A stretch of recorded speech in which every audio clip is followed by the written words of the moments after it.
Shout out to the NoCal crew. Shit, what you want me to prove? It's Thursday. Spacey got this sauce on. If you're watching the replay, you can always support the channel by sending a super thanks. That's right, a super thanks. That's the heart shape with the $sign in it. Right below the video. Let's go. Shout out to everybody that hit the like button so far. I appreciate you. Shout out to everybody that's willing to share the live stream. The share button is right below the video. Thank you.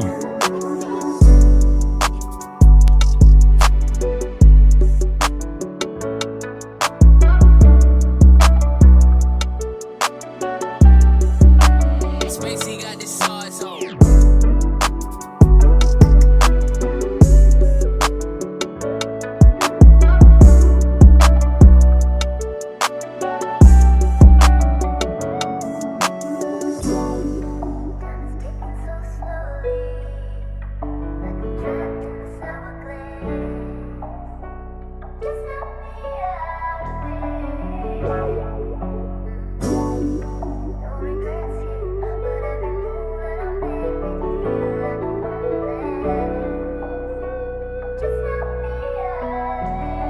Spacey got this sauce on.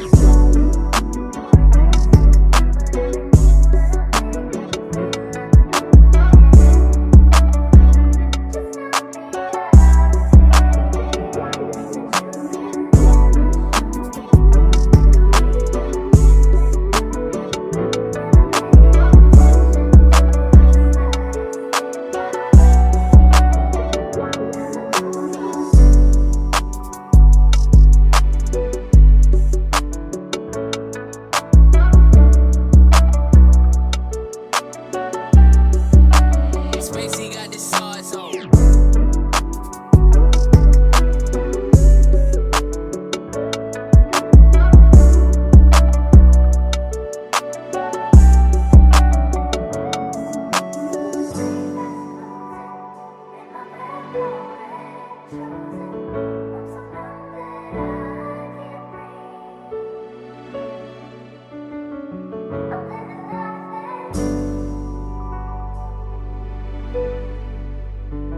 Video with your boy Freezy. Join in tonight. No captivity. Only the boss motherfucking bitches fuck with motherfucking Freezy. No captivity. Get into it. Hey, bruh, I appreciate you, man. Listen, man, go sub to my boy, man. Listen, man, go sub to my boy, No Captivity, man. He's a good dude, man. Shit, what you want me to prove? Spacey got this sauce on.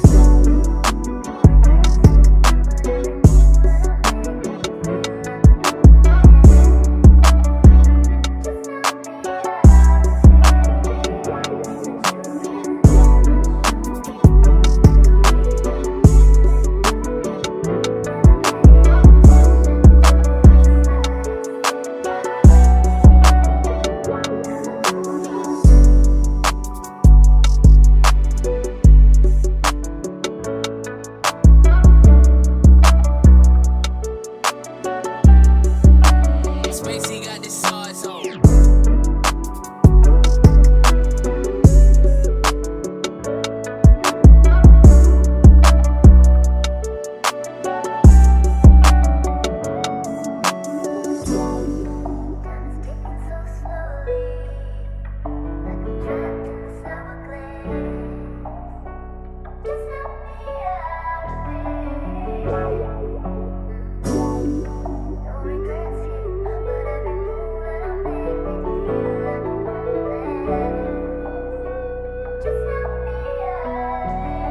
Spacey got this sauce on.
Hey, bruh, I appreciate you, man. Listen, man, go sub to my boy, man. Listen, man, go sub to my boy, No Captivity, man. He's a good dude, man.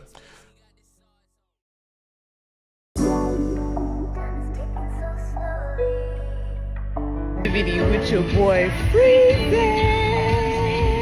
Join in tonight. No Captivity. Only the boss motherfucking bitches fuck with motherfucking Freezy. It's No Captivity. It is. Southboy shit. What you want me to prove? Spacey got the sauce on.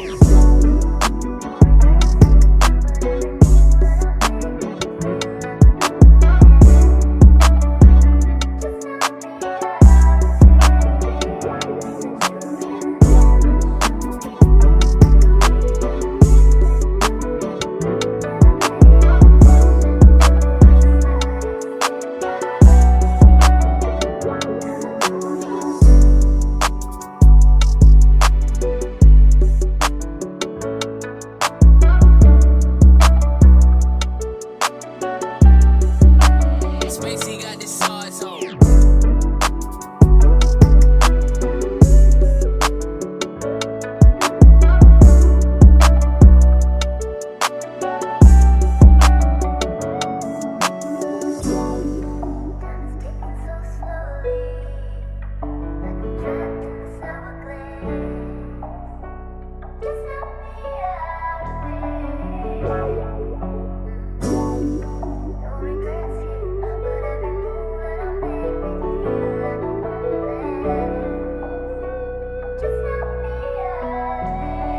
Spacey got the sauce on.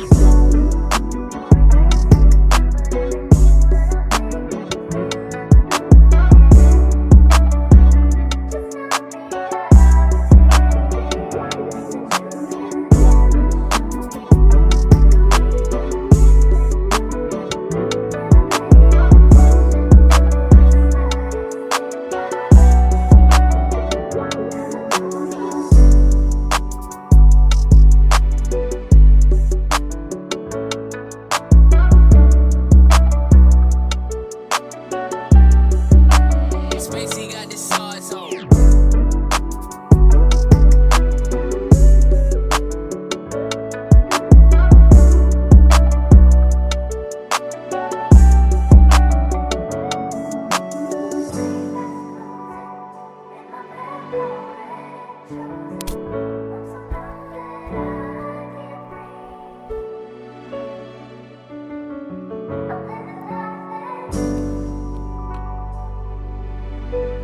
Just over 1 minute before showtime. Shout out to everybody that was willing to share the live stream. Shout out to the 11 people that hit the like button. I appreciate you. No Captivity with Freezy. Shout out to the No Cap crew in the building early. I appreciate you. New information tonight. Southboy shit. What you want me to Strap prove? on your seatbelts. Spacey got the sauce on.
Times in our life, You got time to sing on it. You sing. we all have pain. So man, you gonna sing. We all have sorrow. Then I look at Wayne and I know that he will be ugly tomorrow. Lean on me when you're my cousin and I'll be your friend.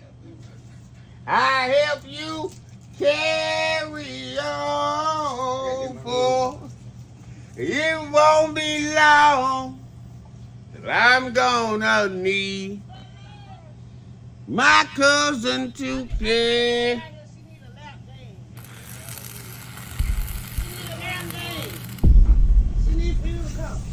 No Cap-tivity.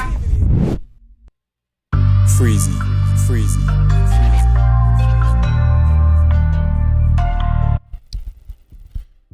What up? You are officially locked in to No Captivity with Freezy, where we tackle issues that sometimes have us trapped in this thing that we call life. But if you know me, you know my motto.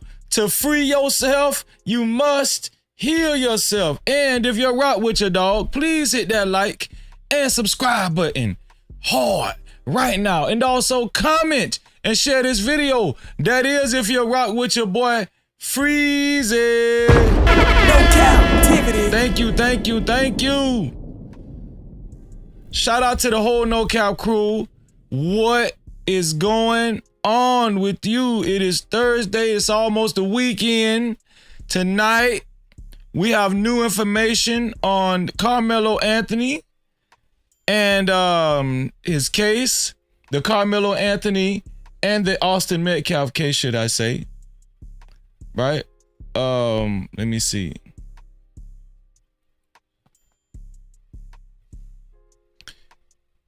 His mom and dad spoke out for the first time today.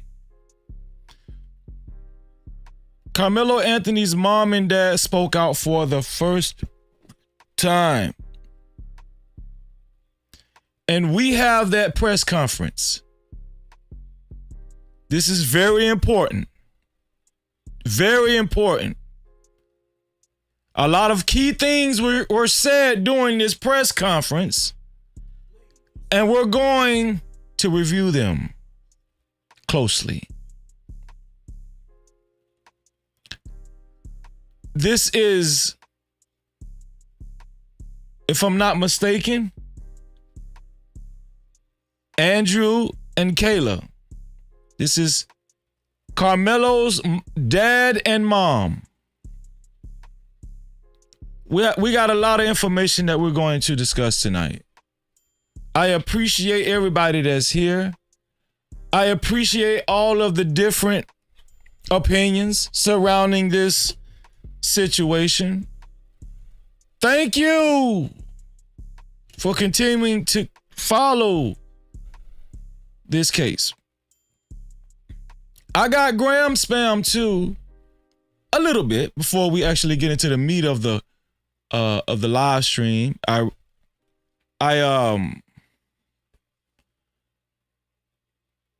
actually got more information other than just the press conference too that you guys would find interesting. The question of tonight is, who's making this thing racist? Who's making this case racist? That's what we're going to discuss tonight. Who's making it racist? I got another question. Does it really need to be made racist?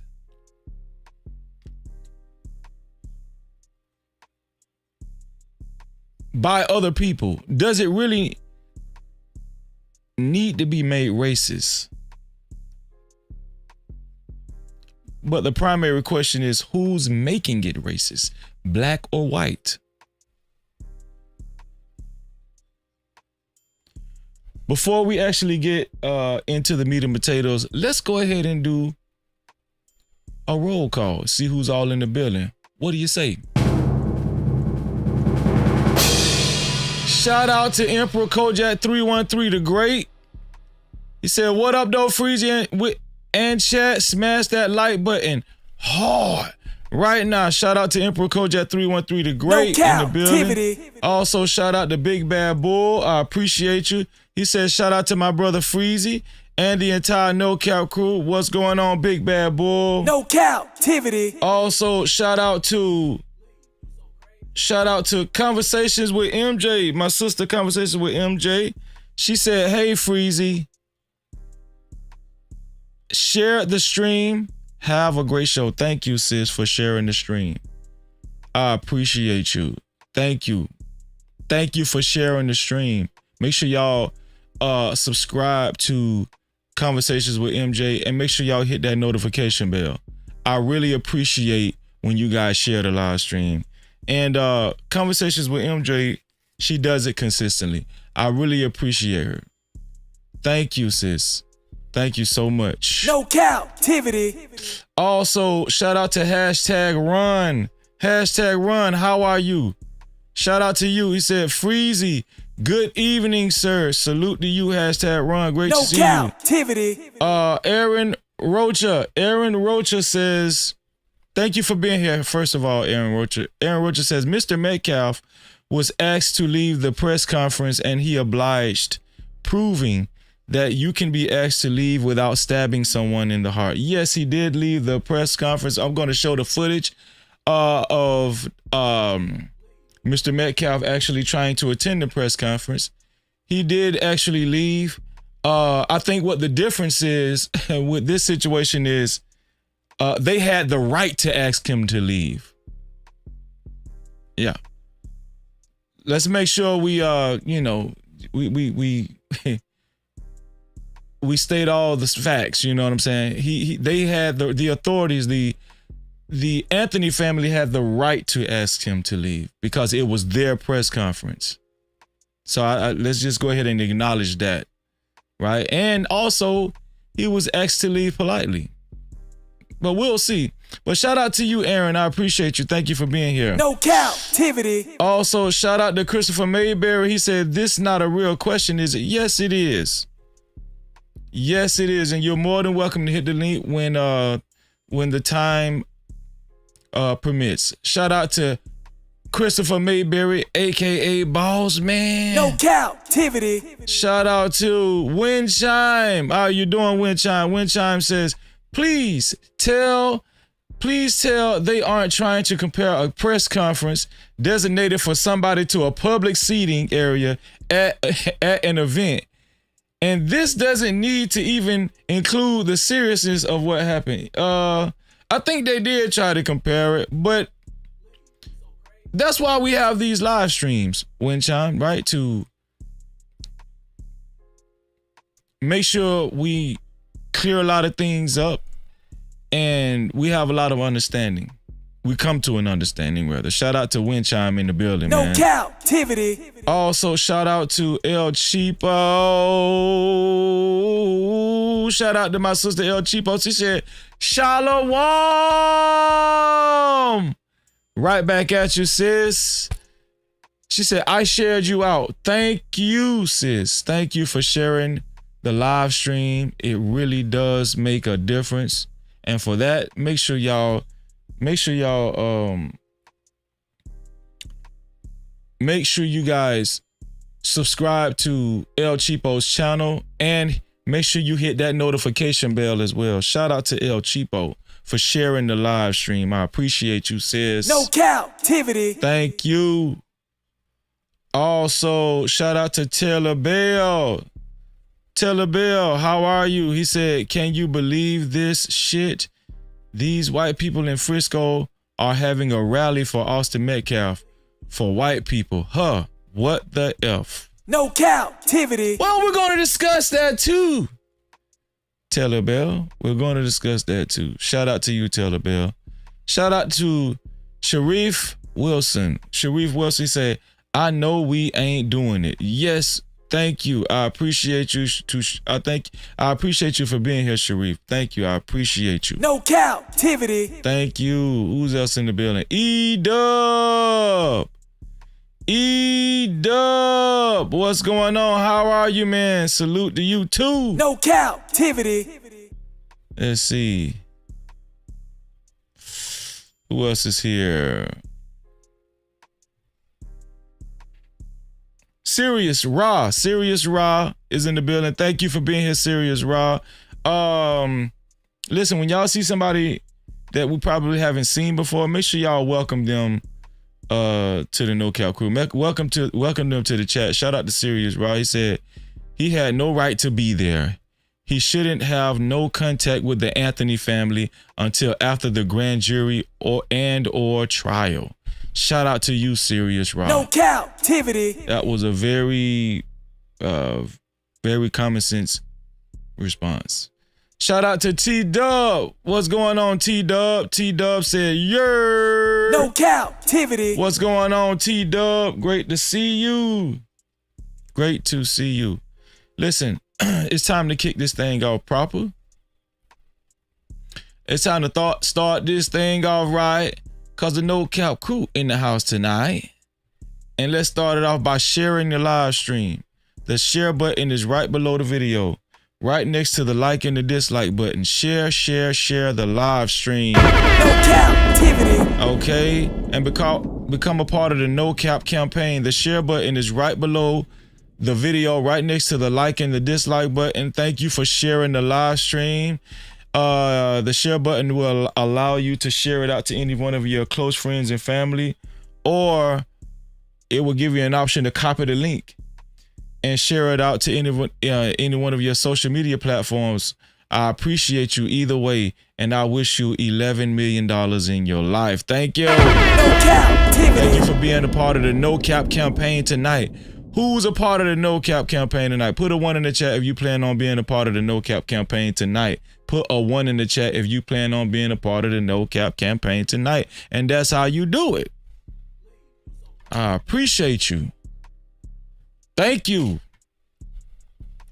Also, shout out to everybody that hit that like button. Shout out to the 20 people that hit the like button. Thank you. All 20 people that hit the like button. I appreciate you. I wish you $4 million in your life. Believe it and receive it. Thank you. If you haven't hit the like button, do so at this present time. Thank you for hitting the like button. If you don't like anything about this live stream so far, hit the dislike button. We encourage you to hit the dislike button. Please do not be a Debbie Downer. Please do not just hold up the wall and do not participate in any way, form, or fashion. Please hit the dislike button if you don't like anything so far. Shout out to the 21st person that hit that like button. I appreciate you. I wish you $4 million in your life. Believe in and receive it. No captivity. Thank you. I appreciate you. Shout out to our sister, Travel One just came through the doors. She said, greetings to Freezy and his No Captivity chatters. More to the unfold and analyze listening. Shout out to Travel One. No captivity. Shout out to Lawan Shaheed in the building. He said, peace and blessings as always. No captivity. Emperor said, hey, he's definitely a part of the No Cap campaign, and he's definitely shared the live stream. Make sure y'all subscribe to Emperor's gaming channel, and make sure y'all hit that notification bell. Shout out to Emperor Kojak 313, the great. No captivity. Ron said he's a part of the No Cap campaign. He shared the live stream. I appreciate you, hashtag Ron, No captivity. for being a part of the No Cap campaign. Thank you so much. Also, shout out to No Cap Ashton in the building. What's going on, No Cap Ashton? He said, what's good, everybody? No captivity. Shout out to Ashton. I appreciate you, bro. I appreciate you being here.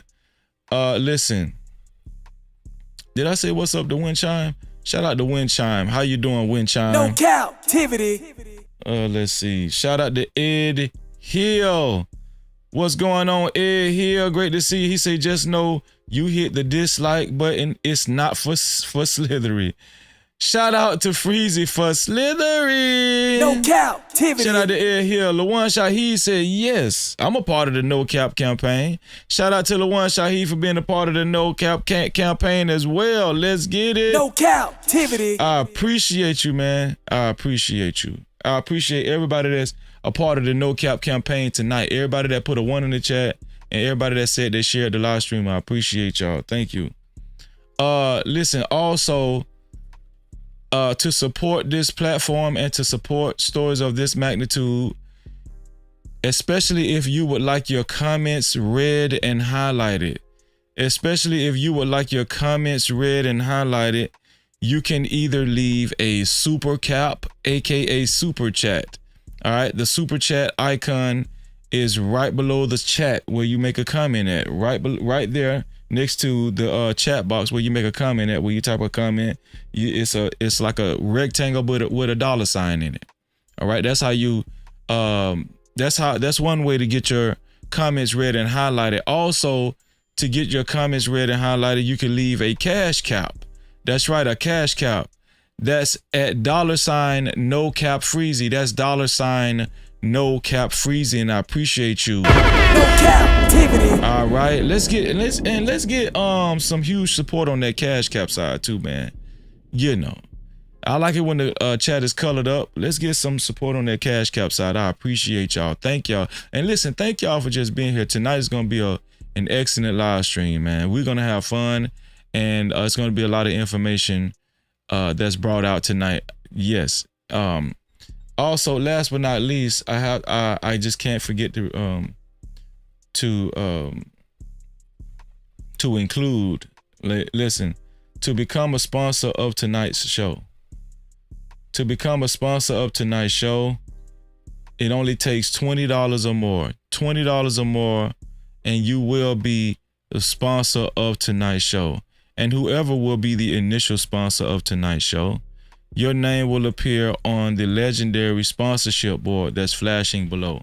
Thank you to everybody anybody who plans on being the initial sponsor of tonight's show. Who will be the initial sponsor of tonight's show? Who will be the initial person to send a super cap? Who will be the initial person to send a cash cap? Well, we'll wait. We're very anxious to see, and I appreciate everybody that actually believes in this platform, everybody that believes in the information that comes out, everybody that believes in the No Cap crew, everybody that believes in your boy No Captivity with Freezy. No Cap-tivity. I appreciate you, man. Shout out to my sister OHB Yisrael, just came through the door. Thank you, sis. No Cap-tivity. She said, peace, everyone. Shout out to my sister Venus. Just came through the door swinging. Let's get it. Shout out to Venus. No Cap-tivity. I appreciate you, sis. Shout out to Sugar Bomb. She said, hey, Freezy. Shout out to Sugar Bomb. No Cap-tivity. Shout out to all y'all, man. Shout out to y'all hanging out with me last night for VIP Wednesday too. Shout out to VIP Wednesday. Shout out to everybody with a VIP pass. Everybody that keeps a VIP pass and maintains their VIP pass. Yeah, shout out to y'all, man. Shout out to A-Dub. What's going on, A-Dub? He said, sup, Freezy? No Cap-tivity. Shout out to you, A-Dub. Thank you, man. I appreciate you. It's time to get this show started. What do y'all say? What do y'all say? It's time to get this show started, man.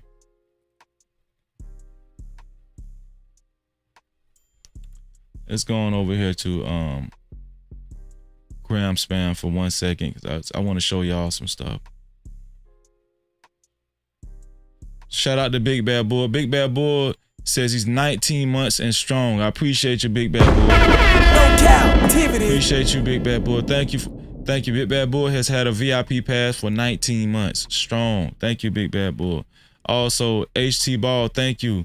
He said, hey, Freezy, what's going on, HT Ball? Thank you for being here, bro. No Cap-tivity. We're going to go over here to Graham Spam, see what's popping, man. I got a couple of things I want to share with y'all before we actually go straight into this Austin Metcalf and Karmelo Anthony case again, right?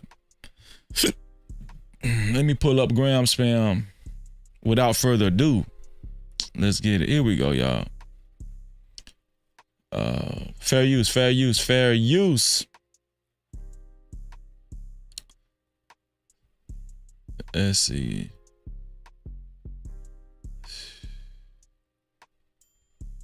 Yo, I got a few things I want to share with y'all, man.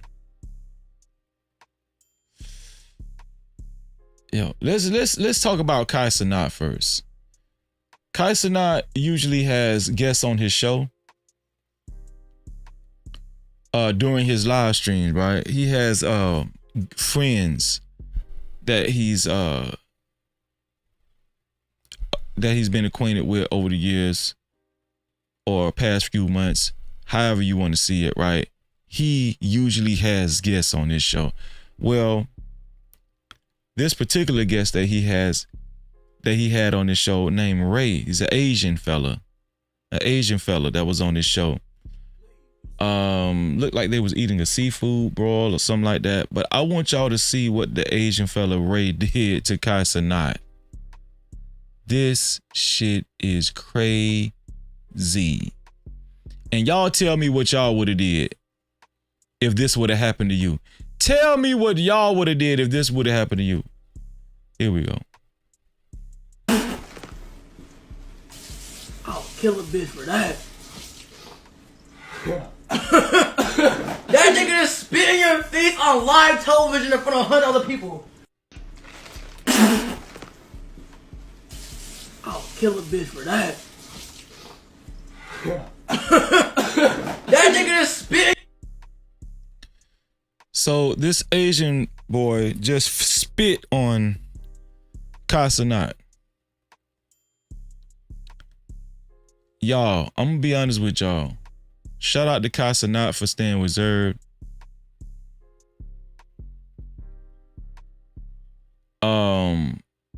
God would have had to intervene. God would have had to intervene because I probably would have slapped the shit out of that Asian boy. No captivity. I'm just saying. He literally spit on Kai Cenat.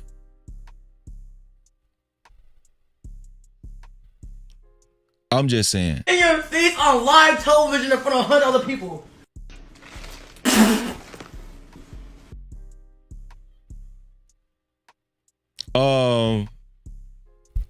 Yeah, I'm speechless. When I first seen it, I was like, what the hell?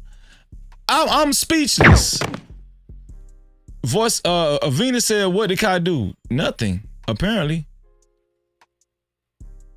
Nothing. He didn't do nothing, you know. One thing I will say about Kai Cenat, he's very conscious of his audience. He has a very diverse audience. So if Kai Cenat would have actually just went to fighting on the show, who knows, man? I think, if I'm not mistaken, I think Kai Cenat is very big on Twitch. He's very big on a lot of social media platforms. He could have possibly got canceled because we know a lot of these social media platforms do not allow violence. So, but I'm gonna tell you what I would have did. I would have cut the cameras off. I would have ended the live stream, and I would have commenced to whooping some ass. No captivity. Decently, yes. The cameras would have went off instantly. I'm just saying. I'm just saying. Shout out to Kuma in the building. What's going on, Kuma? Shout out to 18th letter. He said it must have been a skit. I hope so. If it was, that was a crazy ass skit. Shout out to Sid. What's going on, Sid? Great to see you, Sid. Great to see you. Appreciate you, bro. Oh man. Super chat. Shout out to the initial sponsor of tonight's show. Shout out to the initial sponsor of tonight's show. And y'all see it. His name, he goes by the name of Lawan Shaheen. Lawan Shaheen with a total of $20. No captivity. Lawan said, continue to surgically break it down for the masses, Freezy. Yes, sir. Yes, sir. Heed. Let's get it, man. Let's get it. No captivity. Obviously, Lawan Shaheen is the initial sponsor of tonight's show. And guess what? We're going to do him justice and add him to the sponsorship board. I appreciate you, Lawan. Thank you, bro. Thank you a lot. The initial sponsor of tonight's show, and also, not to mention, he is the initial super cap of tonight as well. Shout out to Lawan, man. Let's go ahead and put him on the sponsorship board. There we go. Shout out to Lawan Shaheed, man, for being the initial sponsor of tonight's show and being the initial super cap of tonight, man. To be a co-sponsor of tonight's show or official sponsor of tonight's show, it's only $20 or more at this time. Only $20 or more at this time. That's it. And your name will be on the board. I appreciate y'all. Thank you. Thank you. I appreciate you. Shout out to Lawan Shaheed, ladies and gentlemen. Let's get it. No Cap-tivity. $20 or more gets the big light too. Just to add. Shout out to Heed, man. Appreciate you, bro. Yeah, so yeah, I don't play like that. Please, don't never spit on me. I don't go for that type of shit. I don't do that. I don't, not even for views. Don't spit on me. Okay? And I'm gonna be honest with you, I don't even think it was a skit. I think that a lot of this stuff is spontaneous for the camera, and he just tells them to go. That nigga just spit in your face on live television in front of 100 other people. I think he just tells these people to go. I'll kill a bitch for and that. just do something shocking for the camera. That's what I think. Yeah. If you tell somebody to spit on you, that's crazy. That is crazy. Also, the actor Rotimi discussed his wife on this podcast called Hardly Initiated, talking about how his wife was offered witchcraft to boost her music career. Can you believe it? You don't? Well, listen to actor Rotimi. Watch this. When you're powerful and more powerful than certain men, it can kind of make it be like, if you don't go with anything that they say, she's this, she's that, she's that, she's da da da da da da. So, and she didn't sacrifice herself with witchcraft, right? And for real, like right. She's been approached to elevate to the next level. Oh, that's a real thing. Oh, that's a real thing, bro. So will y'all stop saying that shit is fake? Will y'all stop saying that it's conspiracy and all that kind of stuff? It's too many celebrities that have came out and said that it's a real thing. Yes. Witchcraft is a real thing, especially in the entertainment world. Okay? Do y'all need any more celebrities to tell y'all this shit? And does it look like Rotimi is joking around? No. That's a real, like, witchcraft, voodoo, juju, all of that is a real thing. To get to the next level in career. Absolutely. Wow. Absolutely. Yes. Wow. It's a real thing. So she's been presented opportunities like, hey, this is what we do. This is how we move. This is the things that you have to do to get to this level by top execs. And she was like, I'm not with it. And then also she wasn't going to sleep her way to the top. So then it caused her, and she didn't have management really for real. So like, she's successful. She's doing all these things. When you're powerful and more powerful than certain men, it can kind of make it be like, if you don't go with anything that they say, she's this, she's that, she's that, she's da da da da da da. So, and she didn't sacrifice herself with witchcraft, right? And for real, like right. She's been approached to, and she's to the point where it's like, I'm drunk, man. I got a drink to get out my head and just find peace. And that with liquor brought depression. So at that point, she was like, this is not me. I love the music, but I hate the business. And she just was like, I can't do it anymore. So that was how she. So y'all see, it's a real thing. It's not just hearsay. This man said his wife was offered witchcraft to move up in the entertainment world, in the music business. Would y'all stop saying it's a conspiracy thing? Would y'all stop saying people are just making this shit up? Please. Kind of let it go. But yeah, witchcraft, warlocks and voodoo, juju, black magic, all of that is hyper real. That's what made me even believe more in God. Right. It's so crazy because you get desensitized to it. Yeah. Because you will see like the interviews and there's people telling the stories. But that's what they want you to do though. Right. Yeah, that's the mission. Like the devil, the enemy can't really, he can't lie to you for real. He got to tell you what it is and you choose to believe it or not. You know what I mean? Like, hey, this person drinks goat blood. Yeah, but I told you that it did. And it's not hiding it. It's just, you just desensitized to it that, no, this is a real thing. You know what I mean? And she's to the point where it's like, and so that's just the ways of the devil. And so that's just the ways of the devil. No Cap-tivity. Shout out to Young Tally in the building. Appreciate you being here, Young Tally. No Cap-tivity. Thank you. Let's get it. Shout out to Liberated Soul in the building. What's going on, Liberated Soul? No Cap-tivity. Rebel. Let's get it. And so Terrence Howard has been on a tear, exposing celebrities and executives. Why? I don't know. But he's on a mission. And Terrence Howard's latest project that he's embarked on, he plans to expose Hollywood on his new podcast. He plans to expose Hollywood on his new podcast. He's going to talk about Empire, CAA, Fox, and Disney are on his list. It says studio, quote unquote, studio's nightmare and every actor's wet dream. So y'all be on the lookout for Terrence Howard. I'm going to be honest with y'all.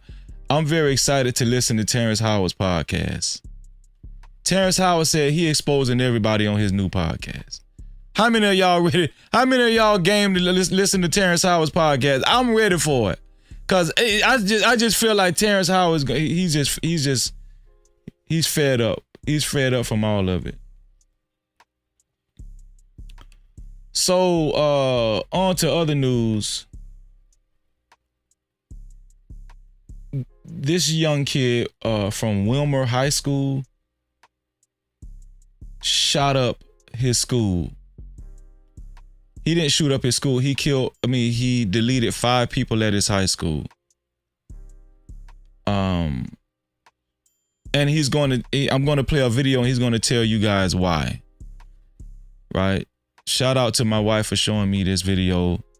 And this is very, very sad and disturbing. And I'm going to give you guys a warning. Okay? Put your discretion hats on. Okay? But yeah, this recently happened, and this kid, this is the video right after he actually went to the school and opened fire. Let's listen to what he had to say. I love all my peoples, man. Nigga told me he was gonna kill me. All these niggas told me they was gonna kill me. Look what happened. I love my Sandra. I love the nigga behind this camera. I love Yana. I love my nieces and nephews. All of them. I want everybody to know I love them. People named that I didn't name, trust me, I love you. I can't think right now, but I love y'all. This is my last time fuck around be seeing y'all. Last time talking to y'all, excuse my language, but I love y'all. I know I was wrong for what I did, but I didn't want to do it, but I had to do it. I'll be damned if one of us get buried again. I'm tired of us getting buried and nobody doing shit about it. My mama gone, my granny gone, everybody gone that I love. Yo, these young kids out here are lost, man. I'm telling y'all gotta pray for these kids. This kid went out.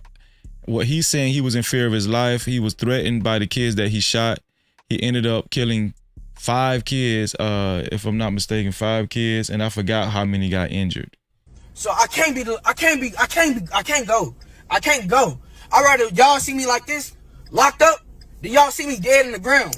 At Wilmer High School, this is where it happened, at Wilmer High School. And I know that's really what y'all, come on now. I know y'all don't want to see me dead. Come on now. Kill myself, but I know that's not what y'all want me to do. So let's be for real, y'all. I love y'all. All right. And whoever is videotaping him is crazy as hell. No Cap-tivity. And your ass going down too. These kids is crazy as hell. I love all my peoples, man. I just wanted to show y'all that, man. I just wanted to show y'all that. Shout out to Jerome in the house. I say Jerome's in the house.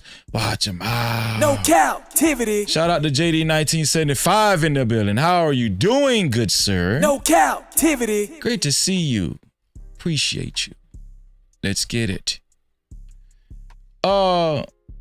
just to lighten up the mood, because I knew that was going to get a little serious, right? Omarion asked the crowd if they loved him.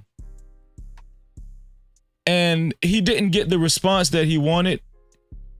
Listen to what Omarion had to say after he didn't get the response that he wanted. This shit is funny as hell. Watch this. Is it real love in the building tonight? Make some fucking noise. Keep that fake shit. No Cap-tivity. Omarion said, keep that fake shit. Keep that fake shit. That's what Omarion just said. As he's walking up the stairs, keep that fake shit. Bro, you don't got to come at your audience like that, your crowd like that, just because they didn't scream for you, bro. Come on, dog. Watch this shit. Hold on, let me play this shit again. Hold on, watch this. Is it real love in the building tonight? Make some fucking noise. Keep that fake shit. Keep it. I don't need it. Why did he say it so dramatically though? No Cap-tivity. Keep that fake shit. Keep that. Keep it. I don't need it. Bro, these dudes is so damn extra, man. Why? Then he go to dancing. He just struck out in a strong ass dance after that. Watch this.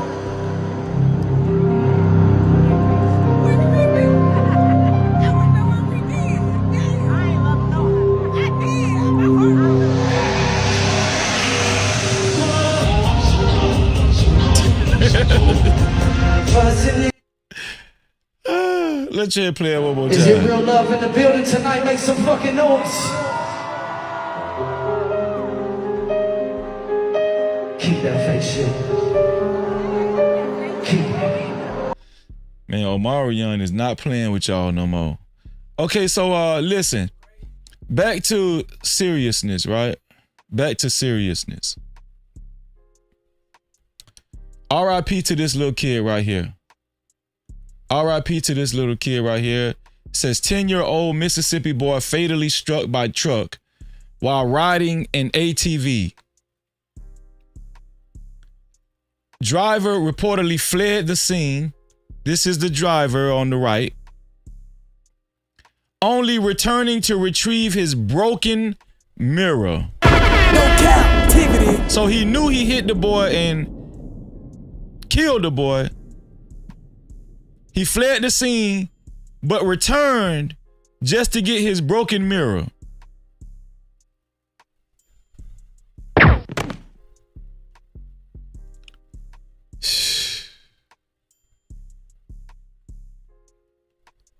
I'm not even going to read all. I just wanted to show y'all that, man.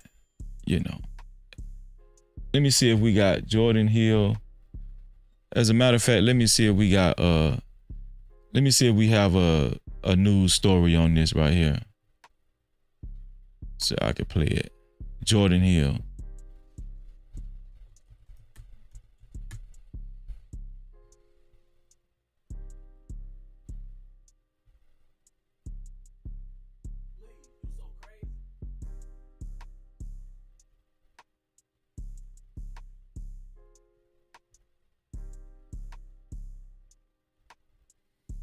I don't see a news story on it.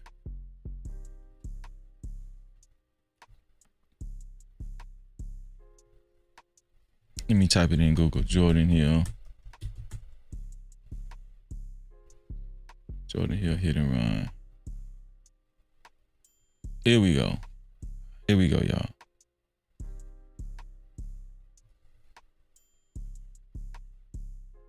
Los ahorros de Spring Fling están aquí. Disfrute de 10% de descuento en muebles.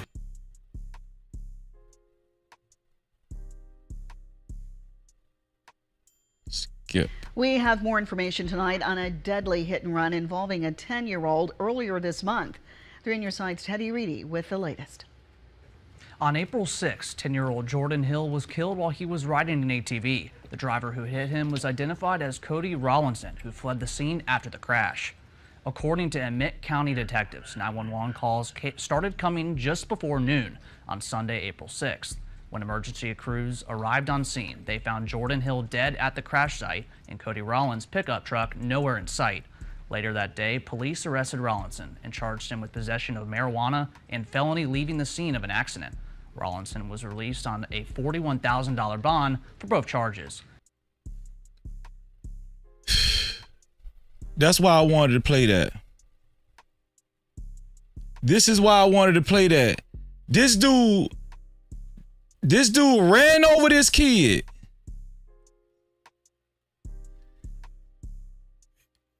Fled the scene, came back and got his broken mirror, and they came and arrested him.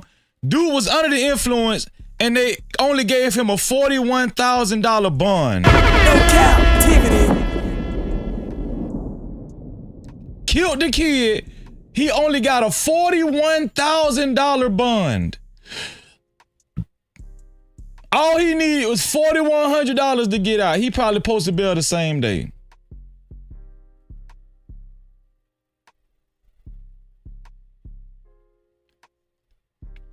Does anybody is anybody see what I see?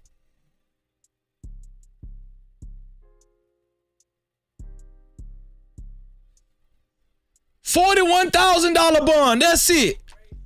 That's it. Boy dead. Under the influence.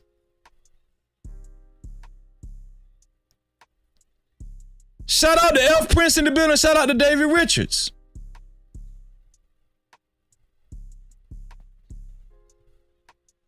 Does anybody see what I see?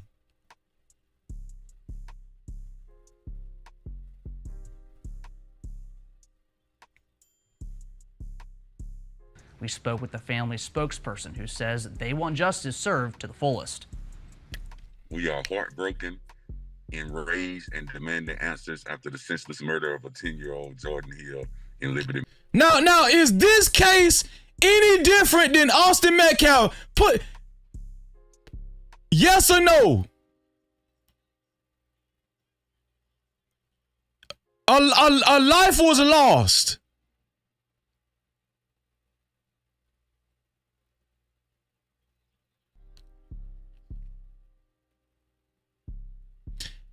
And he fled the scene even after he didn't have enough decency to stop. And guess what? He came back not to save the boy, not to check on the boy to see, because the boy his life possibly could have been saved. We don't know the nature of the accident. But the dude only came back to get his broken mirror. No Cap-tivity. $41,000 bond.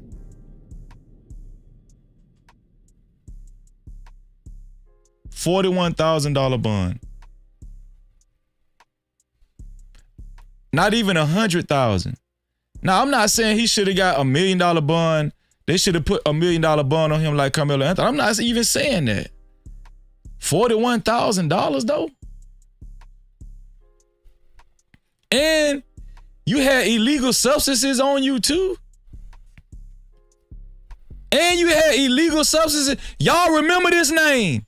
Jordan Hill. We covered it first. And we are going to keep up with this damn story. Jordan Hill.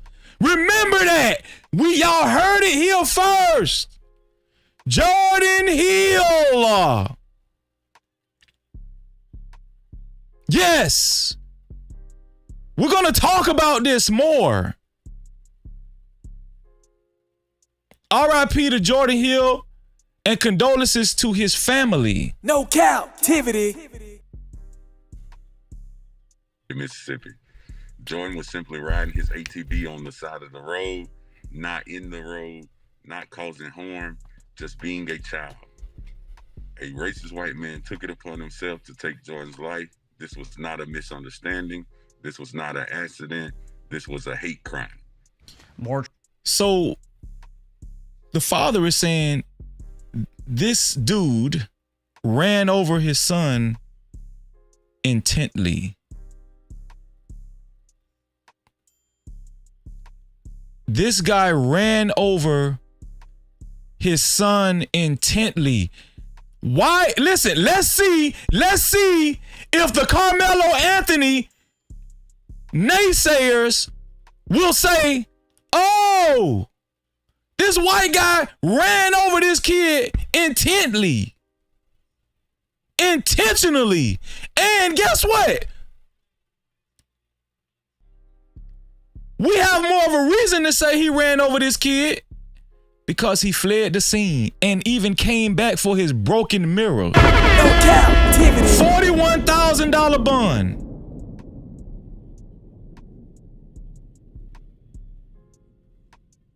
$41,000 bond. Shout out to Jerome Archery in the building. Charges could be on the way for Rollinson as detectives wait on Emmett County's crime lab to get back with the results. And the FBI is also working this case. They are looking into potential other cases where Rollinson left the scene of an accident.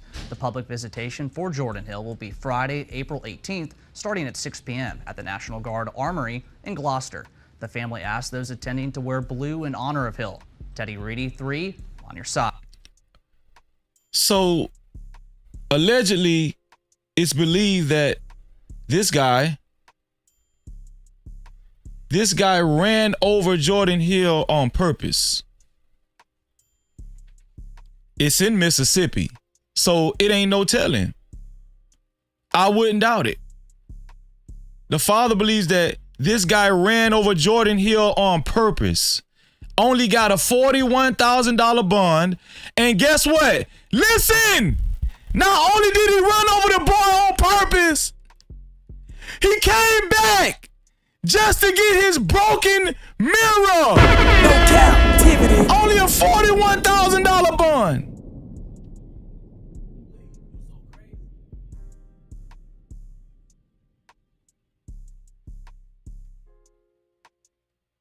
But let's see how many of these coon-ass niggas cover this story right here. Let's see how many of them cover Jordan Hill. Let's see how many cover Jordan Hill. Let's see how many cover Jordan Hill, and let's hear their opinions on Jordan Hill's death. See, Freezy, this is what I do over here. This is what I do over here. This is what I do. Yes. I don't just be talking.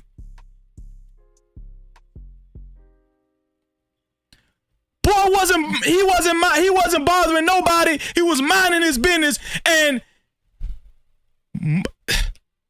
potentially this guy. What's the name of this guy? What's this guy's name? Let's see.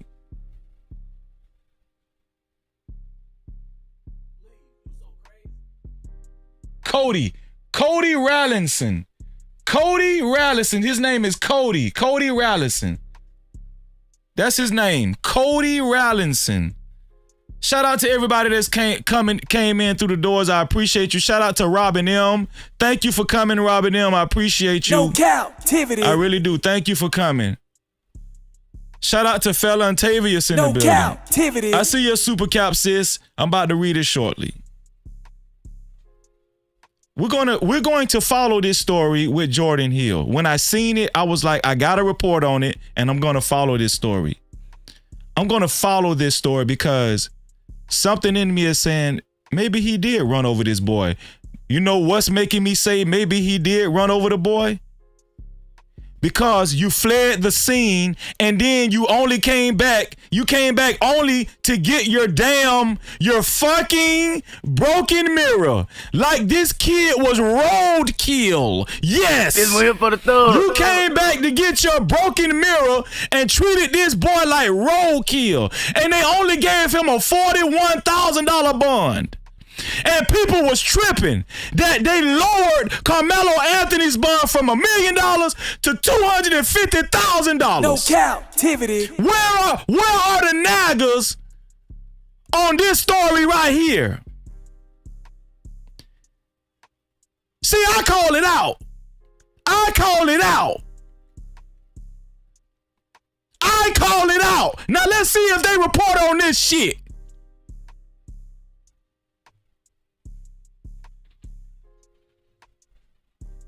Shout out to LA Project in the building. Shout out to LL Unkman in the building. Shout out to Narratives and Dialogue in the building, aka Kwafe Nino. I appreciate y'all. No captivity.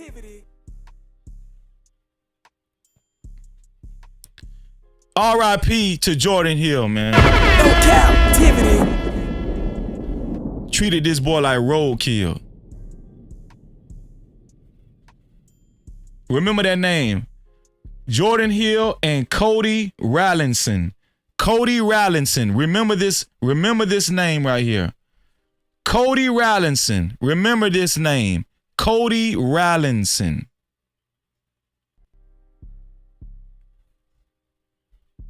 Yo, we gonna always bring their ass to the front.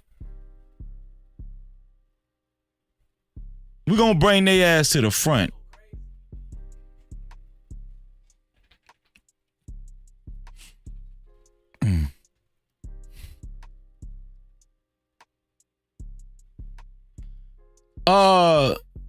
Look who spoke out during this Carmelo Anthony case. Look who spoke out. Your boy Kyle Rittenhouse. Your boy Kyle Rittenhouse spoke out. Why? I don't know. Ain't nobody talking to you, Kyle Rittenhouse. They will try to go viral, won't they? They will try to get some traction, won't they? Won't they try to get some traction? You said, this says acquitted Kenosha shooter Kyle Rittenhouse breaks silence on Carmelo Anthony case. Quote unquote, the left thinks what Carmelo did was self-defense, but what I did wasn't. Who cares, bruh? You got acquitted. Why are you even speaking on this shit? No captivity. Don't nobody give a fuck about you right now. They will want to make this shit about them, won't they? This is not about you. You got acquitted. Fine. Go on about your business. Go get a job. Shit.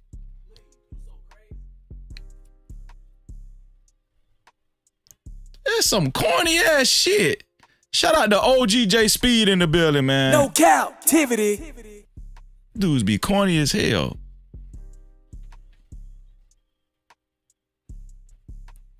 Shout out to my sister, Fear No Mortals. Super chat.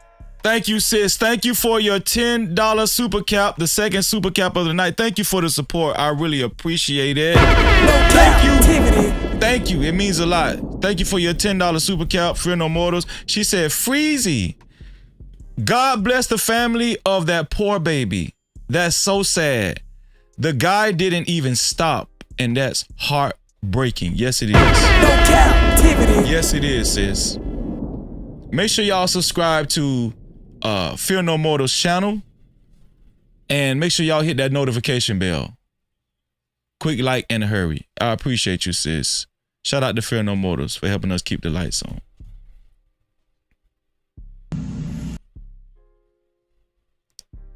I don't even know why they showed this. I don't even know why they showed this. Whatever.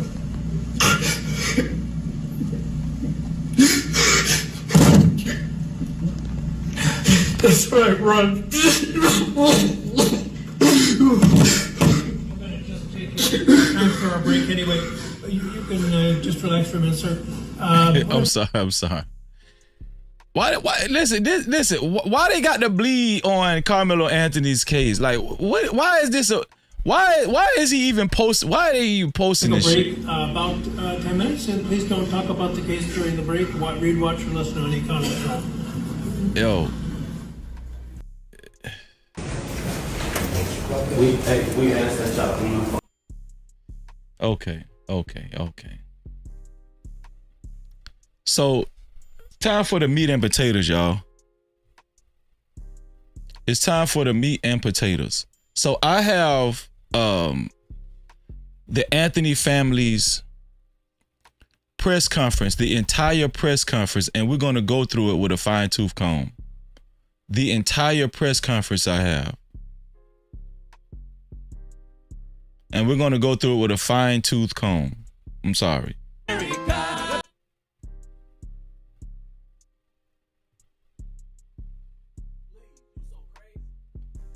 Let's see.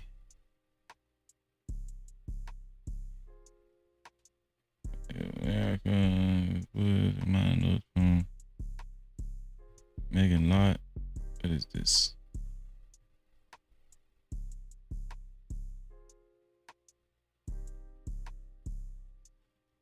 Yeah, I got the entire press conference, right? But this is what I want to know. The question of the night regarding the Karmelo Anthony case and Austin Metcalf case. Who's making it racist? Or should I say racial? Who's making it a racial thing?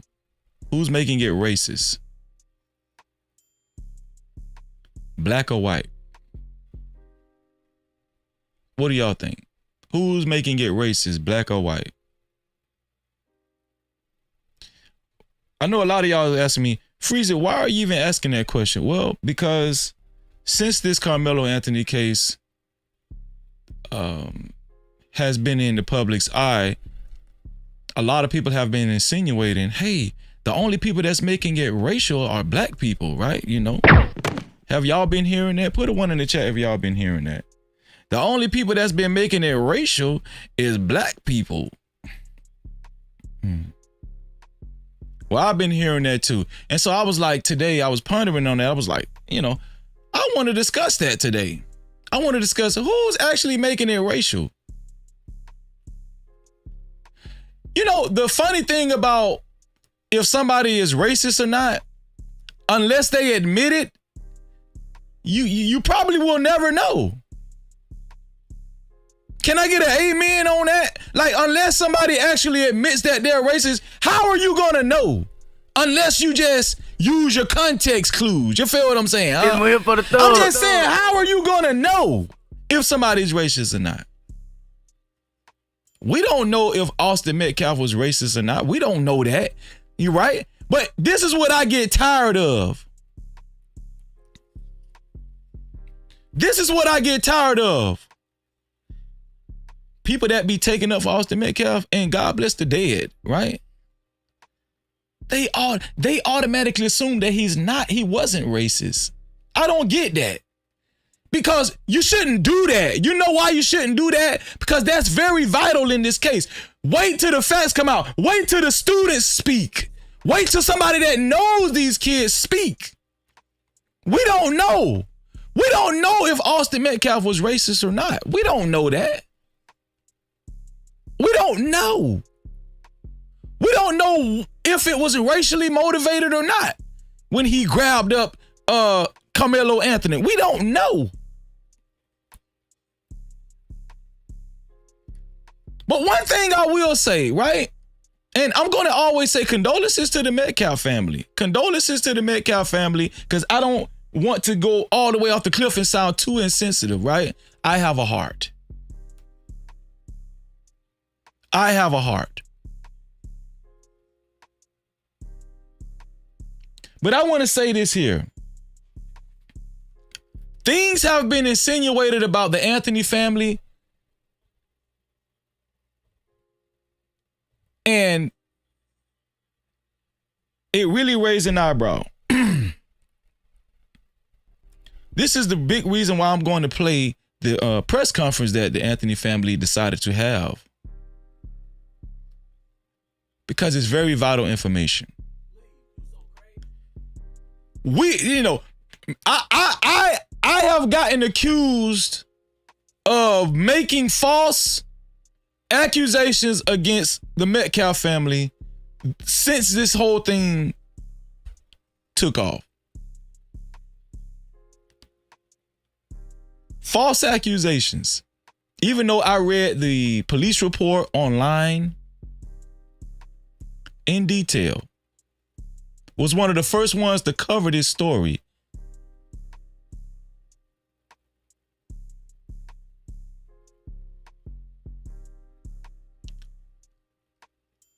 But what I'm going to report on today, I'm going to prove to you guys that the false accusations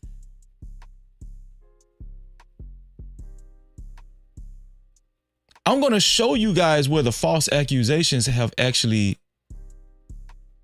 been directed. I'm going to show you guys where the false accusations have been pointed to. Is it the Metcalf family? No, I'm going to show you where the false accusations have been pointed to. I'm going to show you guys where the false accusations have been pointing to. Because we're going to kill all of this. Y'all saying all kind of untrue stuff about the Metcalf family. Okay.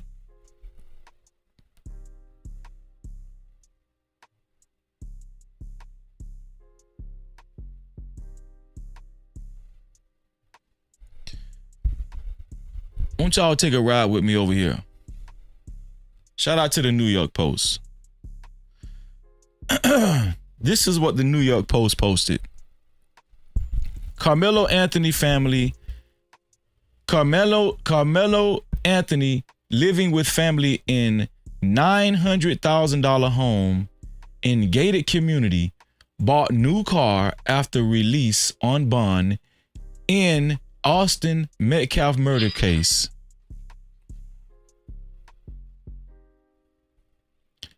So they've been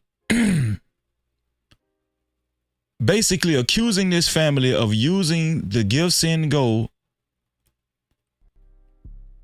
donations to buy a $900,000 home and purchase a new car. This is the insinuation.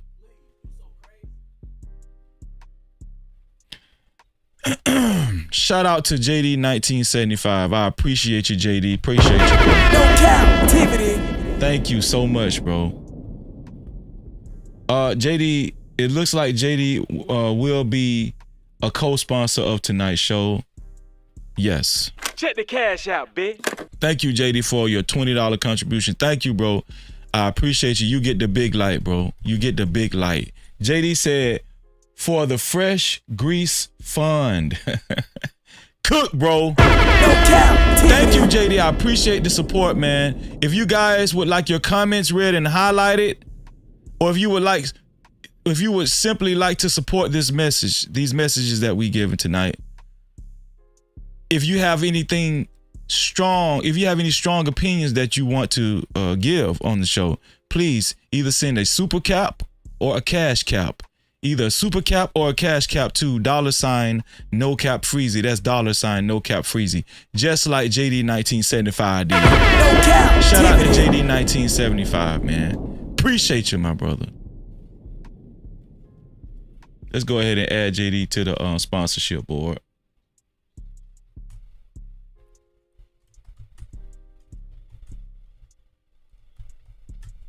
Here we go. JD 1975, $20, man. Shout out to JD 1975. He's on the legendary sponsorship board, right along with Lawan Shaheed. They are co-sponsors of tonight's show. $20 a piece. To be a co-sponsor of tonight's show or official sponsor of tonight's show, it's only $20 or more at this time. $20 or more. I appreciate y'all. Thank you, JD 1975. I appreciate you, man. No Cap-tivity. And we do celebrate our sponsors at the end of the show. Who will the standing sponsor be at the end of the show? Shout out to Cartel in the building, and shout out to Stanley. Stanley, shout out to you, man. I appreciate you, bro. Appreciate y'all being here. Okay, let's go back. Let's go back to the article. Here we go.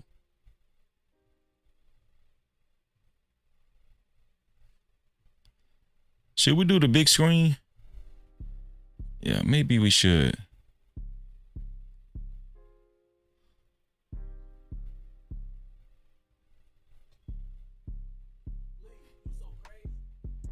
I will just go back to the screen. So right here it says Karmelo Anthony living with family in $900,000 home in gated community, bought new car after release on bond in Austin Metcalf murder case. Let's keep going.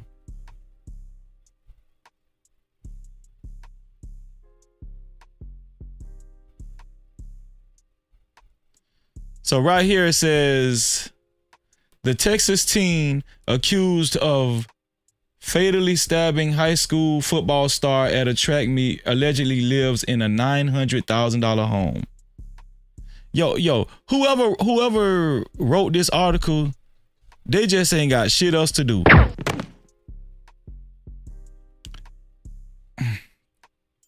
The Texas teen accused of fatally stabbing a high school football star at a track meet allegedly lives in a $900,000 home with his family inside a luxurious gated community. Despite requesting that a judge lower his $1 million bond because of financial difficulties, according to a report. I'm going to tell y'all, first of all, I'm going to tell y'all how racist this is. This is assuming that a black family can't live in an affluent neighborhood off of their own merit. This is crazy as hell, y'all. Why this is even a story, I don't even know. They're assuming that a black family cannot live in an affluent neighborhood. Black man can't make good money off of their own merit, their own hard work. Yo, we got to scam a give, send, go, and GoFundMe accounts to get a house and a new car. This shit is ridiculous as hell. Karmelo Anthony, 17 years old, is holed up with his family at the pricey home inside the gated community of Richwoods in Frisco, Texas, after he was released from jail Monday on a reduced $250,000 bond for allegedly killing Austin Metcalf earlier this month, the Daily Mail reported. Hold up with his family at the pricey home inside the gated community. Hold up. Okay. Hold up. All right.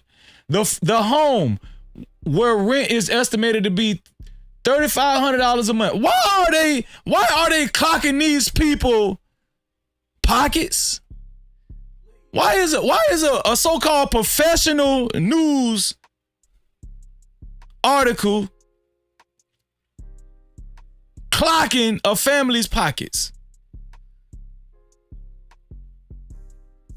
Why are they watching these people pockets? It says the home where rent is estimated to be $3,500 a month had a white Suburban, a black Acura, and a third sedan in the driveway on Tuesday, according to the outlet. Do y'all see how petty this shit is? I can't believe I'm even reading this shit. Who's making this shit racial? No cap. Who is making this shit racist? Who's making this shit racist? Can somebody please tell me, what is the whole point of this whole fucking article? You trying to prove that they use the give, send, go money to buy their house and a new car. As of now, the give, send, go is like $440,000. And it's still climbing. The goal is $500,000, $500,000. So y'all tell me who is making this shit racist. Let's keep reading, y'all. So this is the home right here.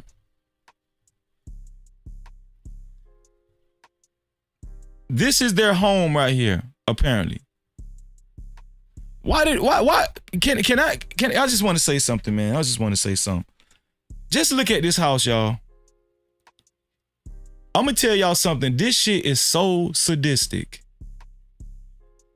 This shit is so cynical. This shit is so sinister. Why is it sinister, Freezy?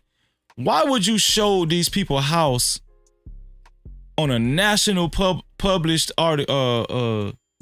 news article doing a high-profile case like this? Who's making it racist? No cap. Who's making it racist? Who's making it racial? Could somebody please tell Freezy that? Why would you post these people's house and how it looks? Because we know people docs. You could easily find out these people's address. You can easily find out their address just by posting their house. We know it's in Frisco, Texas. They already said that. Do they have to say anything else? I mean, damn. You might as well just lead everybody to their fucking doorstep.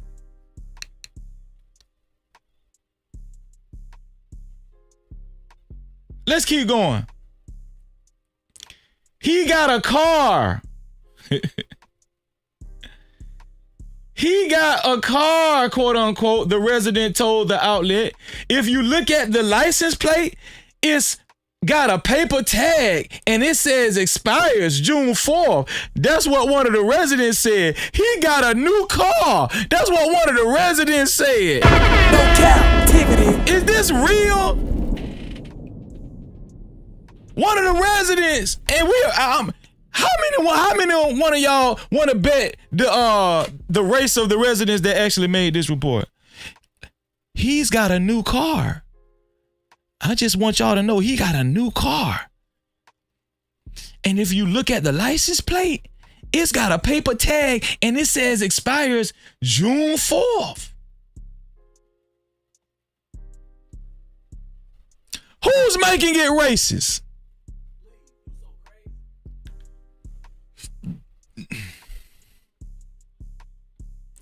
Richwoods is about a mile from Centennial High School where Anthony went to school. Richwoods is about a mile from Centennial High School where Anthony went to school and ran track. Residents in the gated community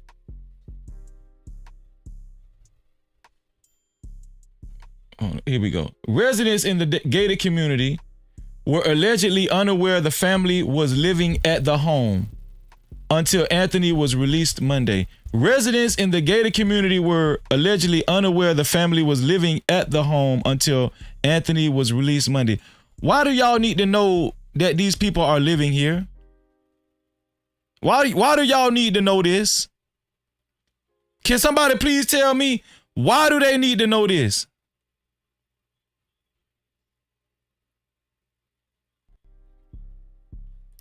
And have voiced concerns about having the accused killer in their exclusive neighborhood.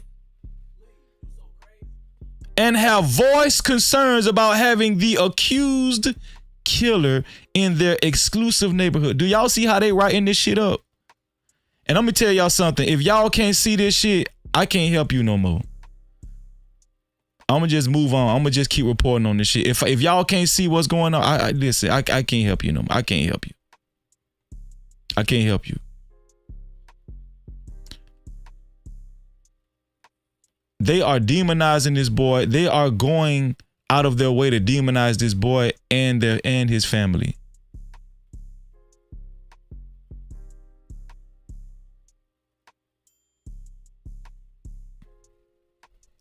It says, residents in the gated community were allegedly unaware the family was living at the home until Anthony was released Monday and have voiced concerns about having the accused killer in their exclusive neighborhood. Quote unquote, not good, not good. I don't think he should be out. An anonymous mother in the neighborhood told the Daily Mail, not good, not good. I don't think he should be out. I don't think he should be out. Not good, not good. No Cap-tivity.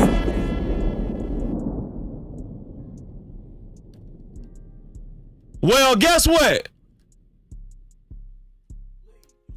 The killer of Jordan Hill only got a $41,000 bond, and I'm pretty sure he's out right now.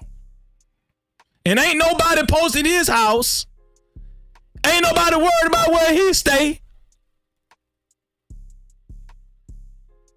And he's been accused of being a killer as well. Of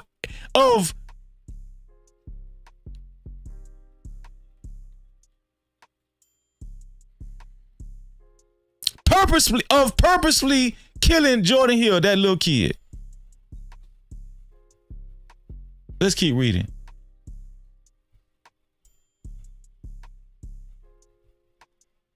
Another neighbor Oh, this is the gated community right here. Gated community is about a mile from Centennial High School where Anthony went to school. This is the gated community, y'all.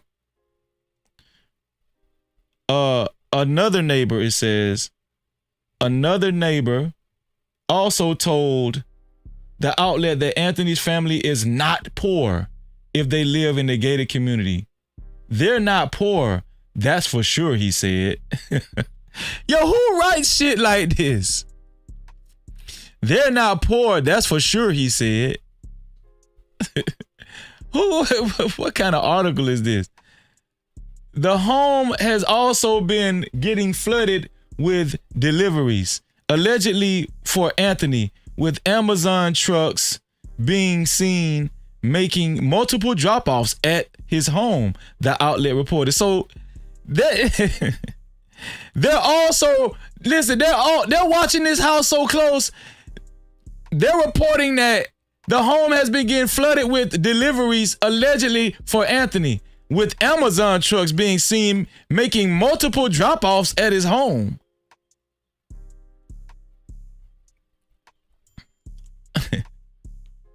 It gets worse, y'all.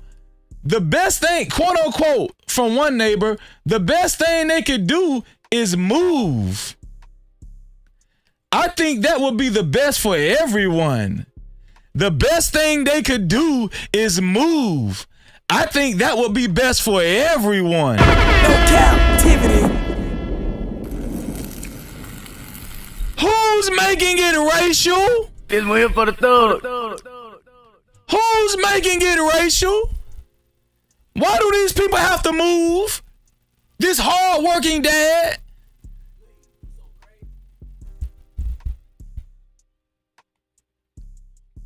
This clean-cut family. Why do they have to move? Who's making it racial?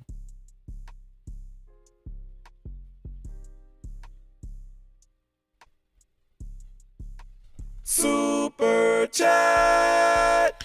Shout out to Narratives and Dialogues. His $5 super cap. I appreciate you, bro. I appreciate you. Thank you.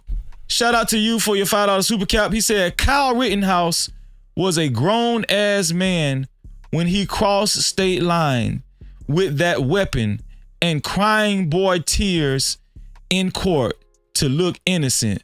Such a gimmick. No captivity. Shout out to Narratives and Dialogue. I appreciate you, bro. Shout out to you for the support. I appreciate you. If you guys would like your comments read and highlighted, you can either send a super cap or a cash cap. Shout out to Brutal Reviews. Super chat. Thank you for your $10 super cap, bro. Thank you, Brutal Reviews. BCW in the house. He said, Freezy, how did Metcalf find out the time and location of the Anthony's press conference? That's why it was necessary for them to move to a protected area. So MFers can't just pull up. That's a good point. No captivity. That's a good point. Thank you. Listen, if you guys would like your comments read and highlighted, you can either leave a super cap or a cash cap. Shout out to Dallas22 in the building. I appreciate you. Shout out to God in the building. I appreciate you. I appreciate you.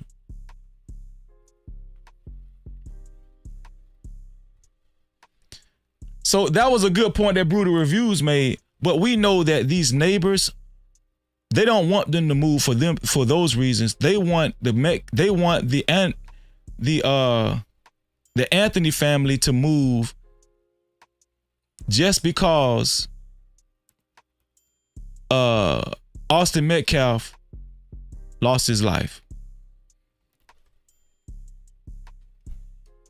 during the physical altercation. That's why they want this family to move. They are prejudging this boy as a killer. The neighborhood. They know how many Amazon trucks are coming to their house. They're estimating how much the house costs. They know their car has a paper tag.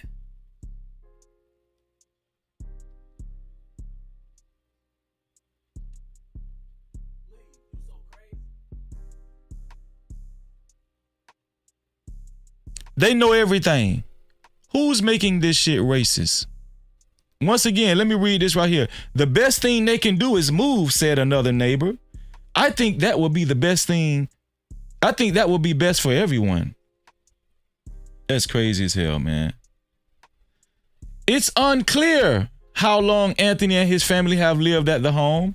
Anthony had been locked in Collin County Jail and charged with first-degree murder for allegedly stabbing Metcalf, also 17, in the heart, and during a fight over a seat at a track meet on April 2nd.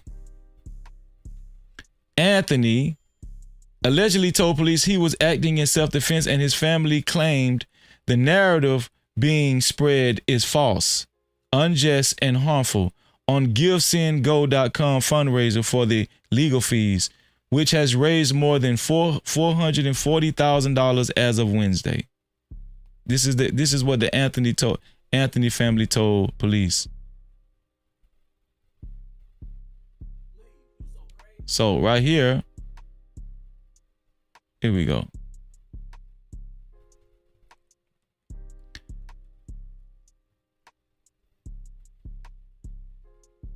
Initially, he was being held on a $1 million bond until a Collin County judge slashed it to $250,000 and ruled that he may await trial at home with an ankle monitor under 24-hour supervision from his parents or an adult designee. The lowered bond came 1 week after Anthony's attorney said they would ask the court to reduce the excessive $1 million bond and ask the local district attorney to make a better determination of the charges. The fund, set up to help the teen's family with legal fees, is also being used to move and hire additional security for him and his family amid the backlash over Metcalf's death, said his defense attorney, Mike Howard.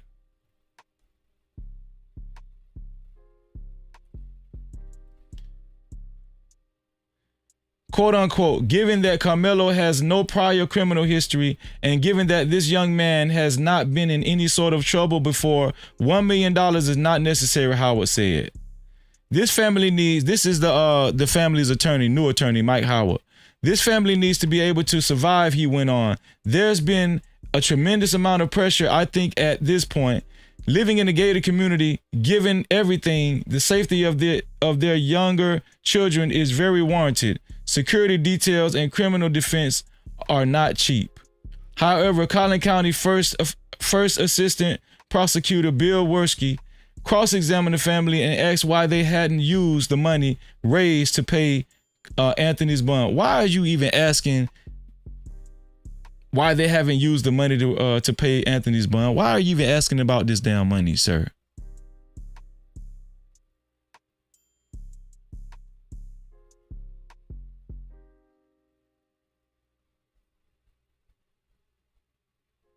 Why are you even asking about these people's money? Quote unquote, it isn't as simple as giving a phone call to access it, Anthony's parents said, as reported by Fox 4. They explained that getting the money was difficult and a chunk of it had gone toward Anthony's legal defense. So they're saying that a chunk of it has gone to Anthony's legal defense. I don't even think the Anthony family said that. I think this article lied on the Anthony's family. No Cap-tivity. I don't even think the Anthony family has gotten any of this money yet. And I'm going to show you why. Who's making this shit racial? Who's watching these people this close to where they know they got a new car with a paper tag? Then they're saying they got a $900,000 house. You know how many Amazon trucks is delivering packages to their address, and you know that they're to Anthony. You know that they're to Karmelo. How do you know this? How do you know that all of these packages is coming to the Anthony family? Why are you watching their house? Why are you asking them to move? Why do they need to move? Why do you feel like this is best for everybody? Who's making this racist? Who's making this racial? As far as I know, the Anthony family hadn't said nothing yet. As far as I know, the Anthony family had not said anything. The mother didn't say anything. The father hadn't said anything. Who's making this racial? Who's making this racist? People been minding their damn business.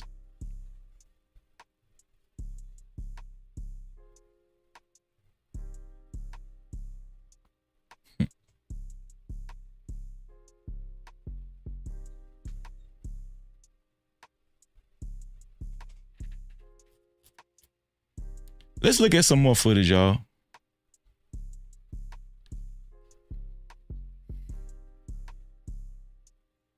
It gets better, y'all. This shit finna get better and better and better and better.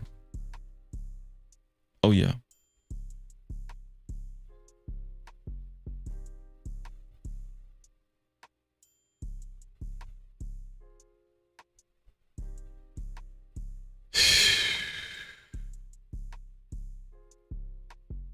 So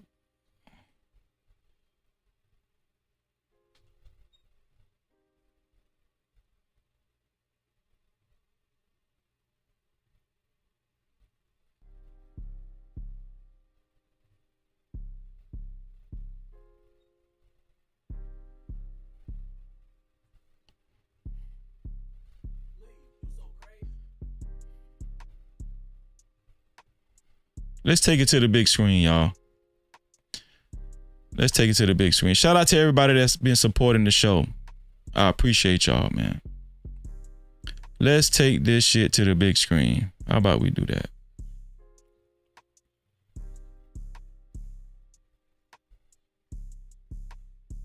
Here we go.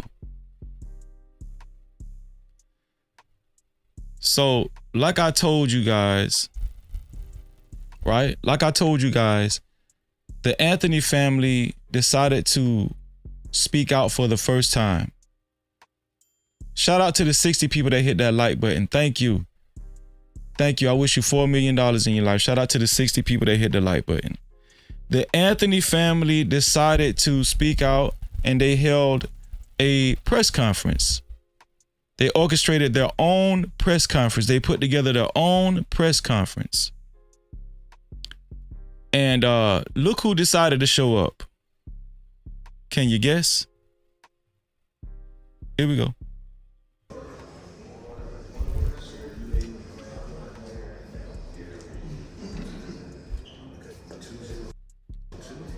Let me tell y'all something, man. This is very dangerous. First of all, you got shades on. You looking suspect in a motherfucker. They should have stopped him right then. They should have stopped him in the. They should have stopped him. The police should have stopped him outside. This is very dangerous. We don't know what this man could have potentially come to do. He could have came just out of rage and let off shots repeatedly. They should have stopped him before he even got close. For his own good and Karmelo Anthony's family's own good. But watch this. Watch this. Now the Anthony family has been minding their own business. They have been silent. Have not said anything. This is the first time they decided to speak out. And Austin Metcalf's dad decided to bum rush their press conference.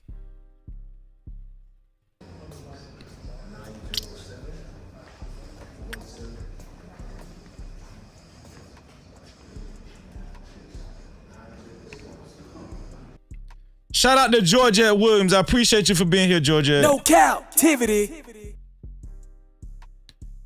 I'm gonna tell y'all something, man. And I know y'all I'm gonna get criticized for this.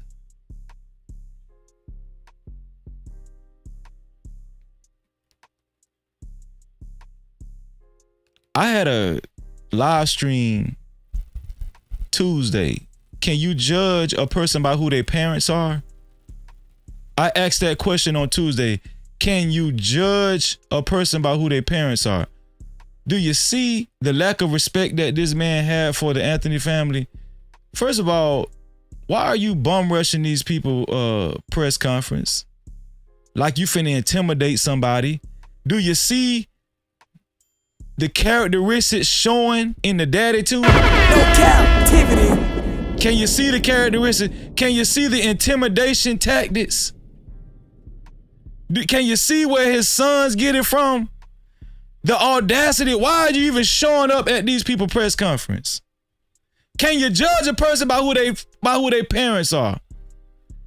All you gotta do is sit back and watch. That's all you gotta do. Just sit back and watch the actions of a person. Shout out to Tawny McQueen. Thank you for coming, Tawny McQueen. No Cap-tivity. All you gotta do is sit back and watch a person's actions, and it will tell you a lot.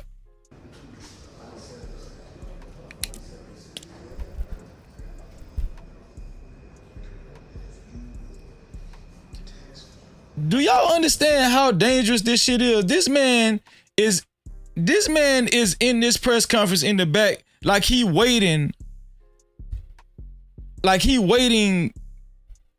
for the right time for something. He just sitting back like he's waiting for the right time for something. This is so dangerous. This is so dangerous.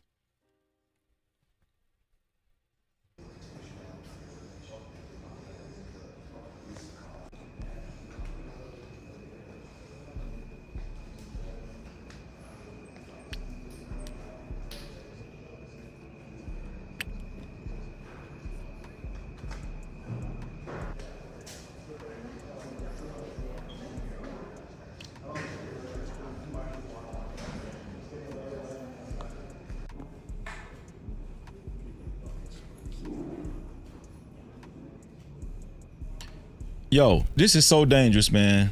I can't express how dangerous this is. They should have never let this guy, and listen, condolences to his family and to his son, but they should have never let this happen. This is so dangerous. This is such a breach.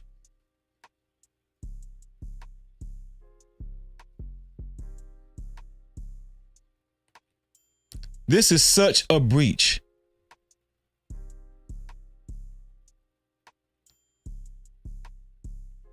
Especially the emotional state of this man.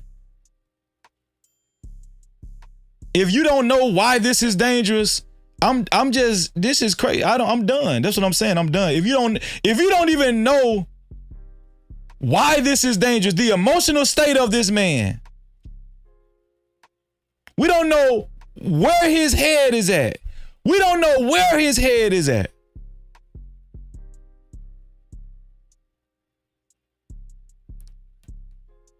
In any case, in every case,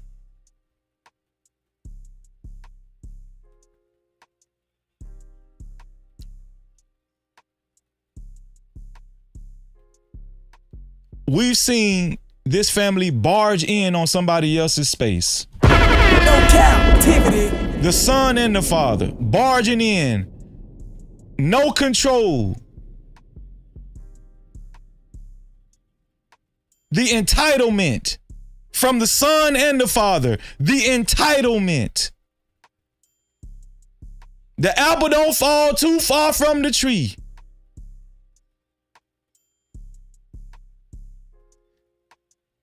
This is a closed press conference.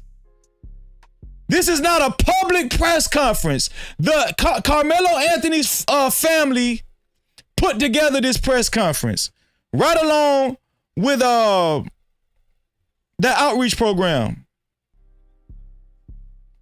that's headed by Mr. Alexander, the neighborhood outreach program. This is a private press conference.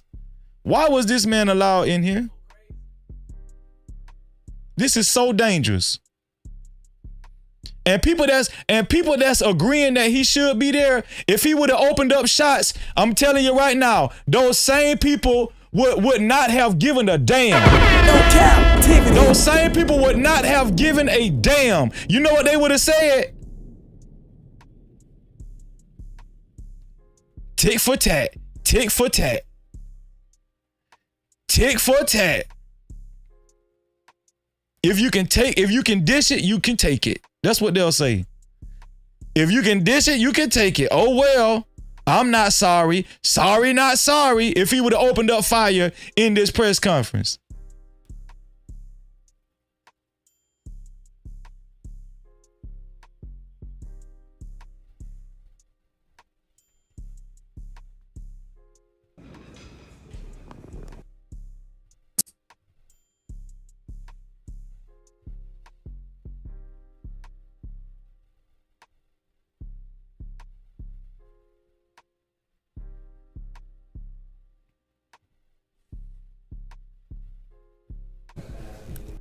Here's some more footage, y'all.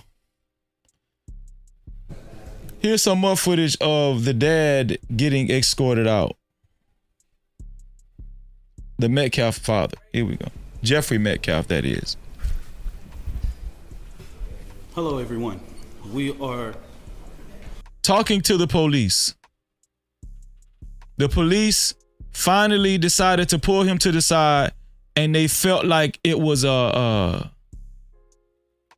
this was a liability and a risky situation, and they decided to pull him to the side and say, hey, this is not a good idea. So all the people out there that's saying, why can't he be there? Guess what? The police, even the police told him, no, you can't be here. You don't have any jurisdiction. This is what I don't understand. That's why I don't listen to these. I'm gonna tell y'all something. The police told him he cannot be here right now. You gotta leave.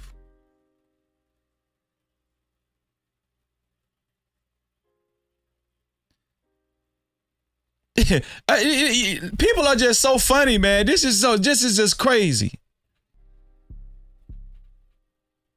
And it's just evident that people are going out their way to push against the Anthony family. Going out their way. about to approach and get started in a few minutes.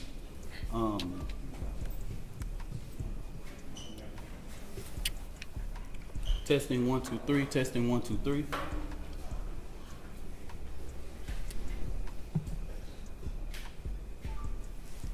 I think that was Mr. Alexander right there. He's going to check on the scene, making sure that the police officers do their job and escort this this gentleman out of the premises, off of the premises. Rightfully so. So real quick, as we get started, so we can put some house rules together. If we can swing over here and swing across the wall, we have security that are here in the building.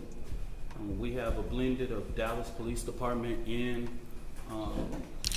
if this was a public press conference, why did they hire security? No Cap-tivity. If this was a public press conference, why did they hire security?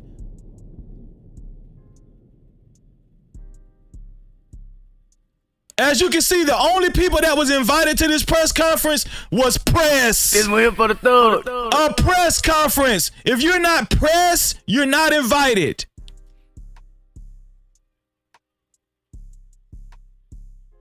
Why was he there?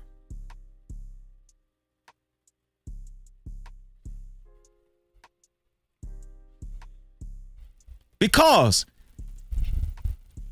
the entitlement runs in the damn family. That's why.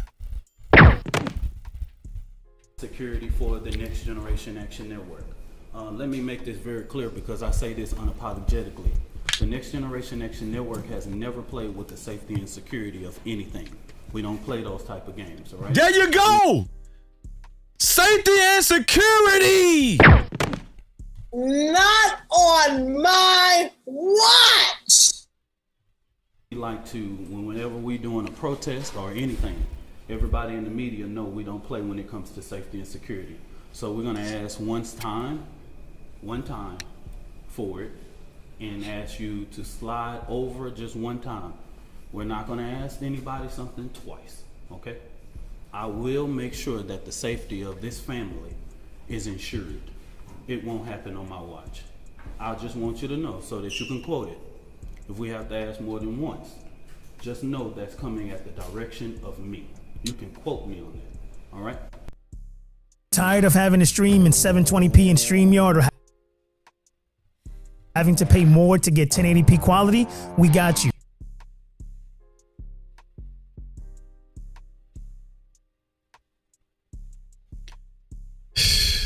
People that can't see this, listen, I'm gonna tell y'all something. Y'all stop arguing with people. People that just can't see, can't even agree with the obvious. Y'all listen, don't even go back and forth. Listen, if people are saying he had every right to be there, and you know, just don't even argue. That's because it's just nonsensical. How you got every right to be at a private function where there's security hired for this private function, and the only people that was invited was press, specifically orchestrated just for a press conference. Don't even go back and forth with these people,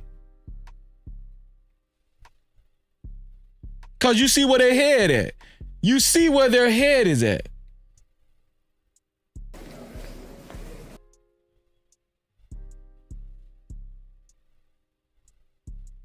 Here we go. This is Mr. Metcalf getting escorted out right here.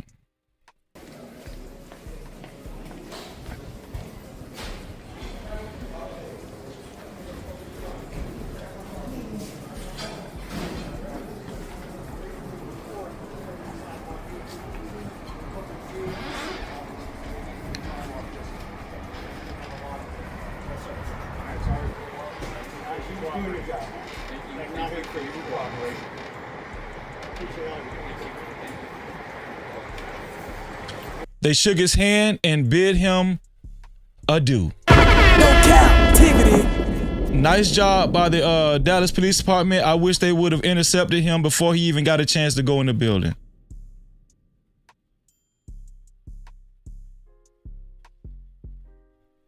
They should have intercepted him before he even got in the building. There's no telling what he could have came and did. No telling.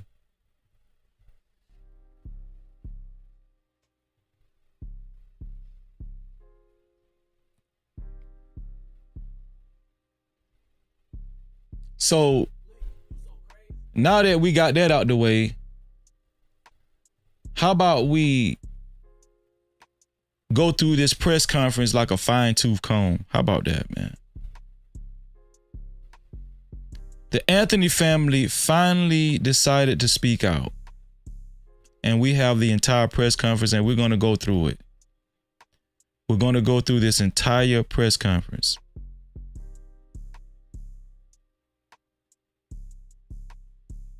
Okay?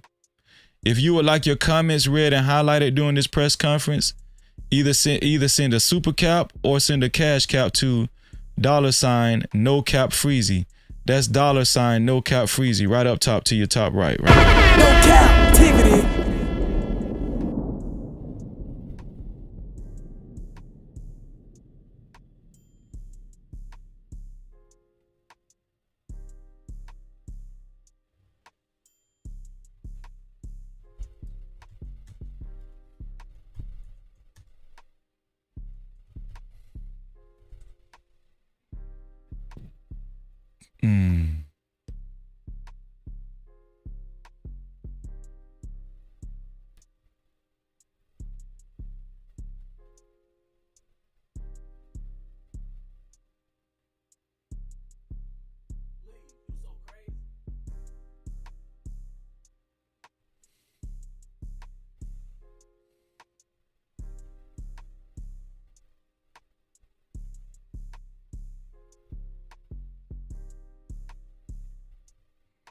Okay, I was trying to find something. Okay, here we go. Let's just go ahead and go over straight to the press conference. Here we go. Here we go, y'all. Shout out to Brutal Reviews. Thank you, bro. Thank you, my brother. Super chat. Shout out to you, man. Shout out to you for your $2 super cap. I appreciate you. No Cap-tivity. Brutal Reviews said, Freezy, you peeped the fanny pack on his side? Yes, I did. Yes, I did. Yes, I did. And I'm gonna tell you something. The police should have checked it. The police should have checked his fanny pack. What the police should have did, they should have searched him and checked him before they let him leave. They should have searched him and checked him before they let him leave. Before anybody even comes to this press conference, the reason why you have security is supposed to search everybody before they even come through the door. Am I lying? They just minding their own. They just let this dude walk on through. They should have searched this dude and they should have went through him like a fine-tooth comb. I'm gonna give you one more shot. And you're through. So this is the entire press conference. I haven't watched this whole entire thing. I've seen a couple of clips. But I can imagine that the family is speaking out to dispel a bunch of lies, to dispel a bunch of false accusations that have been placed on this family. We're going to play the entire press conference from front to back. Shout out to Andrew Anthony, the husband, and Kayla. Karmelo Anthony's mother.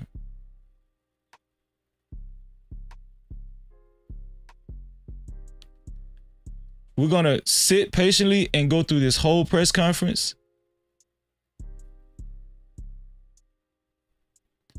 And we're going to ask you guys to try to remain as respectful as possible while we listen to this press conference. This press conference is breaking news. The Karmelo Anthony's family has been quiet thus far. So let's listen in and give them our listening ear. I appreciate y'all. No Cap-tivity. Let's go. I want to start off this press conference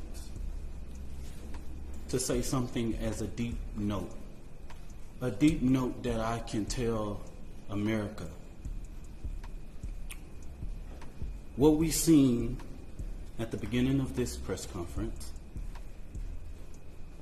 the father being at this press conference, these are my words, don't quote anybody, is a disrespect to the dignity of his son. Did y'all hear what he said? He said it's disrespectful.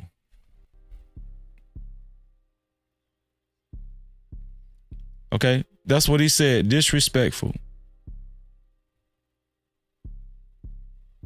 Do y'all agree that it was disrespectful that Jeffrey Metcalf showed up at this press conference? Let me rewind it a little bit. Here we go. Seen at the beginning of this press conference, the father being at this press conference, these are my words, don't quote anybody, is a disrespect to the dignity of his son. He said it's disrespect to the dignity of his son. Do y'all agree? To the dignity of his son, disrespectful. Next Generation Action Network from the beginning has respected the loss of life. No matter our opinion of it, we have kept our opinion close. We have not attacked. We have not shared the information that was shared with us. And this is true. They have not even spoken out. Like he said, they've kept their opinions close. We have not even heard from this family. Not one peep. As a matter of fact, I said, I made a statement not too long ago saying, I noticed that the mother hasn't even said anything. Usually mothers are very emotional. We haven't even heard from the mother, his mother, Kayla. We haven't even heard from her. The guy that we see, let me see, the guy that we see speaking right now, his name is Dominique Alexander. Dominique Alexander. Okay? He's serving as a spokesperson for the Anthony family. Dominique Alexander. Here we go. About Austin Metcalf, because we respect the dignity of life and loss. And as a minister, I would not attack a grieving family, even if I disagree with them. When I have stood before this podium for people who have died at the hands of law enforcement, I have asked for that same manner of respect. And even when the shoe is on the other foot, I will not do that.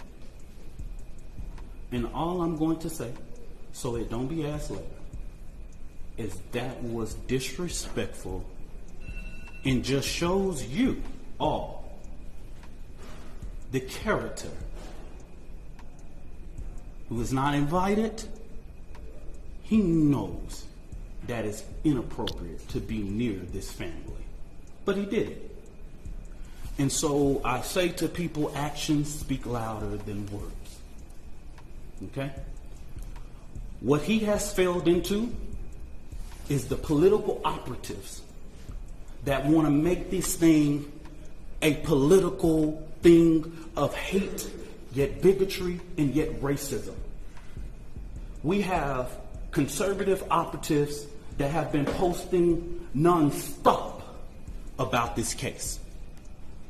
It is outright disrespectful. We haven't been doing it.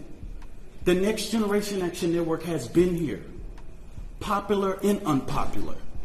So that's the name of his organization. He has the Next Generation Network. I think it's a nonprofit organization, this guy right here. He's also a minister. So regardless, Dominique Alexander, before this all over, we're going to know all the names surrounding this whole case. of what going on, that was disrespectful. Disrespectful. And I will leave it to y'all to define it. But of course we want to. Y'all, I'm Minister Dominique Alexander. I serve as the president of the Next Generation Action Network. Today I come before you with a heavy heart, but determined in spirit, not just as an advocate, but as a black man, as a father, as a protector, community, and children. There are 4 critical points I must address today, and I want to make sure that the public and the media and everyone who believes in truth and justice. First, the misinformation about the fund. Let's get into it. From the very beginning. Let's get into it. Now, y'all heard what the New York Post wrote.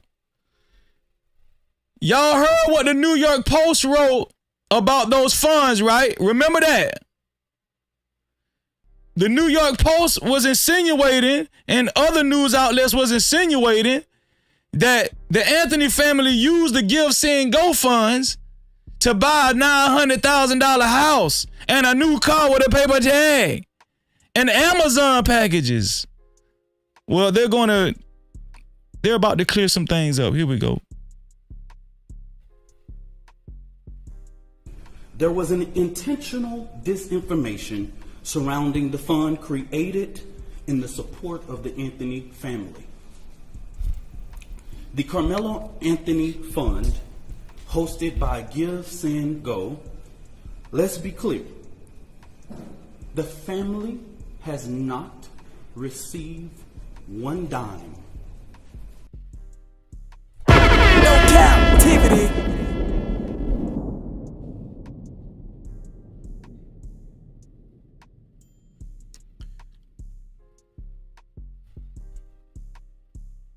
Who's making this racist? Who's making this racist? As this gentleman just cleared up, the family has not received one dime. So apparently, if they do live in a $900,000 house, they bought it off their own merit. Who's being racist?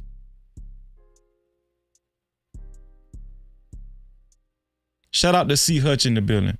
Appreciate you being here. No captivity. Not one dime they've received. Any of the media could have verified this, but we saw on Twitter. Any of the media could have verified this. Any of the media could have verified this, but you know why they didn't? Because their sole purpose is to demonize this damn family. This one here for the thug. That's why. We saw on Facebook and so many different things. Their sole purpose was to demonize this damn family. That's all you do. That's it. You rap. Of the false, lavish life of this family. $800,000 home, purchase Escalade, and private security. Let me make this very clear. The next generation. No, Dominique, they said $900,000. Don't show them $100,000. They said $900,000. You said $800,000. They said $900,000. Come on now, Dominique.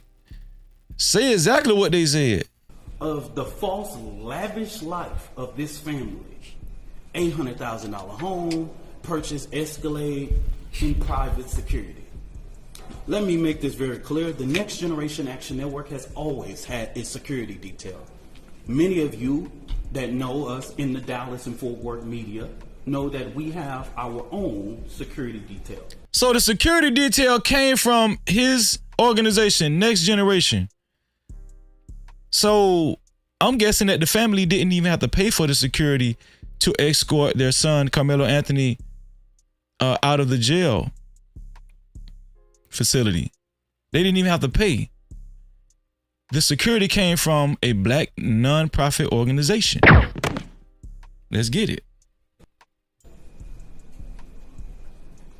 One of the individuals that escorted Karmelo Anthony out of jail is here present with us now. They are a part of the Next Generation Action Network security team. The family hasn't hired any private contractors or whatever, or splurged or whatever. But if they have the audacity to spend money for their safety and security, that's their prerogative. The family has not withdrawn, and just until recently, just yesterday, they were officially notified by Give, Send, Go that they could start the withdrawal process. But if anybody know about this process, they know that takes about 2 to 3 days to withdraw from that and actually hit any account. People have been accusing this family of using the Give, Send, Go funds to buy a brand new house, $900,000 house, and a brand new car. Falsely accusing this family of misappropriating the funds meant for their son's case. Who's making this racist? Who's making this racial?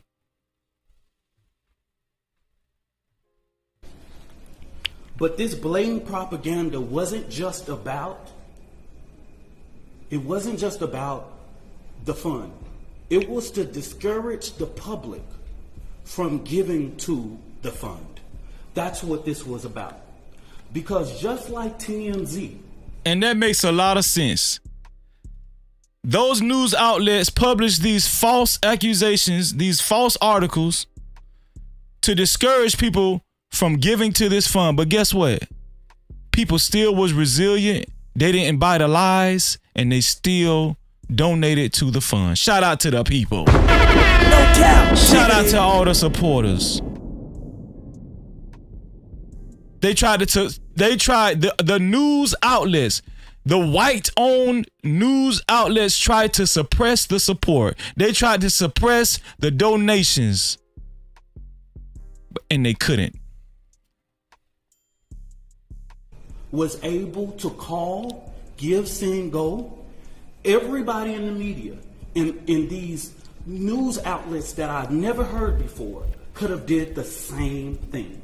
When I first called Give, Send, Go, they gave me every information that I needed. Okay? So that's what I'm going to say on regards to that.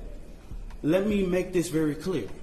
This family never authorized a single fund on the GoFundMe platform.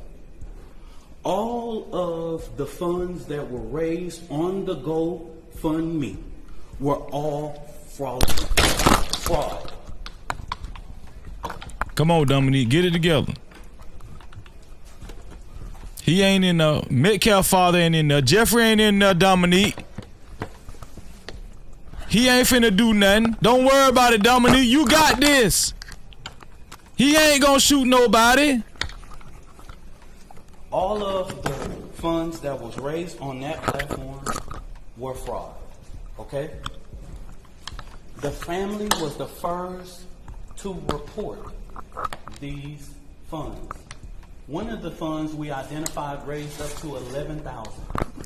So a post about anything that stated that GoFundMe took everything down regarding Karmelo Anthony, that was at the request of the family and their supporters.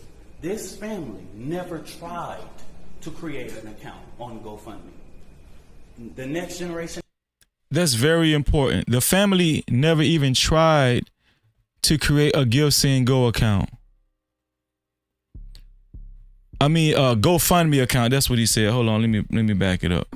So a post about anything that stated that GoFundMe took everything down regarding Karmelo. GoFundMe. So all of those GoFundMe accounts were unauthorized by the family. They never okayed any GoFundMe accounts. This is very important. Karmelo Anthony, that was at the request of the family and their supporters.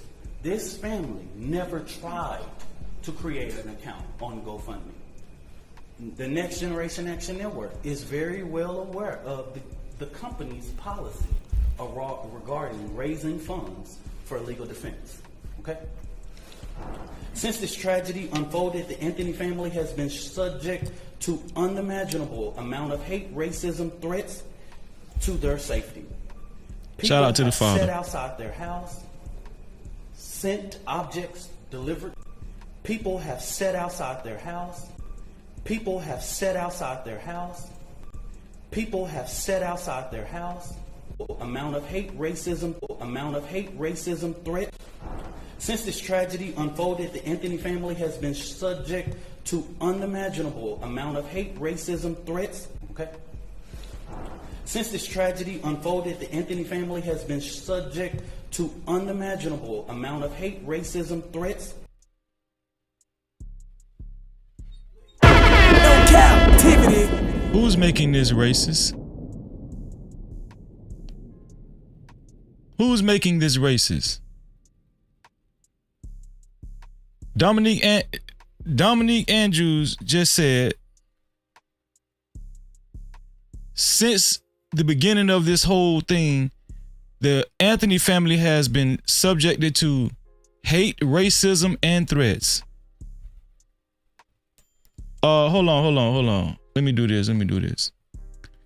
Big Bad Bull. Hold on.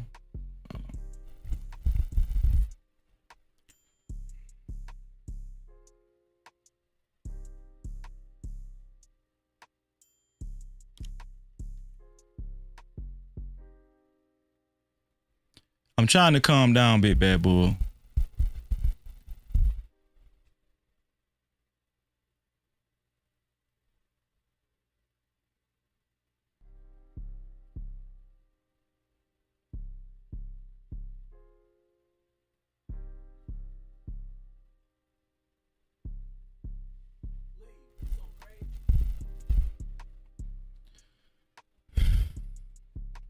Big Bad Bull, I got respect for you, bro. Don't tell me what to do on my shit.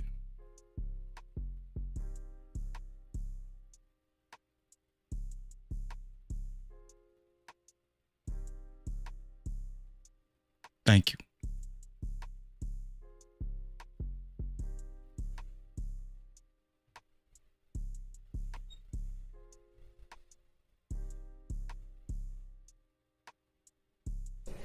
To their safety. People have sat outside their house, sent objects delivered to their door. So like I fucking said, who's making this racist? Who's making this fucking racist? These people have been getting threats, death threats, racism. People have been sitting outside their door. Who's making this racist?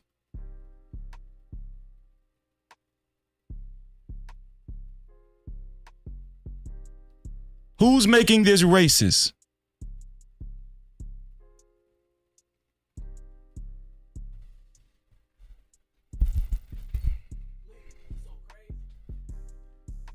Let me rewind again. I might rewind this bitch 100 more fucking times. Man, y'all, man, leave me alone. Leave me the fuck alone. Please, right? Please. Okay? Leave me the fuck, please. Okay, please. Man, you niggas gonna be the death of me. Why y'all do this? I might stop this bitch 1,000 times now. We might be on this very same part for 12 hours.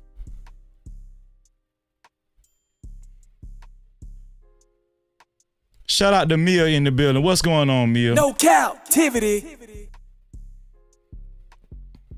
Request of the families and their supporters. This family never tried to create an account on GoFundMe. The Next Generation Action Network is very well aware of the company's policy regarding raising funds for legal defense. Okay? Since this tragedy unfolded, the Anthony family has been of the families and their supporters. This family never tried to create an account on GoFundMe. The Next Generation Action Network is very well aware of the company's policy regarding raising funds for legal defense. Okay? Since this tragedy unfolded, the Anthony family has been subject to unimaginable amount of hate, racism, threats to their safety. People have sat outside their house, sent objects delivered to their door, publicly harassed, online and in person, subject to unimaginable defense. Okay? Since this tragedy unfolded, the Anthony family has been subject to unimaginable amount of hate, racism, threats to their safety. People have sat outside their house, sent objects delivered to their door, publicly harassed, online and in person. This is not amount of hate, racism, threats to their safety. People have sat outside their house, sent objects delivered to their door, publicly harassed, online and in person. This is not this tragedy unfolded. The Anthony family has been subject to unimaginable amount of hate, racism, threats to their safety. People have sat outside their house, sent objects delivered to their door, publicly harassed, online and in person. This is not just about Karmelo. It's about the family who dared to stand and demand justice in a return and receive ugliness that racism in this country still breeds. But let me say this loud and clear. We are not scared. We are not moving. We will not be silent. What I've always said as the president of the Next Generation Action Network, we will never ask the Shout out to Brandy Coke in the building. Shout out to you. Appreciate you. Shout out to SD in the building. I appreciate you being here. Shout out to D's Nuts in the building. Appreciate you being here. Thank you. Shout out to Sawed Off 818 in the building. Thank y'all. No Cap-tivity. Appreciate y'all being here. The oppressor for permission to liberate our people. We will not ask for permission to stand up for the rights of our children. The Next Generation Action Network has stood on both sides of the fence in ensuring that justice is served. Now, getting to the information that the Next Generation Action Network wanted to share with the public today. And I will go ahead and pass it over to the mother and once I make this statement, okay? All right. There's two more final. For the last week and a half, the Next Generation Action Network has engaged in communications with Frisco ISD to ensure that Karmelo Anthony's due process is not violated. We know that in the state of Texas, there are things that are discretionary things and decisions by the leadership of Frisco ISD, right? There are clear guidance in the state and education code regarding expulsion of a student. We have asked several times. We didn't just rush. We have had these conversations over the last several days. And we have stated that it is just outright wrong to get involved in this. Karmelo Anthony doesn't have to walk. He doesn't have to involve in any senior activities. But Karmelo Anthony is a 3.7 GPA student. And if he doesn't even go to class for the remainder of the year, he would graduate. Okay? So why they trying to demonize this boy, just like we said, 3.7 GPA, captain of the football team, captain of the track team, held down 2 part-time jobs. He said he don't even got to go to school for the remainder of the year, and he's still gonna fucking graduate. No Cap-tivity. Yeah. Still gonna graduate.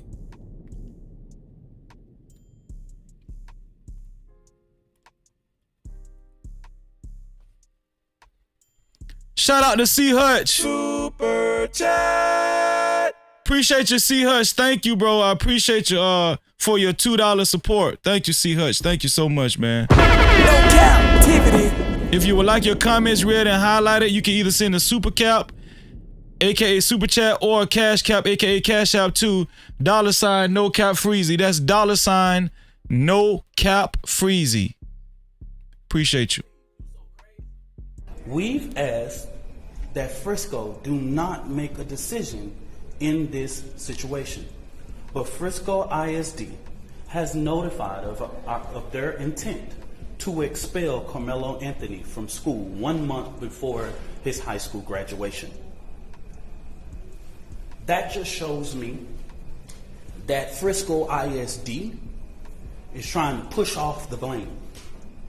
And what I have not heard the media say, as many media outlets have asked us what went on, I'm trying to find how many of y'all have asked the superintendent or one single board of trustee, why didn't you cancel or postpone?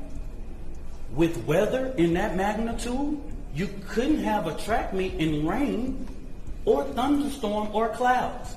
So right there,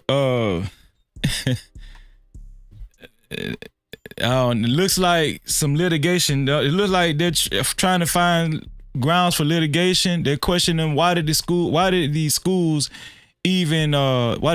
even choose to continue having this this track meet championship, being that it was bad weather. But I would say this: when I played football in high school, we played in the rain sometimes. So I wouldn't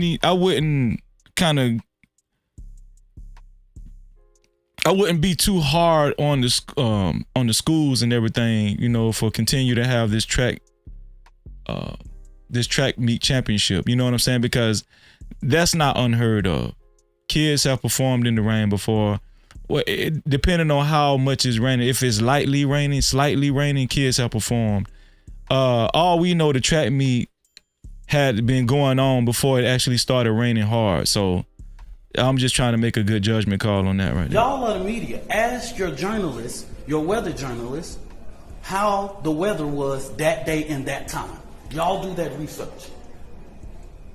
Because as a person who is the administrator of your children, you are responsible for the safety of the children. And so it seems as if Frisco ISD is trying to push this off by making this decision that they do not have to make.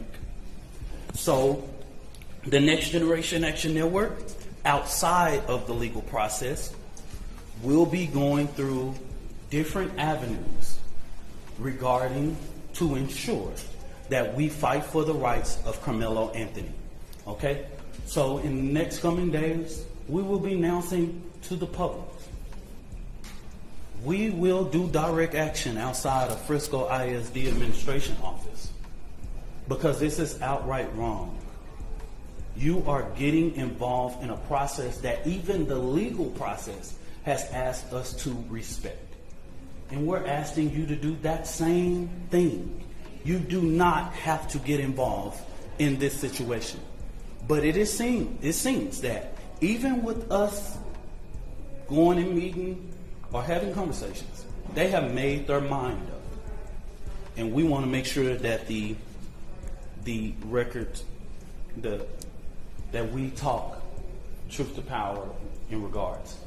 I wanted to lay this out to ensure, because of the sensitivity of this case, there are so many moving factors. Do y'all see the only people that's standing up there is the Anthony family and Dominique Andrews, the spokesperson. That's it. So that will let you guys know this is a private press conference. The only people that's up there standing is Karmelo Anthony's mom and dad and Dominique Andrews. So why would they even allow Mr. Metcalf to breach entrance and attend this press conference?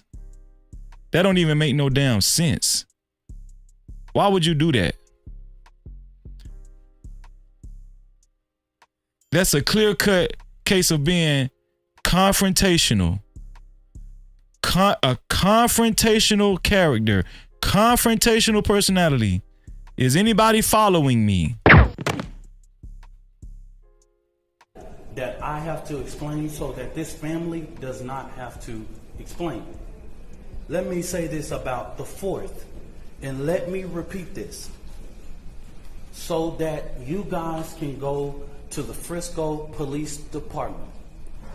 The reason why the family or me or anybody with direct knowledge of this cannot talk about the particulars of what happened in that tent, I know you know this is all law, is because if anybody tell you there was an adult near or inside or whatever, this current investigation knows nothing about that. Everybody involved at this point of our knowledge are minors. In the state of Texas, you know we cannot release or talk about minors. So stop asking us the question. Stop. It's no. We can't even do it if we wanted to. Okay? We can't talk about it. So don't ask. There is a court of law that will express everything, will lay out everything. We can't talk about it if we wanted to. Okay? So make it clear. Go back, confirm with Frisco Police Department. Go back, confirm with the district attorney. You know why I like this? This letting me know that they obviously they got more information than the police do. You know how I know they got more information than even the police do? Because Karmelo Anthony was one of the people involved in this altercation. Word is Karmelo Anthony's brother was there. That's what they're saying. And we know his friend was there from Memorial High School. The Karmelo Anthony's family has a bunch of information that we don't even know about. And the press has been pressing this family to give it to him. And Dominique Andrews is telling them, listen, stop asking for us to speak on this situation. We're not telling you nothing. Go to the police department. Read the police report. Just figure something out from that, like everybody else been doing. That's what this man is telling the press. Listen, stop asking us. We're not giving you no information. I'm telling you. Even in the bond hearing, you didn't see a single thing said about people that was indirect. They're minors. Okay? So stop. The social media, stop. I haven't saw not one person single-handedly get this right in the public. I haven't seen one person single-handedly get this right in the public. No Cap-tivity. What is that telling y'all? We don't even know the half. Did y'all hear what he just said? Did y'all hear what this man just said? We don't even know the half. He said he hasn't seen one single person get this shit right yet. Not even the police. Man, y'all better listen to this shit. They're minors, y'all. I haven't saw not one person single-handedly get this right. Media, stop. I haven't saw not one person single-handedly get this right. I haven't saw not one person single-handedly get this right in the public. They're minors, y'all. Just stop. We can't. Don't send another inquiry to NGAN inbox. Do this, all of that. That's the reason why we felt like it was important to do this press conference today. We can't talk about it. So if you ask me, I'm just going to look at you, okay? So I'm telling the world. Everybody know the state law. I'm not creating it. We can't talk about it. This family can't talk about it. I can't talk about it. Nobody, unless you want to be sued. You release one of those 16-year-olds or 15-year-olds and 17-year-olds' name, the law of this land tells you what was going to happen to you. Okay? So don't ask that question. Finally, in regards to this judge, I do not know Judge Angela Tucker. I've never met her, never known her, never been nowhere near her court. So he's talking about the black woman judge that everybody's saying that this family knows and she did the family a favor. They're saying they don't even know this judge. They don't know Judge Angela Tucker from a hill of bean. Shout out to Jennifer Allen in the building. Thank you for being here. No Cap-tivity.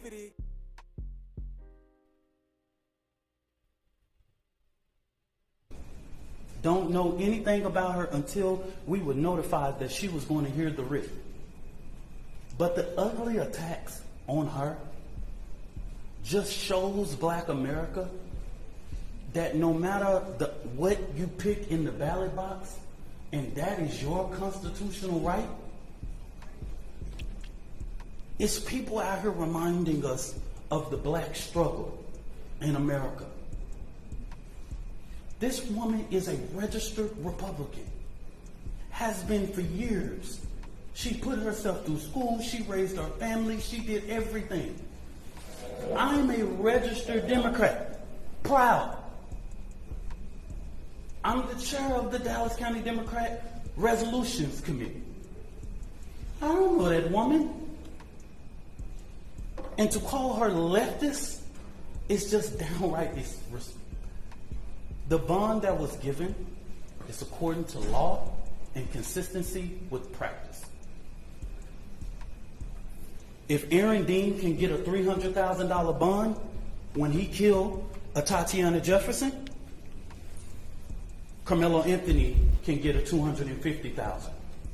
If Amber Geiger can get a $200,000 bond when she kills Botham Judge in his own home, he can get a $250,000. If Roy Oliver Let's get can it. get a $250,000 bond after he Captivity.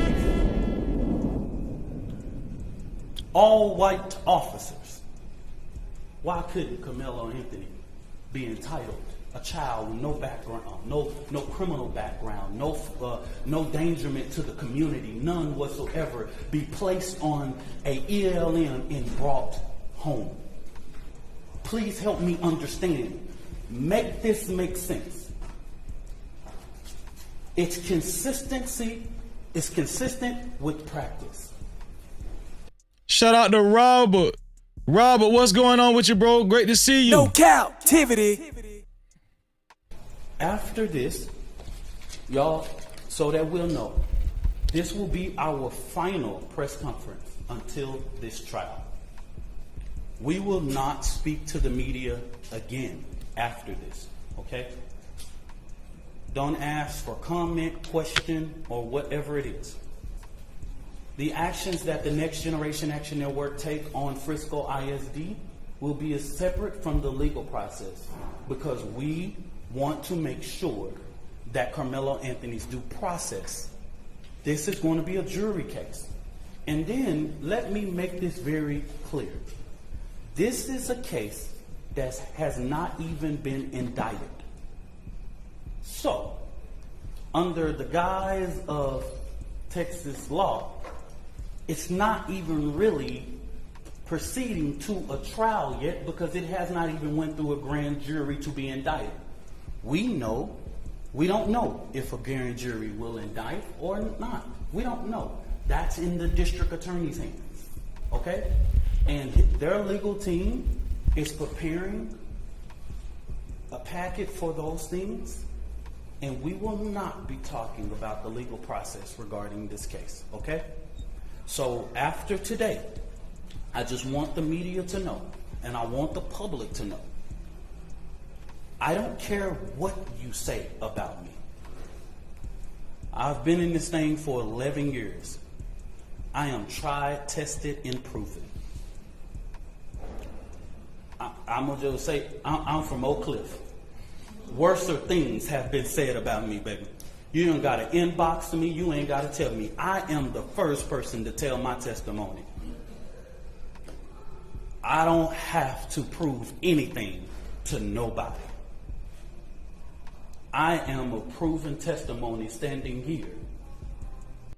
Okay, I don't agree with this. Let's not make this about you. You know, because it's been insinuated that, you know, they brought out his, he ran into trouble with the law when, you know, when he was younger. And they brought that out or whatever, right? But we don't even need to make this about him. He's just a spokesperson. So. That God, even when you make mistakes, God is not finished with your story. I get it though. He's trying to clean up his image because it might reflect on the Anthony family. So I mean, I kind of get it, but I mean, I'm gonna bring this mother, Kayla Hayes, and it has taken her a lot of strength, y'all, to come and do this today. And I want you guys to respect her as she read this and giving her the respect that she deserves, y'all. So the mother is about to talk. The mother is about to talk for the first time. This is very significant. The mother is about to talk for the first time. Now, we know that the father is a financial accountant, whatever, for a car lot. Makes good money. Sole provider for his family. And this woman, his wife, Karmelo Anthony's mother, is a stay-at-home mom. upstanding citizens, respectful family. Let's listen to what she has to say. Let's go. Good afternoon. My name is Kayla Hayes. I am the mother of Karmelo Anthony. 3 years ago, my family moved to North Texas searching for a better life. Like so many other families, we wanted to give our children the future we did not have. My husband works hard every single day to provide for us, to make sure we're in the best financial position possible. As a stay-at-home mom, I made it my life's mission to ensure our children are loved, nurtured, and supported every step of the way. In wake of this tragic incident, our family has been under attack. Whatever you think what happened between Karmelo and the Metcalf boys, my 3 younger children, my husband, and I didn't do anything to deserve to be threatened, harassed, and lied about. Under attack. Whatever you think what happened between Karmelo and the Metcalf boys, my 3 younger children, my husband, and I didn't do anything to deserve to be threatened, harassed, and lied about. Who's making this racist? Who's making this racist? This family has been threatened, attacked, and lied on. Who's making this racist? Oh, they deserve it, Freezy. They deserve it. Do you blame them? Shout out to Sunshine in the building. Thank you for being Sunshine. No Cap-tivity. Shout out to TB. How you doing, TB? Great to see you, TB. No Cap-tivity.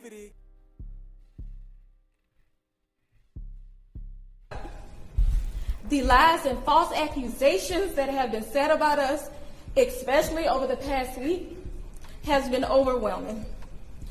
The lies and their amplification put my family in danger, as well as everyone in our community, everyone involved in the investigation, from the police, the attorneys, and the court staff. Our address and my husband's previous employer's address has been put on all social media platforms. My husband had to take a leave of absence because he's afraid what may happen to our family. His mental health is deteriorating day by day. We have endured death threats. My 13-year-old daughter is afraid to sleep in her own bedroom because she's fearful of what may happen to her. And let me be clear, the claims that were used about the public donation to buy a home or anything else are completely false. Every single dime from the Give, Send, Go Fund employer's address has been put on all social media platforms. My husband had to take a leave of absence because he's afraid what may happen to our family. His mental health is deteriorating day by day. We have endured death threats. My 13-year-old daughter is afraid to sleep in her own bedroom. Do y'all see how docile the father is? Father, I'm just impressed by the father. Strong backbone of the family, sole provider. There to. I mean, this is hard. This is, there to support his wife. Why is this family being threatened? And we all know who's threatening this family. Listen, write in the chat who y'all think is threatening this family. Y'all write in the chat who y'all think is giving this family death threats. Just like this young lady said, what is it a good enough reason to give this family death threats? Yes or no? Write in the chat who y'all think is giving this family death threats.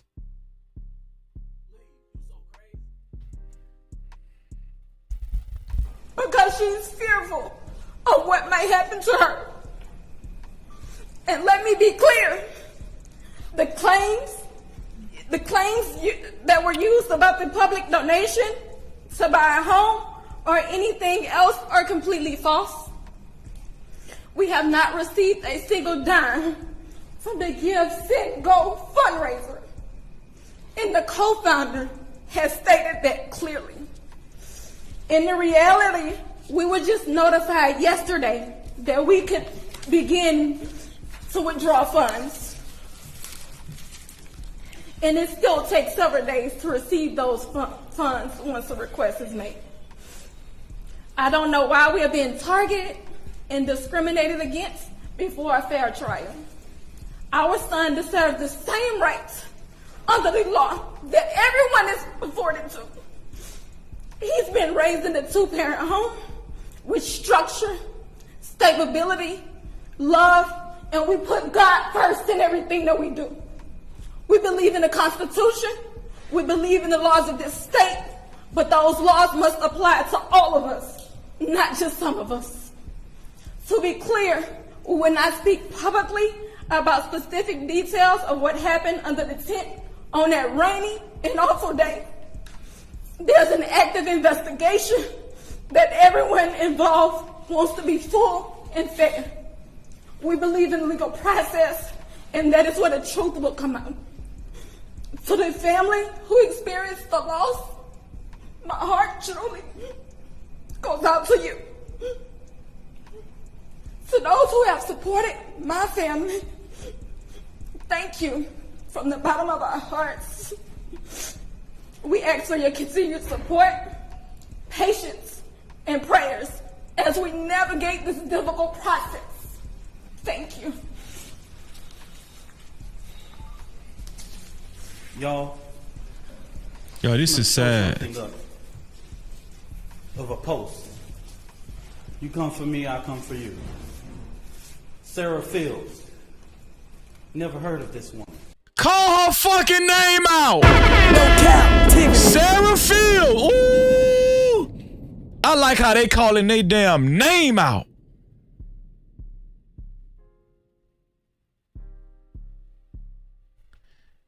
They calling names out. Sarah Fields, where you at? Just waiting for the thug. Where you at, Sarah Fields? Where you at, innocent white woman? Where you at, Sarah? Making death threats.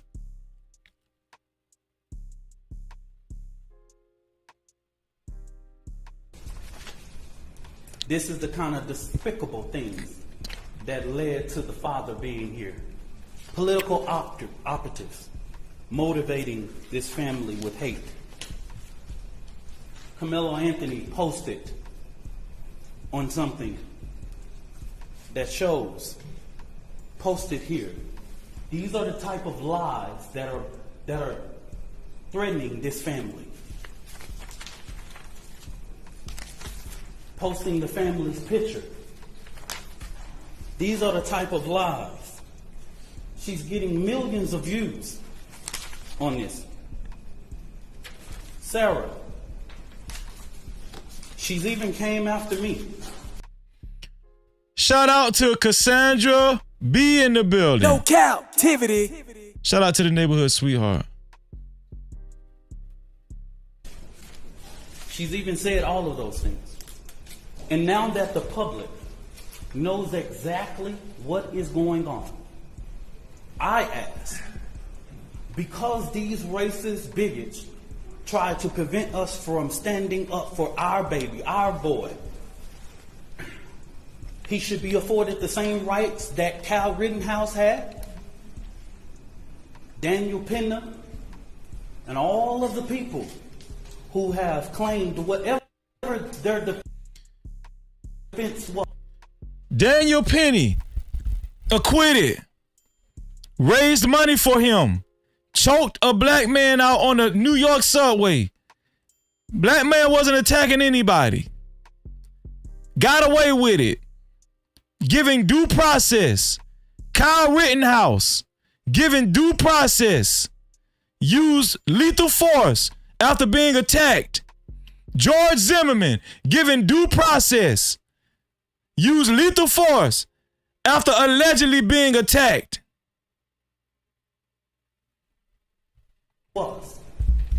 He should be afforded the same right.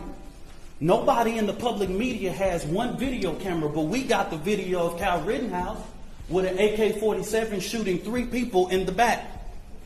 In the back. That. And he raised more than $2 million publicly, and nobody says anything. So since they tried to come for us, I call for the community's overwhelming support for this fund. The disinformation that was put out was literally deliberate to prevent you from helping this family. And I want you to give overwhelming support to show them the community united can never be divided. Community united. And I'm going to say this again, and this is for everybody. Black people in America, while the current occupant sits at 1600 Pennsylvania, black people in America don't have to pull the race card. It's what we live as a reality every day. Let's get it! Come on! No Cap-tivity. Man, come on, bro. This man preaching right now. Who's making it racist? Who's making it racial? I ask you tonight. Who? Who is really making it racial with all the information that we done got? And everything we've seen. It's what we have to teach our children. We don't want to, but we have to. We don't like to, but if we want to sleep at night, we got to. I ain't pulling no race card. I live it.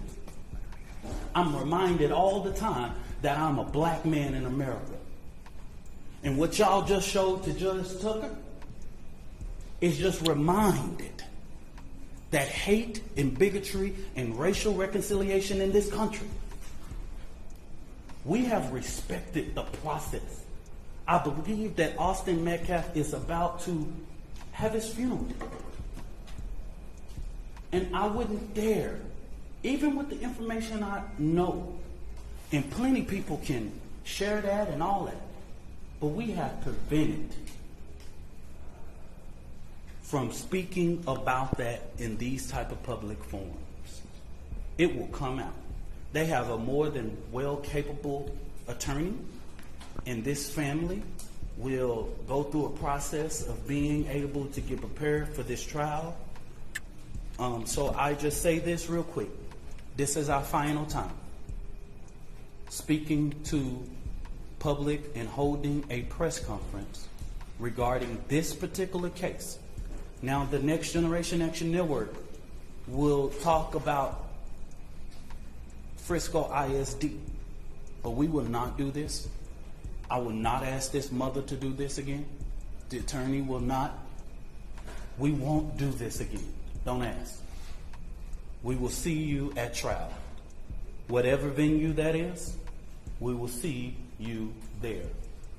I stand 10 toes down supporting this family. And I want to thank all of the community leaders and people that I've seen that have came here today. Bishops and pastors and clergy, community leaders with respectability in this community. I see them today.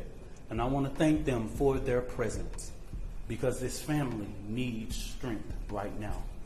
Thank you, and God bless you.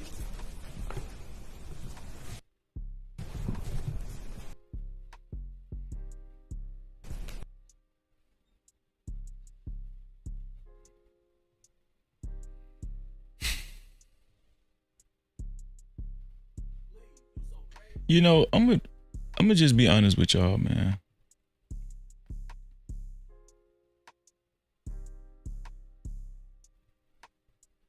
If y'all think somebody wanted a kid to die,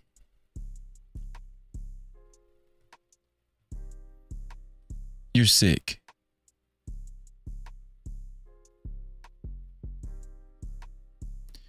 The comments, some of the comments that I've been seeing is almost like you think people like me and people with similar views like me wanted Austin Metcalf to die. It's just sick. It's sick. But that just goes to show the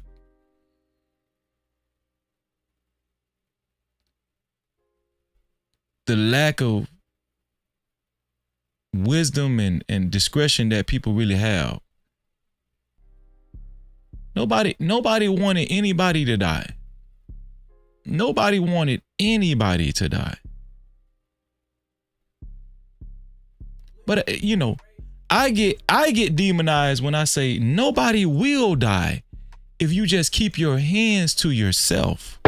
But you know what I've been hearing the whole time? You know what I've been hearing thus far?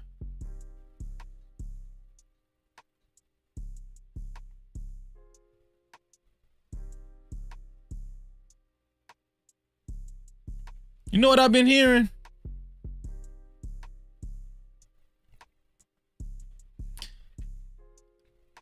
All I've been hearing is what should have happened after Austin Metcalf potentially punched this boy and grabbed him, put his hands on him. I've been hearing what should have happened after Austin Metcalf put his hands on him. No Cap-tivity. On Karmelo Anthony. That's what I've been hearing.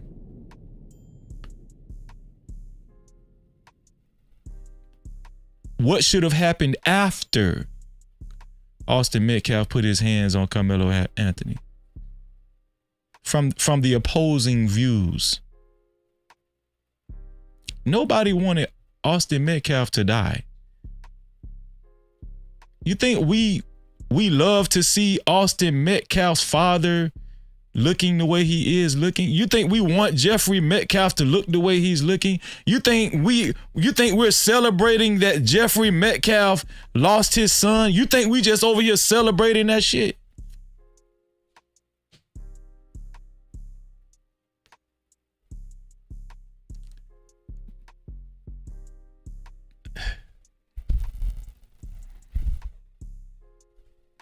Do you think, better yet, do you think Karmelo Anthony's mother and father is happy that Jeffrey Metcalf lost his son? Do you actually think they're happy? As a matter of fact, hold on, let me do you one better. Do you think Karmelo Anthony is happy that Austin Metcalf died? Being that he was crying hysterically at the track meet, and he asked the officer, is he going to be okay? Is he going to be okay? So the people that's like going out of their way to demonize this young kid and his family, accusing them of using Give Send Go funds to buy a house.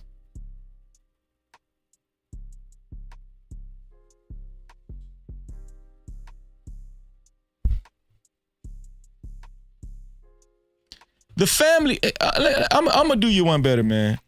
That family, the mother and the father. Let me ask y'all something.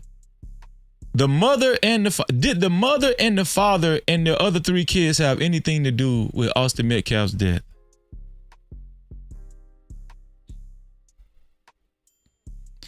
Did the mother, the father, and the other 3 kids have anything to do with Austin Metcalf's death? And if the answer is no, why are they receiving death threats? Why is the whole family receiving death threats? Why is the whole family's house being posted on social media? Why are they being attacked? Why is this whole entire family receiving hatred?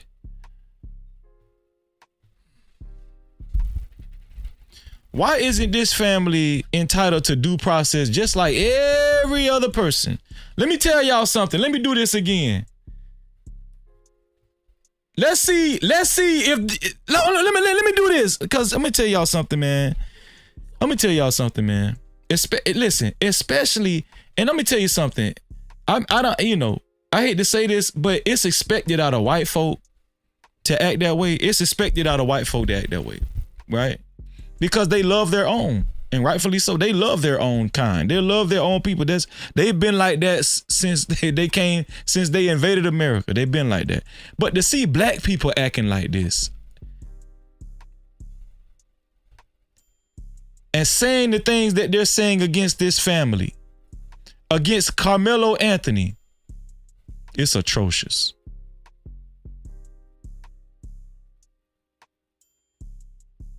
It's atrocious. Let me ask y'all something. I wonder if they're going to have that same energy for this guy right here. This guy that just potentially purposely killed this young kid, Jordan Hill. I wonder if they're going to have, if black folk are going to have the same energy for Cody Rallison. Is that his name? Rallison? Cody Rallison. Let me see. I think that's his name. Cody Rallison. Yeah, that's his name. Cody Rallison. I got it right for the first time. I wonder if they're going to have that same energy for Cody Rallison. The same energy they got for a 3.7 GPA black student that held down 2 part-time jobs, captain of the football team, captain of the track team, and came from an affluent family. I wonder if y'all gonna have that same energy for Cody Rallison. I wonder if you raggedy ass niggas gonna have that same energy for Cody Rallison. You raggedy ass, sellout ass niggas. You nigga ass niggas. You.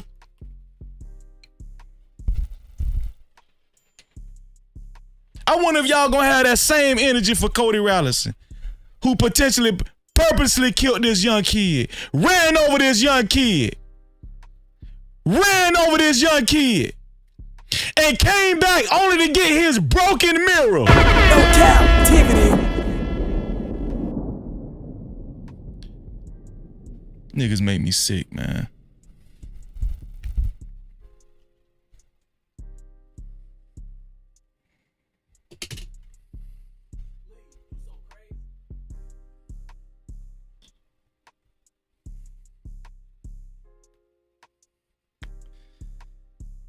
I hate to say it, man. You niggas make me sick. For real, man. You know what it is? Y'all just, it's something that's preventing y'all from actually seeing the big picture.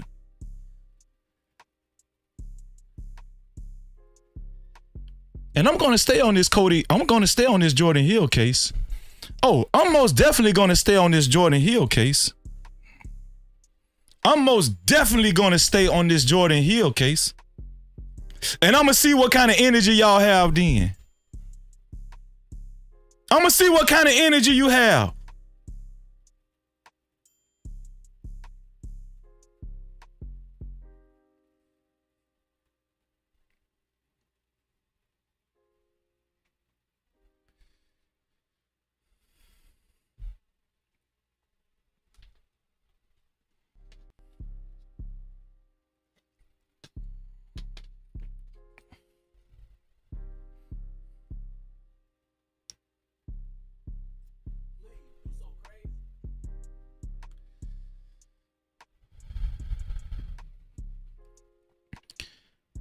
If I was a betting man, I'd be willing to bet that. Did I see my my brother? I think I seen my brother in here earlier. Let me see. Shout out to On Their Next podcast, man. No Cap-tivity. Shout out to my brother On Their Next podcast, man. Make sure y'all subscribe to my brother channel. Hit that notification bell, man.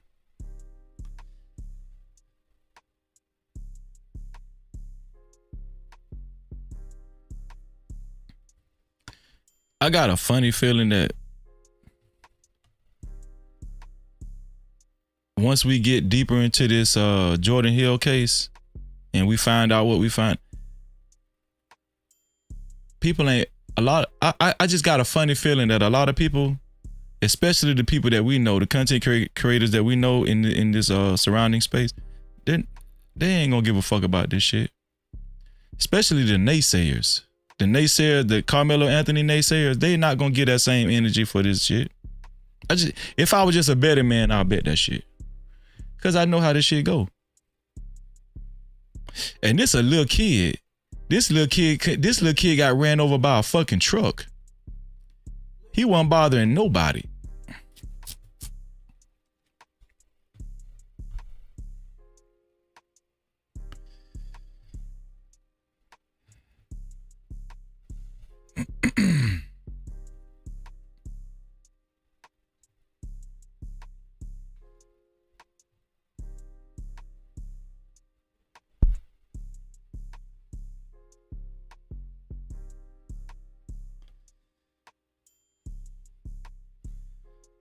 The point that I'm trying to make is that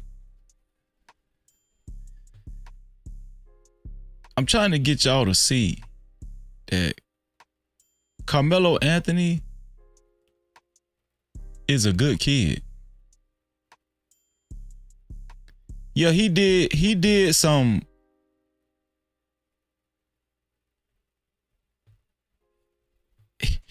something that he could have made a better decision regarding, right? He could have made a better, yes. I think we all agree with that. He could have potentially made a better decision, but he's a good kid. Karmelo Anthony is a good kid. Ain't nobody going to force me to believe that. Nobody going to force me to believe that. Nobody. Nobody's going to force me to believe that Karmelo Anthony is a hooligan. Nobody's going to force me to believe that Karmelo Anthony is a hooligan.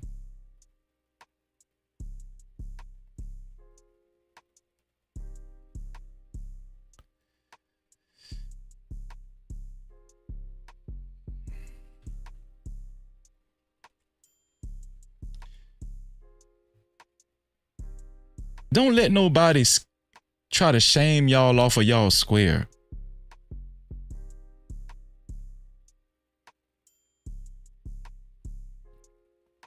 Don't let nobody try to embarrass you and try to push you off of your viewpoint on this.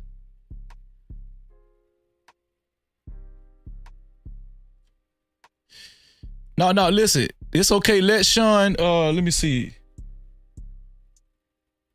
Yeah, Just Jay deleted his comment, but it's okay. Just let him, just don't block him. Don't block him, because I want everybody to be entitled to their opinion.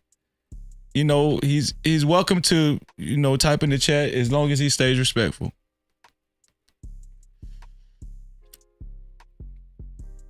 But listen, I'm going to tell y'all something. Don't let nobody push you off of your square. Stand on what you stand on. Stand on that shit. See, cause I'm gonna tell y'all the difference between me and a lot of people. I stay consistent. The difference between me and a lot of people, I stay consistent, see. I'm gonna have that same energy for this case right here. See, I'm not a sometimer. I don't take the opportunity to just punch down when I can. No, I stay consistent.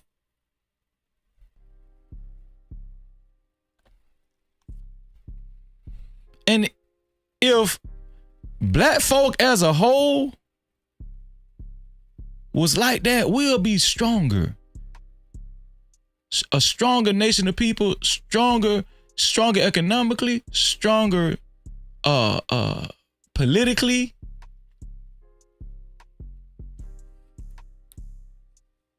stronger family-wise as a community. I just don't get it. I just don't get it, man.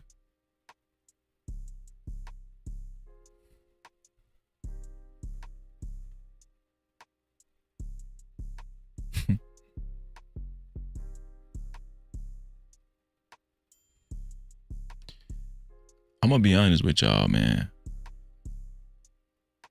And I might be wrong. This is just my honest opinion. And y'all know I can say what the fuck I want to say on my damn channel. I just think some black folks, they're just very intimidated by white folk, man.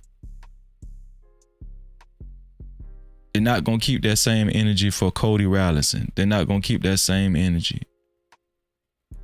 Shout out to Serenity in the building. Shout out to you. No Cap-tivity. Appreciate you being here. They're not gonna keep the same energy, man.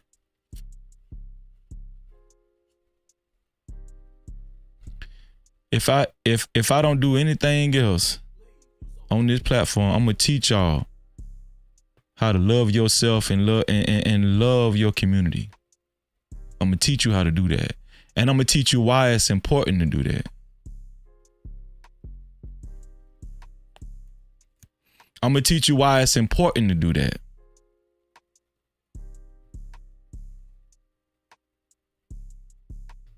I'm gonna teach y'all why it's important to wait for the courts instead of tearing down this young black kid in the court of public opinion and you participating in that bullshit.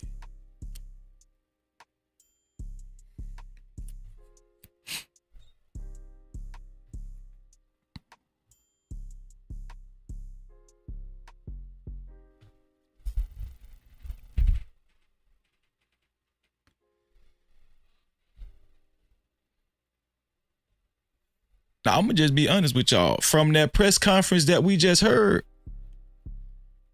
when Dominique Andrews said, ain't nobody got this story right yet. Ain't nobody got it right yet. Nobody. He said that. You know what that tell me?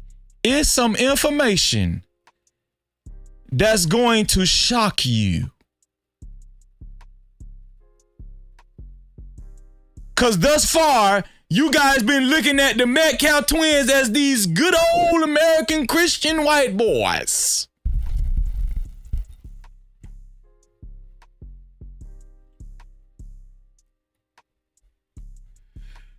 And if it turns out to be different, let's see what choice people have to say then. Let's see what people have to say then.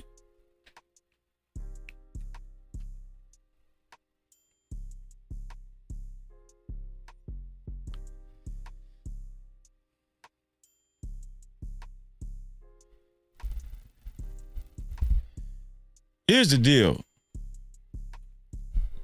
I remember one point in time where bullying was a big, like, people was really big on bullying. You know who made it big? White America. White America sounded the alarm on bullying. White America sounded the alarm on bullying. You know when they sounded the alarm? When white boys was bullying other little white kids. When white bullies was bullying other little white kids. That's when white America sounded the alarm on bullying. Remember that bullying movement? Remember that anti-bullying movement? I'm talking about they was talking about it on The View, The Talk, all that shit. Good Morning America.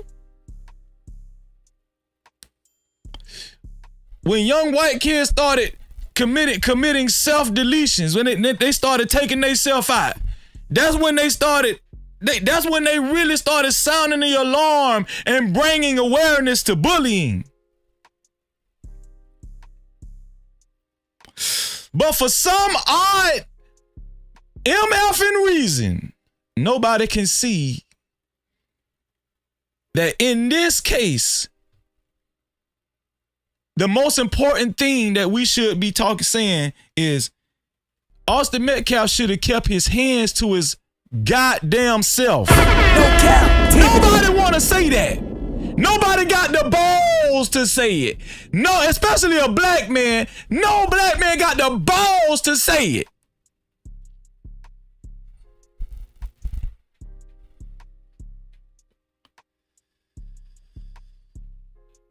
You got the balls to say it. Keep your fucking hands to yourself.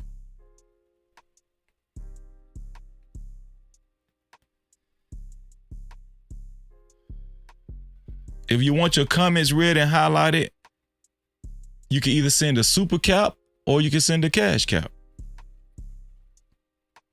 to either a super cap or a cash cap to $ no cap freezy. That's $ no cap freezy.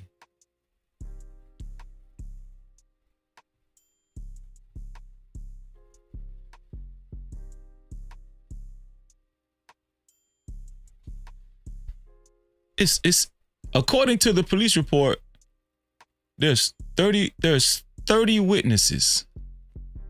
There's around 30 witnesses. Around 30. Have we heard from all 30 witnesses? Have we heard from all 30 witnesses? Well, guess what? I played an audio from a witness and that nobody wanted to give credence to. Nobody wanted to give credence to the witness that I played. And I'm gonna be honest with y'all, it's starting to feel like that the guy that made that audio is checking out because nobody was able to refute his account that he said he's seen. He said he's seen the incident and nobody was able to prove that he wasn't there.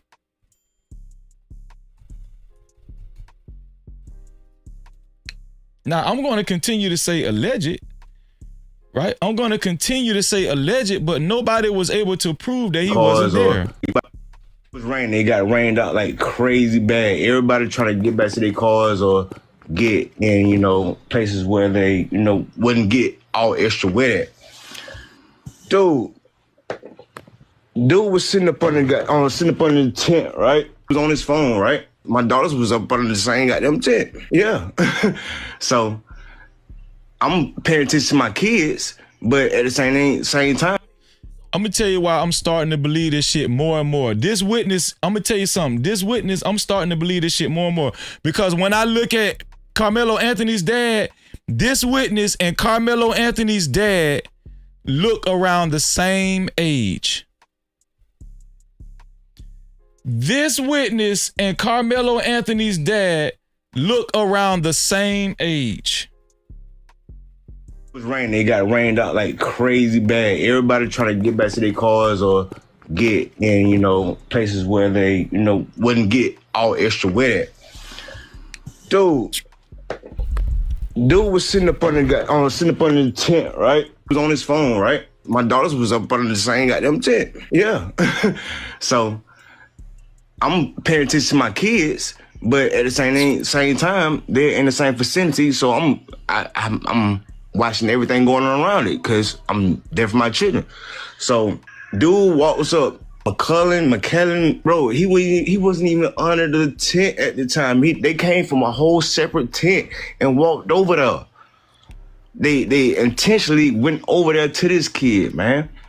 Dude was sitting there on his phone just trying to get dry. You feel me? One thing went from another. They grabbed this man and they tried to punch on dude. Dude went in his bag and what they went to try to jump this dude and punch on this dude, man. And he protected himself, dude. That's what happened. Yeah. It wasn't just one. It was both of them, bro. Austin, that dude that's got unalive, and his brother physically went over there to intentionally. It's not to the point that he brought a knife. For one, it wasn't on school property. The school is at least 5 to 10 miles away. Who don't believe it? I believe at this point I believe this guy because he looked the same age. He looked around the same age as Karmelo Anthony's dad. And how fluent he's actually telling the story. See, I could tell because I came from the street. I know when somebody telling the truth. It was community track meet, bruh. It wasn't a school track meet. So he had the right to have a knife. It was raining.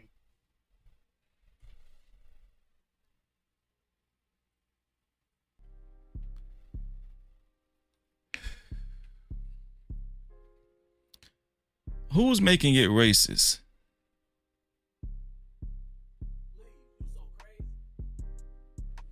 Shout out to Rochelle in the building. No Cap-tivity. Who's making it racist?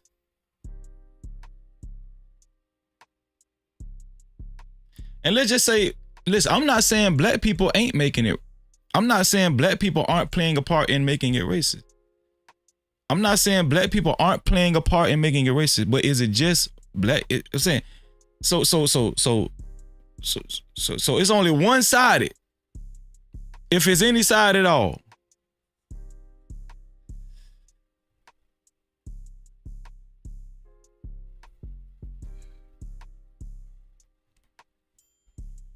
Shout out to everybody that supported the show. I appreciate y'all, man. Shout out to everybody that supported the show so far. Shout out to everybody that has sent cash caps so far. We only got 2 cash caps. 2 cash caps. Let's see if we can get some more cash caps at $no cap freezy. That's $no cap freezy. I'm about to put the link in the chat. And we can talk about it briefly. Shout out to Ruthless Truth. Ruthless Truth, I seen you earlier, bro.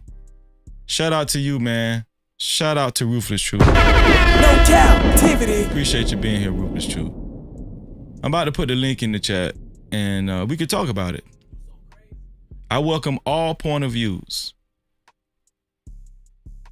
Thank y'all for being here. Let's get it. Sliding like a lubricant. Don't forget the Gucci print. My little chick Peruvian. Hold up, let me check my ego. Lately been really focused on the neighborhood hero. Switching up my stamina, transforming the stilo. Niggas are playing hard, I'm playing smart. Yes, I should. I'm no longer in the hood like 10 hard bands start. Playing in my pocket, don't knock it to protect mine. I will introduce you to a rocket plugged in like a socket. I know all of you connects. When you see me, when you greet me, give me all of your respect. Waistline still, nothing getting killed but the tank. Tell your bro, keep her body. I just deal with the neck. Holla, wow, like the Lakers. Spot filled up with pizza, you got flavors. Anywhere I can take you. I don't want no bullshit bitch with me in Jamaica. Yeah, get rid of that hoe like she was stolen. Hey, look, you can keep that money if you owe me. You and your partner, y'all be rolling. And should've let my boy take shot like he was Kobe. Zay, play, Zay, play. JV phone. Huh?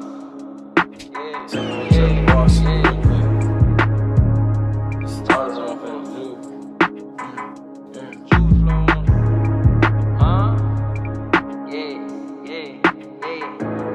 Hey, you done hit the bluff for 10, yeah, and caught the bin, yeah. You wanna fuck her and a friend, yeah, do that again, yeah. Get 2 lags, know them boy could double back and spin, yeah. Ride around with that extend, yeah, you play to win, yeah.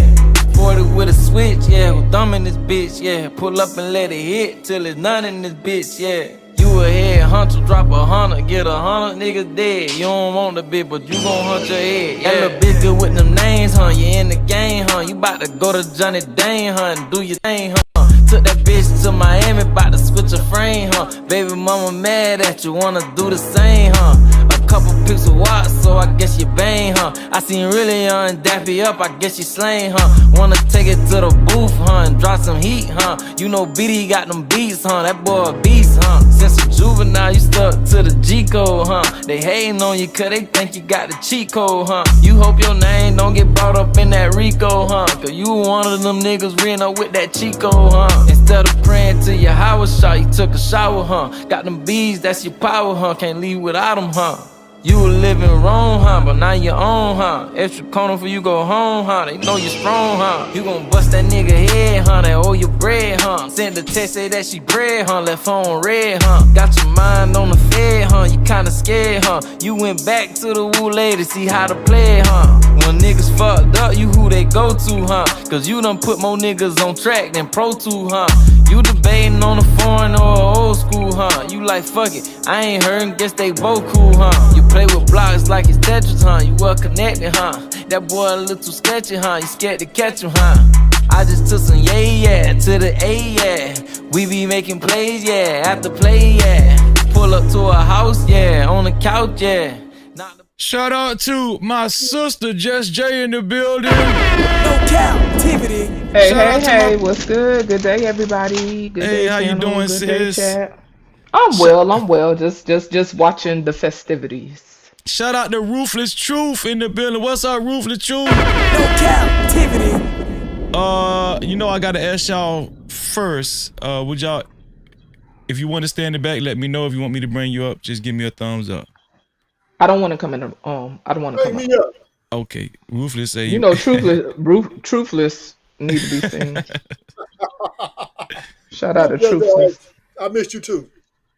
You know what? I'm gonna start with my sister Just J. Just J been here for, I'm gonna say from the beginning. She looked at all the material and everything.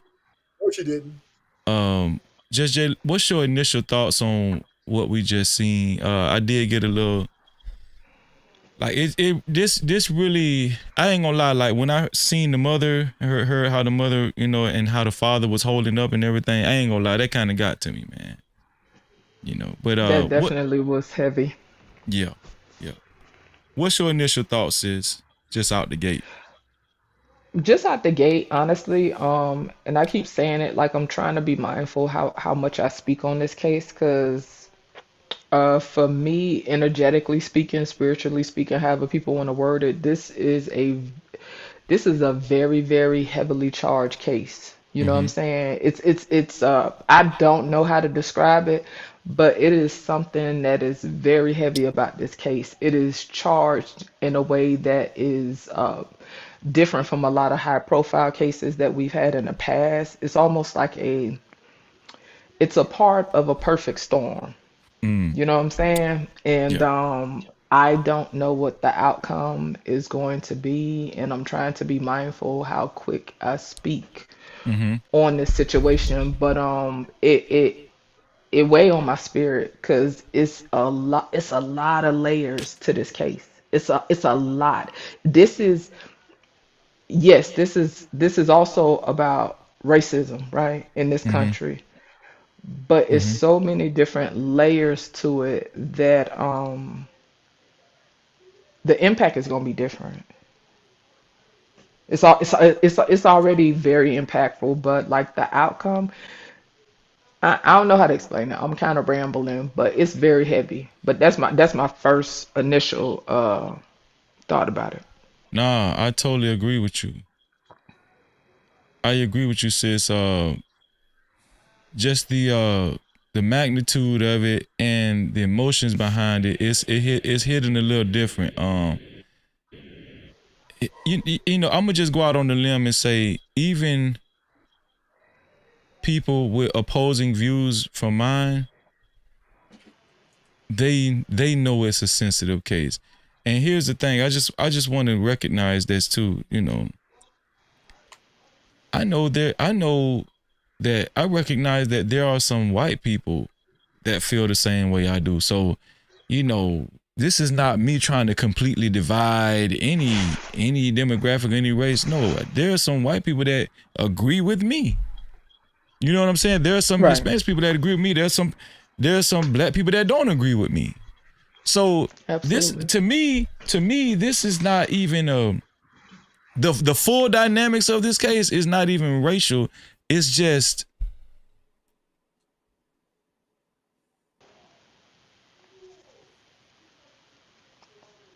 having like down to earth viewpoints, in my humble opinion, down to earth viewpoints surrounding this whole situation.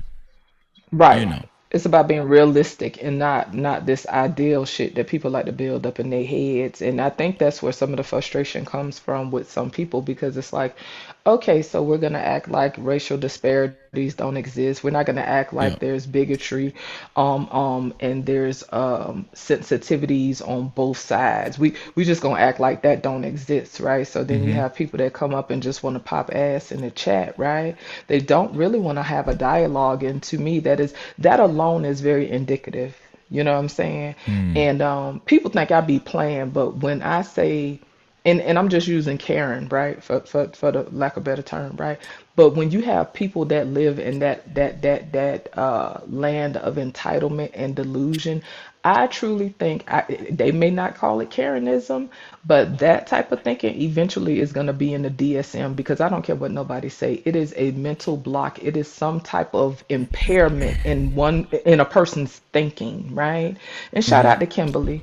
Kimberly, you know I was checking for you all night, baby, and you tried to duck and dodge and skirt around because you just wanted to get your shit off. It's not about having an understanding. So the irony is, right? Since people are talking about irony, the irony is I was told in a chat, and other people were told in a chat, that Anthony was not invited into a space, right?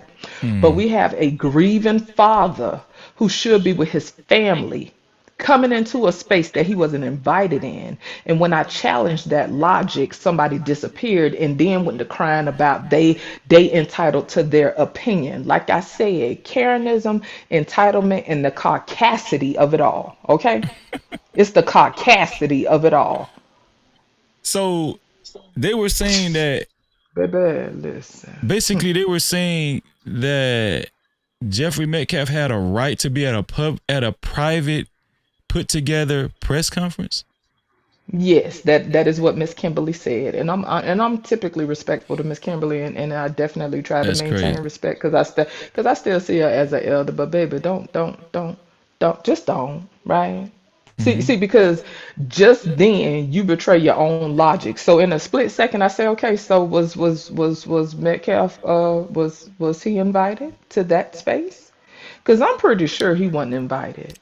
He should Mm. be at home grieving with his family. Let's be clear for the people that keep wanting to come in here with this whole Me Too speech and oh, both sides. And see, this is the problem when somebody wants to negate the experience of somebody else, right?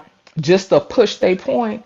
That is not coming into a situation trying to understand. So people want to bypass the nuances that reside in the undercurrent of this country, and it speaks volumes. So yeah, it's one thing to just have a conversation because we all could relate on different levels, right? I could relate as a parent. I could relate as a black person. I could relate as a black woman. We all have nuances. So the parent, any parent can understand or possibly imagine the grief and level of hurt that would come with losing a child. That has already been acknowledged. But people want to come in the chat windmilling talking about, oh well, he lost his child. It's obvious. Anybody in their right mind understand that that man is grieving. What is wrong? What is wrong with I y'all? just don't get it. Yeah, that's what I was No, saying. but Is it speaks to the issue, Freezy, because these people want to get their stuff off. Anybody with common sense know that this man is grieving. He should have been home with his family. yeah. That's what he should have been doing, not standing over there. And don't get okay. So I brought up Gary Pluchet, right? Mm-hmm. Are you familiar with that? On that, I'm finna wrap it up because I know Ruthless. You know he got to get his stuff off because he made his bed today. So Take your I'm time, baby. you Take you your you made your time. bed today. So I'm proud of you. So I'm gonna hurry up, right? Take So your time. Gary Pluchet, Take your back in the '80s, this dude and this dude was a martial arts instructor, right? Anyway, Oh, I know he you was talk the found. black guy with the beard and the glasses. No, no, this guy Oh, okay. he wasn't heavily melanated, right? He was a martial arts instructor. This guy, not Gary. Gary is the father. So, Okay. the martial arts instructor was doing inappropriate things with the children, right? Mm. And went to court.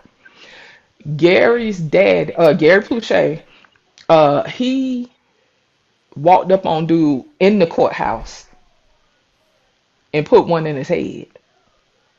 Oh, I So remember for that. Yeah. yes, Yeah, I yeah, remember that. and he dropped right there. You hear me? That was a grieving father. So for the people who keep trying to insinuate that people just mad because Metcalf is white and he shouldn't have his white ass there, that's not the fucking point. The point is it is not safe for him to be there, and that is a prime example of why it's not safe. This is a grieving father. He has no place there. That's a great point. Yeah. So And yeah, that it wasn't even yeah. about color, because the people I was referring to wasn't even black. But he popped that man right there, and that man fell right in that courthouse. Yeah, that was a great example to use as well.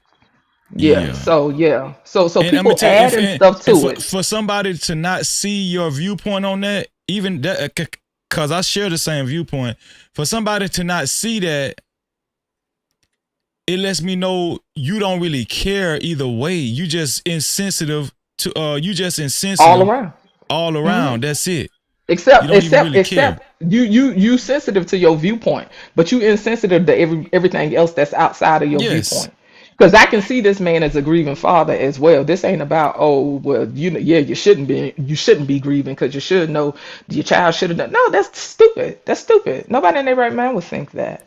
But to the whole point, it is very heavy, and yeah, this I don't know what the outcome gonna be, but energetically speaking, this is very, very heavy. People are very charged, and we already living in a time that is very uncertain in America, and people already on edge, and the stuff that has already been lying somewhat dormant in people is being Mm-hmm. awakened, right? Like the bias, the bigotry, the racism, et cetera, et cetera. And no, people who don't have, who don't understand nuance. I'm not saying it's one-sided.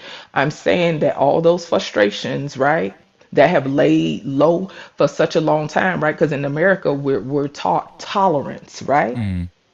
Yeah. Listen, all this uncertainty is pulling the it's like it's pulling the curtain off of all that tolerance. Hmm. You know what I'm saying? And so this is going yeah, anyway, but yeah. Y'all got it. Shout out to Just J, man. Shout out to hashtag Run. Super chat. Run, thank you for your $5 super cap. He just sent the support. He said hashtag Run, Freezy. Hashtag Run. I appreciate you. No Cap-tivity. Shout out to hashtag Run again. Super chat. Thank you, hashtag Run, for your $3 super cap. Actually, it's a super sticker. It's a pair character punching the air with fists. That's how Ecam is describing it. And it says, and bump written on his knuckles. Shout out to hashtag Run for the $3 super sticker. No Cap-tivity. Thank you, bro. I appreciate you. Also, shout out to my brother. Check the cash out, bitch. You so damn dumb. Check the cash out. Ruthless Truth coming through. Ruthless Truth is a silent killer telling everybody he is the new sponsor of tonight's show, igniting that big light. Shout out to Ruthless Truth. No Cap-tivity. Shout out to Lawan Shaheed and JD 1975 for being the co-sponsor so far of tonight's show. Right is right and wrong is wrong. Shout out to Ruthless Truth. Ruthless Truth is the new sponsor of tonight's show. And he's currently going on the sponsorship board, the legendary sponsorship board, might I add. Shout out to Ruthless Truth. Thank you, bro. I appreciate you. It's flashing down below. To become a co-sponsor of tonight's show, Ruthless Truth has just raised the stakes, and he's challenged anybody to either become a co-sponsor or official sponsor of tonight's show. To become a co-sponsor or official sponsor of tonight's show, it has to be either $30 or more. $30 or more, and you will be your name will be added onto the legendary sponsorship board right along with Ruthless Truth. I appreciate you, Ruthless Truth. Thank you, bro. No Cap-tivity. What's your initial thoughts, Ruthless Truth, on did you see any of the press conference that I played and some of the other stuff that I played? Only bits and pieces of it because I got a little busy. Okay. But I really don't need to see the press conference to understand where this is at, right? Because even before the press conference, it's been a lot of uneasy opinions. right? I've been about this situation, and what is bothersome is a lot of emotional outbursts. Yeah. Nobody has a skin in the game, though, right? Right? Nobody has a skin in the game, but everybody got these emotional outbursts via black or white, right? And I do a lot of thinking. I'm just looking at the situation, and I'm thinking about the times in my life, right? So you know me, I'm from Los Angeles, so you know gang culture is pretty much dominating out here, Right. and so that means the chance of you being bullied or approached in an aggressive manner, violent manner, is very highly unlikely. So I understand where the kid who could action on, but he felt he needed to stand up for himself. I understood that because in my endorsement, this happened to me on multiple occasions, and you know each time I had to take that call, right? Because nobody wants to live their life as a buster or punk, whatever, getting punked. It's just not the most comfortable way to live your high school life, any part of your life, but really particularly high school, right? Because you like Right. somebody test things, and then especially when you're doing it in front of a bunch of people, right? So,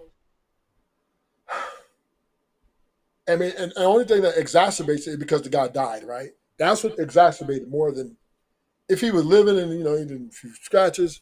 This probably be just a assault, right? Yeah, quite And naturally. Yeah. Yeah, but because he died, it's been exacerbated to like now a few of our black people, quite a few of our black people, and a little bit of white people, a few of the white people, are just painting my man as Jeffrey Dahmer.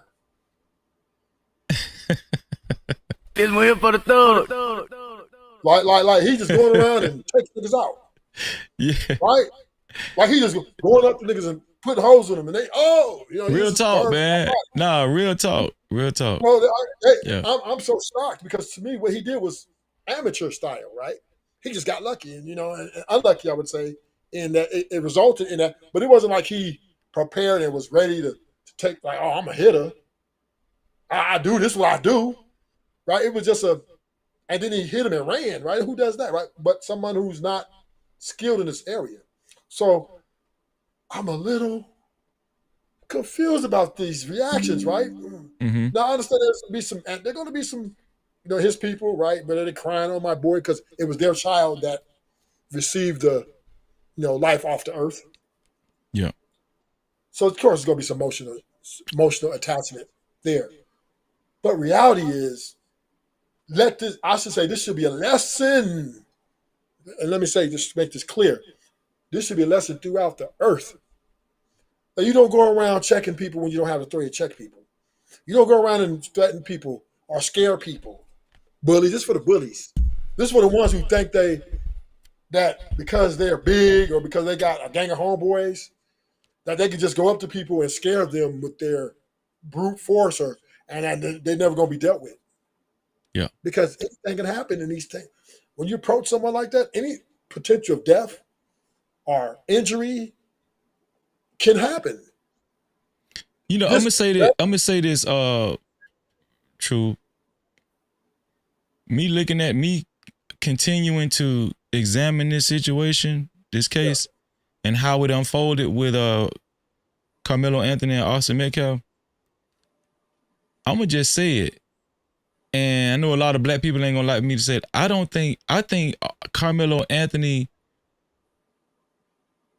he might don't even got no hands. Like he probably can't even fight. I'm looking at I'm looking at his family. They're very well taken care of. Those they look very affluent and look like he never really had a hard life. They look well off. Stay at home mom. Right? I'm gonna tell you something, True. When somebody is scared,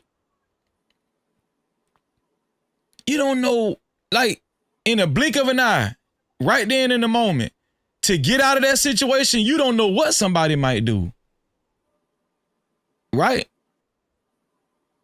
I heard somebody say, if it was a woman, let's say if it was a grown woman, let's say if it was like a woman that was like 30 years old and it was Austin Metcalf, would you blame a grown would you even blame a grown woman for reaching in her purse and grabbing like a sharp object and stabbing Austin Metcalf in the chest? Would you blame her if she's just in the moment scared? Would you blame her?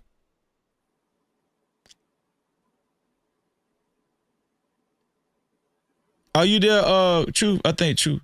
Would you blame her, Truth? No. I'm talking about a 30-year-old woman. I wouldn't blame her if she was 50 So years old, hold on, right? Truth. This is the biggest misconception about this is what I think a lot of people are doing to Karmelo Anthony. They're thinking because he's a black kid, he should know how to fight. Well, let's stop right there for a second. Let's just say he did know how to fight. But let's say he was intimidated, though. Dude was bigger than him. Maybe he didn't feel he can win in a hand-to-hand combat. So this is a problem with force and fear, right? Right, this is a very debated subject about force and fear. Because when you use force to bring fear, all bets off. Anything can happen. Right. Now, we can't be hypocrites here because we can't tell our kids. Because one thing as parents, we can tell our kids, look, you go to school, listen to teachers, get along with other students, be commendable. But at the same time, we're telling them that if somebody try to punk you or bully you, right? Stand up for yourself, right? Fight back. Or, you know what I mean? And because we can't go fight the war for you. You know what I'm saying? We can go to the teacher and tell them, hey, that kid is doing this to my kid. The teacher, all they going to say, well, we just got to wait till something happens, right? Right. We can't go address that kid or his parents. So we have to tell our kid, okay, we would like you to try to avoid it if you can. But if there's an aggressive situation where you have to, if hands fly and you have to do something, I would rather you stand up for yourself than to run away. I don't want my kid to be no punk. So we can't tell our kids to stand up and protect themselves and then say, well, because something happened that was egregious, well, man, you shouldn't have did that. Because now you're sending a mixed message out. And I'm not saying that I'm trying to celebrate the death of the kid. I'm not saying that. What I am saying is when you're getting into these situations, anything can happen. This is why you don't go around and put your hands on people. This is why you show respect. If that kid was in the tent and you thought he wasn't supposed to be in that tent, you're supposed to go get the coach. Go talk to an adult and say, well, hey, this guy is in our tent and I feel like we need that room. And let the coach or adult come address this kid, right? But you don't take it upon yourself to confront violence because then that's on his parents, right? The white kid's parents were confronting this man violently. And then you made a move of force, which caused fear, which caused reaction. And now here we are. Now we're split country now. Now it's after Trump got off and now we talking about now everybody's making it black or white or some people making it about to be way bigger than what it really is. In my opinion, I do not celebrate the death of anyone. But you do not go and put your hands on nobody of your equal person to check them or to tell them to get out of somewhere and you're not an authority, you're not an officer of the law, you're not a teacher, you're not a security guard. If you ain't in none of those roles, you have no business approaching that guy. And you're supposed to go to an adult to handle that situation. That would have been the proper way to do things. Bro, listen, I'm about to show because I don't think I've even done this on this platform yet. Can I say something right quick, please, while you pulling that Yeah, go up? ahead and do it while I'm pulling this up. Go ahead, sis. Okay, so to Ruthless's point, I agree, right? You you can't necessarily predict the outcome of everything, right? So when people keep acting as if everyone responds the same to everything, that logic alone makes no sense, right? Because if that was the case, the same charges would always apply to everyone that commits a certain crime, right? When you have different crimes that are committed, there are different levels, intent matters, et cetera, et cetera. But because people are triggered, and again, on both sides, I understand, I get it. People get triggered, right? But it's like people don't want to acknowledge, hey, I'm being heavily biased, or hey, I know, because I'm the type, I could say I'm being biased and not give a fuck. Like, I could understand that that's my bias. I'm just saying that people gonna have honest conversations. They have to be honest about their biases, but it lets me know that people are not willing to be honest, or they're just not aware of their biases, right? So now we saying that everybody have to respond the same. Truth and reality, dear. You said you was in combat. You said you was a vet, and you also just said in the chat, anyone crying for a murderer tears don't matter to me, sir. Respectfully, you are a murderer. See, this the thing. Listen, y'all, and I say this with the utmost respect, because I tell anybody when it comes to veterans, regardless of how there's so many layers, right? There is a price that many veterans in combat pay that I will never be able to understand. You understand? They make sacrifices I will never be able to understand. So I do not say that lightly. Please hear me. Anybody under the sound of my voice, I don't say that lightly. But if we gonna sit here and play these kind of games, so now everybody responds the same, right? So now people, now it's about whether or not Carmelo could actually fight. Check this out, Freezy. How many people who we know stone cold murderers, they scary as hell, straight, people call them demonic, whatever they want to call it, they bought that life. So those people don't carry weapons, they just use hands. See, that's what I'm saying. People, we just saying a bunch of stuff that don't even make no sense. Yeah, and that's I'm sorry, you gotta go ahead, Freeze. I don't be understanding BS. This is what I was saying, and shout out to Edwin Collins in the building, and shout out to Black Hawk. Great to see y'all. No Cap-tivity. So this is what I was saying. We're just assuming that Carmelo Anthony was even in a great position to get physical with these guys. I'm gonna be honest with y'all. That audio that I played of the witness, like when I first played it the other day, I made a stipulation, and I'm still making the stipulation that I'm not saying that this is actually certain and it's a factual information. But when I look at the guy, the picture of the guy, because it is a picture of the guy, and the way he's talking about, the way he's describing the situation, the physical altercation, the altercation with Carmelo Anthony and Austin Metcalf, it's sounding more and more believable. It's sounding more and more believable because him and both Carmelo Anthony's dad look around the same age. He said both of his daughters was up under the tent. So this is what I wanted to talk about. I never really even did this yet. I wanted to examine this tent situation and look at this tent situation. Chad, please tell me that's not the picture. Please tell me that's not the real picture. This is the Memorial High School tent that Carmelo Anthony was initially sitting up under, minding his own business on the phone, talking to a friend of his from Memorial High School. Here's the deal. We don't even know where he was sitting at. He could have been sitting in the middle. He could have been sitting right down in the middle. We don't know where he was sitting at, but we know this tent was overarching bleachers. I'm gonna tell you something. When I first heard about this incident, I was picturing the tent being like on the ground, on the grass or something. And yes, the optics alone, like it's just standalone by itself, right? Yes.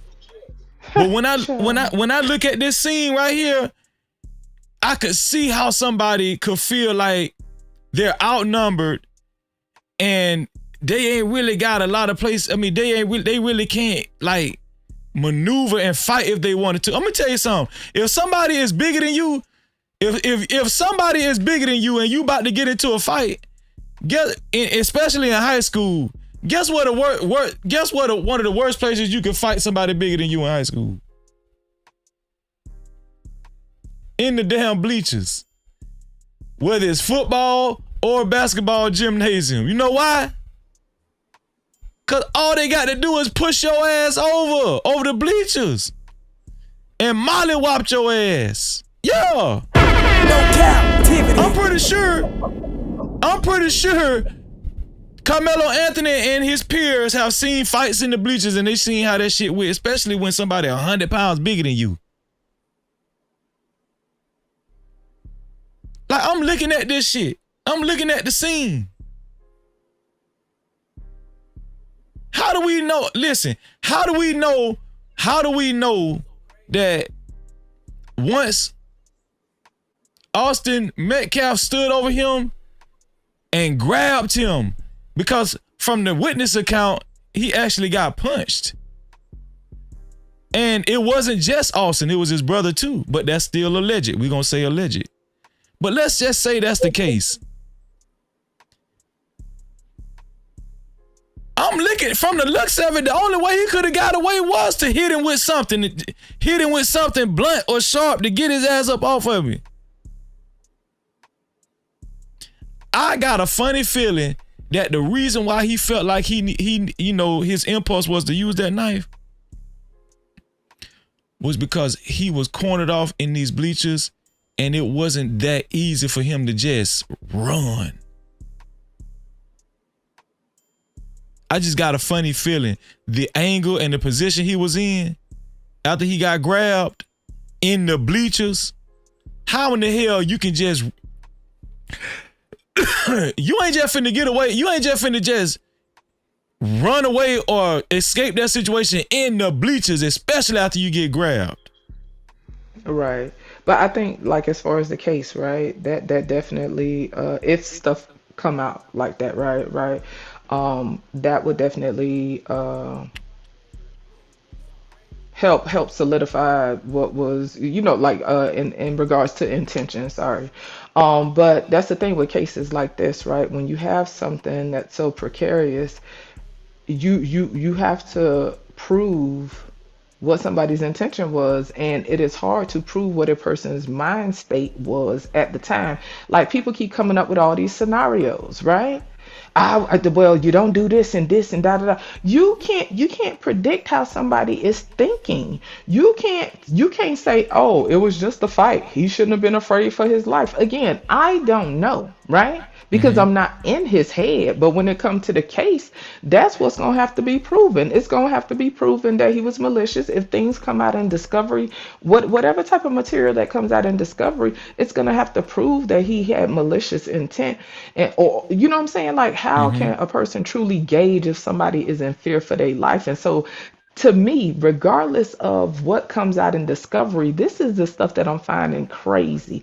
And again, I understand triggers on all sides. I'm not saying that black folks have to rock with something that they don't morally agree with, but I find it strange when people, like, I don't understand why some people just so pressed, right? Because again, I'm not speaking a ton on this case, but it is amazing that people ignore and bypass the fact that the boy was demonized before anything came out in like, before we even really got more information, or quote unquote information, this stuff that's coming out now. That child was already demonized. So I don't understand why. Like, to me, it is obvious, right? The son that lost his life, right? It is easier for many people to empathize and sympathize with him because he lost his life, right? So it's this image of this golden boy, this American boy, this all-American boy who lost his life to some thug. And so for people to bypass the fact that is the undercurrent of people's sentiment is what's wild to me. I'm not saying I'm for or against any certain thing. For But for people to sit here and dismiss and act like disparities don't exist and people jumping out the gate and demonizing this boy on GP is what's wild to me. It is, I just find it very interesting. You know what I'm saying? Like, yeah, I don't need to pit people one against the other, but the fact that people are dismissing and discounting and acting as if certain things don't exist is what's crazy to me. That's the crazy part. These same people, and some of these black folks act like they're not in America. Like they act like they have never been discriminated against. And I'm not saying that people got to sit here and cry and say, oh, woe is me, I'm a black man. But these same black men will windmill on black women about how hard it is being a black man. But now when it comes to other groups, you don't even see you being a black man no more. Now you being a black man don't even exist amongst other groups, but it exists amongst black women. This is very indicative, and it shows that lateral violence permeates our culture. It permeates our people. I've been saying this for the longest, and everything that I say, you could look back 4 years and Just Jail be saying the same thing. I don't flip flop. I don't need a team. Okay, systematic oppression comes down.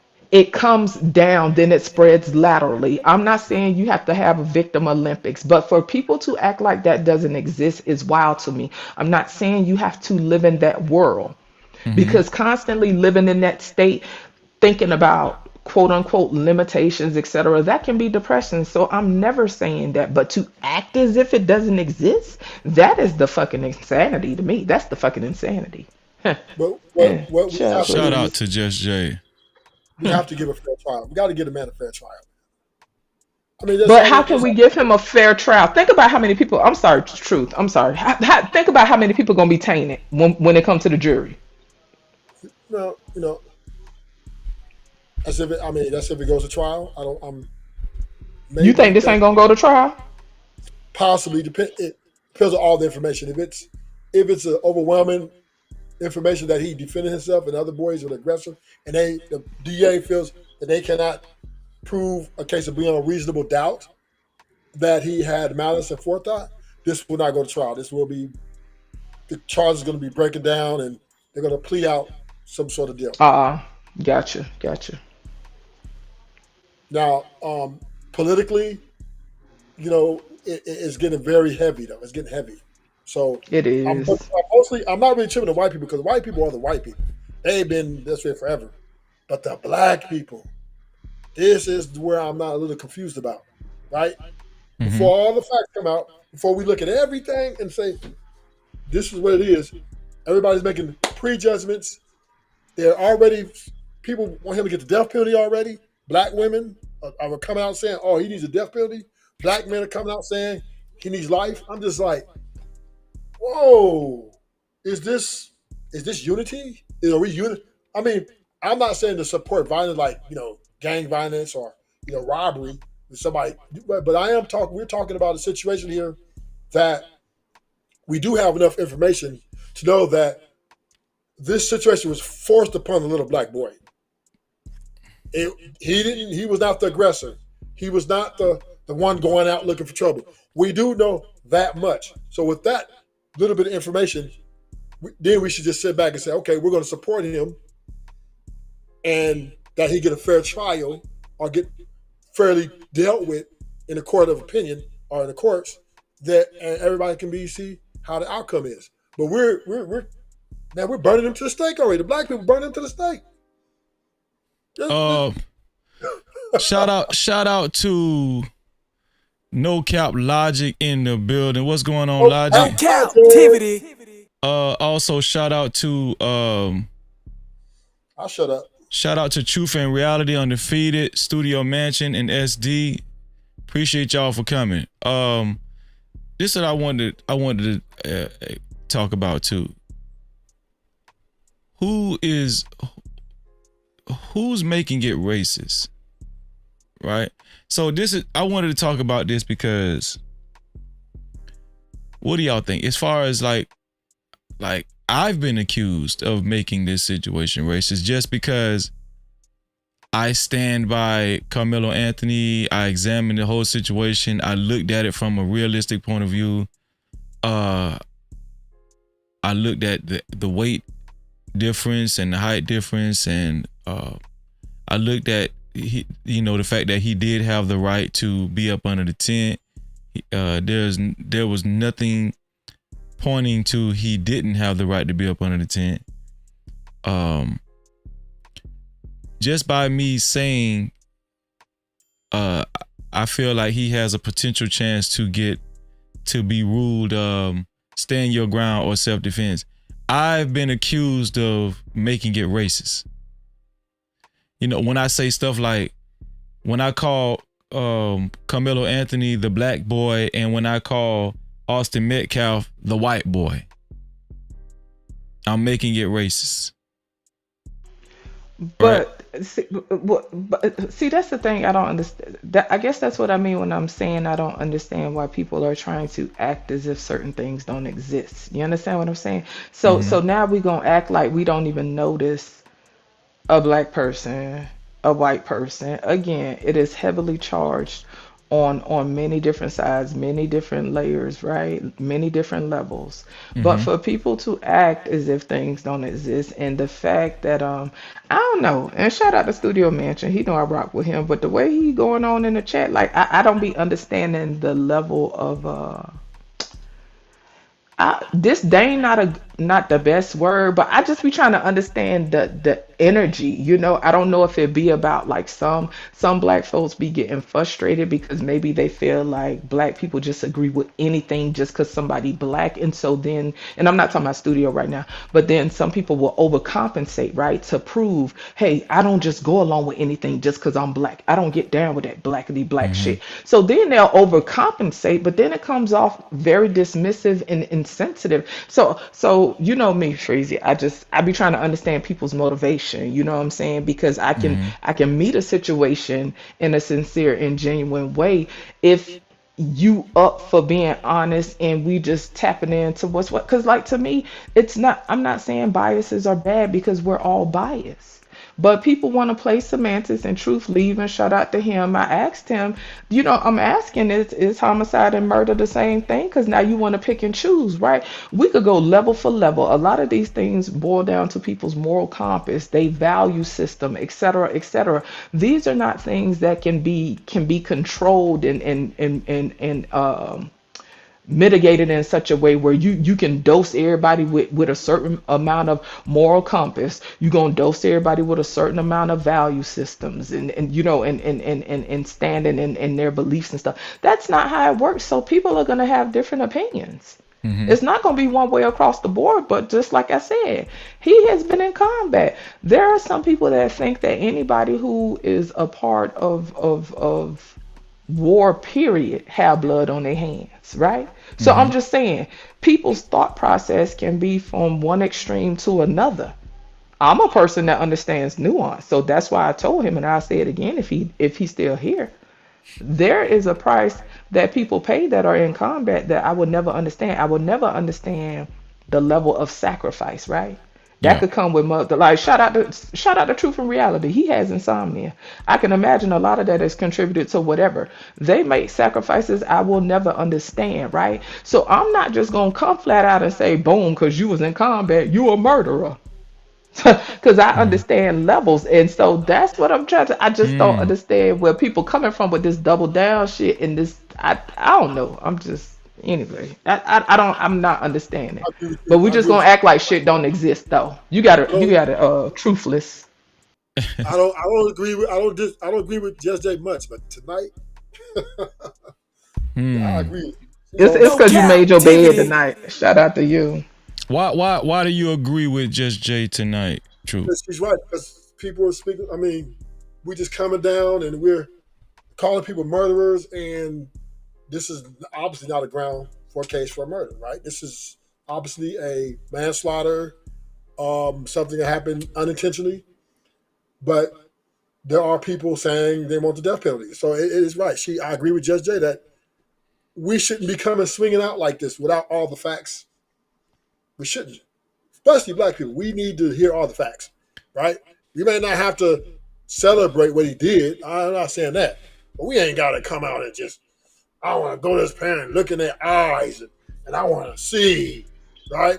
It's not that damn serious. The courts are going to weigh this justice out, and we But should hold stand on, by. just I'm Yeah, go sorry, ahead. Truth. I just want to be clear though. I'm not saying what I'm saying is that people all around, and we just summed it up to white and black, but it's more than that. But for the lack of better, for the lack of whatever, black and white people, there is a lot of charged emotions on both sides. There are rational people on both sides that have the capacity to see all sides. You understand what I'm saying?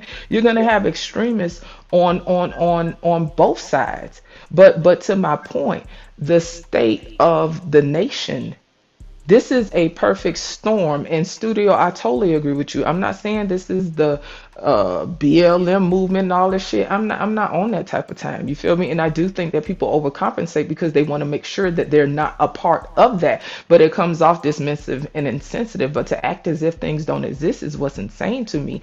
But this speaks to the perfect storm that is going to happen. People are very charged.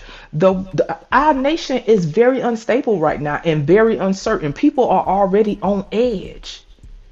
So the tolerance that America has had, right? Because people come from all over. I'm not, Facts. people come to America because this is the land of the free and the home of the brave, where you can be who you want to be and express, all this shit, right? Yeah. So the Yeah. tolerance has been suppressed. Like we have been living in tolerance. And what I'm saying is this case, right? And it ain't just this case, but this case is very pivotal Hmm. because it is ripping the scab off of tolerance. Yeah. So that's why all this stuff is oozing out, and it's just oozing out in different ways. And I'm not saying this side wrong, that side right. That I'm not saying all of that. And I think that people are getting caught up in that, just like them people that came to pop in the chat, but they really weren't trying to have a conversation. It is speaking Yeah. to the tolerance. The tolerance is being removed from people on all sides. So, but we gonna act like that ain't existing though. You got it, Freezy. I was gonna say, I forgot who wrote it in the chat a little bit earlier. Shout out to EAE. How you doing, EAE? Great to see you. Cap-tivity. Somebody was saying, I want to say it was I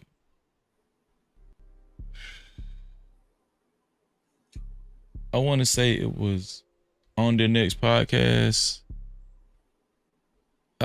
Forgive me if I got it What wrong. was it about? The people that interfered into the thing, into the Well, so who something was about they had a run in a week before? No, who was making it racist in the beginning? The media, Fox News, and a lot of right-wing media outlets, right? Shout out to my sister. Shout out to my sister Mo Love. Mo Love, thank you for your super cap. She said Freezy and No Cap crew. Hey y'all. Shout out to Mo Love. You want me to read the comment, Freezy? So on the next podcast said, nah, mainstream media jumped this off. And then he says everyone Yes. in those networks get the same. He's saying CC, I'm not sure what that means, regarding the upcoming week's propaganda strategy. Facts. So when people say, oh, y'all making it racist, why don't they mention these mainstream media outlets? Why don't they mention Fox News? And why is it so easy to just punch down on people like us? Black folks say y'all making it. Why is it so easy for you to determine that we're making it racist, but you don't mention big white conglomerate news media outlets? You don't mention that. And here's another thing. From what we've seen tonight, and from what the Anthony family revealed during their press conference, as far as the threats that they've gotten, right? The threats that they've gotten, the death threats and the attacks and the racist remarks. I showed this in real time, and I'm gonna tell y'all something. I've been watching the chat more than I usually do tonight. I have not seen anybody who I've seen usually take the side of the Metcalf, the Austin Metcalf family and everything, and been kind of demonizing Karmelo Anthony. I have not seen nobody harp on the fact that this family has been getting racist threats, been attacked and racist remarks and everything. And nobody is harping on that. Nobody is saying these people, a name It's was not a even celebration. a specific name was even called during the press conference, right? Sarah, I forgot her name, Sarah something. Sarah Let's Fields. Nobody harped on Sarah. Nobody saying, "Oh, why they doing that?" Right. The girl, Carmelo Anthony's mother was crying. What I seen in the chat was, I don't feel sorry for her. Nobody mentioned the death threats. Nobody mentioned the racist remarks. Nobody mentioned the attacks. Nobody had nothing to say about. Nobody had nothing to say about the news article that I read from the New York Post, where these people have been pressuring these people, the surrounding neighbors and stuff in this neighborhood have been pressuring this family to move out of their neighborhood, and talking and accusing these people of using the Give Send Go funds to buy a damn $900,000 house and a brand new car. No, and this has already been debunked. It's been lies. They've been making up lies, trying to deter people from actually giving and supporting this family in their cause. Nobody is harping on that. We're going to bypass that, though. Now, check this out. Now, unless they was unruly, horrible neighbors. Shout out to No Cap Logic in the building. You got it. Shout out to No Cap Logic in the building. Go ahead, sis. So, like, say for instance, in regards to them being neighbors and stuff, right? Typically, quote unquote, decent communities, right? They typically rally behind their neighbors, especially if they wasn't problematic, if they wasn't, you know what I'm saying, causing trouble in the neighborhood. Typically, neighbors will say, "Oh no, they're lovely neighbors. You know, we hope that, you know, for their safety, et cetera, et cetera." No, these people want them up out of there, right? But I'm gonna say this, and then I'm gonna hop off. Like, to the point of, say for instance, disparities, right, and discrimination. When you watch the news, right, if a teenager, right, let's be clear, if a black male teenager commits a crime, do you know that plenty of times they will show them cheering picture? They do not say, "Oh, we gonna hide their identity because they minors." They don't do that. They will show their pictures because, listen, Freezy, I used to clock it. When you have a white male teen that commits a crime, say for instance they go into school and just go pow pow pow pow pow, many a times them children identity will be hidden for as long as they can hide it, but they will be quick to put a juvenile black male's picture up. And I'm gonna use this example, right? Some years ago, my oldest, he was skipping school, right? And so I had to go to truancy court, right? Do you know that prosecutor was in there talking about my child like he was on trial for murder? Great. And was calling my child a grown man. And because I was pro se, okay, because you know your girl could talk, so she represented herself, okay? Right. I say, listen, I like to bring to the attention of the court. You understand what I'm saying?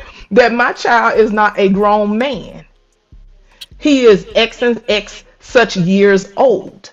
They do it often. I'm talking about objection. Sustain. So listen. Sustain. So anyway, like I was saying though, but I know this is little things like that, right? And I'm not saying that is all the time, every day, but for us to act like stuff like that does not happen is ridiculous. And I'm gonna say this, and I'm gonna be done. My child was in the 4th grade, and they wanted to put my child on probation here. For rolling on the floor and making farting noises. Wow. And when I lit their ass up, they got up off me because they thought they was dealing with a dumb woman who was smoking meth and watching Maury Povich all day, is what they thought. The police threatened me. And I said, I need to know who your supervisor is. Who is your sergeant? And when I called him, I told him, y'all need to show me where this is protocol. When you show me that this is protocol, I would concede. But until then, y'all got a problem on y'all hands. Probation? And I'm not saying this huge conspiracy. What I'm saying is it was easy to target my child because he stood out. What I'm saying is it was easy to target my child because of biases that are not acknowledged and that are ignored, is what I'm saying. I'm not saying it's some huge dark conspiracy. What I'm saying is people don't acknowledge their biases. And so, at any rate, long story short, by the time I finished with them, they left me alone. See, but they wanted to get my baby familiar with the system quick. You ain't gonna do it. Now, I ain't one of them parents that's gonna sugarcoat shit. If it was something my child did that would warrant such a thing, I wouldn't afford it, Freezy. But you not gonna talk about getting my child familiar with the system for rolling on, for being a jackass. No, You understand what I'm you're saying? That's the absolutely difference right. between being a criminal, being a damn deviant, and being a You're jackass in absolutely a right. And classroom. in a lot of cases, it's stereotyped that Yes. a lot of these kids won't have that type of support, and they can just railroad a lot of these kids. Hence, Central Park 5, right? That Same part. shit. Same shit. You know. But yeah, that's the main thing I wanted to share. I'm gonna sit in the cut for a minute, but I definitely appreciate you. I'm gonna stay up here right quick, but I appreciate you, Freezy. Thank you so much for having me. And again, y'all, it's okay to have biases. Just be honest about them and be willing to talk about it. Or even if you don't talk about it, just be aware and be honest with yourself. Because if you do that, it'll set the tone for having a productive, meaningful conversation that's rooted in sincerity instead of some bullshit. That's all I'm saying.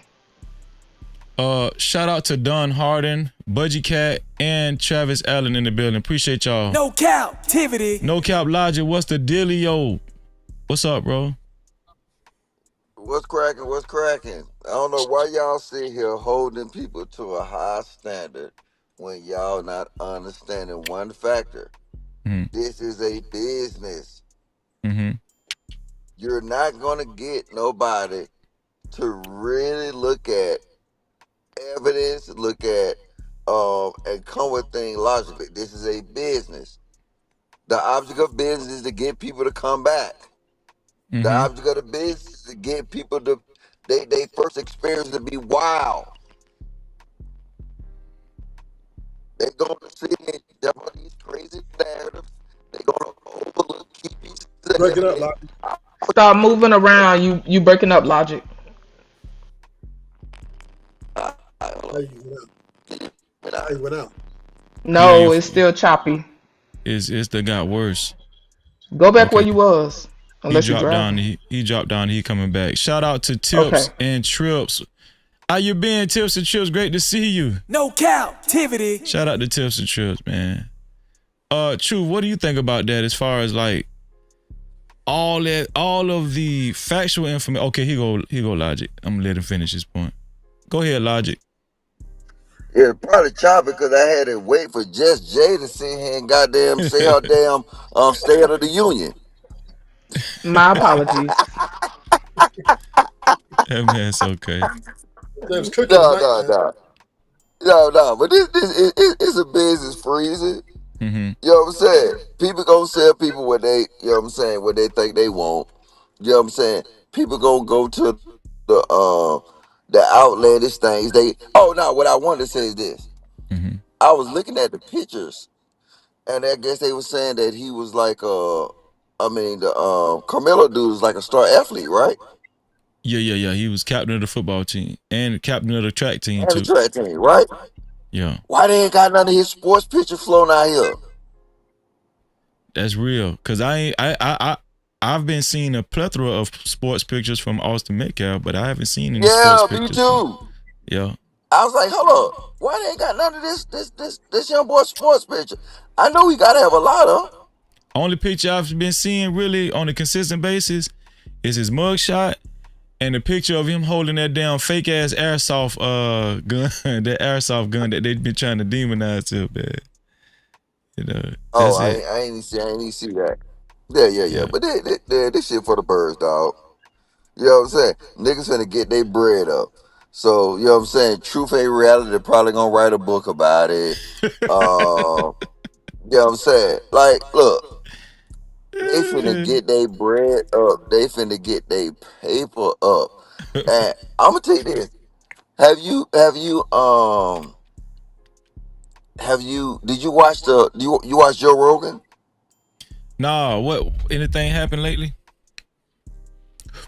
Yeah, it was a big debate with this one guy, Dave Smith, and he was talking about qualified media, and or or SMEs, subject matter experts, right?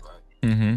And he was saying we live in a world today that anybody can speak on anything, and then they can say, "Oh, I'm a comedian. Oh, I never said I was a lawyer. Oh, I never." So they can just take a step back. Mm. I foresee this being a thing coming up, Mm-hmm. and I said this long time ago too. Though I was like, you know what, niggas get on these panels and say anything without no insurance, without nothing, right?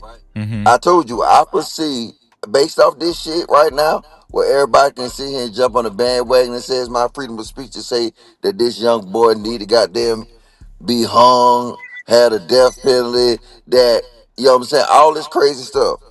Mm-hmm. I foresee in a minute that niggas gonna need insurance policy on YouTube because a lot of defamation of goddamn characters, all that shit gonna come in effect. Most definitely. That's a Yeah. fact. That's a great point, man. Real talk. No captivity. Yeah. But I could see that being realistic too. Because we're seeing that shit, man, YouTube probably is having more of an influence than regular traditional mainstream media nowadays. Yeah. Yeah. Yeah. So, But mainstream media, you know what I'm saying, they already got insurance that covers their ass. mm-hmm. You know Right. what I'm That's saying? yeah, yeah, got you. Yeah, but Ruthless the Truth's in his bedroom. He ain't even got insurance on his car. You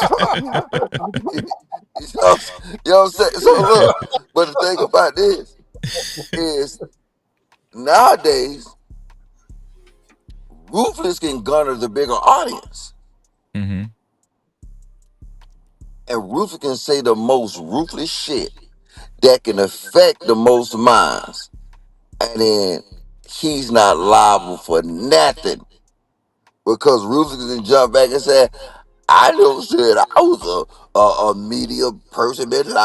I just said I was a gangbanger that cut a couple of niggas up, bitch. Lied. So he ain't got no liability. What I'm Oh saying man. all over. I'm saying to people, and I'm looking in their eyes. I ain't gonna call no names, but after I had talked to you the other day, you Mm-hmm. sent me a video, and I looked at that video. And I looked in that person's eyes, and then he didn't have no conviction for what he was saying, but all he saw was dollar signs. Mm. It was more dollar signs in here for to say that, you know what I'm saying, that Yeah. The video I sent you the Carmelo other is a, day. Yeah. yeah, Okay. yeah, yeah. That guy ain't had no conviction on what he was saying. You think it was all He about just money? all about money, all about money. In his mind, which one gonna get the most views? Me saying that Carmelo is a killer, he's a traditional black nigga on the street, on the block, you know what I'm saying? Carmelo doing this and this and that, and then to pair it up with a black face, or doing one of the millions of videos saying that, oh, you know what? This might be self-defense, you know what? Or let's wait and see. Nah, they gotta get out in front of it and make the most egregious shit possible so you can garner the most attention as possible. And then after a while, once it stop getting views, guess what they're gonna stop doing? Mm-hmm. They're gonna drop it. They're gonna drop it. Yeah. They don't give a fuck. They want the next big story.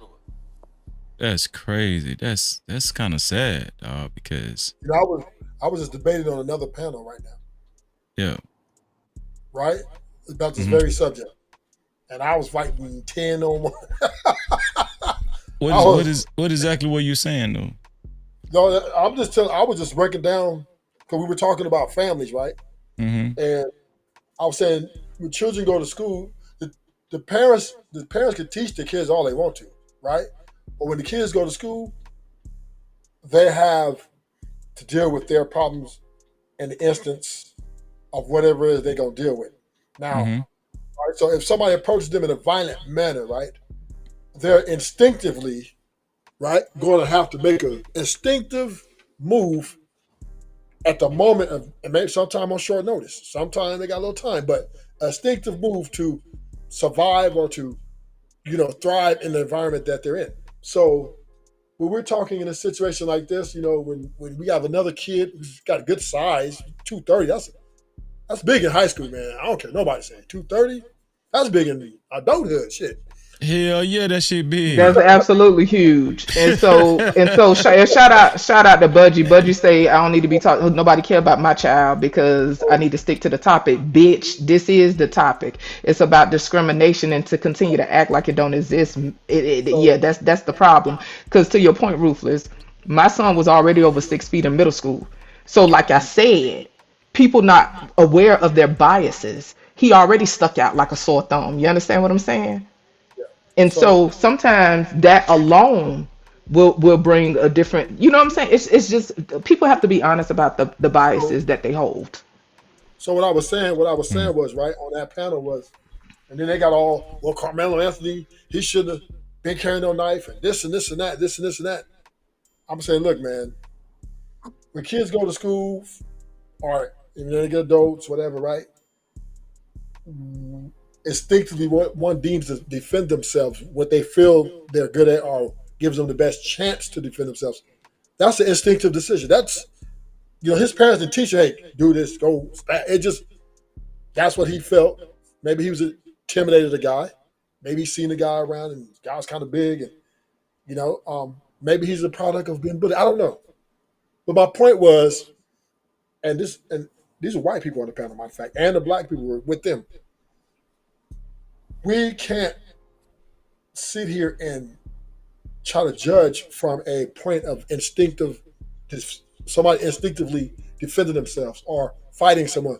Because let's just say he didn't have the knife. It could be just a regular fight. Dude hit his head on the bleacher, as you showed, and he could have died, right? Mm-hmm. So yeah, but you know what we got to do? We got to stop playing them games. The knife is an issue. In court, they're going to have to explain why he had that knife. And then whether you with him or not, you need to be ready for that explanation. I mean, yeah, Absolutely. Lawyer's going to explain that down. And that's well, this the thing, right? I'm sorry. Excuse me. Go ahead. But you can't. Now let this be a lesson, though, and this is my point. This needs to be a lesson to kids from all sorts background, right? That you don't need to be bullying people. You don't need to be approaching nobody.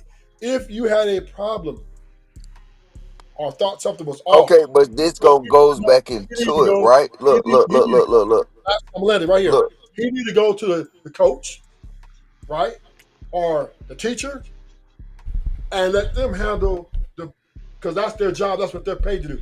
It is not incumbent upon no kid to go tell another kid what they need to be doing in a force and fear aspect. That is I don't think you understand what I said then. Well, I said the knife need to be explained. You just can't. You just not going to see. Now it's going to be explained, right? But the point of the altercations is what the district attorney and the judge and the jury's looking at. Did that kid approach this guy in an aggressive manner? Right? The knife is a product of the act, but it's the mindset that they're going to be looking at, right? Was it premeditated? Was he fear? If they can show that, and all this lawyer show that this kid thought he was in fear for his life, then the knife would be just it'd be just the jury won't look at it. They're gonna look at, okay. Yeah, you both are definitely touching on the same thing, right? Because Ruthless, you're saying if the intention is proven to be malicious, right, then the knife will be highlighted. From what I'm hearing, that logic is saying either way, the prosecutors are going to use the fact that he had a knife, right? And so that's, I guess, if I was to research the case and research the laws and statutes like thoroughly, I would have to see what the laws, because again, y'all, I haven't really dug into this, right? We would have to see what the law says about people carrying pocket knives, right? Because I'm pretty sure knives under a certain amount of inches, you can, carry carry in certain places. Now, I don't know if that's school property, et cetera, right? Those things are going to come out, and then those things are going to be established, right? Whether it's school property, whether it's not school property, you know what I'm saying, et cetera, et cetera. I think culturally, right? And see, that's what I'm saying. I don't want to do the whole tit for tat, but like where I live, right? I live in a rural area. Y'all, I carry a knife. I keep a knife in my pocket. I might sound country as hell, but sometimes I use it to peel oranges. And guess what? If something pop off, I might use it for something else. Yeah. See, but people don't want to be honest. But no, Logic, I know what you're saying, right? This is a kid. This is But possibly I'm school saying that property, just like whatever. that, right? You was able to explain a knife, right? Right. That knife gonna have to be explained. Right. I You know understand what I'm what you saying? mean. So yeah. Nobody ain't gonna be able to take that knife and just say, "Hey, look, you know what? I mean, cause hey, this ain't a video game, nigga. You just can't goddamn blink your eye 3 times and purchase a knife. You know what I'm saying? And pop in your hand. Like, you know what I'm Now, saying? It's a reason why that boy had that knife. And it could so be something that, you know what? I mean, and it'd be better for him if they say, hey man, Carmelo always had that knife. but the knife is gonna carry no more than probation. That's all it's gonna carry, right? Now, because it's Hmm? gonna be broken up in charges, right? Yeah, it's broken up in charges. Maybe assault with deadly weapon. Where you get? I'm sorry, Ruth, Manslaughter. Truthless. Where you get that information from, baby? Well, I'm just saying, I'm a former He convict, so I'm saying, freestyling. well, so no, Well, I'm a okay, convict. yeah. It's a freestyle, but you in Convict. Cali as well, babe. We have to take in No, consideration the laws in let me say this. Texas. Let me say this, right? Okay, As okay, a you convict, got it. I understand how You they're gonna got it. break down this case, right? It's gonna be the manslaughter, then it's gonna be the knife, deadly weapon, assault with deadly weapon. I mean, different things, right? Uh, the main thing that's whether he's going to get jail time or not is the manslaughter, right? If they're going to charge him with manslaughter. Now, if the lawyer proves beyond a reasonable doubt that he was in self-defense, then most likely they're going to acquit him of the manslaughter, and he might get charged with the knife separately, and that's just going to carry as much as probation. Now, because he has no history of violence. Now, if he has a history of violence, then that knife will be a lot elevated, a lot higher. He could be looking at 5, 6 years for that. But because he has no history behind him, that they're just gonna probation him out and go to a couple classes, talk about do not carry weapons, shit like that, and he's gonna be done. Shout out to Zod, man. Appreciate you, Zod, for the $5 super cap. I appreciate you. Super chat. Zod said 100 no cap. Prayers up, man. Thank you, Zod, man. Thank you for your support, man. No Cap-tivity. If you would like your comments read and highlighted, you can either send a super cap, aka super chat, or cash cap, aka cash app, to $ no cap freezy. That's $ no cap freezy. Appreciate you, Zod. I agree that the knife is, I mean, we know the knife is going to have to be explained because that's the whole reason why we're here. I mean, the prosecution, that's the prosecution. If they don't use the knife nowhere in this whole prosecution, they need to fire the prosecutors. You know what I'm saying? But this is still unprofessionally, right? They're gonna have the whole case is gonna be psychological. His mindset. That's gonna be the whole case, really. His intent during that altercation, premeditated versus non-premeditated. Was it in the heat of the moment? Was it self-defense? The defense is going to present self-defense.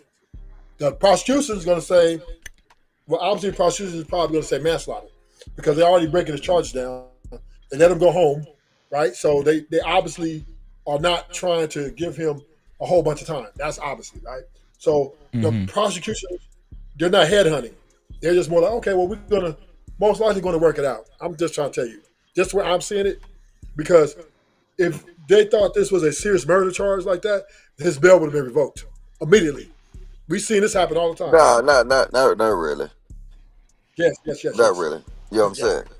But this is what I mean when I said the whole case gonna start when they give you the explanation of why he bought that knife. So right now we're looking at stuff. We just windmilling. Cause see the thing is, the reason why he bought that knife is could have been, you know what I'm saying, for protection, from move.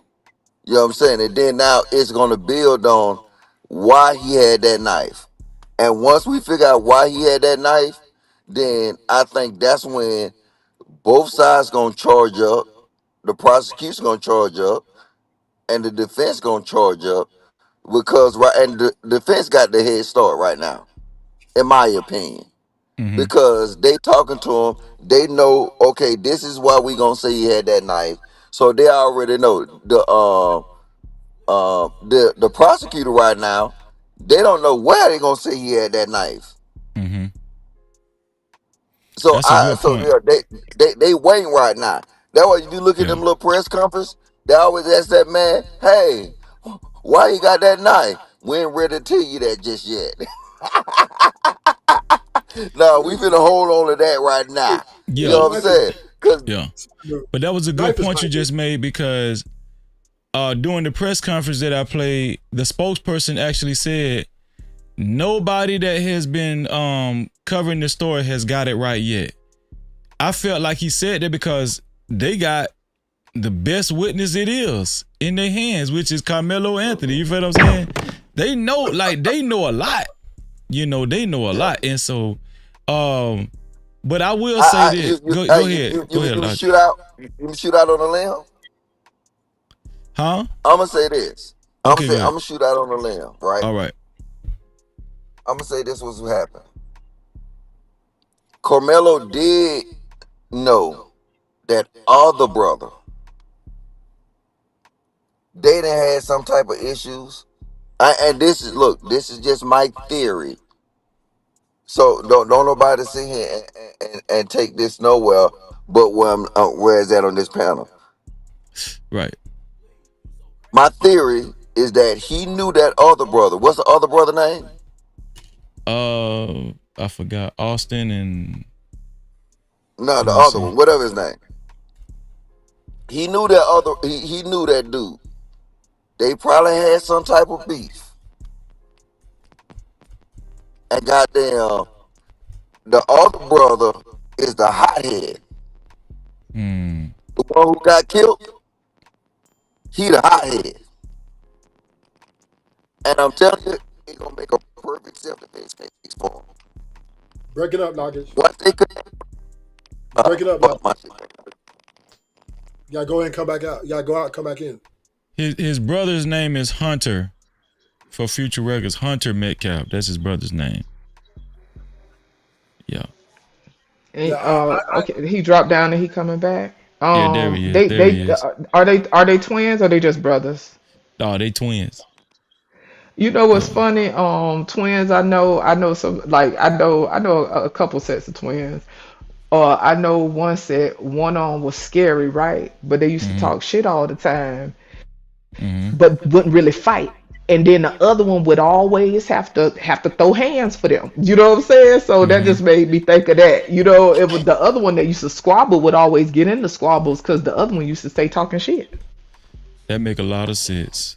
Yep. I don't know. Twins hit different. I ain't saying siblings Yep. don't hit, but something about twins, they hit different. Oh, you absolutely right.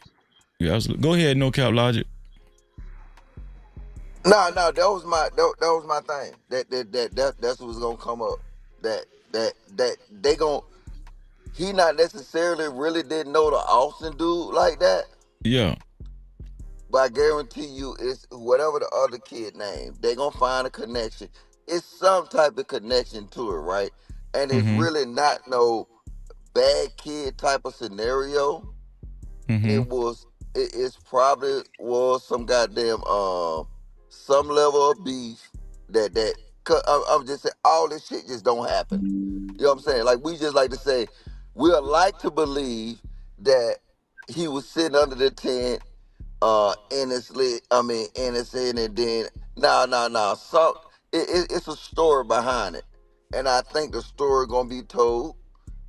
And I think that the way the dynamics playing out, the story they're gonna be told is that goddamn that was gonna be the connection. We find out that other boy name. Hunter Metcalf. Yeah, Hunter. That's it. So, Yeah. I'm gonna say He this sound like a shit starter. Hunter. I'm gonna say this. Yeah. I'm I'm gonna say Hell this, yeah. Logic. This is my theory, right? Obviously, they have interviewed all these people already. They have pretty much everything they need to have, right, to carry this case where it's going to go. Um, Obviously, they broke down. They took the death penalty off the table. They took the life without off the table, and then they reduced his bond so he can go home. Them people with murders don't go home. They fight their case inside. So they obviously have got enough information to see that this is not a premeditated. So that's one. We know that there's not premeditated. They already come with that. If it's premeditated, he would not be going home. He will fight that motherfucker in jail till his boots fall off. So I'm saying is it's going to break down to at worst, maybe, but manslaughter. But he got a good lawyer. He got that white dude. So they're going to push self-defense. And if the jury believes that he defended, or the judge and the prosecution believes they defended self, this might not make it to trial. It might not. It might just be whittled away, court case after court case, and they're going to come with a deal like, hey, if we do believe he defended himself, because we do have proof, all these witnesses, that's why we let him go home. We let him go home because we believed that, that this guy had ill intent. Plus his background, him being a captain and a straight A student, that also helps his image. So it looks very good for Metcalf. It looks very good for Karmelo. not Karmelo. Yeah, very good. Yeah. Right? Let me say this. Yeah. Shout out to everybody watching. Make sure you subscribe and hit that notification bell. Make sure you hit that notification bell after you subscribe, man. We go hard like this every day. No Cap-tivity. Become a part of the No Cap crew. Thank y'all for watching. But I want to say this. This is what I want to say.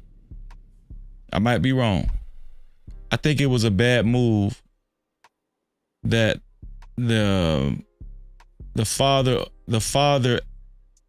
bum rushed the Anthony family's press conference.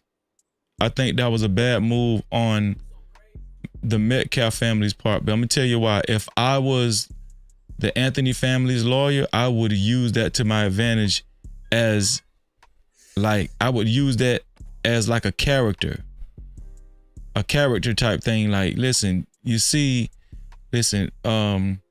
obviously even their father has some type of control issues, because that was highly inappropriate for him to bum rush this private press conference. Obviously, we can make a connection between the father's impulse control and the son's impulse control. Because look what the father did. The father showed up uninvited at this private press conference. If I was the defense, I would use that to my advantage. What do you say, True? Yeah, you're absolutely right. Yeah, that's it. I mean, that was a bad move. Because obviously he was not advised to do that. No attorney would advise him to do that. You have to let justice take its course. Right. You can't go in there barging into people's private car, because that makes you look aggressive, just like your son. Exactly. It's waiting for the thug. Exactly. Yeah, that was a bad look. Yeah. So I really think, honestly, Hey, Freezy. Hold on, my bad. Look. What's up, Cap? I want you to look. Did you look at the interviews on the other side? With Jeffrey Metcalf and all them? No, like with Hunter. No, I didn't see. I think I seen a brief interview with Hunter, but I don't remember it though. I don't think I actually looked at it in its entirety. Yeah. I should play it right now. Then I can play it. Look. Shout out to None Your Business for subbing to the channel. Appreciate you, None Your Business. Appreciate it. Go ahead, Logic. Yeah. I just sent it to your Instagram. You got these worthless females up here, like Jess J, that ain't getting you no good information and shit. They got you out here windmilling like them. Like, come on now. Shit. Him quote unquote windmilling ain't got nothing to do with me, sir. 907, you know what I'm saying? Don't let me get on her ass. El Cheapo with her badass edges. what good are these women? The fuck? But no. That's the interview though. Okay. Let me see. Okay, this is what I'm gonna do. I'm gonna filter it. I'm gonna filter it because Fox News don't be bullshitting. They don't be bullshit. I'm gonna just filter it right quick. But what do you think about that, Logic? As I filter this video, what do you think about? Do you think that was a bad look for the Metcalf father to show up at that press conference? You think the lawyers didn't know he was going out? The prosecutors? Yeah, my shit fucking up again. Yeah. You think that he just gonna spun? I'm telling you, dog. It's gonna be a spin. Look at the spin. It gonna come out. It gonna shock up. There's something else that's out there. Oh shit! Hold on. I gotta. When you get it, I gotta come down and come back up. Just say goddamn. Fuck my phone up. Shit, my bad. I ain't mean to put that bad juju on your phone. I'm sorry. Just say that was you? Well, you know your girl got skills, truthless. You know your girl do a little razzle dazzle. You know what I'm saying? Sometimes if I feel like I need to, a little razzle dazzle. She in real form today. Yeah, but I think it's really simple, right? It's terrifying. Believe me, if that in this type of case, if that black dude had any type of, I said, spit of aggression, right, where he was kind of meeting him, matching his energy, oh, he'd be still locked up. They be giving him a murder, man. He'd be looking at life without. I mean, but how would you prove that though? That's what I'm saying. Truth, like that's not accurate. It is very difficult to prove in a lot of things, but like you said earlier, biases, right? Because he's black, right? And then the family, the taxpayers, right? So it's politics involved too. They probably know the judge, the senator, all you these never people. know how that stuff run deep. You know what I'm saying? Like stuff be wild. The fortunate part for Karmelo Anthony is his background is spotless.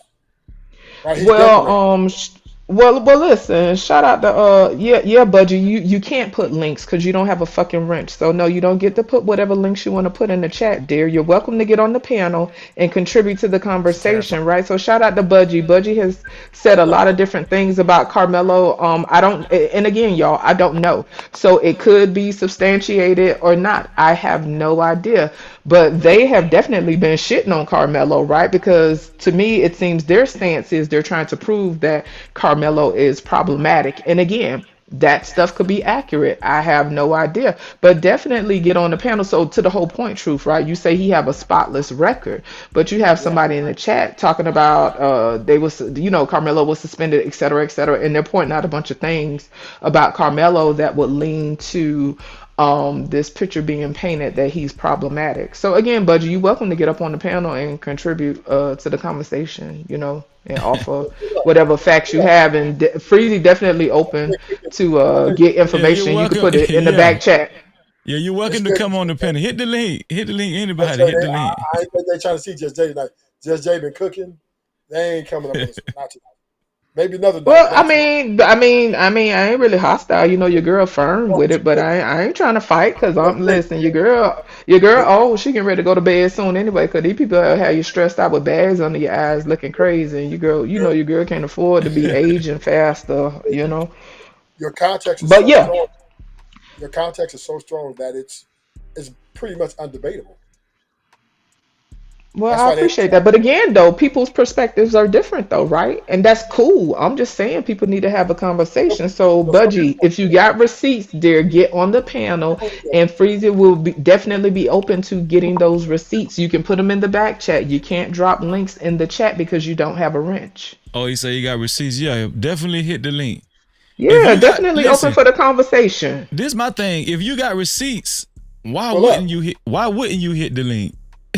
So I don't understand that, Yeah, this ain't the typical channel, right? People pop their Right. shit, and Hit the black people link. rock with black people, and people from all different walks of life come to this channel, right? Pull Just be up. clear. And even Studio just said that Freezy Man, will hear you out. Trust me, Freezy is open let's to say, hearing different opinions, so you listen, definitely welcome to get on the panel. They're not gonna listen, cut you off just because you're listen, white or something or you don't agree. That's not what Freezy Right. We does. don't operate like listen. that over here. Yeah. Top Freezy and Just Jay ain't ducking no smoke. Pull up. Pull Okay. up. Okay. Here he Yeah. says he No, want the Just Jay link. sound like Just Jay. Just Jay sound like Just Jay. So look at the top, and the link is right there. Yeah, the link is right there, You but I'll you ain't put you it ain't in. got to worry about me. I'll put it in I'm the not the chat channel for you. holder. I put I it in am the. not the channel Oh no, holder. that's not the link. My bad. Hold on. Let me let me delete that. That's not the link. Hold on. I'm sorry. Let's Remove do it. that. Okay, here's the link. She-Hulk mode. No, no, honey. I'm actually chill. Maybe my voice don't sound as soft as you would like it. I don't know what the comparison is to Lizzo. Besides, we both fat, but that's neither here or there. You told me to stick to the topic, right? You said feelings over logic, so you shouldn't be concerned about all of that. You should get There's up the here link. and just give the receipts, baby. That's what we need. We need the Attack the receipts. argument. Definitely. We Attack the want them argument. receipts that you say you got. Yeah. We want them Attack receipts. the argument, not the person. So this is the video that Logic sent. So I'm gonna just play it. Here we go. It's a terrifying, gut-wrenching, incomprehensible scene in Frisco, Texas, just 20 miles north of where I sit here today. And I'm sorry, y'all. I had to filter the visual and the audio, so cause Fox News, they don't be bullshit. Here we go. A high school track meet yesterday turned deadly. 17-year-old football star Austin Metcalf was stabbed in the heart and left to die in his twin brother's arms after a fight broke out yesterday. The suspect was allegedly told he was sitting in the wrong seat in the stands of the stadium before drawing a knife and attacking Austin. Police have yet to reveal what led up to that moment, but we do know the other student has been charged with murder. Joining me now is Austin's mother, Megan Metcalf, and his twin brother, Hunter. Megan, Hunter, thank you for being with me today. I can't imagine how difficult of a day. Wait. Budgie said, what did Budgie say? Budgie said, oh crap, I'm on my phone and it requires Chrome. Man, you can't make this up, man. It's all right. It's okay. It's good. I mean, it is okay, but we know that it doesn't take much to download Chrome. It really Just doesn't. download And if you Chrome, got all man. these receipts, baby, you should have adequate internet. You should have adequate 5G. If you got all these receipts, you should have plenty of data, baby. Listen, we definitely need them receipts because we open for the conversation. Because guess what? People have standards, and Freezy has integrity. I have integrity. Ruthless has integrity. So if it's something that comes out that speaks to the contrary, right? Oh man. We're not gonna double down like delusional people and continue to say that something is when it isn't. So we definitely need those receipts, Yeah, right? we definitely need It's them gonna receipts. it's gonna definitely contribute to the conversation in a Yes. positive way. Yeah, we definitely need it. Very valuable. You very say fact over feelings, but you up here making Lizzo references. So is we sticking to the topic or not? Huh? Yeah, okay, baby. You got it. Just Jay cooking. Man, these people are funny as hell, man. Say, I got receipts. We need to see these receipts. We need to see them. Yeah. Here we go. Shout out to 907. 907 Goodies is in the building. What's going on, sis? Hey, 907. Great to see you, sis. Great to see you. No Cap-tivity. Shout out to 907. Shout out to Random Chat Ninja. Great to see you, Random Chat Ninja. No Cap-tivity. Here we go. This afternoon. I think I'd like to... So this is Austin Metcalf's brother. Hunter Metcalf. I'd love to just start with tell me about Hunter. If you could, Megan, tell me about your son.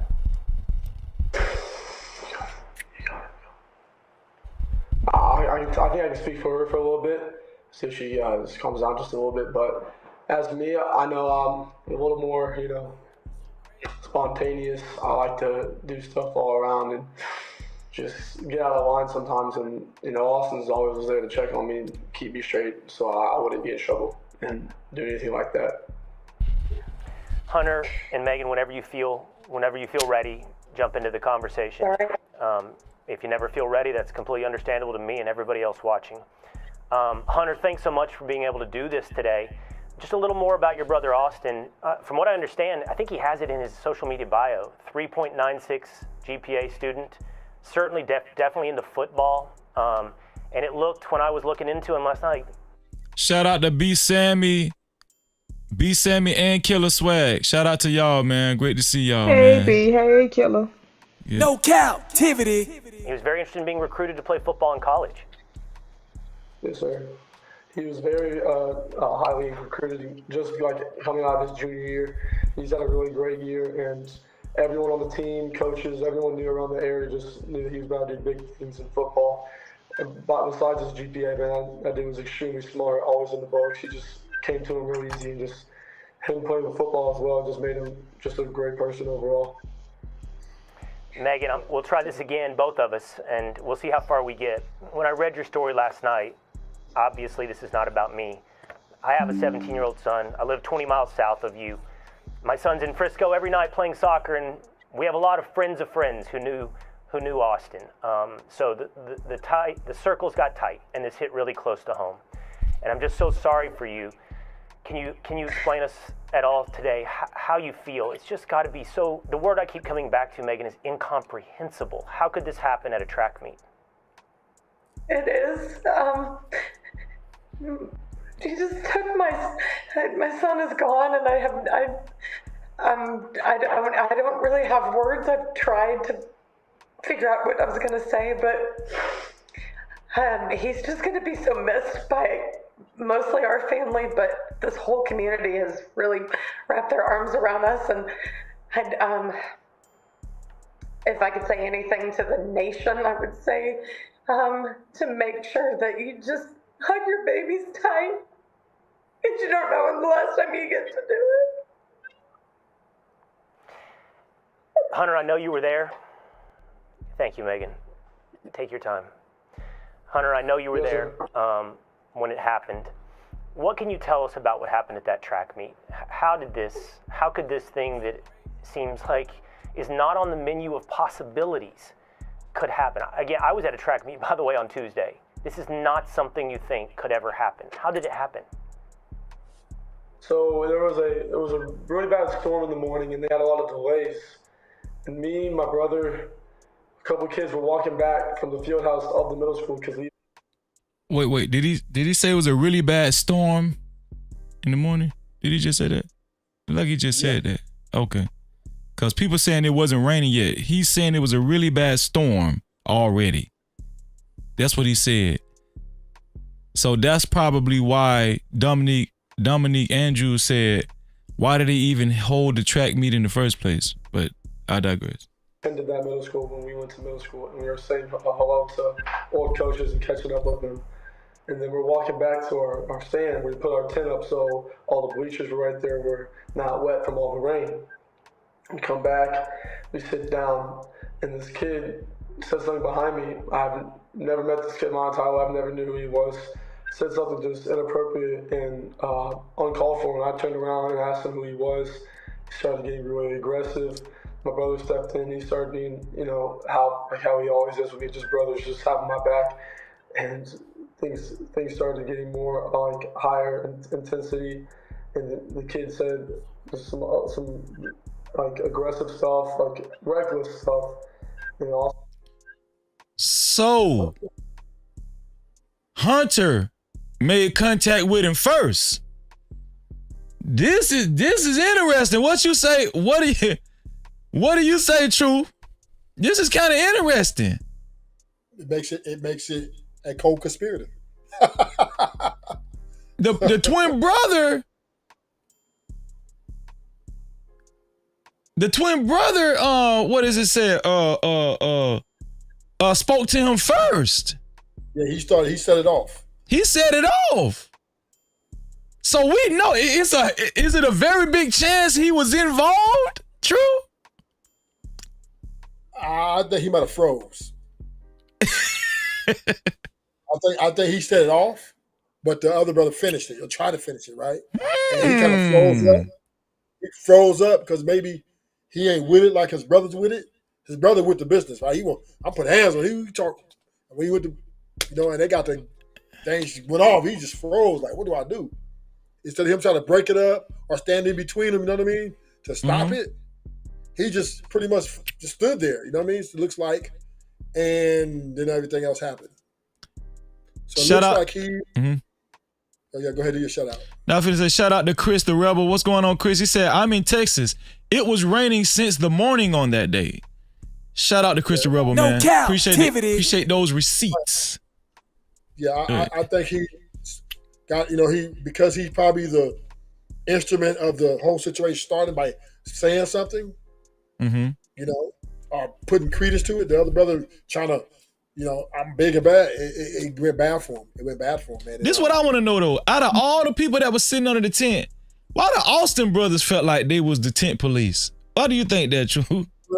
I think they might have a little racism. They might not like black people that much, right? They thought he needed to be somewhere else with his people. Maybe, potentially that could have been the problem, right? Most time in them cases, who knows? Most places, and when you're dealing with most cases, right? Because through my experience, most white boys ain't gonna too much say that to you.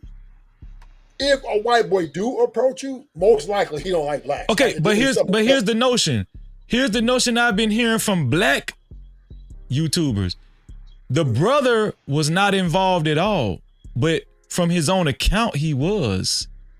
Yeah. From his own account, he was. Yeah. You want to say something, Just Jay? Before I start back playing it? Oh yeah. I'm sorry, Ruthless. What was the last part you just said? And yes, Freezy does have an email. Freezy, can you read off your email right quick? Freezy76 at gmail.com. Freezy76 at gmail.com. So in most cases, white boys don't really say nothing to black people, right? We just like aggressive like that, right? So if they do, most time if they do get aggressive, they don't like blacks. It's more likely they don't. I think that is a generalization, right? But we have to be careful about stuff like that because we have to be careful about stuff like that. But ultimately, what I will say is you don't necessarily know, right? We could speculate, but again, it speaks to but listen, it speaks to entitlement, right? Shout out to Kimberly's. Baby, you've been gone and I still been waiting on you. You said that Anthony did not have a right. He wasn't invited, was what you said, right? He wasn't invited. Now, based on that picture, people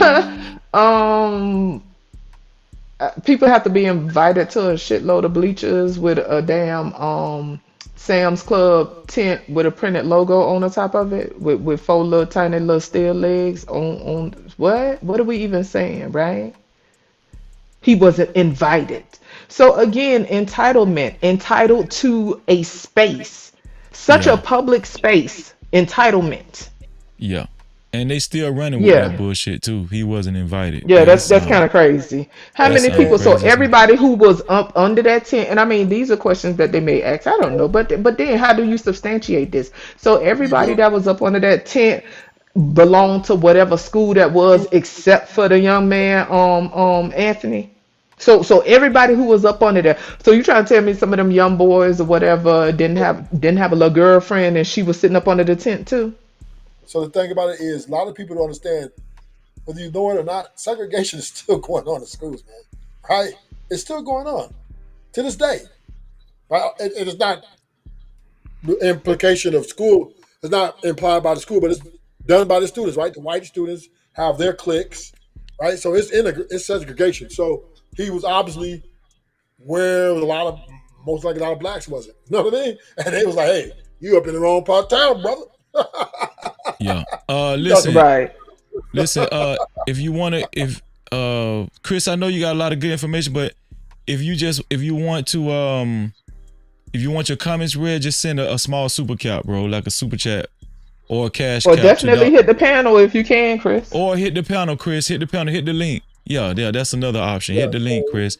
Because we would love to hear your account of your experience in Texas as well. The link is at the top of the chat. And especially in Texas. I know it's in California, right? Especially in Texas. Oh, it's segregated over there. And see, so I'm okay. I'm sorry, Freezy. I was about to go take my ass to bed. But let me say this right quick. Shout out to you, Lady D. Listen, this ain't no black vagina power bullshit over here with me. So, girl, please, we always taking up for the oppressors. Listen, baby. Listen. I don't align with genitalia, okay? I speak to my moral compass. I speak to what makes sense to me. This is just a fucking opinion. I don't need to bond with black coochies, okay? I'm trying to behave today. But this is what I mean, Freezy, when I say that people are very emotionally it's Charged. very like, yes, they are very emotionally charged because look, right? This is a whole nother layer. Because now you have somebody who's possibly a black woman, right? Mm-hmm. Talking about me supporting quote unquote our oppressor, which I'm pretty sure she's talking about black men. So to act like this is just about black people versus white people, the way my mind works, Freezer, it is so much bigger than that. Her comment just spoke to the level of heaviness that I'm talking about. This shit is just bigger than it's so much bigger than black people versus white people. This shit is layered as ever. In this particular case, this particular unfortunate event amongst teens, okay? Because we're not gonna sit here and act like this type of stuff hasn't happened amongst teens, right? Like we're not gonna act like this is something new. You could take out the race or whatever, but we're not gonna act like teens haven't committed violence against one another, right? So, but my whole thing is this is so much bigger than that. This case is just a catalyst. That's all this is. This case is just a catalyst. Like when people deflect and get into all this, okay, well, both of them was black, would you care? And da da da da da. That is besides the point. This is a catalyst that speaks to something bigger. So anyway, for the people that could pick up what I'm putting down, cool. If you can't, fuck you. And it's still all love anyway. Be blessed and all that fun stuff. I'm gonna drop down for real, because I gotta take my ass to bed. I appreciate you, Truthless. Shout out to the panel. Shout out to the chat. And for real, this is a place where Freezy is open to all different opinions. It doesn't matter what your opinion is. So regardless of my talking shit, y'all keep that in mind. The channel holder don't have a problem with people expressing their opinions. You will not be kicked off a panel for having an opinion that is different. So y'all just keep that in mind. And let's be honest, our biases. Y'all have a good night. I love y'all. Be well. Shout out to Just J. No Cap-tivity. Let's watch some more of this. Try to handle the problem and things started getting more like higher intensity, and the kid said some like aggressive stuff, like reckless stuff, and also try to handle the problem. And yeah, Austin was always one to step up. He always was one to step up and be the person that would do the right thing, and he was doing the right thing by saying to this gentleman that you're not supposed to be in this tent. This is that was the right thing. So that was the right thing to do. That's the right. And listen, but this speaks to the family though. She's actually condoning this shit. So can we see this as a form of segregation? Yes, this is crazy. She just literally admit that, say he need to step up and tell that black dude to get to his people. No, this is so bad. The defense should use all this. She's actually condoning that was not the right thing. So no, but in Texas, right? Especially Texas. Yeah. Texas, right? That they're late. They're still in the the 60s, 70s over there, right? Yeah. He was in the wrong. Actually, he was in the wrong section. He was in the wrong section, and the section that he was in was most likely predominantly white. And he had some friends over there. He had some friends over there that were white. You know what I mean?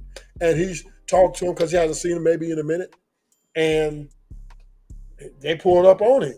Yeah. Kind of what they see their family do, right? Yeah. In Texas, you gotta be careful where you're going out. Them skirts, boy, backwoods, where they pulled up on you. What you doing over here? That's real. Shout out to Lady D.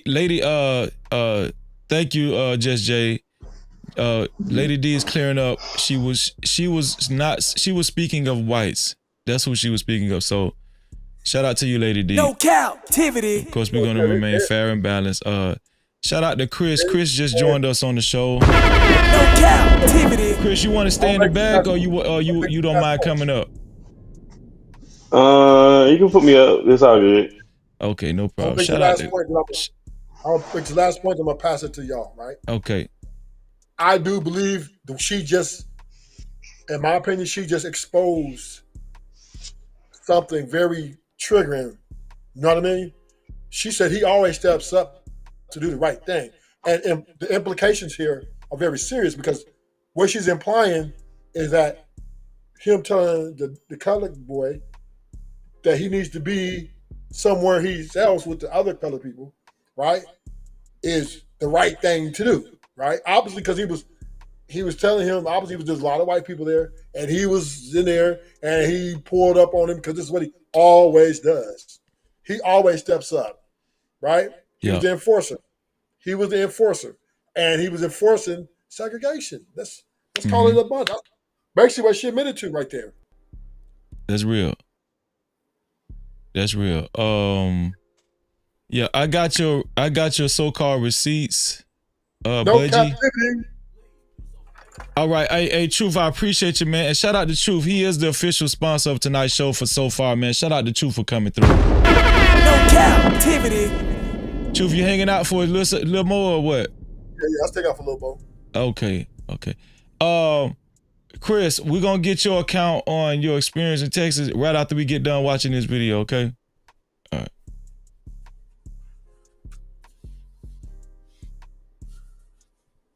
Like, because they have personal items there.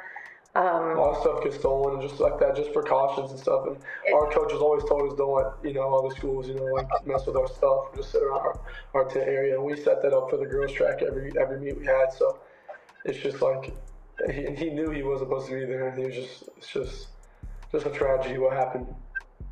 And then what happened, Austin? After your brother stepped up, what happened then? He stepped up over there, asked him to move, got aggressive, he grabbed the bag, and then I whipped my head around, and then all of a sudden I see him running down the bleachers, grabbing his chest, just blood rushing out. Wait. Running down the bleachers. Your brother stepped. Did he say he stepped up and tried to make a move and got aggressive? Did he just say that? Hold on, let me see. He said he. Wait, hold on. What happened then? Oh, wait, the daddy telling him what to say. Did y'all hear that? Yep. Did y'all hear his dad's voice in the back? Did y'all hear somebody's voice in the background? Hold on, watch this. Watch this. Oh, this shit get interesting. Watch this. Your brother stepped up. What happened then? Did you hear that? He kind of turned his head a little bit. Somebody is speaking to him and coaching him. Nobody heard that but me.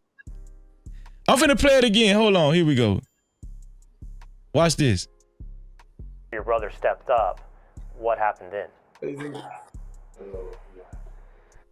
Did you hear somebody speaking to him? Yeah, there's somebody voice in the background. Somebody's coaching him. That's his dad. And his dad, listen, his dad and his mom I don't even think they're together. Bro, this shit is crazy, man. Shout out to No Cap Logic for this, man. For real. Shout out. This is crazy.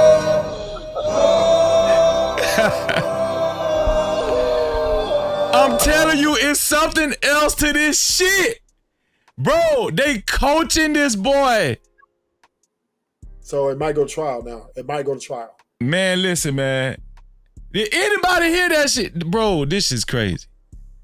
This is crazy. They won't get manslaughter. It's going to be self-defense. Easy peasy. Because you see, he was finna say it, then he said, don't say it. Bro, this is my first time. Bro, this is my first time actually like dissecting this video. And I'm so happy. I'm just kind of disappointed in myself. Because we should have been looked at this video. I don't even thank you, No Cap Logic. I appreciate you. Robert said his first story was different. That's crazy. So his first story was different. You could tell he's being coached. Here we go. Let me play it one more time so y'all can hear it. After your brother stepped up, what happened then? Right there. I'm gonna keep going. So somebody's coaching this boy. So we know now. We know the first story was different, and somebody's coaching him on what to say now. Here we go.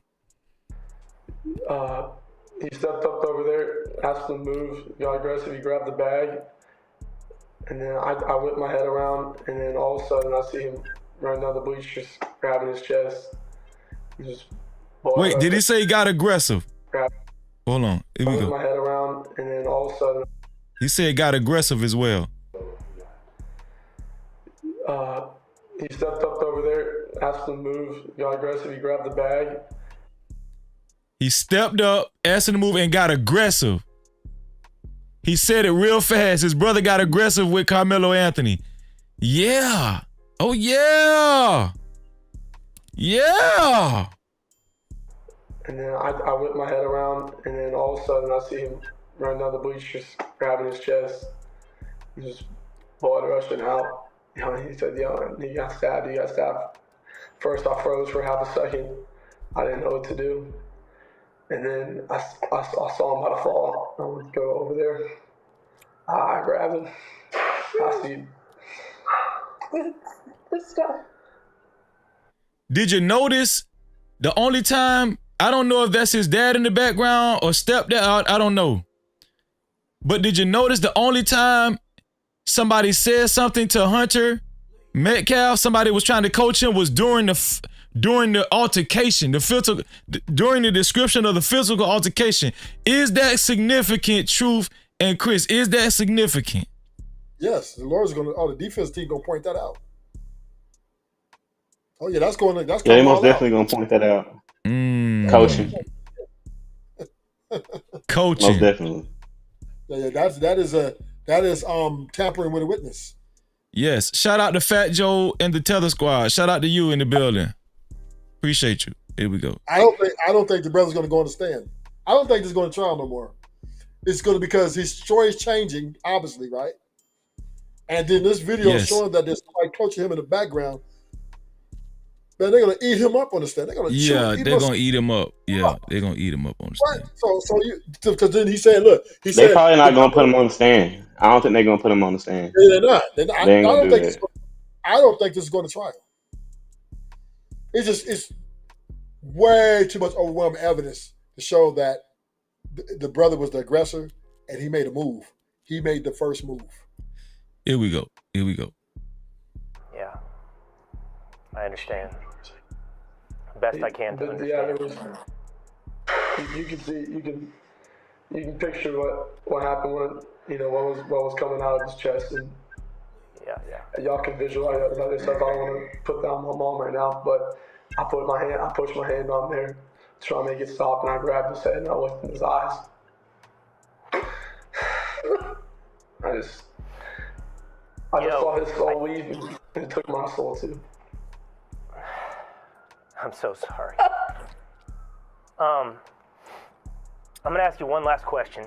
I've seen interviews with your husband, who I can hear in the side, by the way. I think he's there in the room with you. You know, I can empathize with that part because I watched a couple people die in front of me. So that's tough. That was close to me. That's tough. Yeah. I saw an interview last night. Okay, someone else. Yes, okay. Yes, sir. But I have seen interviews with your husband in the last 24 hours. Okay, here we go. Looked like he was acting with somebody. By the way, I think he's there in the room with you. I've seen interviews with your husband, who I can hear in the side, by the way. I think he's there. That was her husband! Yeah. That's her damn husband! Coaching. So that might be his stepfather or something like that, whatever. That's his dad. Because I heard they went together, so she might be remarried. I don't know, right? Yeah, stepfather. But nonetheless, it was a father figure coaching him. Yes, coaching. And he said I heard him in the background. So that would not be. They're not admitting that They're not trying to take that up in there. And Fox News snitched on him, didn't they? Well, I mean, we all heard it, so he's just letting them know that you can't use this. This would not be admissible in the court. Dude, that's crazy. Shout out to Dominique Williams in the building. What's up, Dominique? No Cap-tivity. Shout out to El Hombre Negro in the building. No Cap-tivity. Hey, the lawyers can request this. Ooh, this is not good for them. They need to just shut up. They need to sit down. See, they're hurting themselves, right? They need to sit down and shut up. You're sitting up there trying to paint a picture, a narrative, and you got a guy in the background coaching. This is a very bad. That just adds more looking better for Karmelo Anthony day by day. I agree. Day by day, because you could tell he's lying. He gonna say, "Yeah, I seen him get up and get aggressive, but then I turned my head. Why would you turn your head around? What was I agree. All the action in front of you." Yeah. So they're expecting us to believe. They are expecting us to believe, or Hunter Metcalf, should I say, is expecting us to believe that he was the first one that made an initial contact with verbal contact with Carmelo Anthony, but he just sat there while his brother got aggressive. But you was the initial one that made contact with Carmelo Anthony, but then your brother just bypassed you and got aggressive with Carmelo Anthony. You just sat there. You want us to believe that. But you open your big ass mouth first, though. Come on, dog. Come on, dog. That's crazy. Yeah, you think I'm finna believe that shit? In the room with you. I saw an interview last night. Okay, someone else. Yes, okay. Yes, sir. Oh, it's someone else. Hold on. Interviews with your husband in the last. Here in the side, by the way. I think he's there in the room with you. I saw an interview last night. Okay. Someone else. What? Hold on. Why he told his mama to shh? He told his mama to shh. No Cap-tivity. What's going on? Hey, he was, and then they both was different. He said yes, he said no, and then she's like, then she tried to start crying again. This is a charade. They just want. Wait. This is charade. This is so messy. Hunter Metcalf told his mom to shh. Why she gotta shush up? Because that was the dad. He said, I heard your dad. He said, no, it wasn't his dad. He said, yes, it was his dad. Right? They were conflicting. Then he's like, shh. Yeah, this is hey. See now this is the victim. They're trying to make this look bigger than what it is. Hold on, let me say that. Budgie, if you keep spelling my name wrong on purpose, I'm not gonna show a damn thing. For one, half of your damn so-called receipts was some bullshit. You sent me some background on Dominique Andrews, the neighborhood organizer guy, the spokesperson for the family. Nobody wants to see that. We already went through that. Okay, and then the other thing was you sent me a weather report of the day. Okay, we don't need a weather report. Okay, they'd already said Hunter Metcalf already said it was really bad weather that day. So you know what? I'm not gonna show none of that shit. Okay, get my name right next time, motherfucker. Here we go. Yes, okay. Yes, sir. He said he shushed his mom. I'm gonna ask you one last question. I've seen interviews with your husband, who I can hear in the side, by the way. I think he's there in the room with you. I saw an interview last night. Okay, someone else. What the hell? Shout out to Cappy13. What's going on, Cappy13? No Cap-tivity. Thank you for being here. I hope everybody that's here has subscribed and hit that notification bell. No Cap-tivity. We go live every day here on No Cap-tivity with Freezy. No Cap-tivity. Chilling out with the No Cap crew while we listen to Hunter Metcalf shush his mom for some odd reason. Here we go. Shout out to Jesse. How are you, Jesse? No Cap-tivity. We got to watch that shush one more time. I'm so sorry. Wait. It ain't funny, but look how his mom is crying And then as soon as Hunter shushes his mom, she like straighten up. That shit funny as hell. Watch this shit. I'm gonna ask you one last question. I've seen interviews with your husband, who I can hear in the side, by the way. I think he's there in the room with you. I saw an interview last night. Okay, someone else. Well, damn, is she crying? Was she crying? Her face straightened up quick. God damn. It was those crocodile tears? Damn. Oh, Freezy wasn't the husband. It was the stepdad.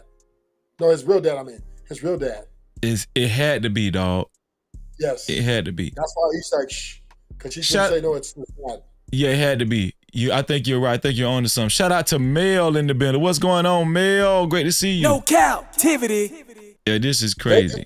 Let me tell you something, Freezy, what's happening here before you go on. They're getting prepared to sue somebody. This is a money grab. Logic might have hit a good point. For them, they're doing all this charading and for the civil litigation. Yeah, I agree. I don't even see tears.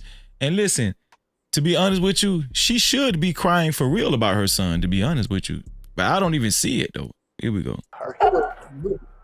I'm gonna ask you one last question. I've seen interviews with your husband, who I can hear in the side, by the way. I think he's there in the room with you. I saw an interview last night. Okay, someone else. Yes, okay. Yes, sir.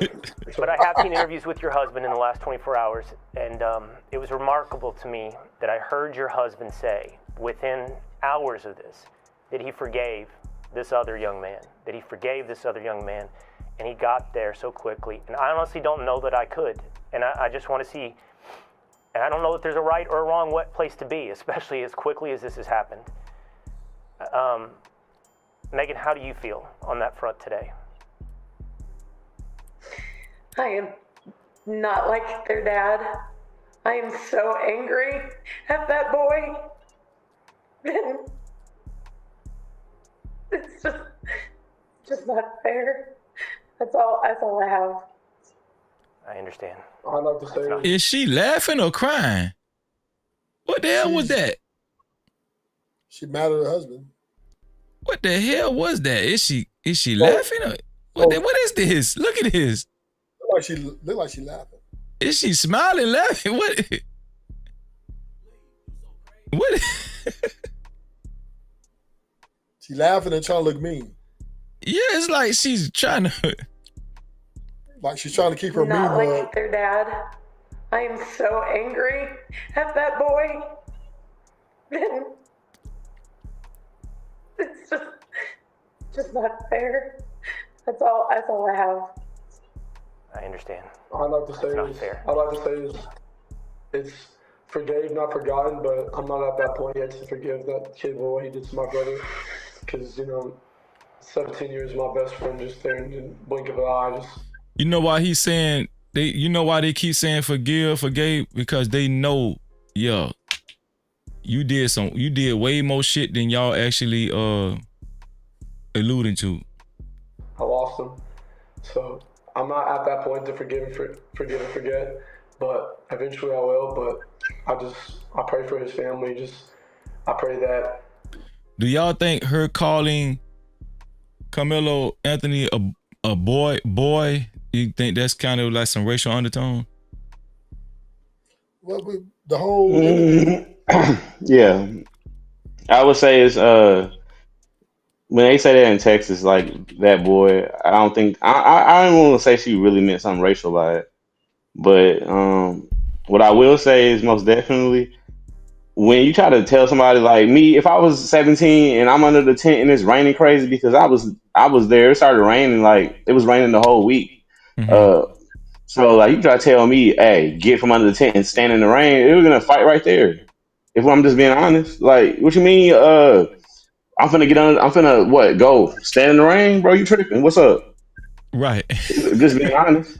But you looking at it from a realistic point of view. If you was there, young. Right. But it was raining. It was raining bad. It was like it was that side rain. It was like that windy rain. That's like, you know what I'm saying. They probably was still getting hit by the rain under the tent. But what's crazy, right? what's crazy is a lot of people saying he wasn't supposed to be there. And I'm just like, wait a minute. Wait. That's a public setting, right? And I don't understand, like, was this guy the enforcer? Was he the police to tell somebody what to do? Did he get I mean, I'm confused. If anything here, I'm seeing a entitlement issue. And I don't believe any student should go to another student to tell them to get off the bleachers. I cannot give any credence to that. I cannot give any credence to what I agree. Like, what are we saying here? What are we saying? Nigga, get off the bleachers? That's the most public place you ever gonna get. I agree. So Robert is saying when she said that boy, she was talking about her son, Austin. She's mad at that boy. If she is saying that, that's interesting too. Let's see. Let me go back. She's mad at her husband for saying he forgave him.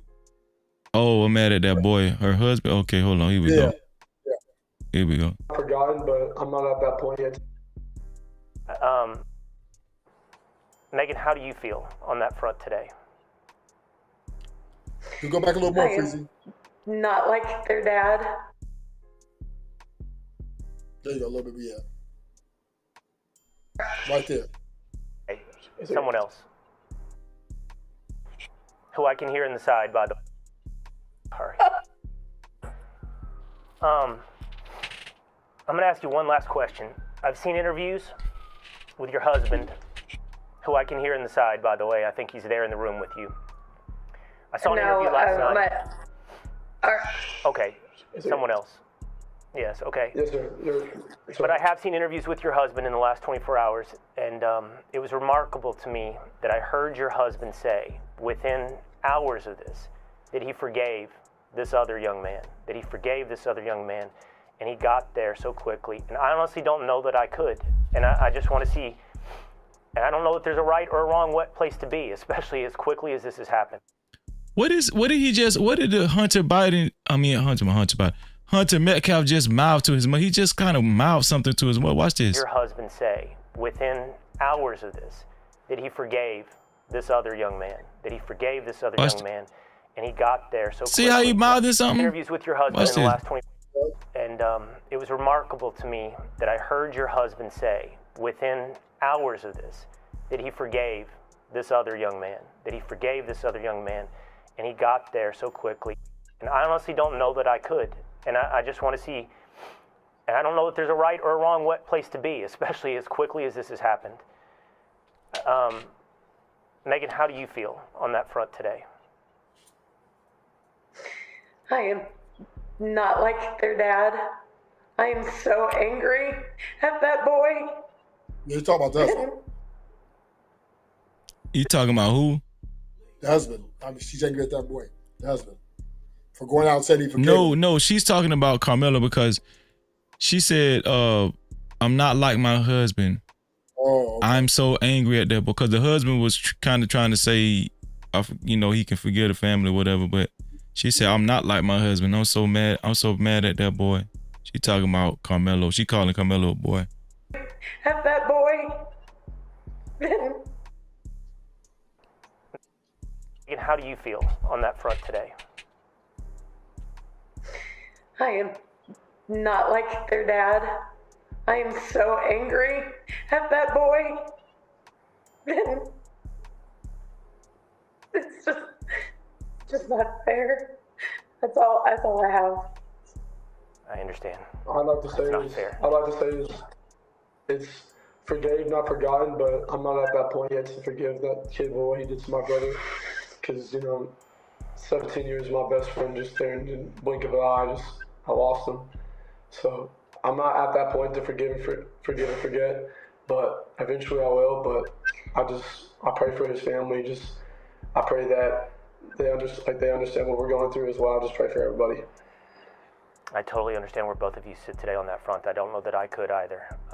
That's why I found it remarkable when I heard that from your husband. But everyone has to go through this their own way. I just pray that God goes through this with you both and your husband and the rest of your family.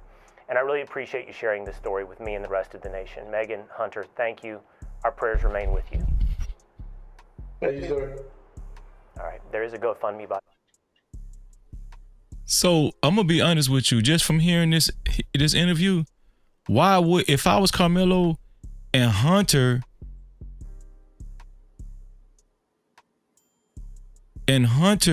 talked to me first, he made contact with me first, verbal contact, telling me, asking me why am I here, telling me to move, telling me to leave up under this tent, and then his twin brother get aggressive with me.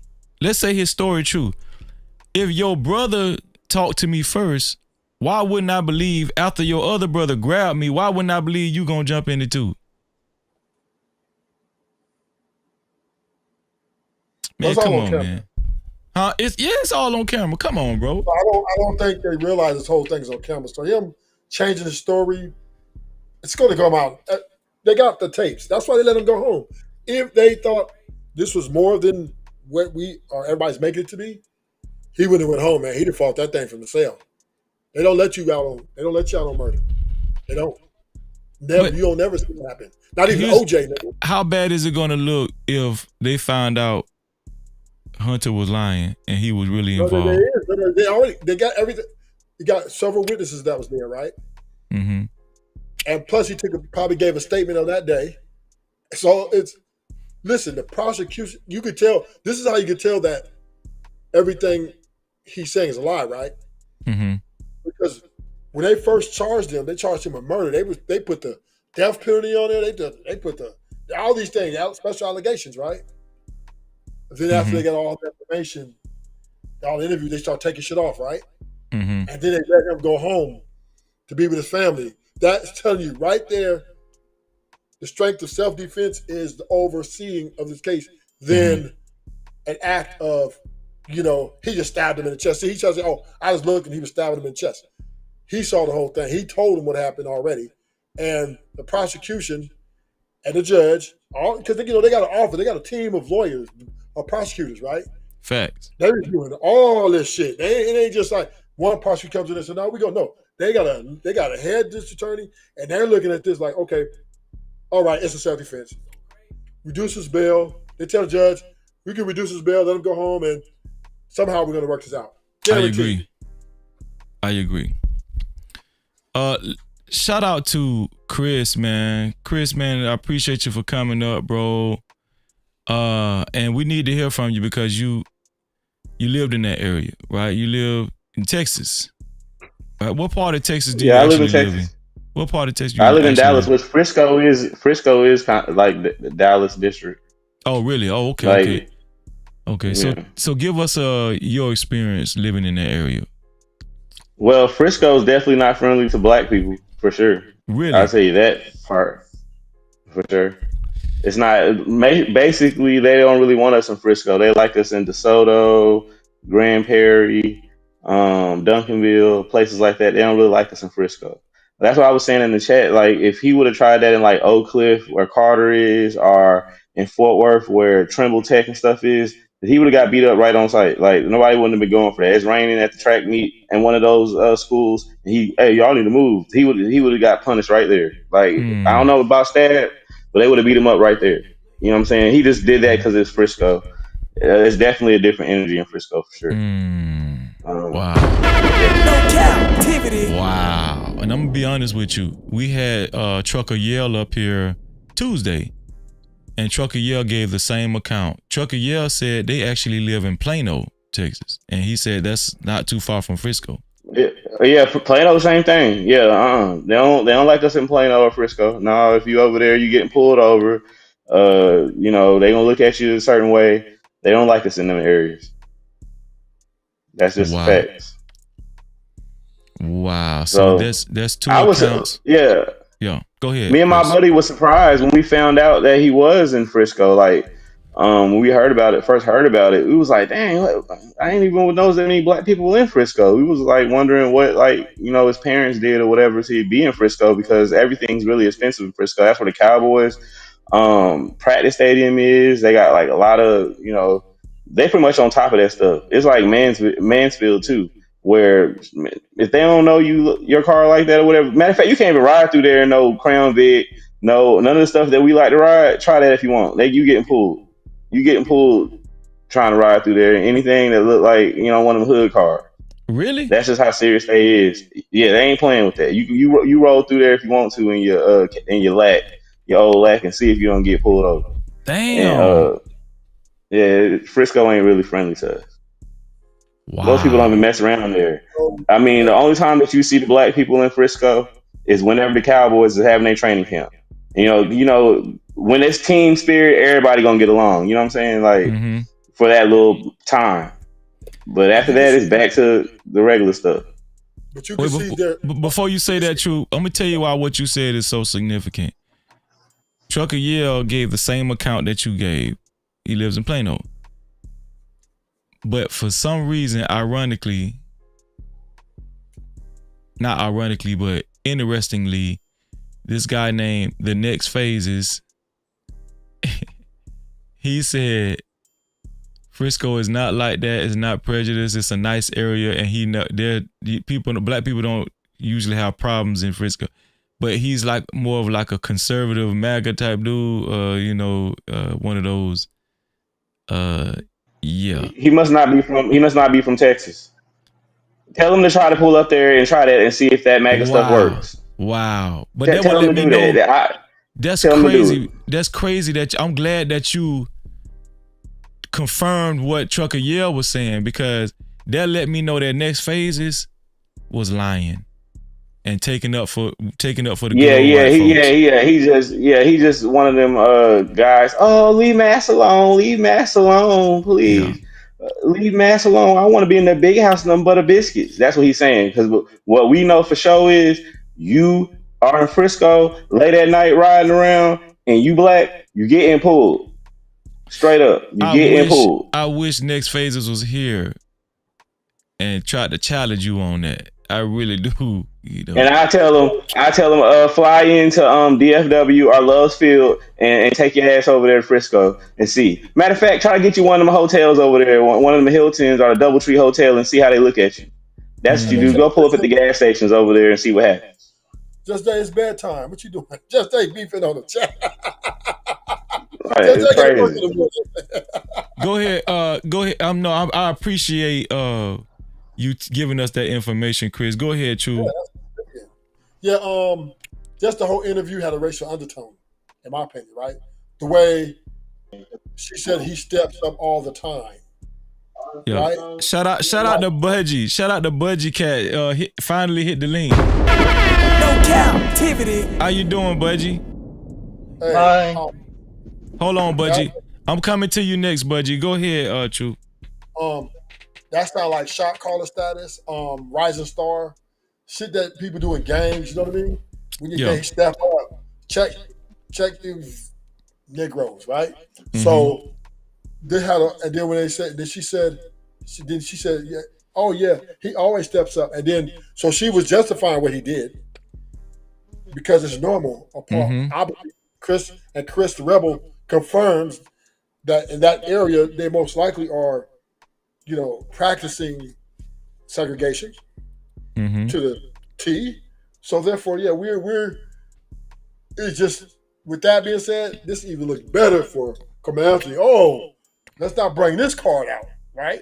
Yeah, because it's looking very suspect. That interview that we just seen, Who's that in the background? Let me say this again for y'all. So for the people that's listening and listen on the playback, don't know black people really live in Frisco. We don't here in Texas and get our money and be like, I'm moving to Frisco. We don't do that because we already know what the type of energy Frisco has. Most people are saying even in Highland Park, which is it's a wealthy area too. There's a lot of black people that stay more in Highland Park than they stay in Frisco. So I'm not sure where that guy got off saying Frisco's. Nah, man, I wouldn't even go to Frisco right now. If somebody called me, bro, Frisco? No, sir. You have to come on up out of there. Meet you in DeSoto somewhere. But Frisco, I'm not finna pull up there this time of night. They be on top of everything in Frisco. It's crazy. Wow. I still would like to know how what made them want to move to Frisco? When I first heard about it, I'm like, "Damn, they stay in Frisco. What made them want to do that?" Oh, maybe There's so he many Wow, that's other crazy. good areas. maybe he worked for the car dealership, and maybe he's the way he dresses. You know, what I mean, he seemed like he. There's a few that could fit in. Like OJ. Yeah, You know what I I'm saying? think it was a job. I think it was a job because he was like a financial consultant, a financial accountant or something like that for some car dealership. But Budgie Cat, how are you doing, man? What do you want to tell us, Budgie Cat? Good night, Freezy. Hello? You going, True? Yeah, I'm going. All right, man. Appreciate you, bro. I really do, man. All right, bro. No Cap-tivity. Budgie Cat, man. What do you want to tell us, Budgie Cat? Hey, hello. How are you doing, man? Listen, did you check the link? Or do I? Because I don't want to have to repeat everything. Yeah, I checked the link. It was a weather report. Yeah, okay.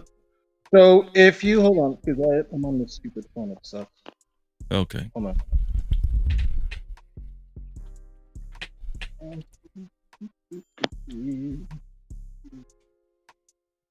Right. Wait. I'm gonna go to that because I can't see it, so I gotta go to it. All right, so you can hear me still, right? Yes, sir. Oh, okay. All right. So if you go to wunderground.com history, whatever, type in Dallas, Texas weather history, you will pull up April 2nd, 2025. Okay. And then on that time period, it has a summary. It has all the dew points, everything, whatever, blah, blah. And we go all the way, scroll down to daily observations. It starts from 12:25 a.m. in the morning, all the way down to.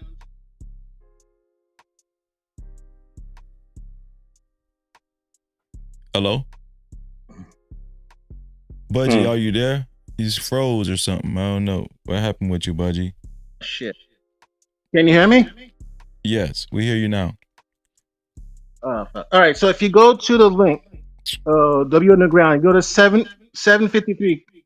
It shows the weather, and it'll say at 7:53 that, it was cloudy. Then when it goes to 8:30, then it'll say rain, right? And then from I think somewhere between 8:30 and 8:53, it says light rain. So basically, for a half an hour, it rained. And then at 9 o'clock, there was no rain whatsoever for an hour, up until 10 o'clock. So the part that's important is because Austin was killed at 10 a.m. Okay? So there's arguments. I'm not saying you guys, because I've been going on different sites, or different YouTube channels, whatever, listening to people talk. There's a lot of bad shit on each side. Let's just say that. But right. anyway, so from 9 o'clock, from 8:30 to 8:30, it was from 8:30 to 8:53. It was rain to light rain, and then it went to mist. Right, cloudy and mist. So there was no. Right. So we know what mist is. That doesn't mean that there wasn't any. Yeah, but that doesn't listen. When you hear the YouTubers that are saying, "Oh, Karmelo had to go under the tent because it's raining cats and dogs," and then when Dominic Alexander, hello, can you hear me? Sir, are you from Texas? No, I'm not from Texas. Okay, well let me tell you that the whole week it was raining. That whole week when that happened, it rained the whole week.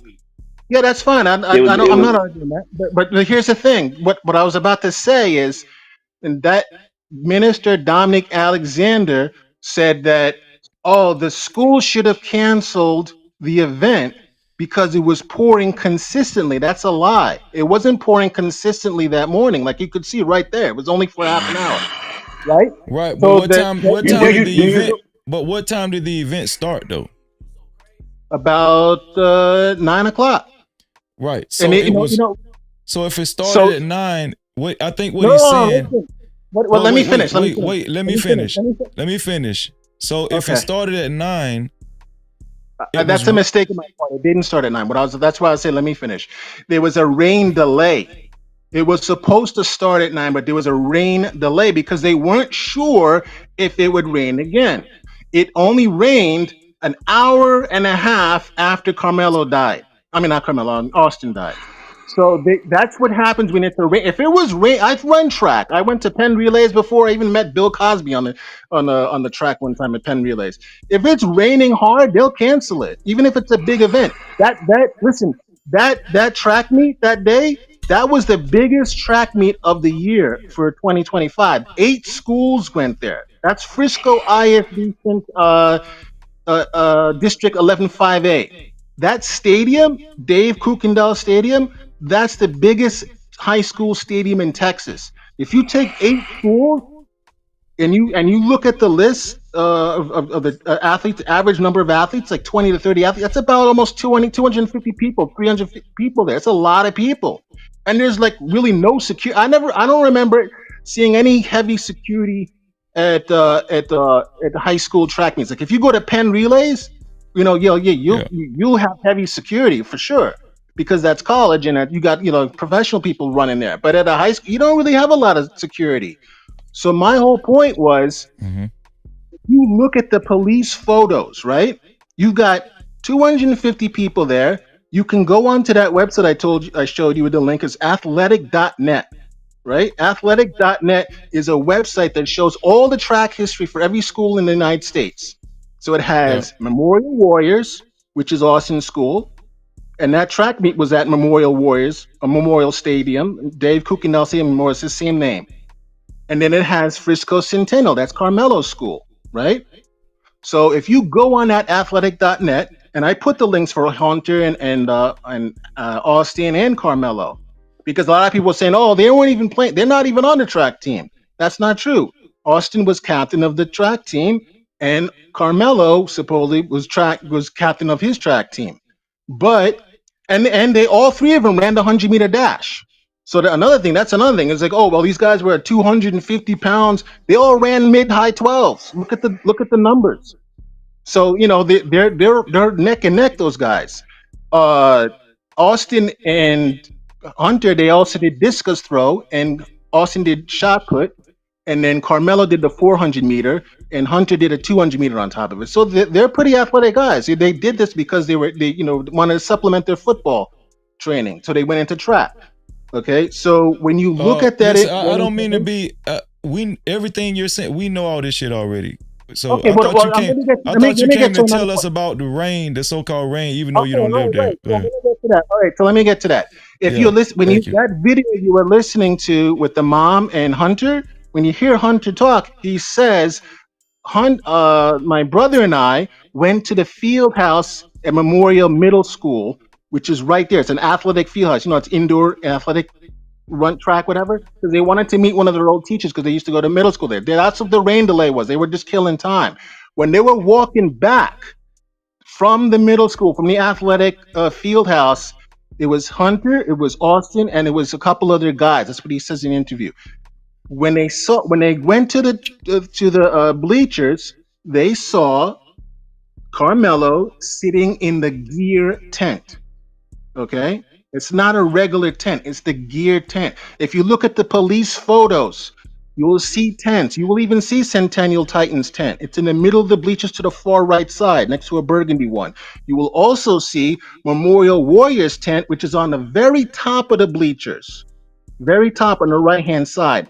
The bleachers, the tent on the bottom of this, all the way to the bottom is there for a reason, because you need your equipment there, so you don't have to run all the way up to the top of the bleachers, run all the way back, and then get onto the track field. So they have the gear tent there so that people can get their gear, and they have also their personal belongings there. You could see right there in the police photo, you'll see sweatpants, you'll see all the stuff there. So when he walked over there, and Austin is responsible for security of the tent. So when he saw, he said, what, and Hunter said, what are you doing there? Stop. You're lying, man. Stop. No, Yes, you are. Listen, stop it. I'm not gonna allow you to keep going with this bullshit. He's not responsible for no fucking security of the tent. Okay? He's not. First of all, he wasn't even supposed to been there. He wasn't even performing on at the track meet. What are you talking about? How do you know that? This is factual information. What are you talking about? He wasn't even supposed to been at the track meet. Who are we talking about? We're talking about Austin. That's Austin not was true. not a part of the track team. He was not competing. Okay, if you don't believe me, go and check that link I just showed you. It says it's athletic.net. I don't need to check a link. Listen what I'm telling you. Listen, okay? We know that Karmelo Anthony, listen, bro, this is my show. Okay, go ahead. We know that Karmelo Anthony was the captain of his track team. And so was Austin. Listen. And he had every right to be there. Okay. Listen, I'm not even. Bro, do I need to mute you? Let me just mute you because you don't have any impulse control. You acting like Austin Metcalf. This is what I'm telling you, bro. What I'm telling you is that you sound foolish when you said that Austin Metcalf was the fucking tent police. You sound foolish when you say Austin Metcalf was tent security. Bro, don't tell nobody else that. That shit sounds majorly foolish. Please don't say that to anybody else. Okay?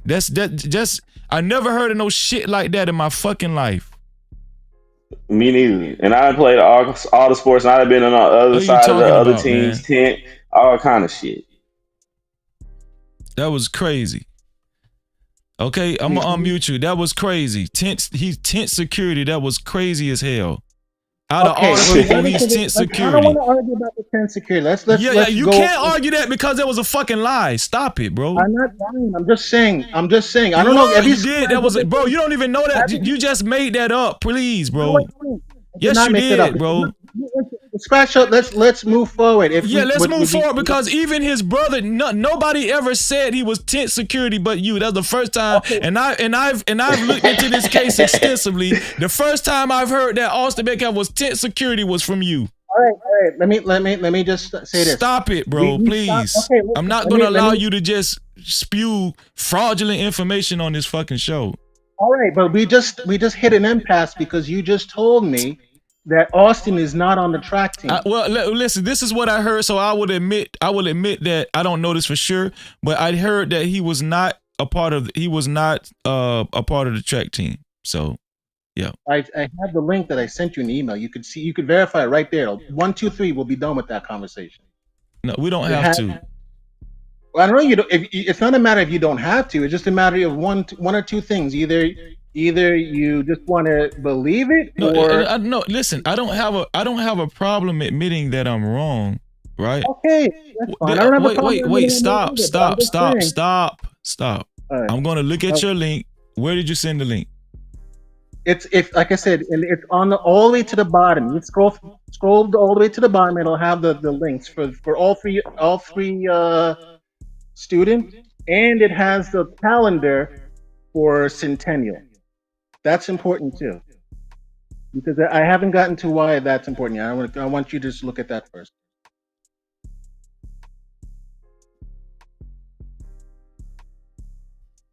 Okay, so this is not showing that he was supposed to be a part of the track meet championship at Kukendo Stadium. Do you have any information on that? I mean, that website is not going to be. He wasn't supposed to. He was not competing at the track meet championship, like I said. No Cap-tivity. Like I said. Hold on. You just told me that he wasn't on the track team. Well, no. Listen, I was mistaken, right? But he was not competing at the track meet championship. How do you know that? Do you have substantial proof that? First of all, you just sent me a link that shows he wasn't even that shows that. What are you talking about? That link has the events that have happened. This event didn't happen. Give me a link where he was supposed to show up at the track meet championship at Kukendo Stadium. How am I going to do that when the stadium when the event got canceled? It's postponed to Little Elm He Stadium. was not a part of the track meet championship, okay? But guess what? How could that be? How could Guess that be? That what? doesn't make any Guess sense. what though? Karmelo was competing. How do you know that? Where's the proof for that?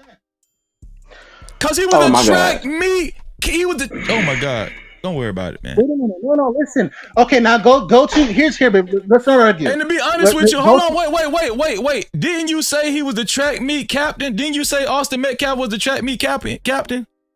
They both are, Austin and Karmelo. Where does it say that on this information? Because I don't see it. It's not on there. It's not going to say it for Karmelo either. Where do you see it? Where can I find it? Cause you acting like you were sending me. Wait. Cause you're acting like you're sending me everything I need to know on this information. I do not see that he is the track captain. Where is this information at? Where did you get this information? I didn't send you everything. I wanted to send you most pertinent stuff. Now here's where is the information that he's the track captain? Where? Because it's posted all over the place that Carmelo Anthony was the track team captain, the captain of the football team, worked 2 part-time jobs. Where is this information that Austin is the track team captain? Let me ask you a question. I heard he was a linebacker and he was the captain of the football team. I heard about that. We know he was the captain of the football team, but where is it that he's the captain of the track team for Memorial? Let me ask you a question. Now you want to ask questions and shit. First he was tent security, then he was a track team captain, and all of that shit was fucking fraudulent. No, what I'm asking what I'm saying is, what you're gonna have to do is stop making up shit, please. Because this is a sensitive case, and I don't appreciate fraudulent information just because your views veer more towards the Metcalf family, please. Listen, I'm not trying to make this an argumentative or a biased thing. I'm trying to show you, and we already established, because you said that he wasn't on the track team. So in this conversation. No, I didn't mean that. I didn't mean that. What I was saying was he was not competing. I also stated that too, which wasn't a lie. I stated that he was not competing at that track meet championship, and guess what? You proved me to be right. Okay, what do you mean? What are you talking about? I proved you to be right. You proved me to be right because I'm looking. Bro? Stop it, man. That website. Listen to me. That website is not going to show Dave Kuykendall Stadium. Okay, well, guess what? We already listen. YouTubers, a lot of people have done information. We already know he was not competing in the track meet championship. Okay, I'm not gonna listen. It's 3:53. I'm not going to have a debate with you about that. You just need to do your due diligence, obviously, and that's that. Let me finish off this one last thing. Because before you say that, you will admit that it was raining earlier that morning at around 9 something, right? That's why I gave you the website. I told you it was raining. So wait. So we know it was bro. So we know it was raining, right? Yes. And after it got done raining fully, like full rain, it didn't it didn't just subside completely. It was misty weather. You will agree with that, right?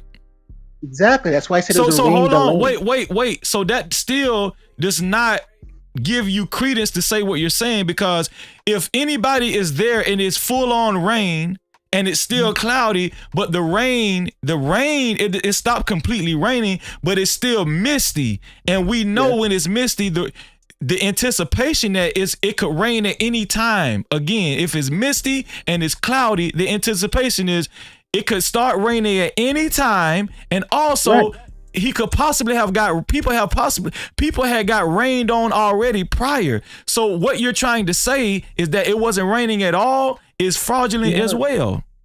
No. What I'm trying to say is that Dominique Alexander said that it was raining continuously and it was raining cats and dogs, and then they had to run under the tents to get out of the rain. So that is not exact. But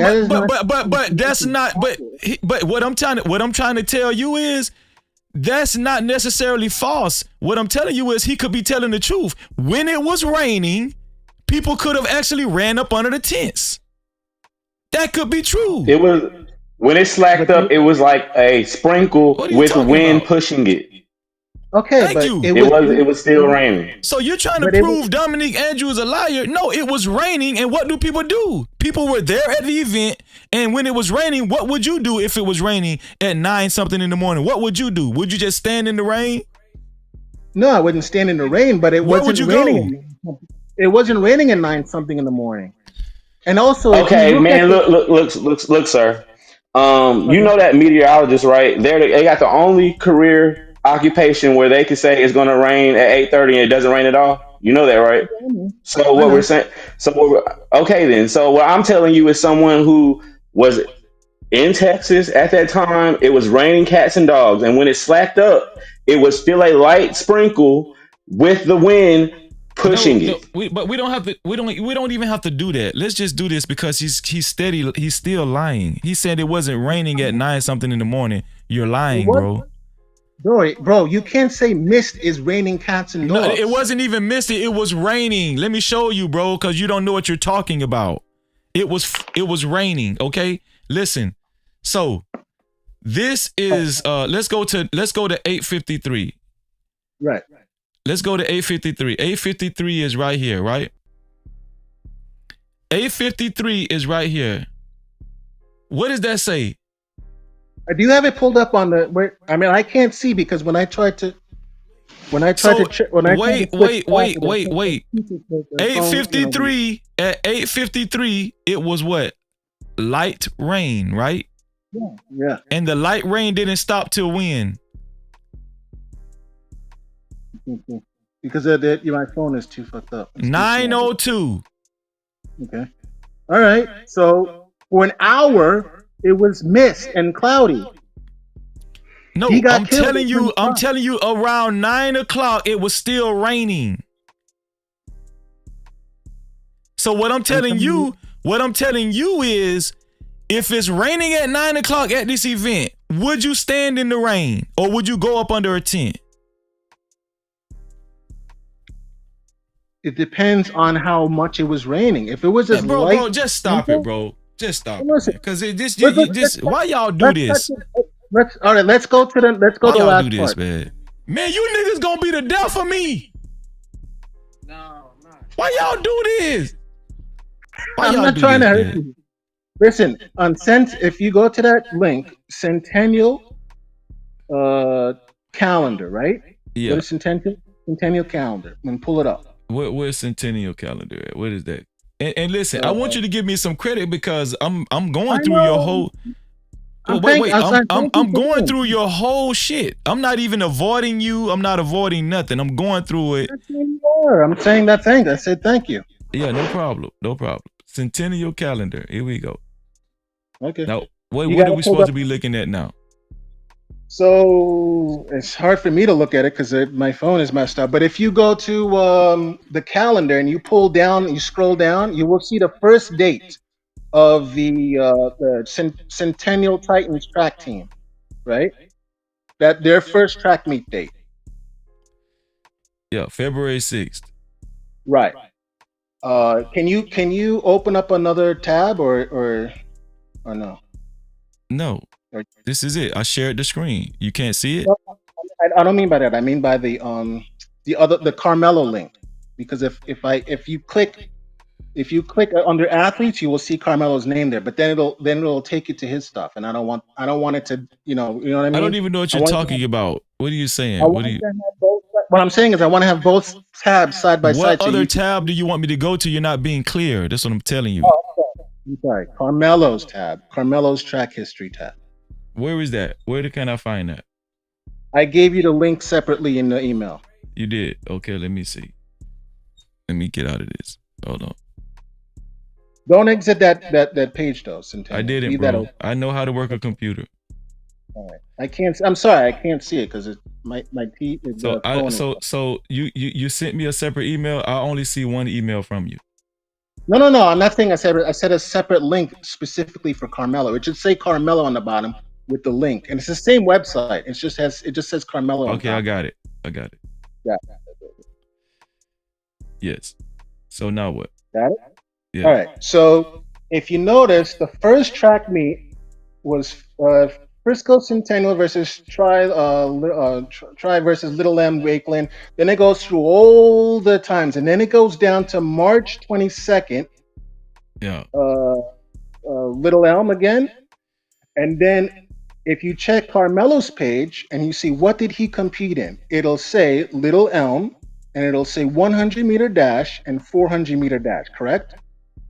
Wait, you said March 22nd. It'll go down to March 22nd. Little M. Okay. Yeah. Okay. Yeah. What is Little M? What is that? Could you tell the audience? It's a city. It's a city. It's one of the towns there. But they have a stadium there. That's actually the stadium that they're going to. If they didn't have it already, that's actually the stadium that they rescheduled and pushed to. They moved from Dave Kuykendall after the stabbing, and that's So the one you they're going said to go have. down to March 22nd. It was Little M too. Yes. Little M on February 6th. Little M Yeah. on March 22nd. Yes. And also Correct. Little M. Yeah. Both March 22nd is Little M. How is this relevant? It's relevant because it shows you that from February 6th to March 22nd, Carmelo Anthony did not compete at all. He was not on the track team for those 2 months for a reason, and then that reason correlates to what the prosecution brought up on the preliminary court hearing. Wait. You said from March 26th to what? No. I'm saying from February 6th. From I'm February sorry. Yeah, 6th, he didn't. The very first track meet for his high school was February 6th, right? Yes. Okay, and then then you see all the other ones. It's like 1, 2, 3, 4, 5, 6, 7, 8, 9, 10. Actually, it's 9, and then I think the 22nd is the 10th one. So it So shows. why don't they have the 22nd down? What do you mean? Why don't they have the 20? Why don't they have the 22nd down also as him competing on his roster? I mean on his schedule. It does. The site's No, not the fucked up. 22nd, the 27th. Why don't they have the 27th down there too?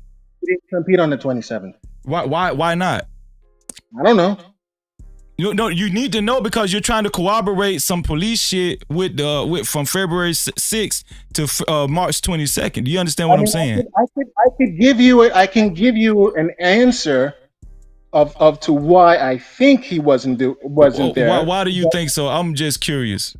Okay, all right. So CBS 11, when the story broke, they said that, and you probably already know this because you do your research, but they said that the local authorities told them that Carmelo was cutting class to be at the April 2nd meet. So if he was cutting class to be at the April 2nd track meet, that means logically he was not supposed to be there, or he was already off the team. So it looks to me that from February 6th to March 22nd, he was not allowed to compete. He was suspended for whatever reason, actually, like I was trying to explain. He was suspended from where? That's what I was trying to explain. We got cut off. The February 4th, in the preliminary, what do you call that? The when you first go to court and when they lowered his bail that day, what was that, like Monday? Yeah. Okay, so when they had that court hearing, the prosecution team brought up that incident. This is not me making up words. This is what they said. They said that there was an assault incident at Frisco Centennial High School. Okay. And they're arguing, and they said it was on February 4th. Now that's the first week of track season. As you can see, February 6th was Centennial's first track meet. If you go look up Memorial Warriors, their first track meet was on February 4th. Mm-hmm. So they argued, why didn't Frisco ISD, Independent School District officials, the superintendent, whatever, why didn't they notify that incident to authorities? Because had they had done that, Carmelo would have a criminal record because you'd have a felony misdemeanor for bringing a knife to school and fighting. Wait. What are you doing here, bro? So you're saying that. So okay, let's back up. Wait, let's back up. Back up. So you're saying that on February 4th, he got involved in what? In their words, the prosecution, Yeah. a assault incident. Okay, an assault incident. So what? It could have been a fist fight or something, or it could have been a push, or he could have tripped somebody, or somebody could have tripped him, or what? Your guess is as good as mine, but it had to do also with bringing the knife to school, which is what caused. They asked. Their argument was, why didn't you bring it to authorities instead of handling it internally? When Frisco Centeno or Frisco IC handled it internally, he was suspended and he wasn't allowed to compete, as we can see. So he was basically so for 2 months. wait. So what you're doing right now is speculation, and I won't allow you to do that. And here's another thing. Wasn't the bond hearing on Monday private? I mean, I don't know where are you going with that? Wasn't the bond hearing on Monday private? I don't know. I'm saying I don't know. Where are you going with that? What's your point? So how did you get this information from the prosecutors? That was reported, bro. You could look it up yourself. No. Listen, you're saying they said this in court. I mean, when the news reported that preliminary bond hearing, they mentioned that the prosecution brought that up in that day. That's the first time the prosecution and defense. Where can I find this? I mean, that I'd have to go back and look for. I mean, I could probably find it, but I'm not going to do it now because it's going to. See what I mean? You want me to sit there and look for it while we're on the phone? Hold on, wait, and then y'all in the chat talking. See, and y'all co-signing this bullshit. Y'all in the chat, y'all can't wait for this. Wait. With all due respect, Budgie, are you white? No, I'm not. What are you? I'm black. Okay. You sound white, but shout out to you. Listen, this is the problem. This is the problem. Y'all got to stop this co-signing shit. Y'all be so quick. But Budgie, let me talk. Go ahead. Y'all got to stop this shit, man. Well, let me ask you a question. When you say that, stop. This is my show. Let me talk. When I'm talking, when I say let me talk. I'm the host of this show. Well, you pause, so that's why I figured I could. I don't give a fuck. I'll tell you when you can talk. Go ahead. So the point I'm trying to make is, he said Chris said it was raining a lot that week. Budget showed us proof that it was raining from 8:30 to 9 o'clock, and it subsided a little bit at 9:02, which is an estimation. Probably it could have been 9:15, could have been 9:10, right? But I asked Budgie if it was raining at 9 o'clock, which does not make Dominique Andrews' story fraudulent. If it was raining at 9 o'clock at the track meet, would you have gotten under the tent? He said, it depends. I don't know. If it's raining and you don't get up under the tent, I'm going to Baker rack you. That's what I'm telling you. So here's another thing. You proved also, another thing is you said that Austin Metcalf was the tent security. That's another thing you came up here and said. Wait, hold on, I'm gonna show you. I'm just giving the audience shit to look out for when people come up here with this bullshit, right? What I'm telling you, this is what I'm telling y'all. Need to stop it.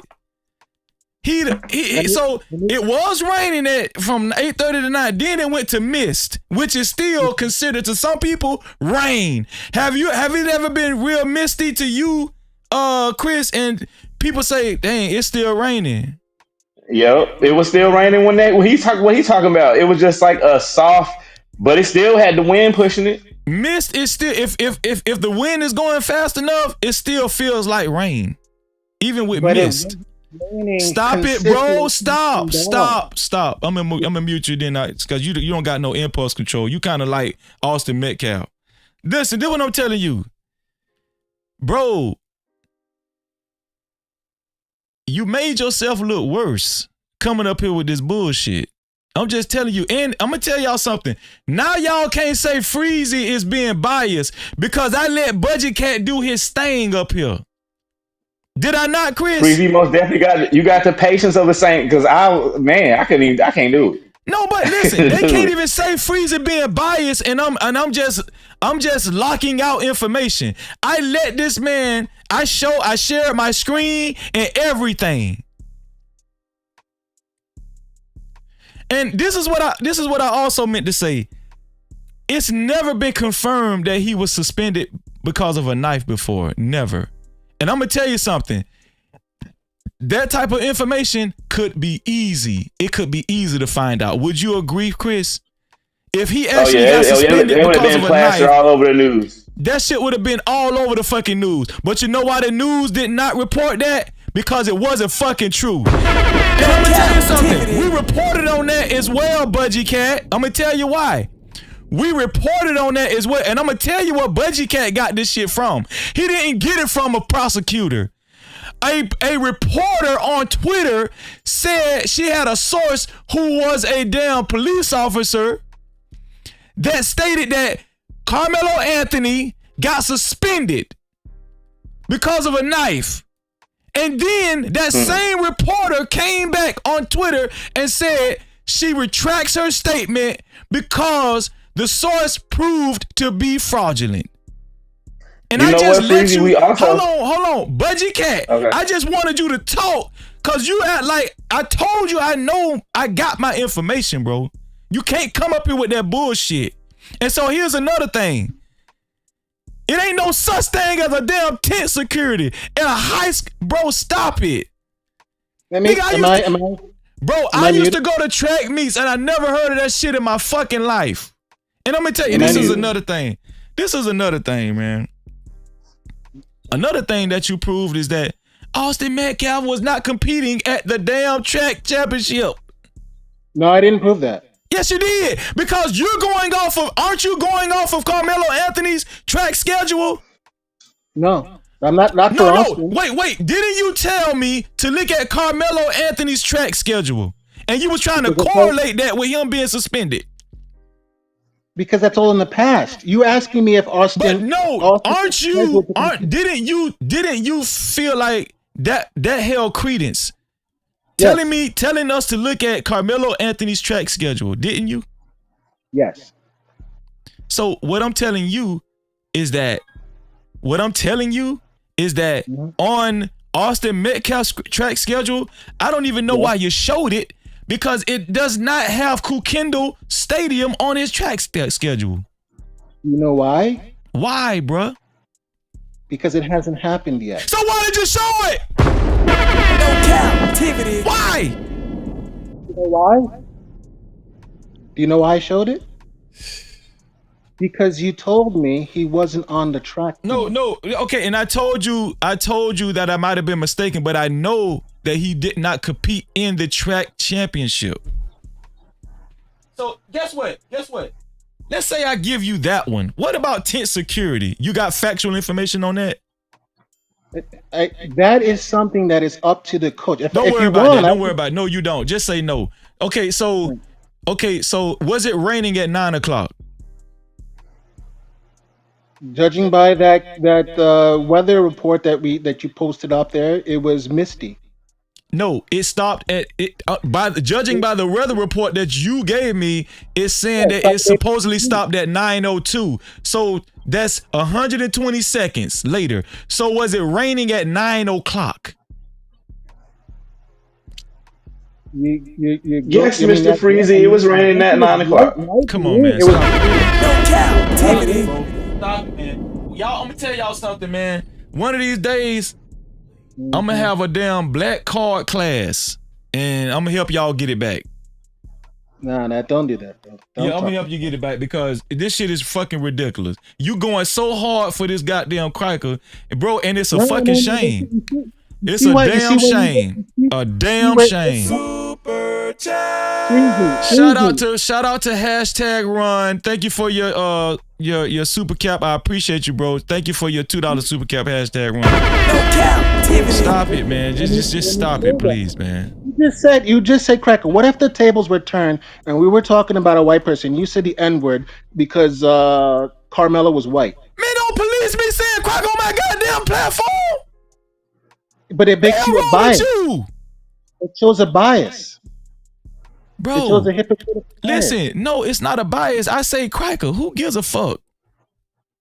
You know what you know what they say about us? Yeah, I've heard them say it on these platforms. How long have you been around in this space? They say it all the time. Oh, wait, but it shouldn't be that way on either side. Okay, what? Guess what? It is. You're in the real world. Get over it. Yeah, but you're contributing. Even the chief of police said not to be listening to misinformation. All right, let me ask you a question. Let me ask you a question. What question, man? You got a lot of questions, man. Go ahead, man. This is just a hypothetical, right? You're on the beach. Hold on, wait. Doug Will, my bad, Doug Will. Yeah, you can join the panel without your camera being on. I just brought you up because I thought you wanted to come up, but my bad, Doug Will. I should have asked you. My bad, Doug Will. Hit the link, Doug Will, and you can come up without your camera being on, bro. My bad, bro. Go ahead, Budgie Cat. All right, so it's a hypothetical. You're either on the beach or you're in a park, right? So if you're in a beach, you put up your towel, you put up your beach chair, you put up your umbrella. If you're at a park, you put up your tent. Yeah. Right? Park and beach are both public property, correct? Considered public property, unless you're, yes, sir. Private. Okay, unless it's a private beach or a private, yeah.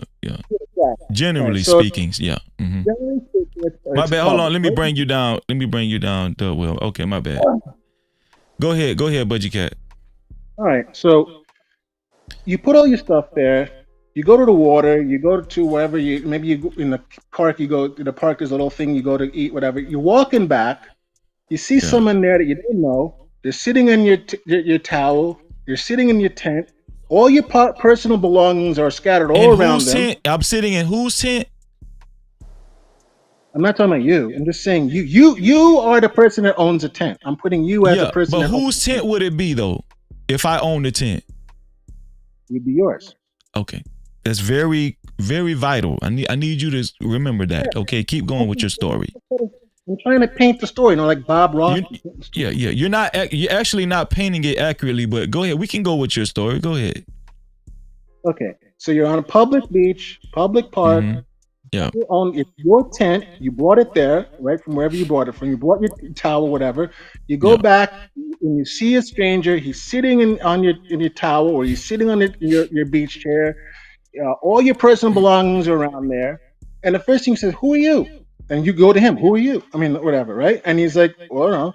And then he said, "Yo, this is my thing. You're not supposed to be here." And he's like, and then the next thing he says, "Who are you to tell me to be here?" Or whatever he says. And he says, make me move, right? Right. And then you're sitting there thinking, "What the hell am I supposed to do here?" I don't want to fight this guy, but I don't want him sitting on my stuff. I know what you can always go find a teacher. I know it's a public. Let him finish, because he's trying really hard for some reason. But go ahead, bro. I know it's a public space. I know it's a park, but this tent here is private property. This is mine. This is my stuff. My personal one. My cell phone's there. My bags and my wallet's there. This don't look right. And then the guy says, "Make me move." And then then verbal confrontation goes back. You're yelling. He's yelling. Blah blah blah.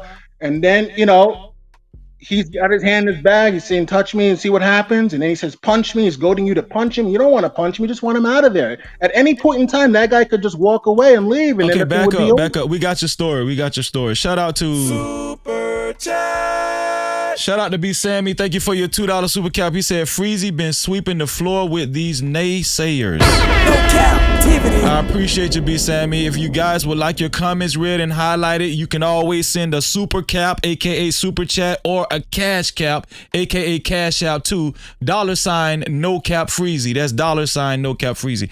So entertaining your story, Budgie Cat, right? Right. And after this, I gotta let somebody else speak because I've given you a lot of space to talk. But here's it. Okay, so when the tent that we're referring to in your hypothetical story, right? Yeah. Did I buy this tent and do I have a receipt for this tent? I see where you're trying to go with this. No, you said it was my tent. You said it was my tent. That's what you said. Yeah. How am I trying to go anywhere with it? You the one said it. I know what you're going to do. You're going to make a semantic argument. No, it's not a semantic argument. This is not a semantic argument. It's a factual argument. Listen, was this tent is in this hypothetical situation? Did I buy the tent? Is it my tent? Let's say. Now you finna change the shit just for your own. See, this is what y'all do. Now, in the beginning, you said it was my tent. Because I'm anticipating your response. On the beach. I'm anticipating your response. I could go either way. I could. No, don't go either way. I want you to go with your initial hypothetical description. You said it was my tent on the beach. So if it's my tent on a beach. Yeah, but what's in the tent? Is it safe to say that I bought the tent? Yeah, but you see what you're doing? You're talking about the tent. I'm saying what's in the tent. No, wait. Didn't you say it was my tent on the beach? But my tent also means everything that's encapsulated. No. My tent means it's my possession. That's what it means. Let's not Let's not get obtuse. Okay, you said it was my tent on the beach. You are the one that painted this picture. You said a park. You said a beach. You said, are they public places? I went with your whole scenario. I didn't interrupt you. You told your whole story, and you said that it was my tent on the beach or park. Didn't you say that? But did I just say it's a tent, or did I say that it's a tent with my personal belongings? We're gonna get there. Let's start with my tent. Is it my tent on the beach? Yeah, sure. So for it to be my tent, that means it's my possession, right? Sure. Possession is 9/10. Right. So that means I got a receipt for this bitch and every damn thing. Right? So listen, this is where you guys try too hard. And for you guys to be so smart and intelligent, you just bypass details, important details. Now let me ask you something, Budget. Was the Memorial High School tent Austin Metcalf's tent?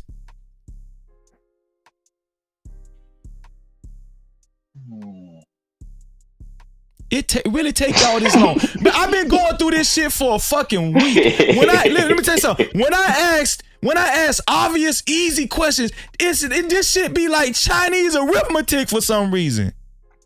This shit is crazy. I've been going through this shit all week long with these guys. All week long. And when they ask me questions, do I take that long, Chris?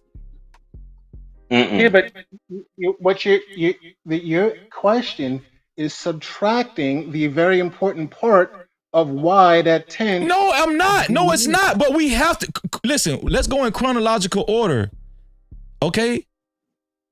Let's go in chronological order because you're trying to be a lawyer right now or an investigator. So guess what? Guess what the investigators do? They go step by step from the beginning to the end. That's what they do. I appreciate it. He was the tent police, Freezy. He was making sure all the belongings of all his teammates was good because they told him he was the security of the tent. Like bro was saying.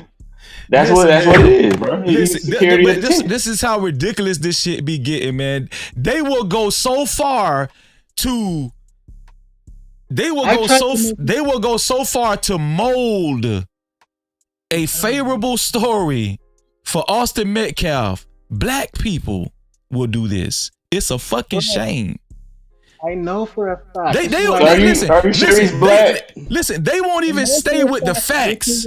Listen, wait. They won't even stay with the facts. You understand what I'm saying? Now he's gonna say, oh, it was Austin Metcalf's school tent, so technically it was his tent too. I didn't see, that's why I paused, because I knew you were going to try to use that against me. But No, that's I'm why not using it against you. It's just factual information. It wasn't Austin Metcalf's tent. You don't have to take that long to answer the question. No, it was not Austin Metcalf's tent. Now let's deal with the belongings under the tent. Now that we know that, right? Okay. Now that we know that it was not Austin Metcalf's tent, and I had every right to kick anybody out of my tent because I got the fucking receipt. I bought that shit from Walmart. Right? So if somebody's belongings is under Memorial High School tent, and a guy from Centennial High School is under this tent talking to his friend from Memorial High School, might I add, talking to a friend from Memorial High School, might I add. Did you know that, Budget Cat? Do we have verification on that? Yes, that's factual information. So obviously you didn't know that either. So here's the deal. No, I'm saying, where's the verification? Don't worry about it. Listen, here's the deal, because it's late. Here's the deal. That doesn't even matter. Let's say his friend wasn't there. It doesn't even fucking matter. Here's the deal. If somebody's worried about their belongings, instead of taking a chance at putting your hands on another student from another high school, guess what the most logical thing to do? What? To move your shit your from stuff. up under that tent. Move your shit. Get your shit. If you don't trust somebody up under this tent, okay, guess what you can do? You can, because you said it wasn't raining, right? So they could have moved their shit from up under the tent. Do you think it would have been more logical to move your own shit and to be more responsible for your own belongings instead of putting your hands on this dude? When you say your belongings, are you saying just Austin's personal things himself? No, anybody that feared that Karmelo Anthony was going to steal their shit. Anybody that feared that Karmelo Anthony is going to steal their shit. This is including Austin Metcalf and his brother Hunter. Wouldn't you say the most logical thing to do is to just move your shit or take your shit somewhere else until Karmelo Anthony leaves the tent, instead of putting your hands and grabbing Karmelo Anthony and assaulting him? Would you say the better logical thing to do is to just move your own shit and take it somewhere else? I think that'd be more logical. I'm asking Budgie Cat. Let me see how long it takes him to answer this question. No, it's not a long thing. If it was just Austin's stuff, just his own personal things, because I think that's what you're asking me, right? No, listen, anybody that goes to Memorial High School that was under the tent, if they feared that this young black boy would steal their shit, instead of them putting their hands on Karmelo Anthony, wouldn't it be more logical for them to just grab their shit and take it somewhere else until he leaves, instead of them putting their hands on him? I mean, there's like 30 kids on that track team. So you want Austin and Hunter to pick up everybody's stuff and move it because of one kid? What do you think? What do you think? Listen, wait. I said everybody's personal belongings. Everybody is responsible for their own shit. Correct? I mean, in a logical sense, yes. But if you, that's why I know you guys. Wait. What did you just say? In a what sense? In a logical sense, if I put myself in Cap-tivity. In a logical sense, if I'm part of the track team, I'm not gonna just worry about myself. It's like somebody's gonna be like, well, let's just say a hypothetical. Let's say, and I'm not saying he did it, but let's say Karmelo stole some stuff, and then no, we're not gonna use that hypothetical because it didn't happen. All right, listen, fine. Listen, wait. Stop it. I don't want to get mad. I don't want you to get mad. No, I'm not mad. Listen, hold on, wait. I'm not mad. I scream like this all the time on my platform. You might be new to my platform. I'm always screaming on my platform. It's a trademark of my platform. I'm sorry. What I'm telling you is, let's not add any hypothetical shit about Carmelo Anthony stealing because Okay, that's not fine. been That's why proven. I was about to change it. That's fine. So let's say it was a different situation. It was me, and I was there, and I was being shady, and I was gonna. It looked like I might try to steal some stuff. If the other guy said, I'm gonna take my stuff away because I don't trust this guy, Budgie, and then that guy leaves. His friend's gonna, and then I take some other stuff and say, oh well, screw him. I'm gonna steal this thing.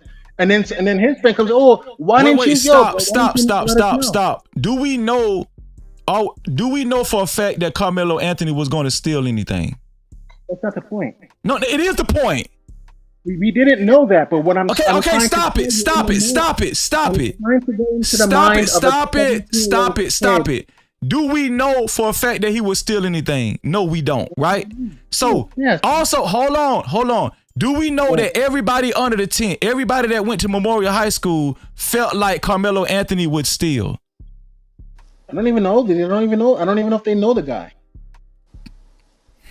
I just told you that he was talking to a friend from Memorial High School under the tent. That's what you said. I need verification. Listen to what I'm telling you. The verification is in the verification is in the police report. Have you read the police report? Yes, and it's not in there. Yes, it is. Yes, it is. They Yes, actually it is. That's why I know you're lying, because they actually got a damn account from the friend. The friend is in the police report. I have that link, but if I go to it, my mic, like last time, I cut off. Yeah, but that's let me know you haven't read the damn police report, because it's in the police report. That might be God cutting his mic off. Shoot. No. What's going on is he's lying for the sake of being right. Okay. No, I'm not lying. But plus, that police report is also inaccurate because the police report is fraudulent. What's that? Let me ask you a question. Every time I go somewhere and every time I prove you wrong, every time you asking me questions, I'm answering your question. Yes, the friend is in the police report. The friend is in the police report. Yes. Can you pull it up? Can you pull it up, please? Google it, nigga. I mean, I'm not pulling nothing up. Hold on. Wait, listen. Here's the thing. You can read it for yourself on your own time. The friend is in the police report, and that's that. You can take my word for it. As a matter of fact, hold on. Wait. You're late to the game. I read the whole police report on this platform for my audience. So it's not just me that knows that the friend is in the police report. My audience knows that the friend is in the police report. Now, if you don't know that the friend is in the police report and you claim that you read the police report, that's a personal problem.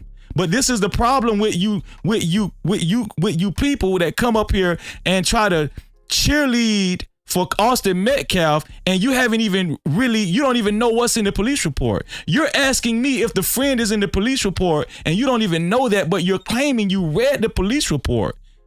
And it's obvious that you didn't.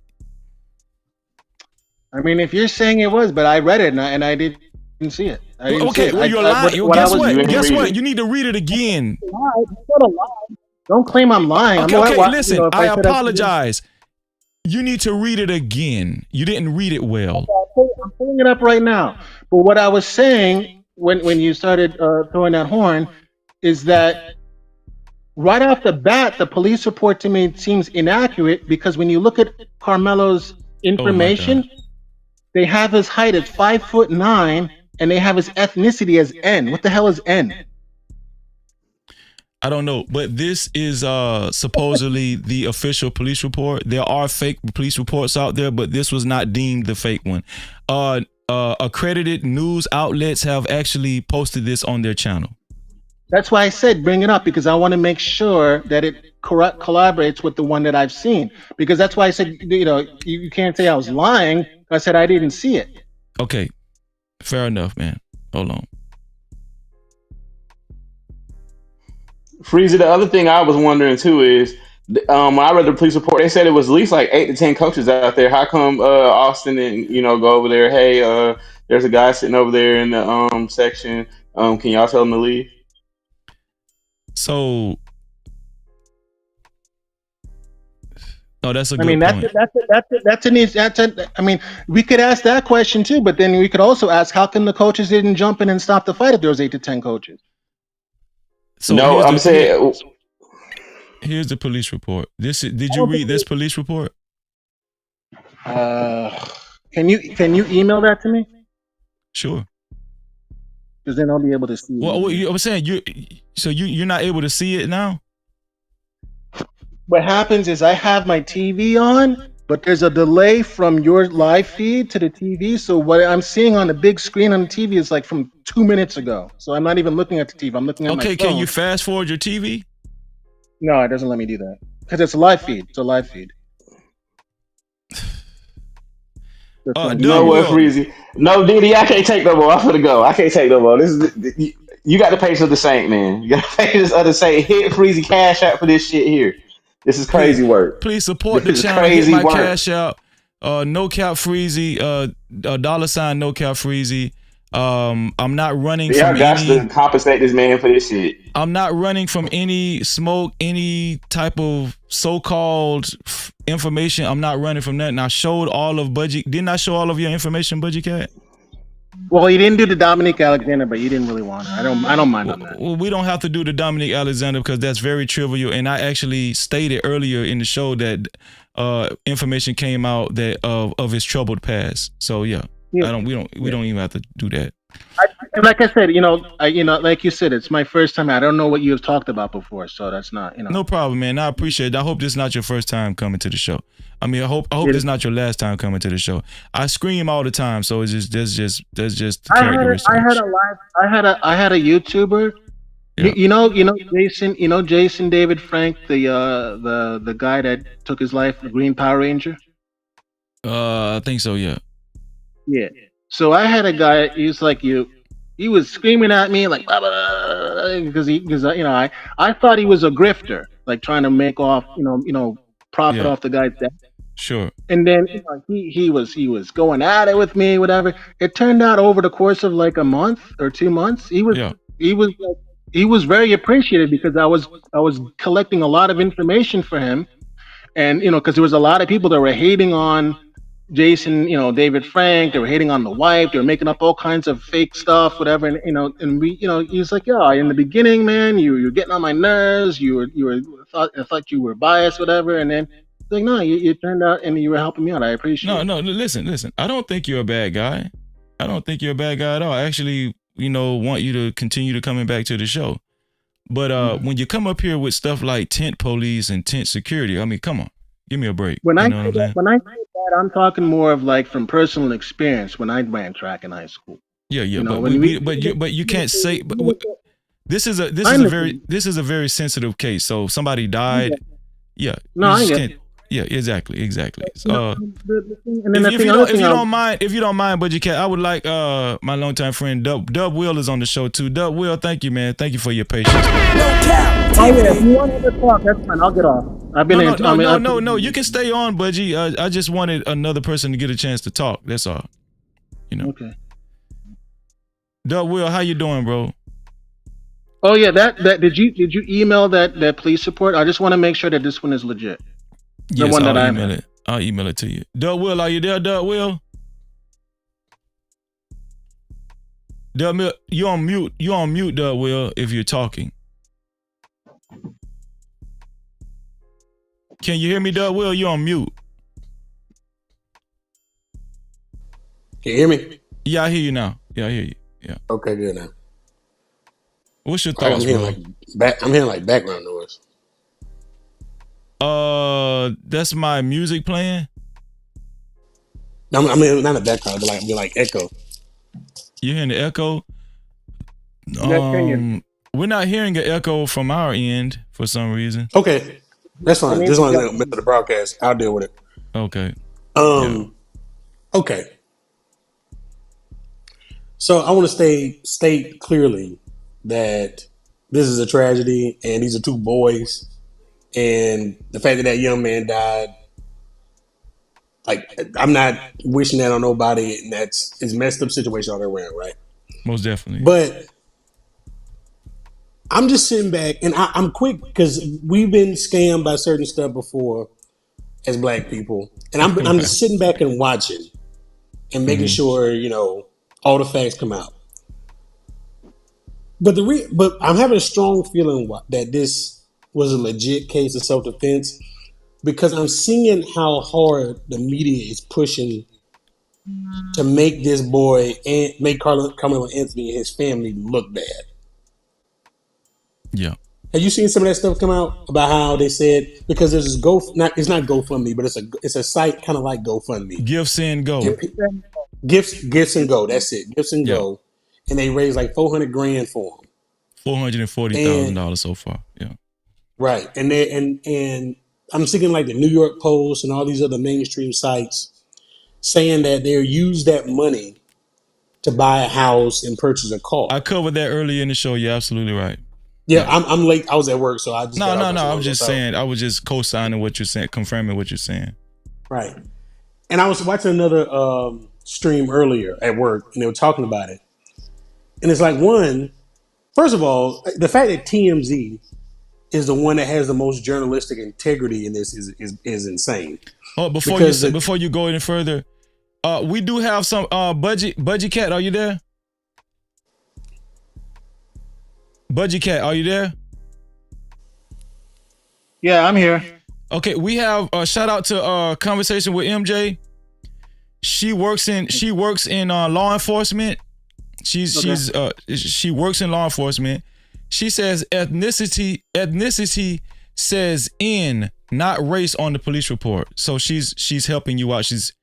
Because you might not be familiar with it. You said that didn't make any sense to you. She's saying ethnicity says N, not race on the police report. Yeah, I saw the race said B for black. Yeah. Mine it says on mine it says because it's just stuff there's redact. Is yours redacted like the personal information? Obviously? Yes, but on the police report that I sent you, it says B for black. Okay, yeah, I got it. I'm trying to open up the one you sent me, but then you wanted me to talk because I had to go to the other. No, go ahead and open it. I'm just letting you know on the one I sent you, it says B for black for race. I see it on mine too. And ethnic says N. She says it's going to say N for not race. But what does that mean? Google it, man. Just Google it, bro. I don't have time for that. Just Google it. Go ahead, Doug Will. I'm sorry. I thought it was a racist term. The N-word. No. Why would that be on a police report? Anyway. Yeah, that's crazy. That's crazy. Okay. And so the founder or the head of Gifts and Go went on TMZ and said all that money is still there. They haven't touched any of that money. Mm-hmm. But even if you think about it logically, if you were buying a house, whatever the cost, I don't care if it's a $50,000 house or a $50 million house, in cash, you can't go purchase that just like you go and buying a car. That's money it's going to take you at least 30 days for that money to sit in escrow before you're able to purchase a house. So the fact that doesn't make any sense. And his mother posted where they live and posted because her husband, his father, purchased her a car like 2 years ago. And that's where they live, and that's what that car is. And this is easy to find, right, on their social media. But the fact that they're trying so desperately to find some angle on these people. And major news outlets said that, Doug Will. Major news outlet they have. I don't even pay halfway attention to mainstream news anymore because they have lost all credibility with me. Me too. But yeah, the fact that they're trying to push so hard to find something on this kid lets me know that this might be a straight up case of self-defense. Because if there was anything legit on this guy's background, on his family, on anything, it would be plastered all over the media. Like same way they did Trayvon Martin.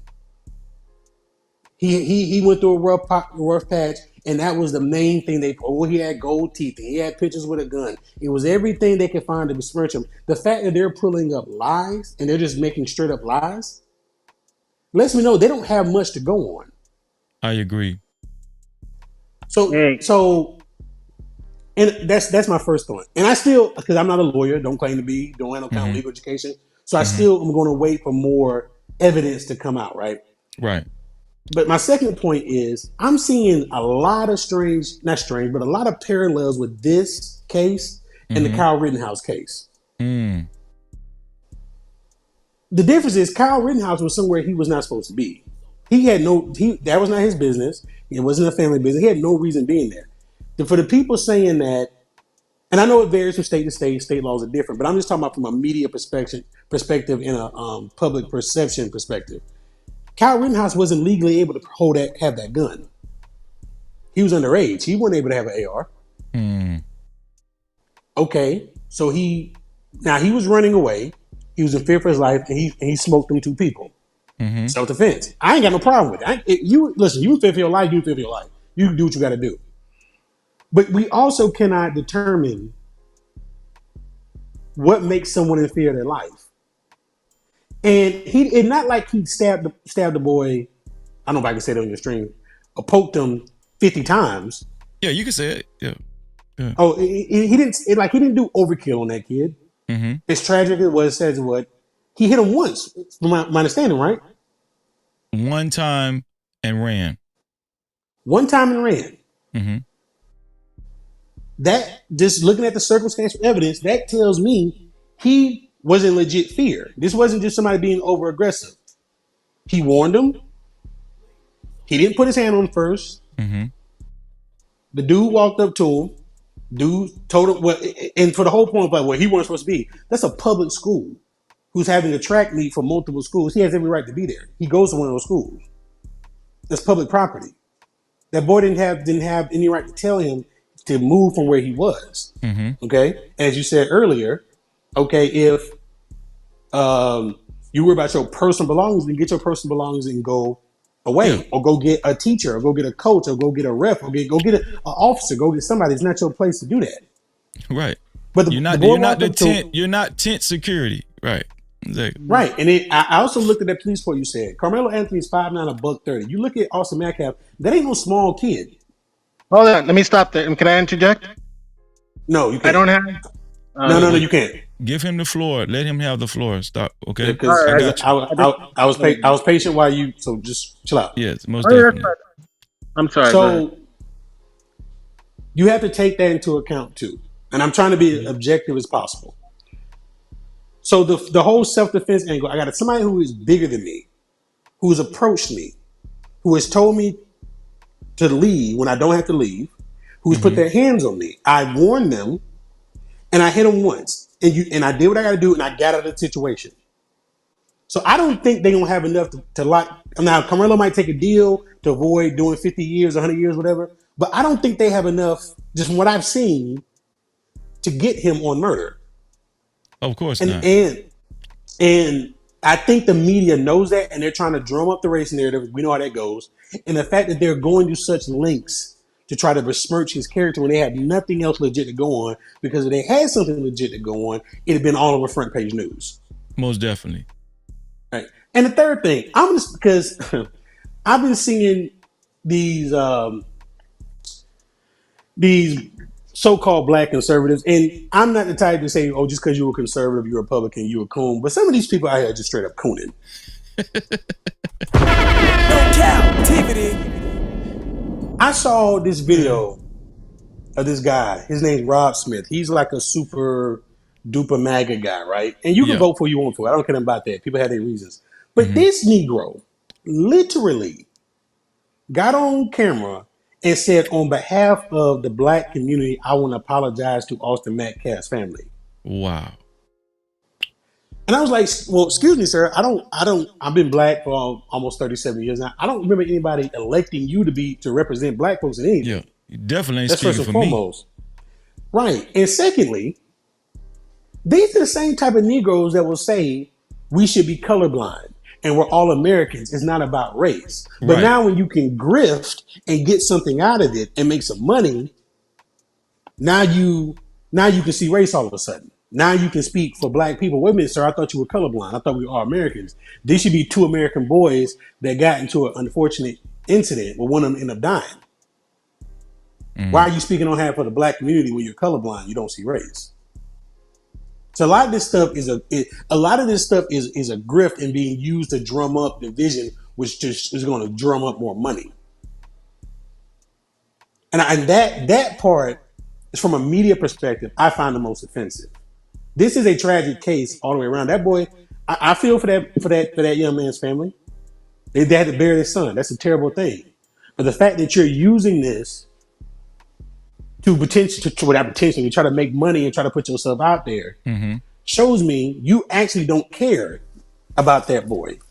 You don't. And we know you don't care about Karmelo Anthony. He's just a nigga that needs to go to jail. But you don't actually care about the white kid either. Because you're trying to grip off his death. So this needs, and I think this is getting forgotten. All this. These are two teenage boys. These are not two grown men that got into it. These are two boys. Correct. So what needs to happen from a lot of these people that come in here trying to cape for the Metcalf or whatever, let all the facts come out, because you're going to make yourself look stupid in the end of the day, I believe. That's a fact. Okay. And also one more thing, and I'm gonna shut up.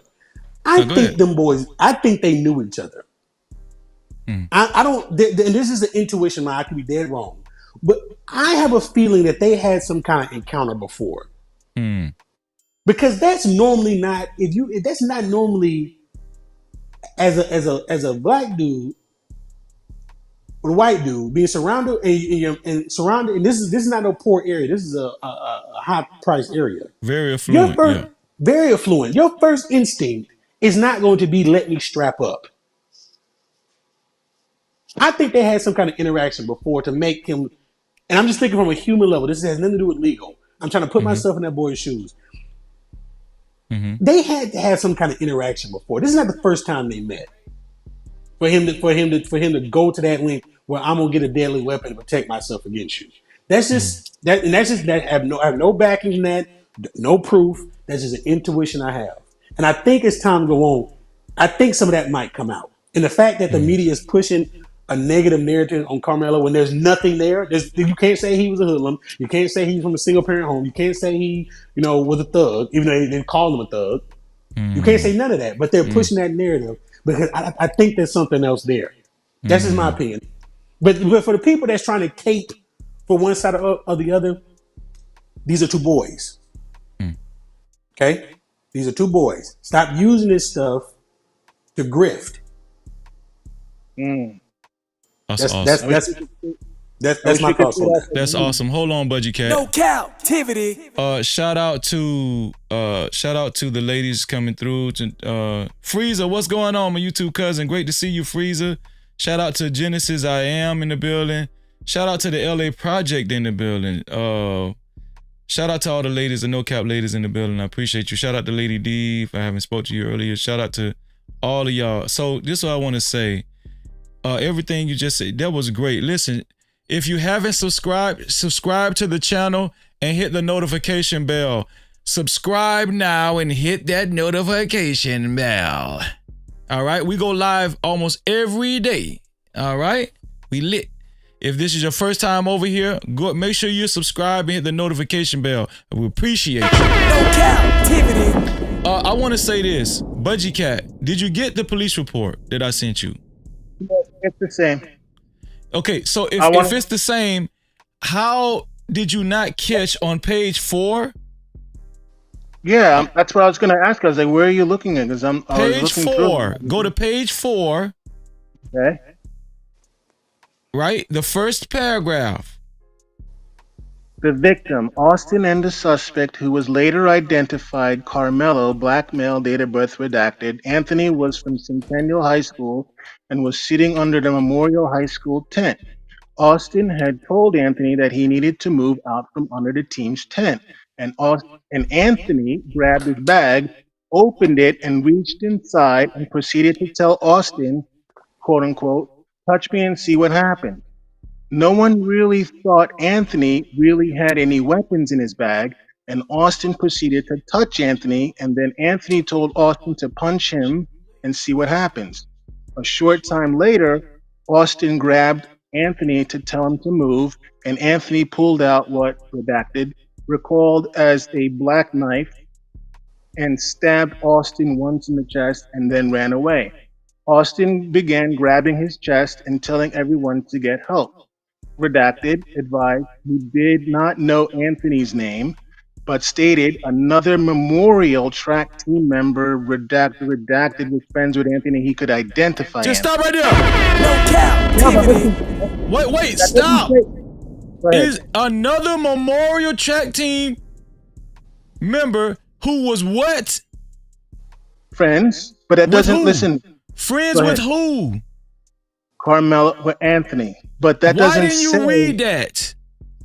that doesn't say that person was sitting at that tent at that time. Listen to what I'm saying. You didn't even know that. You said that a friend, Carmelo Anthony, didn't even know somebody. You said you hadn't even read that it was a friend there. I said that what I said is I didn't see that it said that there was somebody sitting at the tent. No, you did with not say that. You Carmelo. want me to rewind it?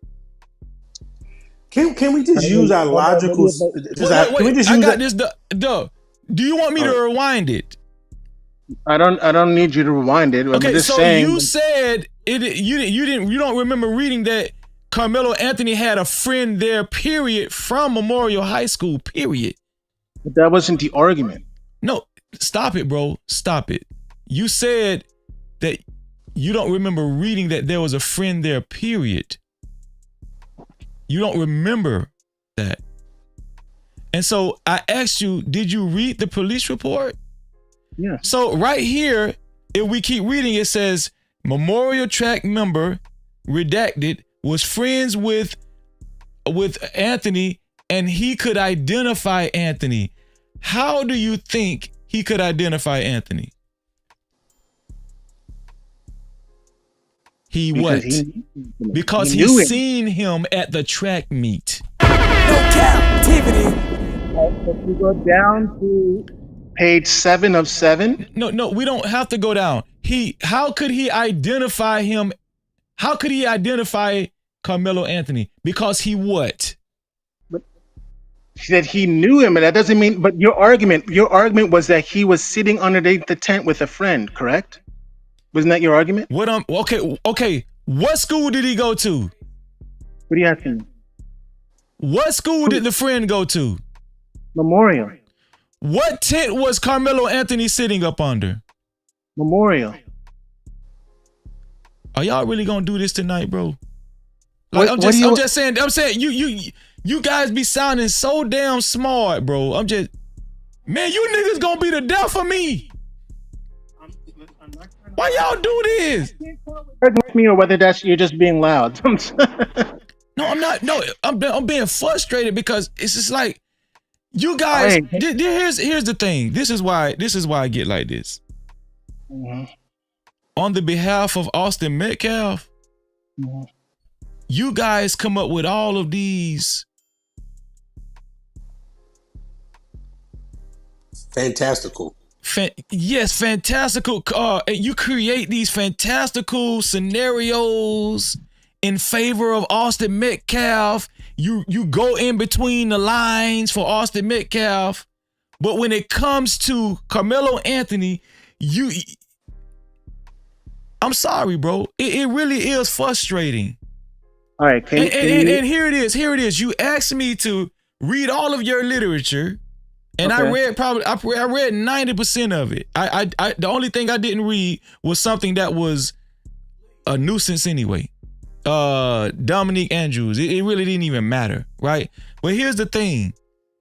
Well, there was something else there. I don't know if I put it there, but there was something else. No, you didn't put. No, I read everything you gave me. Here's the thing. Yeah. It's frustrating, bro, because you guys can put 2 and 2 together to make this boy a premeditated killer, but you can't put 2 and 2 together. Wait. You can't put 2 and 2 together for simple shit. Like, how did the friend from Memorial High School, how was he able to identify Carmelo Anthony, what he had on and all that kind of stuff, right? How? I'm not because arguing. Wait, because he's seen him. Okay, so wait. Go ahead. Gain control. Mm-hmm. So would it make more sense for Carmelo Anthony to be sitting up under the Memorial High School tent? Or would it make more sense for Carmelo Anthony's friend, who is actually from Memorial High School, to be sitting up under the Memorial High School tent? I think you forgot what I said in the beginning, or I think I either typed this or I don't know if I said it to you, but I think I either typed it or said it to you in the beginning. I mean, you might have overlooked what I said. What did I overlook, bro? Like I'm asking questions and y'all don't answer no fucking questions. I'm just trying to. Let me tell you something. Y'all don't answer no questions. Every question, put a 1 in the chat. When they ask me questions, put a 1 in the chat if I answer their questions. When they ask me to show shit, when they ask me to show stuff and share shit, put a 1 in the chat if I show shit and share the stuff. Yes, and then when I show it, wait. And then when I show it, and then when we go through the motions for you, I answer all the questions. We go through everything. When I find out that it's fraudulent, when I find out you don't know what the hell you talking about, then we gotta go somewhere else. But when I ask questions, you guys don't answer questions. Why is that? I'm willing to answer your question. You're jumping the gun. You're not letting me finish. Well, answer my question then. I asked you, would it make more sense for Carmelo Anthony to be sitting up under the tent and he don't go to Memorial High School? And would it make and we know he was sitting up under the tent. Okay, this is where I was. Would it make sense? Would it make sense? Would it make sense for if this is Carmelo Anthony's friend? Listen to me. I need you to answer this question. If this is Carmelo Anthony's friend, yes, right? Yes. And he goes to Memorial High School, and Carmelo Anthony was sitting up under Memorial High School tent, and this friend knows him. Would it make sense that Carmelo Anthony's friend was there with him and he actually goes to Memorial High School? Not really. Get the fuck. All right. No, because here's why. Let me answer why I say not really. And this is the part where I said that I think you might have missed what I said earlier, which was like an hour ago. Bro, up to about 30 minutes ago, you didn't even know the friend was in the police report. Yeah, but I know that, but I'm talking about something else. I'm saying that there were 2 Memorial High School tents. There was a gear tent, and then there was a regular tent. The regular tent is all the way up on the top right-hand side of the bleachers. Austin got stabbed at the bottom of the bleachers. He was stabbed at the gear tent. So this police report, that's why I said if you scroll down to number 7, the witnesses does not list his friend as a witness. It only lists Lakeisha Collin, Mindy Yeatman, Vincent Hooper, and Nicole Gonzalez. And the first 2 they just heard suspect confess to the stabbing the victim. But the last 2 were the actual witnesses. So if that person whose name is on the list. Wait. Stop, bro. Right. So it's only 2 witnesses? It says on the police report. I'm reading the police report that you gave me. So just stop. We can stop this conversation because, bro, you don't even know what you're looking at, bro. I'm looking at what you're doing. No, you don't know what you're looking at, bro. Okay, right here it says below is a list of students who identified themselves as witnesses, and it's like 30 damn names. What are you talking about, bro? Bro, you haven't even read this damn police report. You ain't even read this shit, and y'all come up here lying. No Cap-tivity. And you black. You black. What does a race have to do with anything of it? Cause you lying. I'm not lying. I just haven't even read this shit, bro. Bro, hey, can I try freeze it? Go ahead, dog. Go ahead, dog. Will, man. It matters that you're black in this scenario. If you were coming in just being totally objective and spitting facts, it would be no issue. It's the fact that you're jumping through all these hoops and doing Simone Biles level gymnastics, trying to paint a narrative that makes it look crazy. You're trying All to I'm paint a doing is narrative, fam. but all I'm doing is giving the information that's out there. There were there were 210. Bro, listen, So what does it you just matter? said it was only 2 witnesses. Everybody and they damn mama know that ain't true. How in the hell No, it's only two? I didn't say How it in the was hell only it's two only 2 witnesses. witnesses? How in the I hell it just was only said, 2 witnesses and they confiscated 3 cell phones? Tell me that. why are these names not redacted? Because they're Answer witnesses. this. Why is it only 2 witnesses and they confiscated 3 cell phones? I don't know the answer to the question. Because I'm you just didn't saying, read the damn police report. That's why. No captivity. why are these names not redacted on the bottom? That's what I was asking you.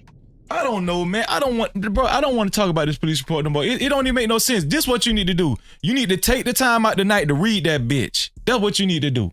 And then come back this weekend. We'll probably be talking about it again and come back and holler at your boy Freezy. How about you do that? Huh?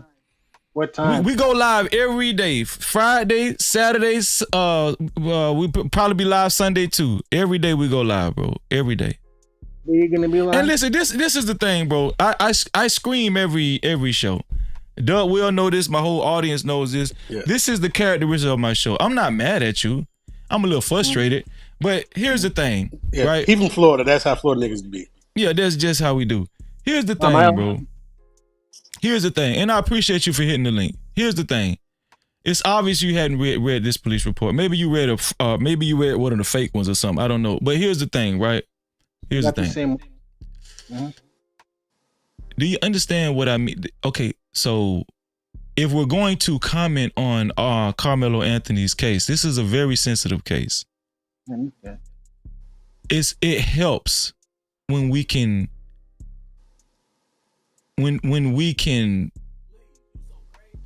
communicate intelligent information, right? Okay. So I don't like to do the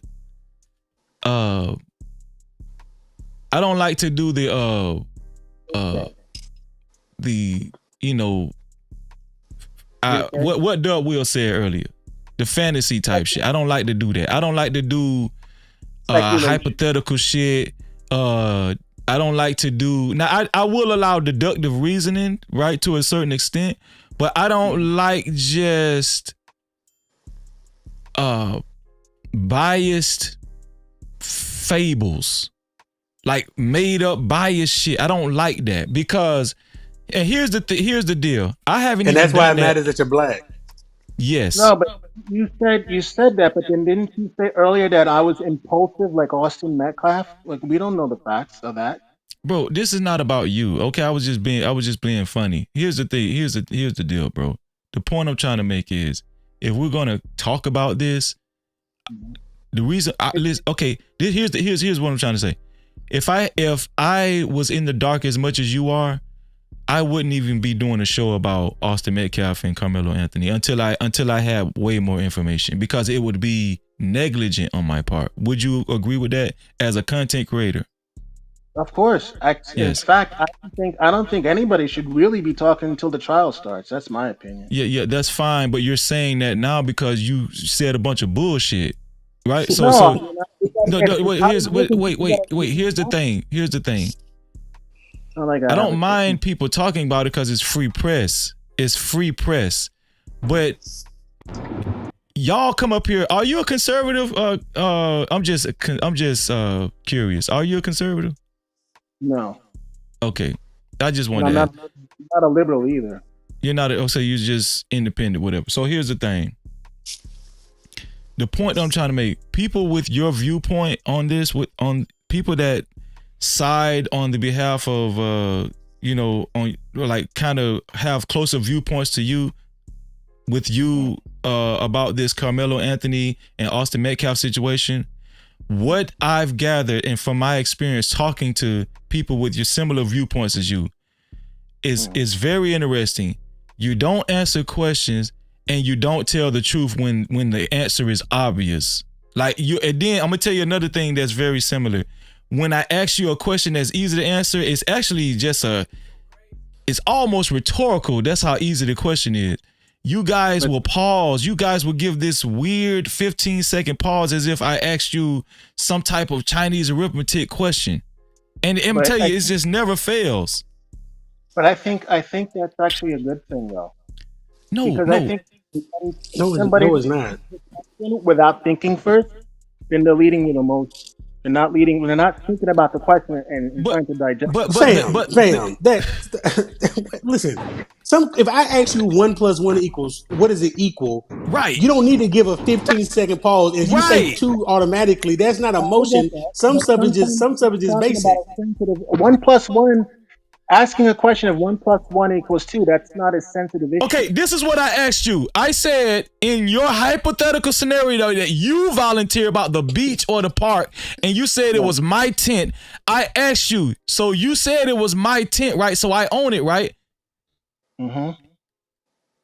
Is that a hard question to answer? Even like being that And you're the one that interjected that hypothetical description. And it's your hypothetical. It wasn't a hard question to answer, and just pausing didn't mean that it was a hard question for the answer. The reason why I was pausing is because it's not just a tent. If it was a tent by itself and there's nothing there, then it wouldn't be. We wouldn't even be having this conversation. But I wasn't asking about nothing else. I was asking you one specific question. It was your hypothetical, and you said it was my tent. So I asked you if it was my tent. I own the tent. That's an easy answer. That's an easy question to answer. That's a yes or no, fam. And it's your hypothetical. Yes. Right, but it to do the scenario that I built with the hypothetical wasn't just the tent. It was. We hadn't got there yet. Okay. I asked you a simple question. I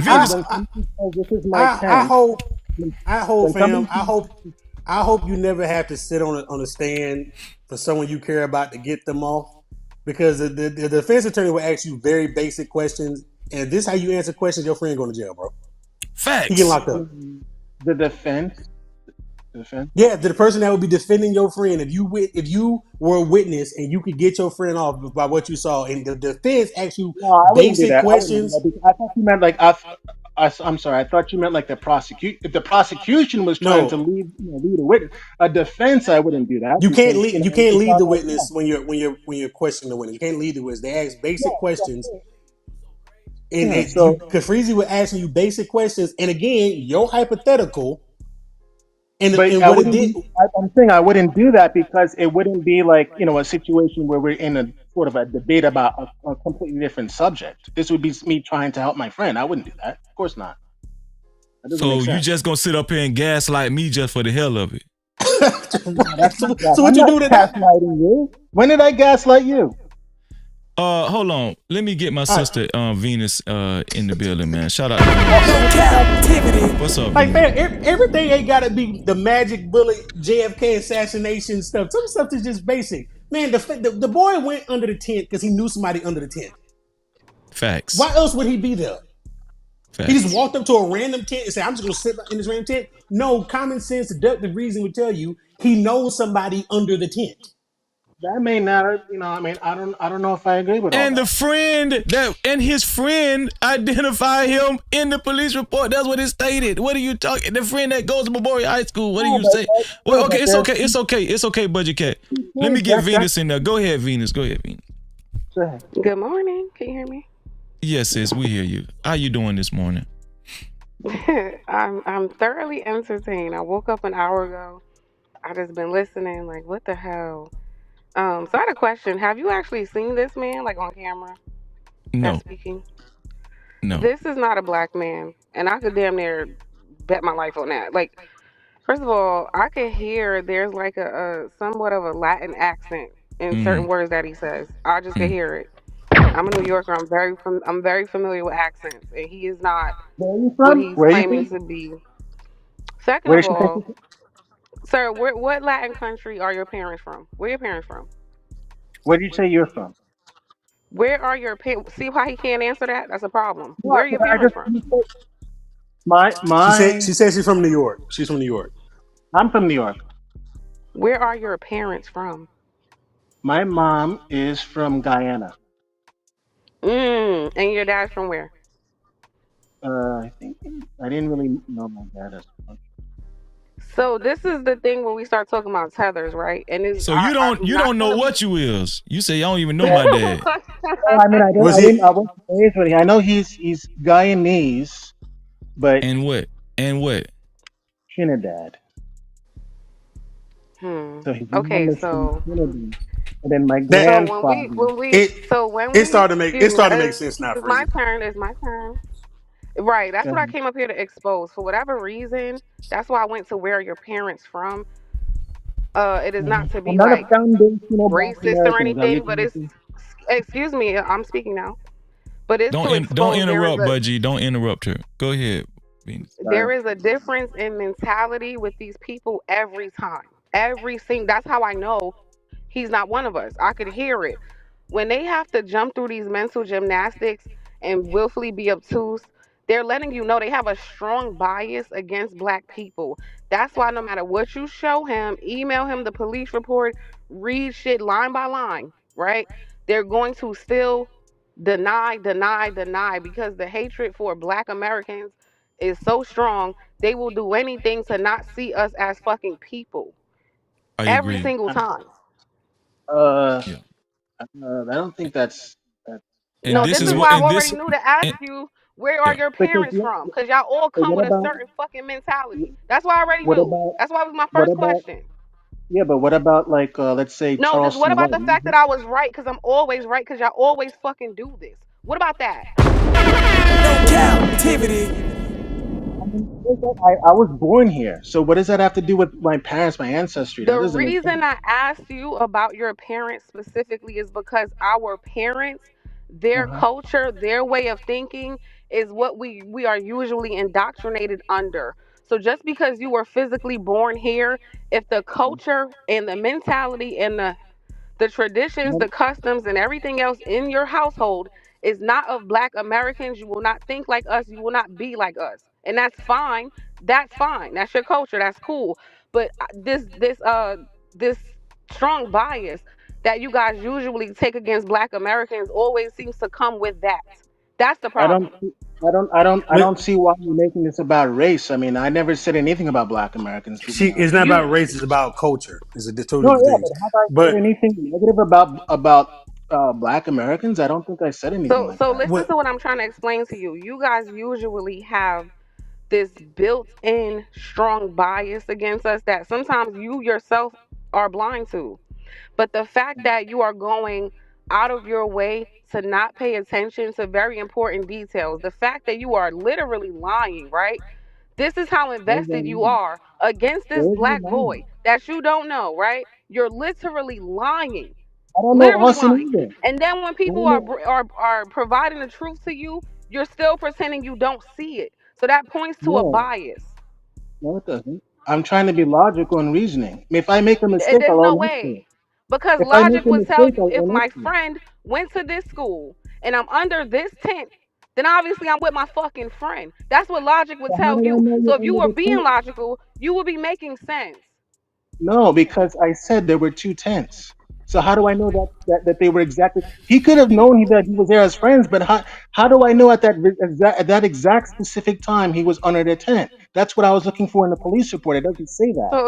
So here's the thing. I've been listening for at least an hour, Uh-huh. and every single time some truth is provided to you, you do this willfully obtuse thing, okay? Maybe that's We just me all understand personally. that it's a police report, so all of the information is not going to be there until court happens, right? Everybody understands that.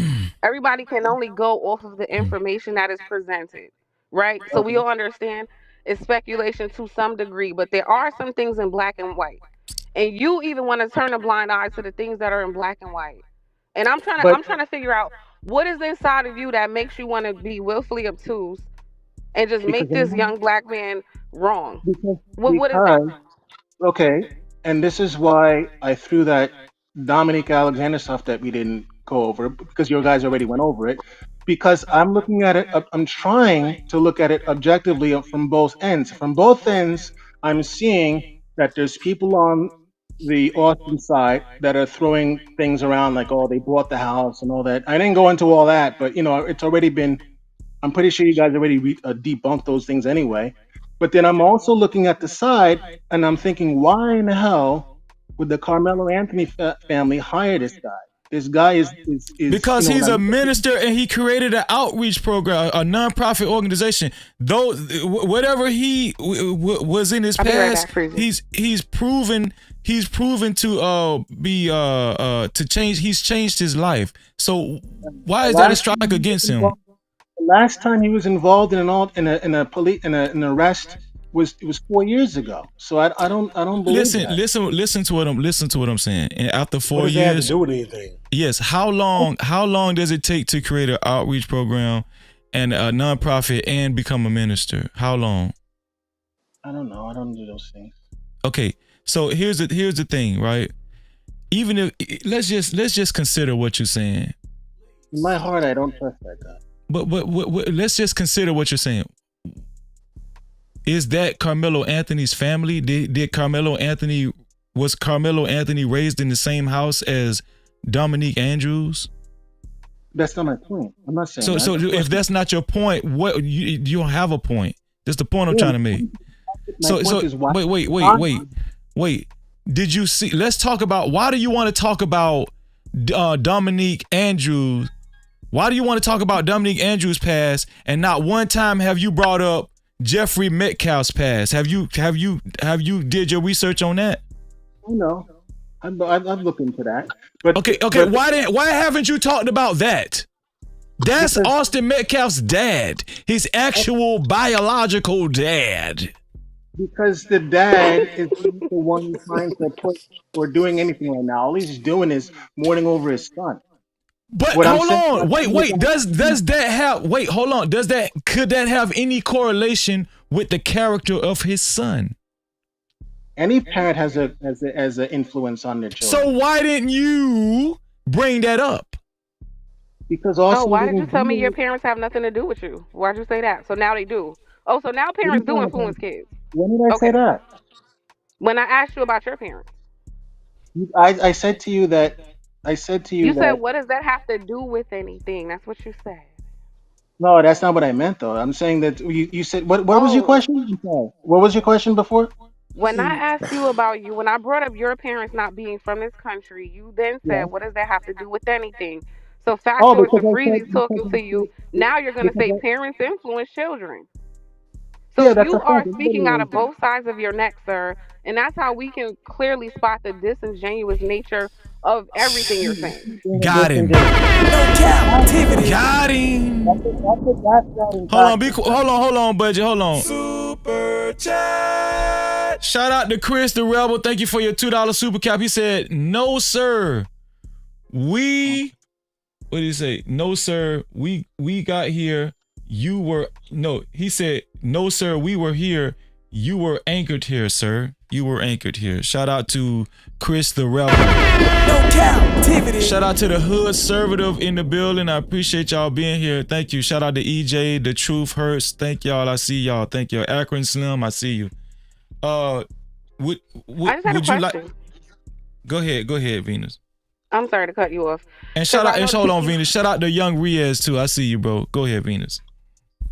Because I just noticed he keeps saying, I'm being objective. Why don't we hear the objectiveness for Carmelo Anthony?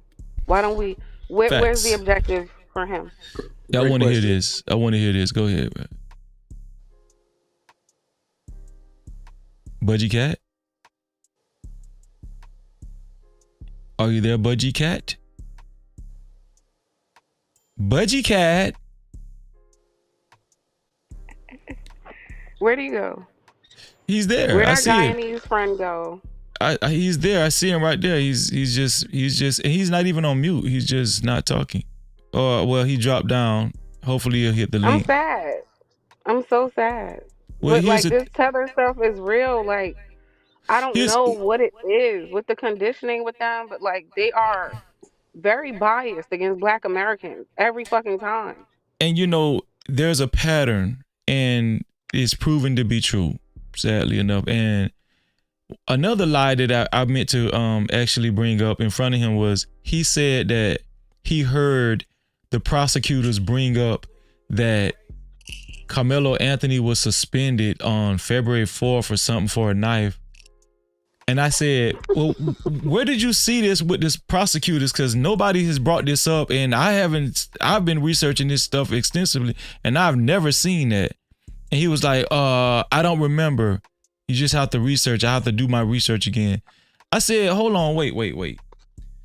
I said, I do remember somebody bringing up a knife and that he was suspended. It was a reporter on Twitter. I actually brought that up. I showed the reporter that said that on my live stream. And then later on, she posted another post on Twitter and said, never mind, it was fraudulent information. The police officer that actually said that he was suspended could not be trusted or whatever. It was the source was not credible. But you could tell that reporter, the white lady, she made that shit up. And that's where he got that shit from. And when I accused him of that's where he got that shit from, he didn't even want to, like, he kind of tried to go, like, he was like avoiding answering that. This dude been lying the whole time about Carmelo Anthony. Thinking that, and here's the thing, you know what it is, Venus and Doug Will? They come up here trying to sound all intelligent and proper, thinking that we niggas and we don't read and we're not we haven't gathered the intellect surrounding this case or whatnot. They think we just don't do our research, and they think they could just tell us any damn thing, and they think I'm just up here just talking my ass off trying to give a show. Oh, they think we don't have common sense. Right. You don't have to have a law degree to have common sense. That's a fact. And this is what annoys me, because you know me, we go back, Freezy. You know I am objective. And if Karmelo Anthony was dead wrong, even if evidence comes out in that trial that he was dead wrong, I'm gonna say he's dead wrong. Me too. I'm not, and that's how it is, right? But I cannot stand people who use objectivity and throw that out there or claim to be objective as a way to try to manipulate. Well, I'm just being objective. We know you're not. When you got to jump through all these goddamn hoops and keep moving the goalpost 50, 11 times, that's not objectivity. Now you're painting a narrative. So I'm so sick of people, like you say, this faux intelligence or this faux objectivity and trying to paint narratives, especially trying to paint narratives against Black Americans. I mean, I rather the dude would just came and said, well, he's a nigga. He must have done something wrong. He got to be wrong some kind of way. That's what they really want to say. Right. I can at least respect your honesty. Then we can have an honest conversation, but don't play in my face like we don't see what you're doing, fam. You know, and shout out to Ronald. Ronald had, like, Venus is right. He had the same energy and spirit. Unfortunately, most of them are like that, and it's crazy because they're cool until we get into these race issues. That's when I can spot it. Like, they don't, and it's rightfully so. They're not from it. They don't understand it. So a lot of them look at us like, y'all complain over nothing. That's the perspective. There is no problem. There is no issue. You guys want to be victims. You guys make things out of nothing. Like, that's always the perspective. So they always come so strongly against us. Yes. Now the young man, it's, first of all, let's say this. It's unfortunate. Like, should the little 17-year-old white kid be deleted? Absolutely not. That's horrible, Facts. right? Facts. I feel sorry for his parents. Honest to God, like that. Me too. That's terrible. Nobody's 100%. saying like that's okay, right?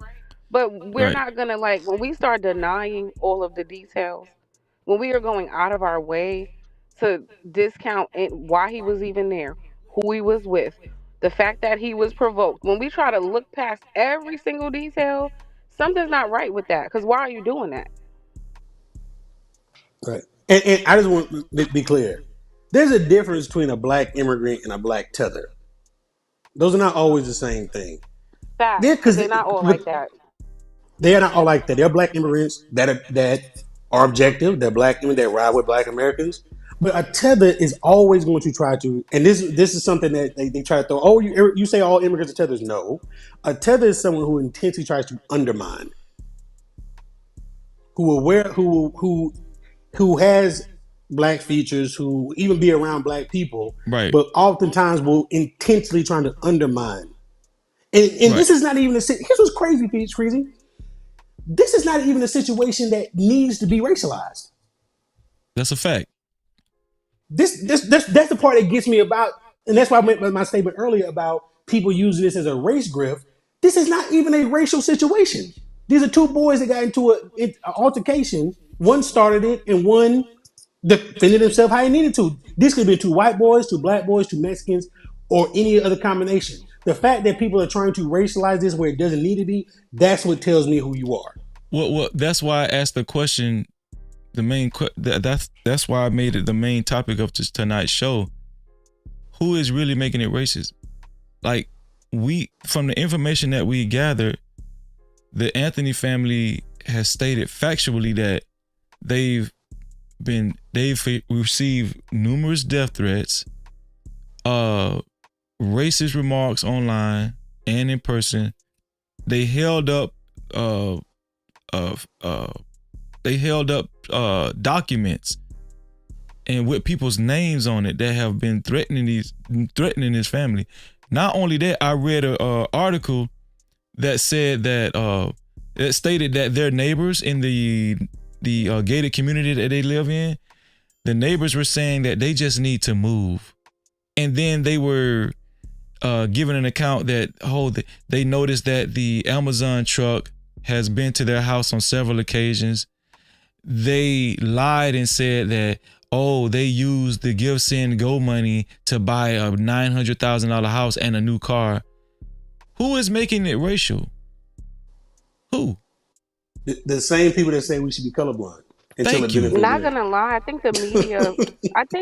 Okay, can I say this? I think, unfortunately, because of the history in this country, whenever anything happens and one person is black and one person is white, even if it's not racial, there's going to be like an undertone I of some agree. racial, so I think that's going to 100%. naturally happen here. But I think the media, more than anybody, is really influencing that racial perspective more. Yes. Oh yeah, because they try to get paid because they know race sells. Yeah, I think they're influenced. And I want to say, who's to say it's not? We don't really know until we know, right? We don't know. We don't know what was the initial motivation for the Metcalf brothers to even confront Karmelo Anthony. No. In the spirit of objectivity, if that comes out that it was, and then it's racial.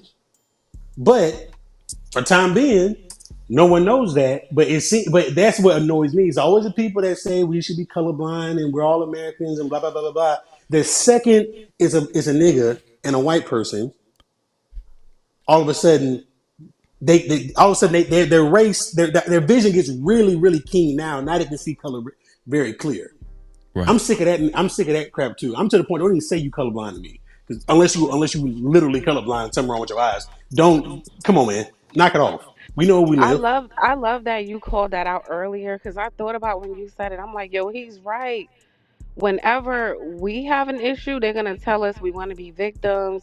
Everybody's Americans. But then in the same breath, they will turn around and see race when it's time to shit on black folk. They 100%. see race then. Now they see race all of a sudden. Yeah, So you when just his told them you niggas, don't see race. when his niggas vision get 20/20 clear, all of a sudden. Now you could do some focusing on a specific group when it's time to talk down on your own. And I say that in quotations because, like I said, they're not like us. But now we can see race. Yeah, but any other day, we're all Americans. We have the same opportunity. There's no racism. That interview that I played with Hunter Metcalf and his mother, it was so suspect. Oh, I didn't see. You gotta play it. You gotta play the replay. Like, okay, he shushed his mom, like his mom was about to say something and he shushed her, and then it was a guy in the background. The reporter, the Fox News reporter, thought he was thinking the same way I was thinking. We was thinking it was their dad, Jeffrey Metcalf, and the Fox News reporter was like, I noticed that your husband is in the house with you, kind of, talking in the background. And she was about to say who it was, but the son was like, shh. But how we noticed that it was a guy in the house too talking while they was doing this Fox News interview. The son, Hunter Metcalf, was about to say something, and he was asked a question from the news reporter. And right before he was about to answer the question, we heard a guy in the background coaching the son. It was like, say this, whatever. And I was like, what kind of interview is this? Like, it's like they were coaching. He was coaching the other twin on what answers. Because shout out to Robert W. Robert W. revealed that Hunter Metcalf had already done a couple of interviews before that. But on this particular interview with Fox News, he changed up his story. So with me gathering all that, just using my common sense, something ain't right in the milk. I'm telling you, they're hiding something. And it's also narrative spinning. And also what we found out, which he actually admitted it. Hunter Metcalf admitted this. Austin's twin brother. He was the first one to actually say something to Carmelo Anthony, asking him to, to leave the tent and why is he under the tent. He was the first one, not Austin. He kicked it off. Oh, wow. Yeah, he admitted that on Fox News. I just played it earlier. So with my common sense, if Austin was the one that grabbed him, you're saying Austin was the only one that grabbed him, but you was the first one to confront Karmelo. You think I'm going to believe, they expect me to believe that if Austin just he was the first one to grab Karmelo and you was the first one to say something to Karmelo, you expect me to believe you wasn't with your brother on that shit? And that police report, that's why I said there's things missing, because common sense would tell me when I was listening to you read it. So he told him to leave, and then he just automatically went to the bag and said, push me and see what happens. Touch me and see what happens. So there was no dialogue in between. There were no threats. There was nothing that would make him say that. Like, Exactly. there's just a lot of that's not even how the conversation would go. Like he just blurted out with that out the blue. So that tells me one or two things. It tells me they leaving something out of there, and that's not how it went down. Or it tells me y'all have had interactions with him before for him to get so defensive like that. Facts. Neither one looks good for you. The police are writing down what people are saying, to be fair, right? So it could be not that they're misinforming on purpose, but they're putting in what people are saying they heard, right? But I'm just saying it don't sound right that just go to my bag and push me and see what happens. Touch me and see what, like, something would make me say that. Was there a threat to push me or do, like, I don't know. And then, but we do know it did escalate. We do know it did escalate to you putting your hands on somebody. So it's safe to assume you probably threatened first. Just that response would make me think you did say you would remove them or something. I don't know. And now that totally changes up the calculation, because now first it was the scenario. It was Austin that came up to him by himself. Right. Now I got two of them. I got two Austins. They twins. I got two of these big old white boys coming up to me. I'm 5'9", $130, little black dude, and they coming up here telling me to move when they have no authority to tell me to move. Facts. That changes the entire scenario. Facts. In the self-defense department. So a whole bunch of shit was said before he said, "Touch me and see what happened." Right. That's how you had a conversation. Talking to two different people about getting Facts. Right. Budget Cat is back. What do you got to say, Budget? Can you hear me? Yes, sir. Okay. Sorry, I got cut off. It's okay, Budget. I'm getting ready to wrap it up anyway, Budget. What did you come back to say, Budget? No, I just wanted to say sorry I got cut off. Oh, okay. Also, but before I wanted to add that if you go on, and this is why I was saying about his height. If you go on maxreps.com, which goes over the students' information, football information, they have Austin listed as 5'11". I mean, not Austin, Carmelo. Maxreps.com. Max Preps. What the hell is Max Prep? What is that? Right. Okay, but we do know that when people are in sports, height and weight is fabricated all the time. True. We know that. So I'm gonna go off the police report. I don't care what nobody say. Right. That's what you're supposed to go off. It's a legal proceeding. You go off the legal side of it. Yeah. Yeah. So, but here's the deal. The reason why Budget Cat wants us to go with that because it helps his narrative. Right? Right? No, I Doug just want to Will? be factual. I don't know if some has the police reports ever been 100% correct? I mean, she Well, just I would said trust the police report more than let me that ask a question. website that you just talked about. Budget Cat, which one they gonna use in the courtroom? The website or the police report? I don't know. I think maybe they'll probably I don't know. I guess they will use the police report, of course. But wouldn't they update the information after that? Like, I don't know how the court systems work. Why it ain't been updated yet? The police report been out for a few days now. Why hasn't it been updated? I don't know. Maybe, and let's say, and let's go with it, Freeze. Let's say he's 5'11". What does that change? Yeah, what does that change? I mean, it's not different from 5'9". It's I'm just trying to be accurate. He's okay, cool. He's 2 inches taller than what we thought. What changes? I'm just it just changes the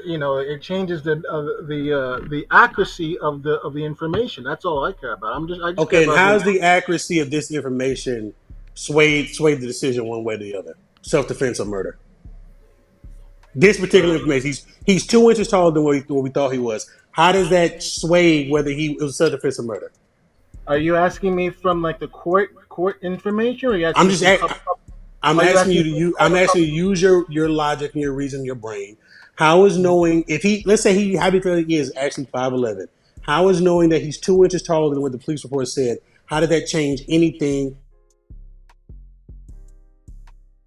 Out of that he was he was so much smaller than that he couldn't help him. If I'm not a lawyer, I'm not trying to say that that it's going to be a Can you be 5'11" and skinny too? Can you be 5'11" and 130? Of course. No, 5'11" and 130? Can you be 5'11" and 130? I mean, yeah, any guess, but you would be like really skinny, I think. Okay, wait, hold on. Okay, cool. Use your eyes and use your brain. Look at Austin Metcalf, look at his twin brother, and then look at Karmelo Anthony. Who has a physical advantage in that situation? Just off of pure size. The Metcalf.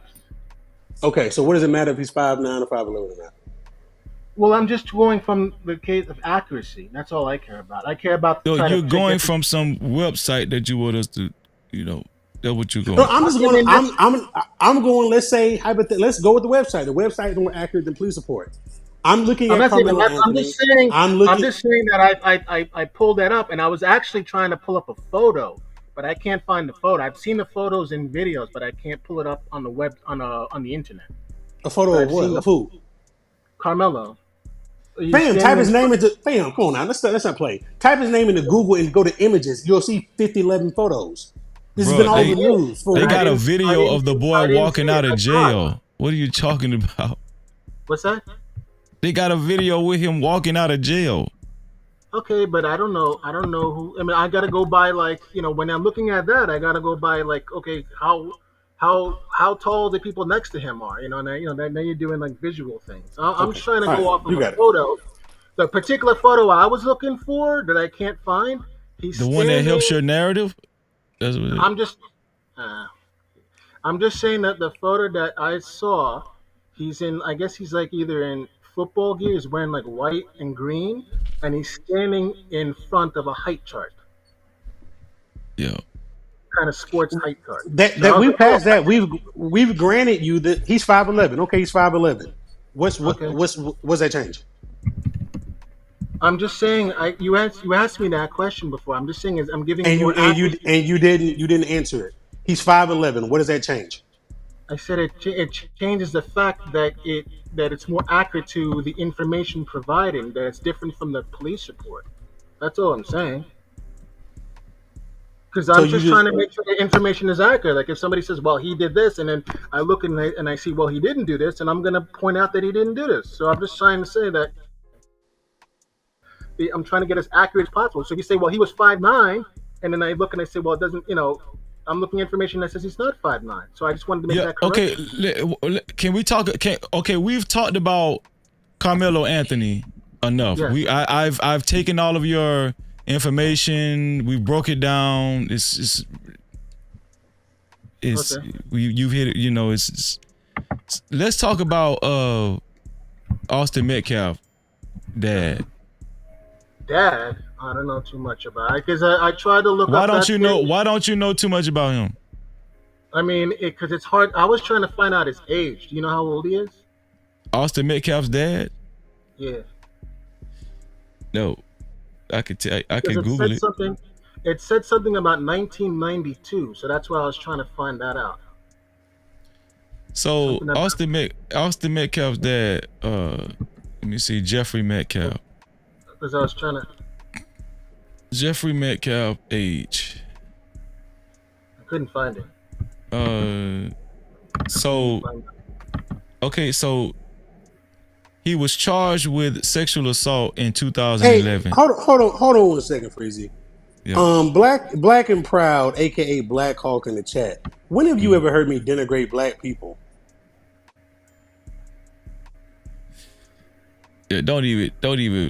You even got no, because you're not gonna lie. My name. He said he's heard me and Angry Man denigrate black people. I've been on Angry Man Show. You never heard me get on Angry Man Show and denigrate black people. If I have, pull it up. Put a video up.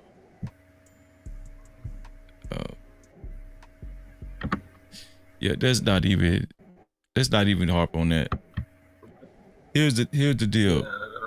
Here's the deal, right?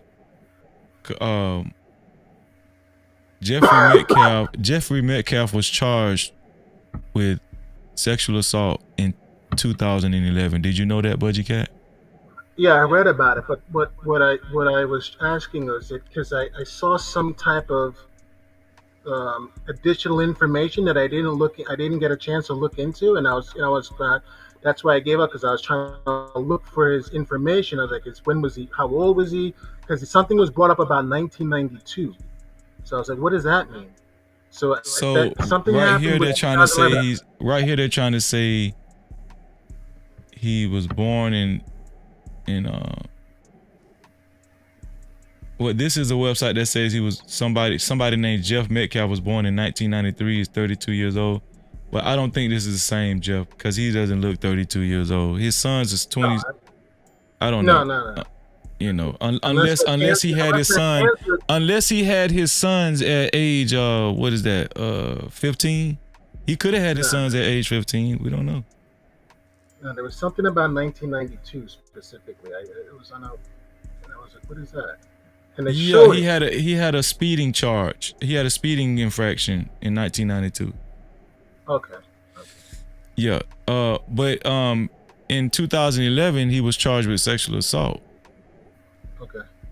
Can that speak could that speak to the character of his children too? Can that translate to the character somewhat of his children too? Possibly, yeah. I don't know. Okay. You know what? That's the first time you answered a question that fast and accurately. Thank you. I appreciate that. I have a quick question. Is it because I'm not familiar with sports. Is there a team called Chargers? San Diego Chargers, yeah. Because there's a picture of Carmelo wearing a Chargers gear, and I was like, where is that? Because that's not his school. That's not his schooling. It's probably his favorite NFL football team. We don't know. He's holding a 2024 All-American. I don't want to talk about him. Didn't I say we're done talking about Karmelo? You done gave every ounce of information that you tried to say. And here's another thing. I'll email it to you. Okay, thank you. So this knife suspension was fraudulent. I told you that a reporter put that out and she retracted that. Right? Also, the tent security thing was ridiculous. Right? It actually was raining because we count. It was raining from 8:53 from 8:30 to 9 from 8:30 to 9:02, but then in between that it was mist. So if it's windy enough, even mist you can get wet with mist. So even with mist, a percentage of people would still want to get up under a covering. So and this is what I'm trying to tell you, Budgie Cat. If you could just watch the replay, you will see how it's very apparent to everyone that you're spinning a narrative on the behalf. You're spinning a narrative towards Karmelo Anthony on the behalf of the Metcalf family. That's what you're doing. You haven't listen. On top of that, you haven't read you didn't read the police report. It's just bad. And you lied and said wait. And you lied and said you actually did. No, right? I did read it. I just didn't look in all the details. I apologize for, but how did you read it and you don't even know obvious stuff that there's about 30 witnesses and all this kind of good stuff, and you saying there's 2? You didn't read it. I just looked at the bottom and I saw. But I'm saying if you had read it before. Yeah, that's a mistake. In detail, if you had read it before in detail, you wouldn't have made that. You wouldn't have made that blunder. That's what I'm telling you. I get you. So what I'm saying is, when you come up here, just be real. That's all I'm saying, bro. It's not me lying. That's just a mistake on my part. But if you say I'm lying, but you flat out lied and said you actually read the whole police report and you didn't. I did, but I didn't. I missed those parts. How could you miss 30 redacted names that said they were witnesses? I just kind of skimmed over that. How could you miss that? I don't want to talk about that. Shout out to Chris. Chris is. Breezy, I just want to ask: did your family tell you to stay away from the Akatas? What? He know what I'm talking about. Wait. They told you that. Yeah, I'm asking you because you say you're from Ghana, right? Did your family tell you to stay away from the Akatas? You said wait. So let's start over. The Akatas. You know what the Akatas is? It's niggas in Guyanese. Did they tell you to stay away from the Akatas? You're talking about Africa, dude. Yeah, you say you from Africa, right? No, I didn't say that. Where your family from? He's from Guyana. He said Guyana. That's South America. He's Hispanic. Lord have mercy. So we the Miyatas then, huh? What's that? We the Miyatas then. They stay away from Miyatas. Yeah, Mayate. Not that guy. Yeah, that's what they say, huh? That's what they told you, huh? I don't know what you're talking about, dude. I know. Oh, okay. I was in Guyana for maybe like a year when I was 3 years old. I don't remember anything. I don't know anything about the culture there. Man, Freezy, I ain't gonna lie. I pray that they remove this birthright citizenship, so as like acres will go back home. I pray to God that Trump figures out a way to do that shit. I pray to God he does. Listen, this is ridiculous. What? Oh, shout out to the Mammy Mutilator. Thank you for being here. Shout out to everybody that fell through. I appreciate y'all. We're gonna get our final thoughts. I'm gonna start with you, Budgie Cat, and I'm gonna let Doug Will take us out. Budgie Cat, what's your final thoughts? And make it sincere, Budgie Cat, because listen, you're always welcome. You're welcome back, Budgie Cat. You know. Thank you. I didn't want you to think that I got mad and I rage quit and got off the phone. No, it's not that. I just want you, when you come up here, when you think of Freezy and the No Cap crew, just think of us as we love information and intellect. Right? I might talk a little ghetto. Yeah, I might talk a little ghetto, but just always understand I got a high IQ and I love intellect and information. Just always remember that. So when you come up here and you're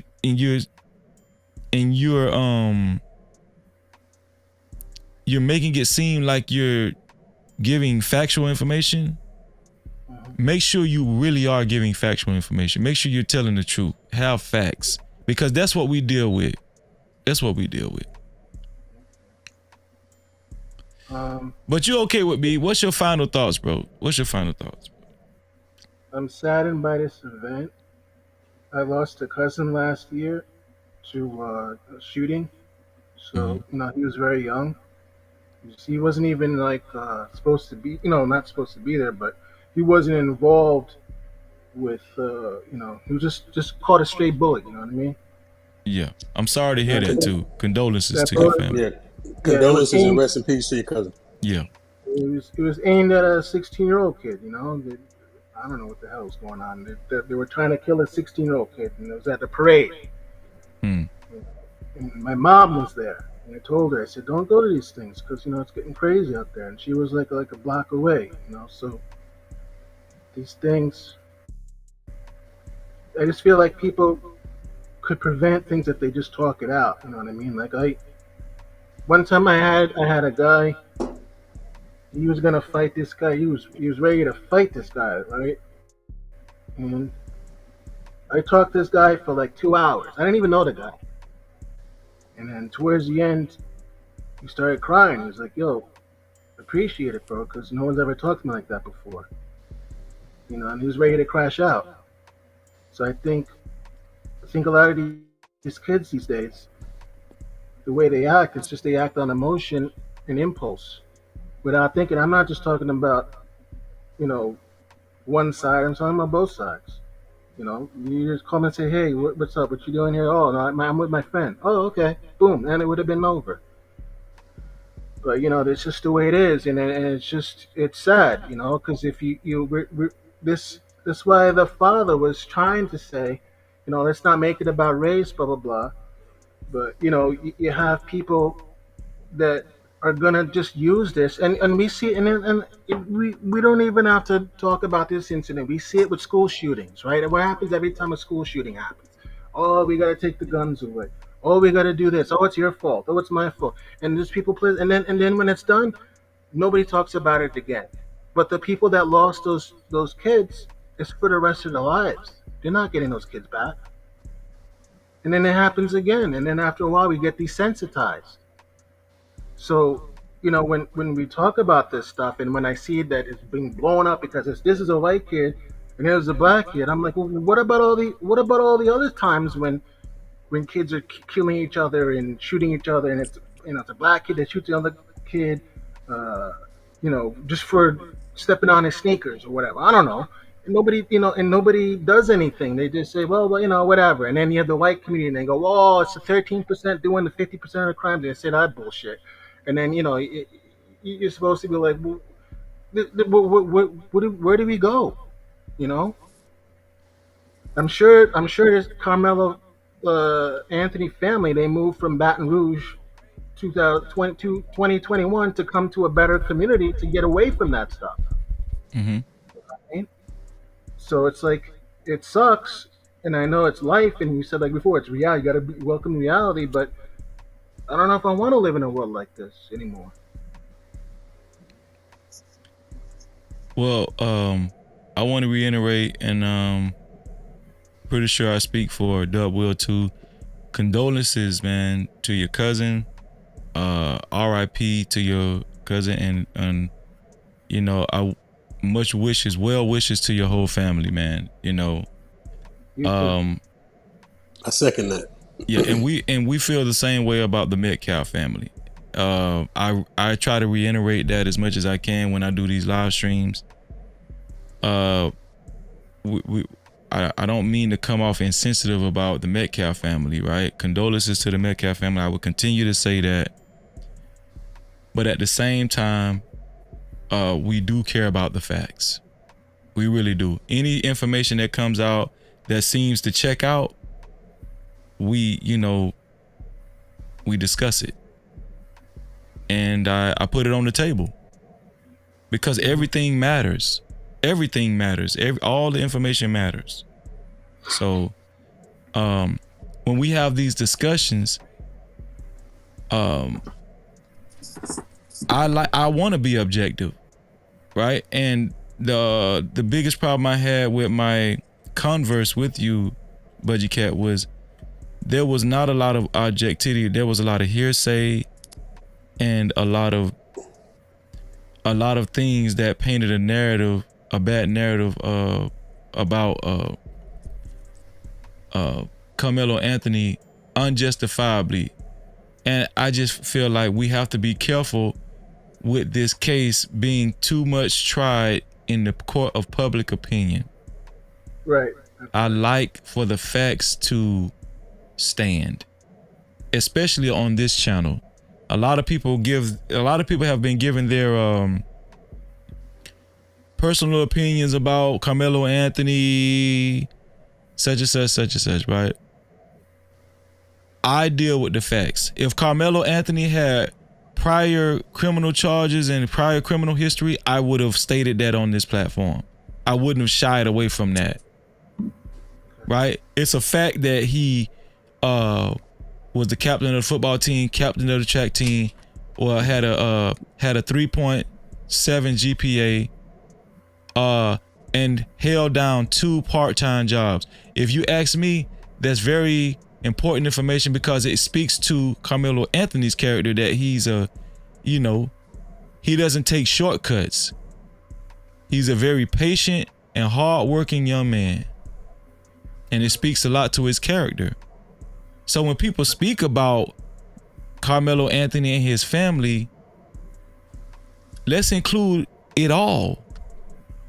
I never shied away from taking that stuff away. I was just focusing on the things that the prosecution brought up. And then I looked at the fact and I saw that he didn't, I was trying to objectively put 2 and 2 together based off of what they said. And I was looking at the fact that his track record history didn't show that he competed all of February and March. Right, So but what what I'm telling you is that knife suspension thing had already been debunked. That's what I'm telling you.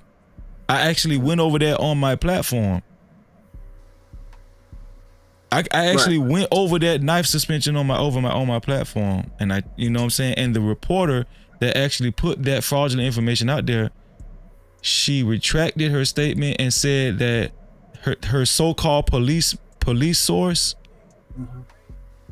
was not credible. She found out.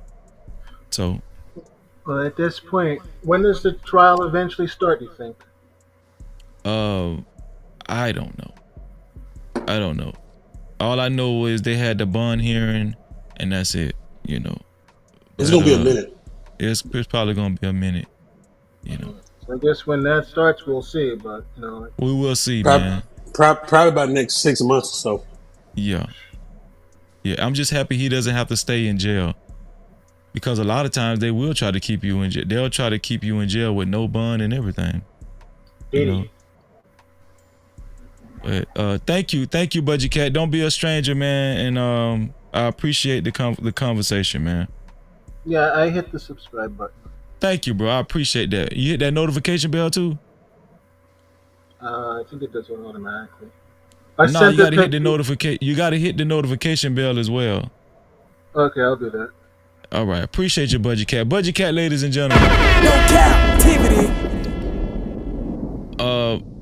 Doug Will, man, what's your final thoughts, bro? And I appreciate you. This, it's always I'm gonna tell y'all, me and Doug Will got history, because that classic moment that everybody always talk about on Fight Club, Doug Will is the one that actually brought me back on the panel. Do you remember that, Doug Will? I'm never gonna forget that.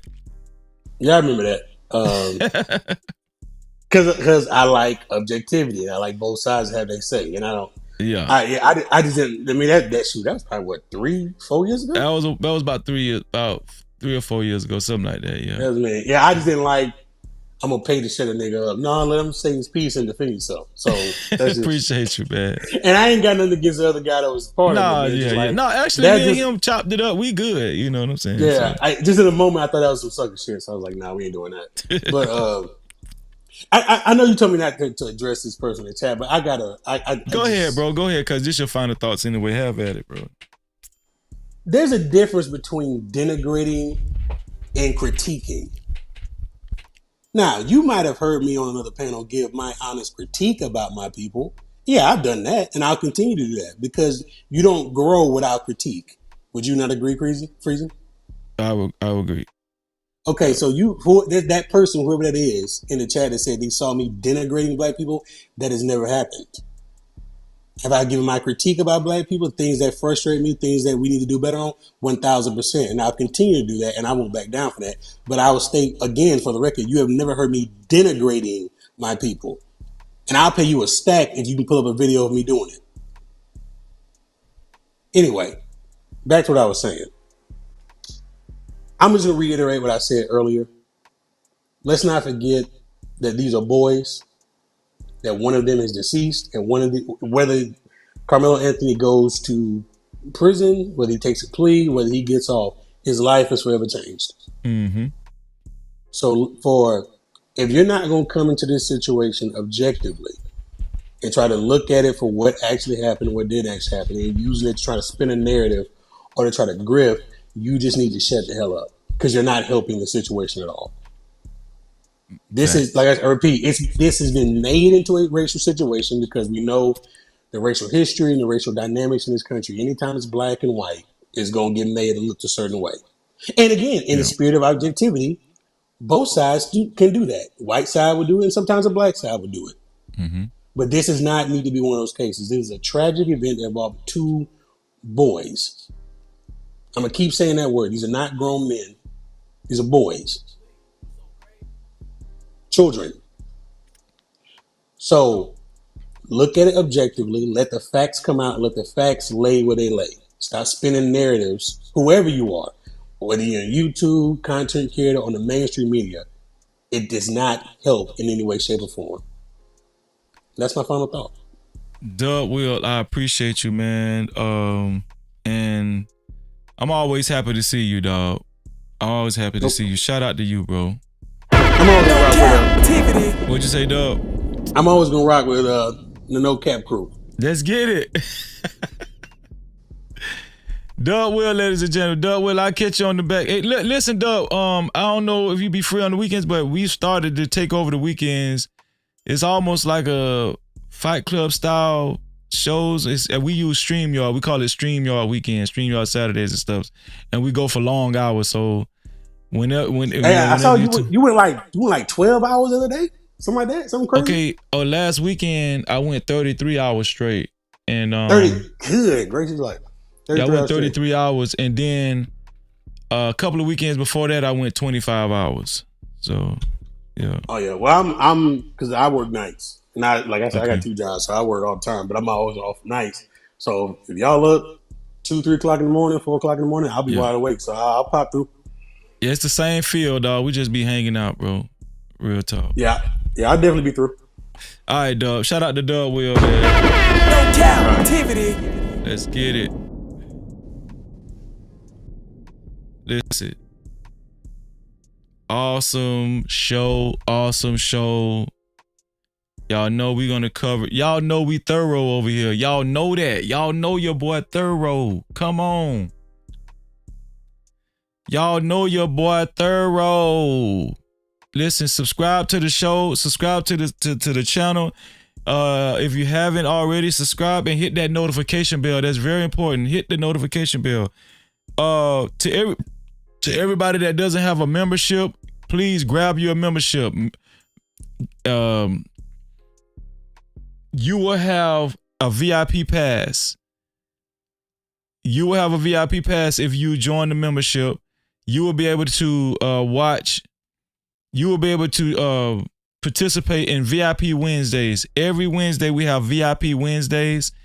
The only way you can watch VIP Wednesdays, participate, engage, hit the panel, all of that is if you have a VIP pass. For those that have a VIP pass, make sure you maintain your VIP pass. Make sure you maintain your membership. Your membership only VIP passes, okay? To join is right below the video. They should have the join button right below the video. Join, okay? Join our membership, man, and maintain your memberships. I appreciate y'all. No Cap-tivity.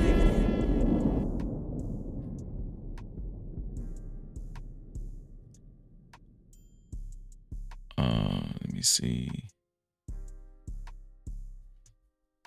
It's time for the benediction, y'all. Y'all know what time it is.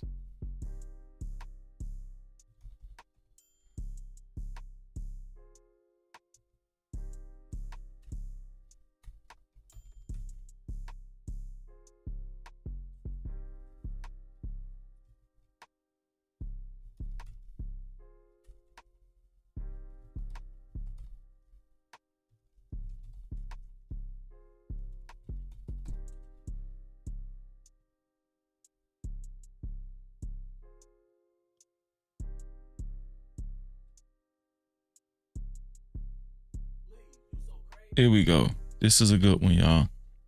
We got to take heed to this one here. Got to take heed to this one here. This right here, this is Psalms 101. Psalms chapter 101, verse 5. Psalms chapter 101, verse 5, right here. It says, shout out to Fear No Mortal. She put the link to the membership in the chat. It's right there it's right there in the chat. Fear No Mortals put the link to the membership. It says become a member of the No Cap crew. She put the link in the chat. Wait, is that a link? No, she's just telling y'all to become a member. Yeah, she's just telling y'all to become a member. All right. But yo, I want y'all to pay attention to this verse right here. This is Psalms 101, chapter 101, verse 5. It says, whoever slanders his neighbor secretly, I will destroy. Whoever slanders his neighbor secretly, I will destroy. Whoever has a haughty look and an arrogant heart, I will not endure. No captivity. Whoever slanders his neighbor secretly, I will destroy. Whoever has a haughty look and an arrogant heart, I will not endure. No captivity. Let's all remember that, man. Please, let's all remember that. Let me see if I can find. Okay, join the membership.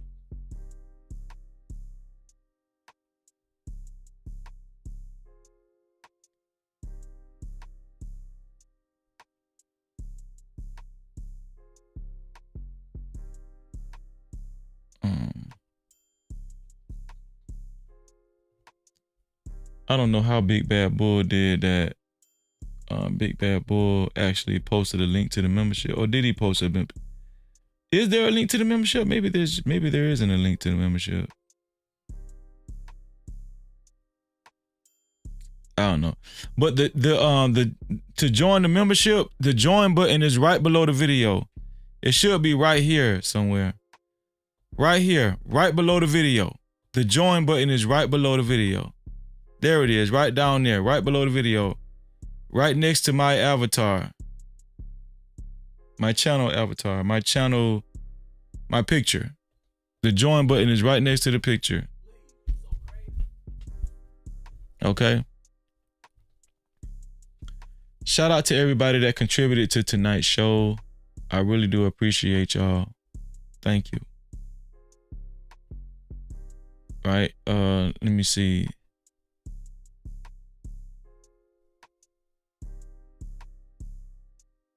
Oh Lord. Shout out to Fear No Mortals. My bad, sis. Shout out to Fear No Mortals. I got caught up with I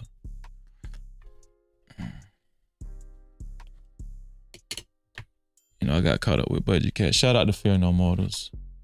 That's my sister. Super chat. Thank you, Fear No Mortals, for your $10 super cap. Fear No Mortals, let me put this dead center. Fear No Mortals said, thank you for your $10 super cap, sis. She said, support the show. Freezy deserves all the support for all he puts up with. Super caps and cash caps.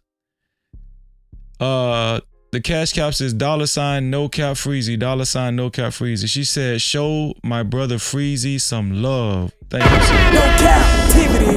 Damn, I damn sure should have read that one earlier. My bad, sis.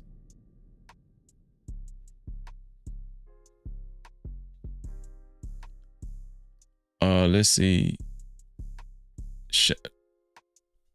Shout out to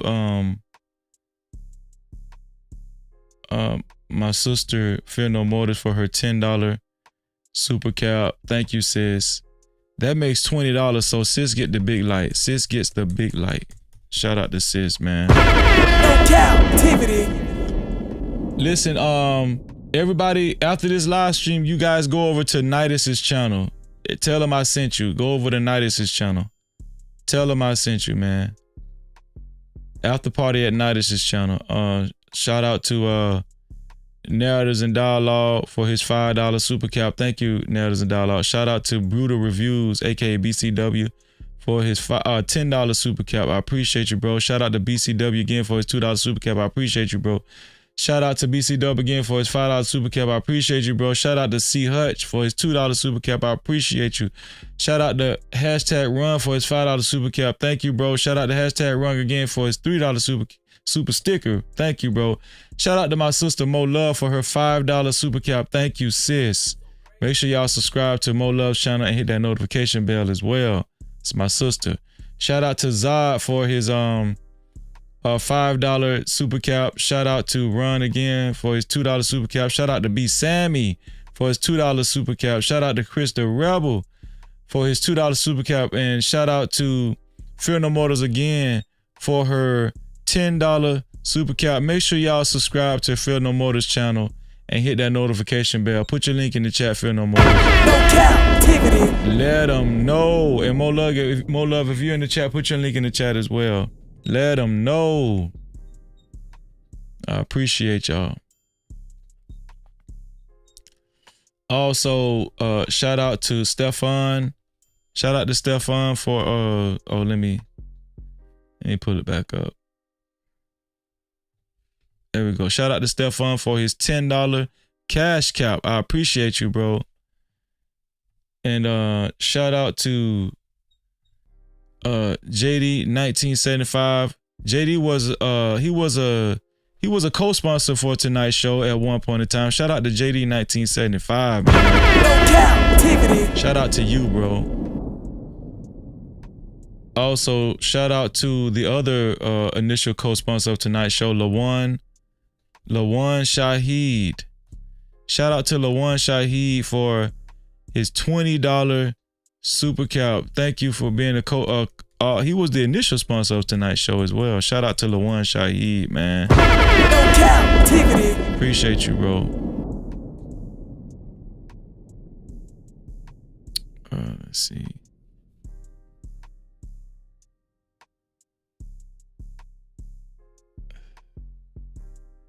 Last but not least, shout out to Ruthless Truth, man. Shout out to Ruthless Truth for being the initial sponsor of tonight. I mean, the official sponsor of tonight's show. Nobody beat out Ruthless Truth.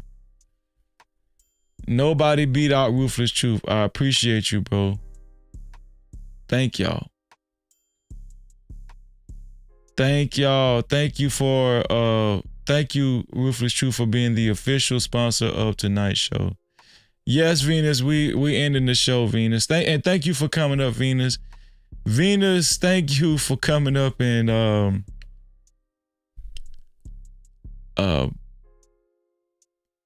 really getting to the bottom of the situation with Budgie Cat. Venus, you know, Venus, she has a lot of discernment anyway, man. So shout out to my sister Venus, man. She know I appreciate it. No Cap-tivity. Shout out to once again, shout out to Ruthless Truth for being the official sponsor of tonight's show. Thank you. Thank you, Ruthless Truth. And Travis, did I you say Venus came with this moment. Travis, did I shout you out earlier? Did I shout you out, Travis? I think I did. But shout out to you, man. Fear No Motors put all the links in the chat. Mo Love, El Cheapo, Emperor, and Fear No Motors. Thank you, Fear No Motors, for putting all the links in the chat. She said, great show, Freezy. Thank you. Thank you, sis. I really appreciate you. Travis said, yeah, you did. Yeah, you did. Okay, good. I want to make sure. MJ. No Cap-tivity. Make sure y'all subscribe to MJ's channel too, man. Make sure MJ put your link in the chat too, so they'll know. Shout out to MJ. Make sure y'all subscribe and put the and hit that notification bell for my sister's channel. Also Venus, man. Make sure y'all subscribe to Venus and make sure y'all hit that notification bell, man. Yes.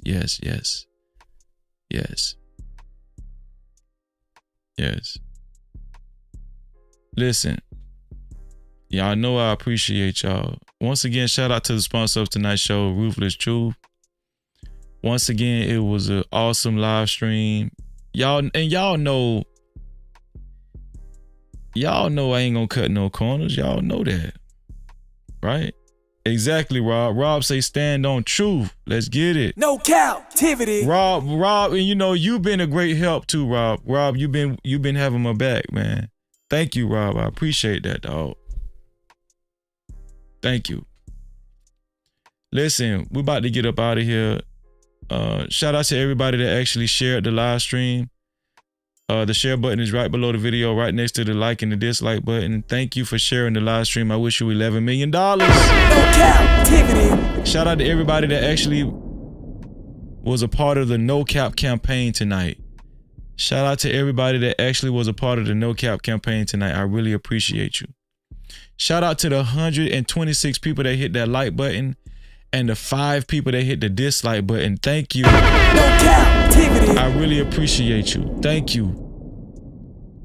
Either way, I tell y'all, if you don't like what you've been hearing, but you're still watching, don't just sit there or stand there. Don't just hold up the wall. Please hit the dislike button. Thank you to the 5 people that hit the dislike button and the 127 people that hit the like button. The 127 people that hit the like button. Thank you. I wish you all $4 million in your life. I really do. What else? Oh, listen, y'all head on over to Nidus's channel. Head on over to Nidus's channel. Nidus is live right now. He's live. Let me see. And make sure y'all tell Nidus that I sent y'all. Make sure y'all tell Nidus that Freezy sent y'all, man. All right. I'll put the link in the chat for Nidus.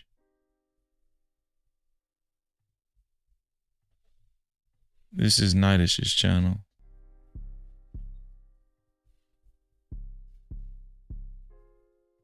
Here we go.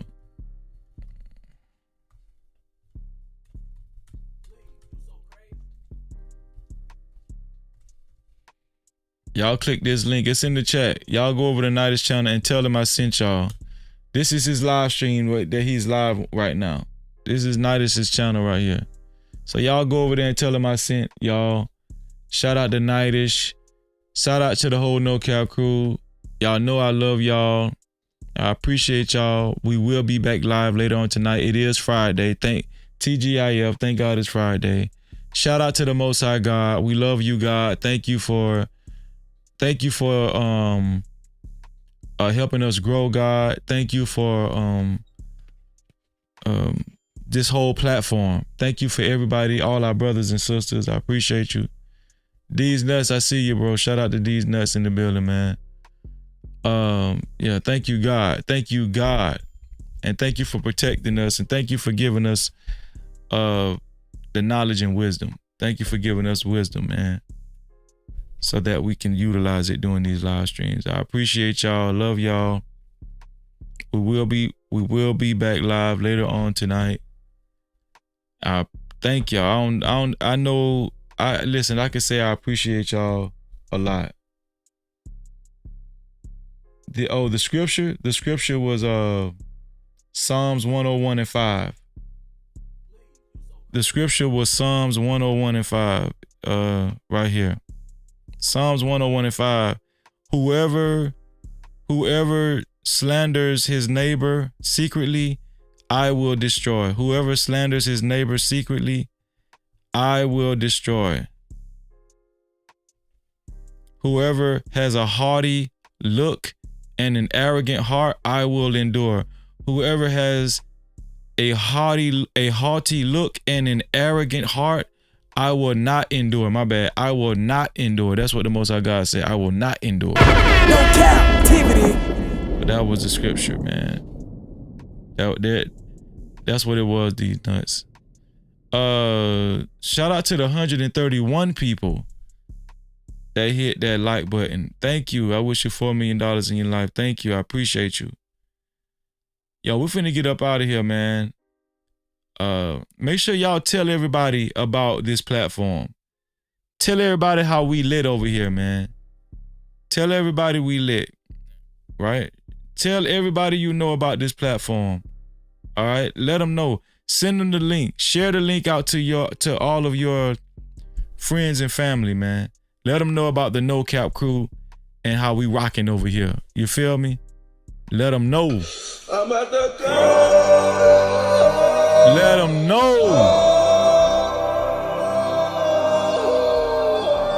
Shout out to the sponsor of tonight's show, which is Ruthless Truth. Y'all know we celebrate our sponsors like nobody else does.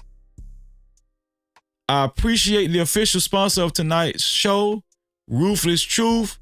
Thank you, bro. Let's all celebrate with Ruthless Truth. Let's all join in and celebrate. Let's get it.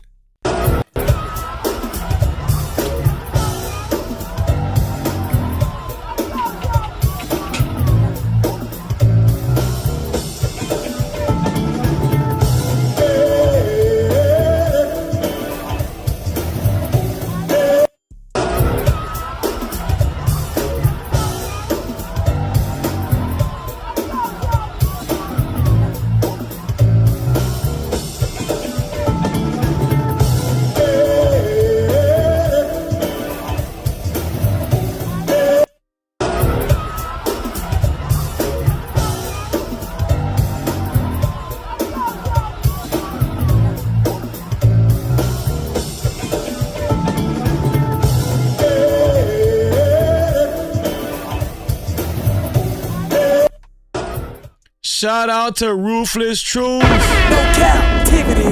Thank you for being the official sponsor of tonight's show. We always celebrate the official sponsor at the end of the show. Looks like nobody's going to beat out Ruthless Truth with a total of $30 sponsorship. Thank you, bro. Also, man, shout out to my brother. Shout out to my brother Prime in the building. No captivity. Shout out to Prime. Thank you, bro, for 5 memberships. Prime, I got to get with you, man. Have you been able to get a chance to work on the logo? I'll call you, bro. I'll call you. Shout out to Prime, man. Prime gifted 5 new memberships. And let's see who is the lucky recipients. #Run now has a VIP pass to VIP Wednesdays live streams. The only way you can get in through the door is with a VIP pass, and Run has a membership now. He has a VIP pass. Shout out to Run, thanks to Prime. Also, shout out to DJ Smoke Mixtapes. Was gifted a membership. Now you can watch our VIP Wednesday shows, which you have to have a VIP pass. The only way you can watch our VIP membership shows, our VIP Wednesday shows, you have to have a membership pass, a VIP pass. Shout out to DJ Smoke Mixtapes on the behalf of Prime. Shout out to Speak Radio. How you doing, Speak Radio? Great to see you. Speak Radio has a VIP pass for VIP Wednesdays. VIP Wednesdays, right? We have our membership only live streams, and now Speak Radio has a VIP pass to engage as he pleases, as he so well pleases. Thanks to Prime, your logo. Shout out to Computer Geek. Thank you, Prime, for giving Computer Geek a VIP pass. Now, Computer Geek, you will be able to attend our VIP Wednesdays. You'll be able to get through the door. Every Wednesday we have members only live stream, and you have to have a VIP pass to rock out with us, man. Thanks to Prime. Also, shout out to KT the GOAT. How you doing, KT the GOAT? Great to see you. KT the GOAT, you do have a VIP pass now. And you will be able to watch our important membership-only live streams that we host here on this platform every Wednesday on VIP Wednesdays. The only way you can watch it is with a VIP pass, which you have now. Thanks to Prime. And listen, everybody that is a new VIP member, a VIP that has a pass for the first time, a VIP pass, I encourage you to maintain your memberships. If you want to continue to watch our Wednesday nights shows, our VIP only, membership only shows on Wednesday nights, the only way you can watch it is with a VIP pass. Now it's up to you to maintain your VIP pass every month. You were gifted a membership for this month. I encourage you to maintain your membership every month when it's time to renew. Thank you, Prime. I appreciate you for gifting 5 new memberships. No Cap-tivity. And Fear No Mortals did put Prime's link in the chat for anybody that needs logo design work, graphic design work. Prime is our guy. Click the link and that's Prime's YouTube channel, actually. That's his Prime's YouTube channel. So check out Prime's YouTube channel. And I'm pretty sure he has his website in his YouTube channel description and everything. Shout out to Prime, your logo. I'm going to show his commercial like I usually do at the end of every live stream. Make sure y'all tune in and get the information that I'm about to show. Shout out to Prime, your logo. Thank you, Riaz. He's saying salute to speak. Thank you. Listen, shout out to everybody that joined the panel, man, right? Shout out to Ruthless Truth. Shout out to Venus, right? Shout out to Budgie Cat.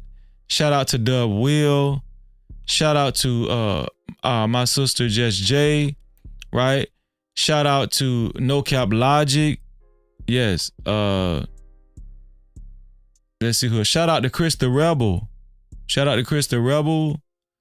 I'm trying to remember who else joined earlier. Who else joined? I can't remember who else joined. Am I missing somebody?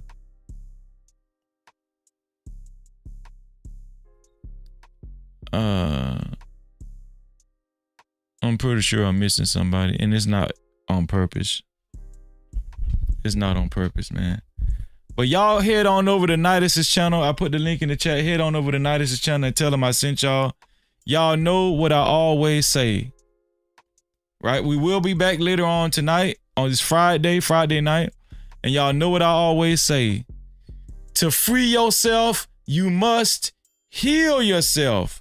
And until the next time, we out of here. Love y'all. Hey, bro, I appreciate you, man. Listen, man, go sub to my boy, man. Listen, man, go sub to my boy, No Cap-tivity, man. He's a good dude, man. Hey, bro, I appreciate you, man. Listen, man, go sub to my boy, man. Listen, man, go sub to my boy, No Cap-tivity, man. He's a good dude, man. Hey, bro, I appreciate you, man. Listen, man, go sub to my boy, man. Listen, man, go sub to my boy, No Cap-tivity, man. He's a good dude, man. Hey, bro.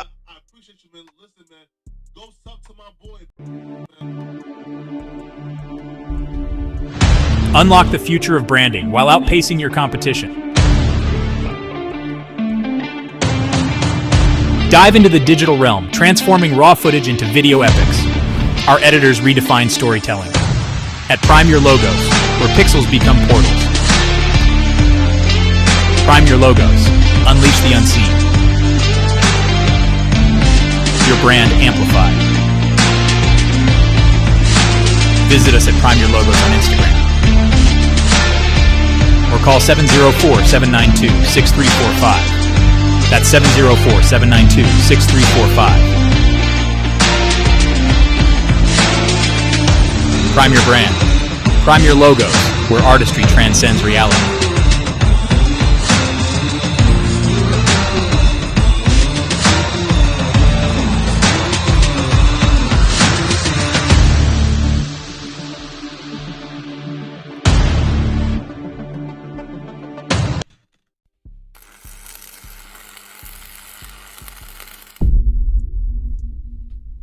No Cap-tivity. Freezy.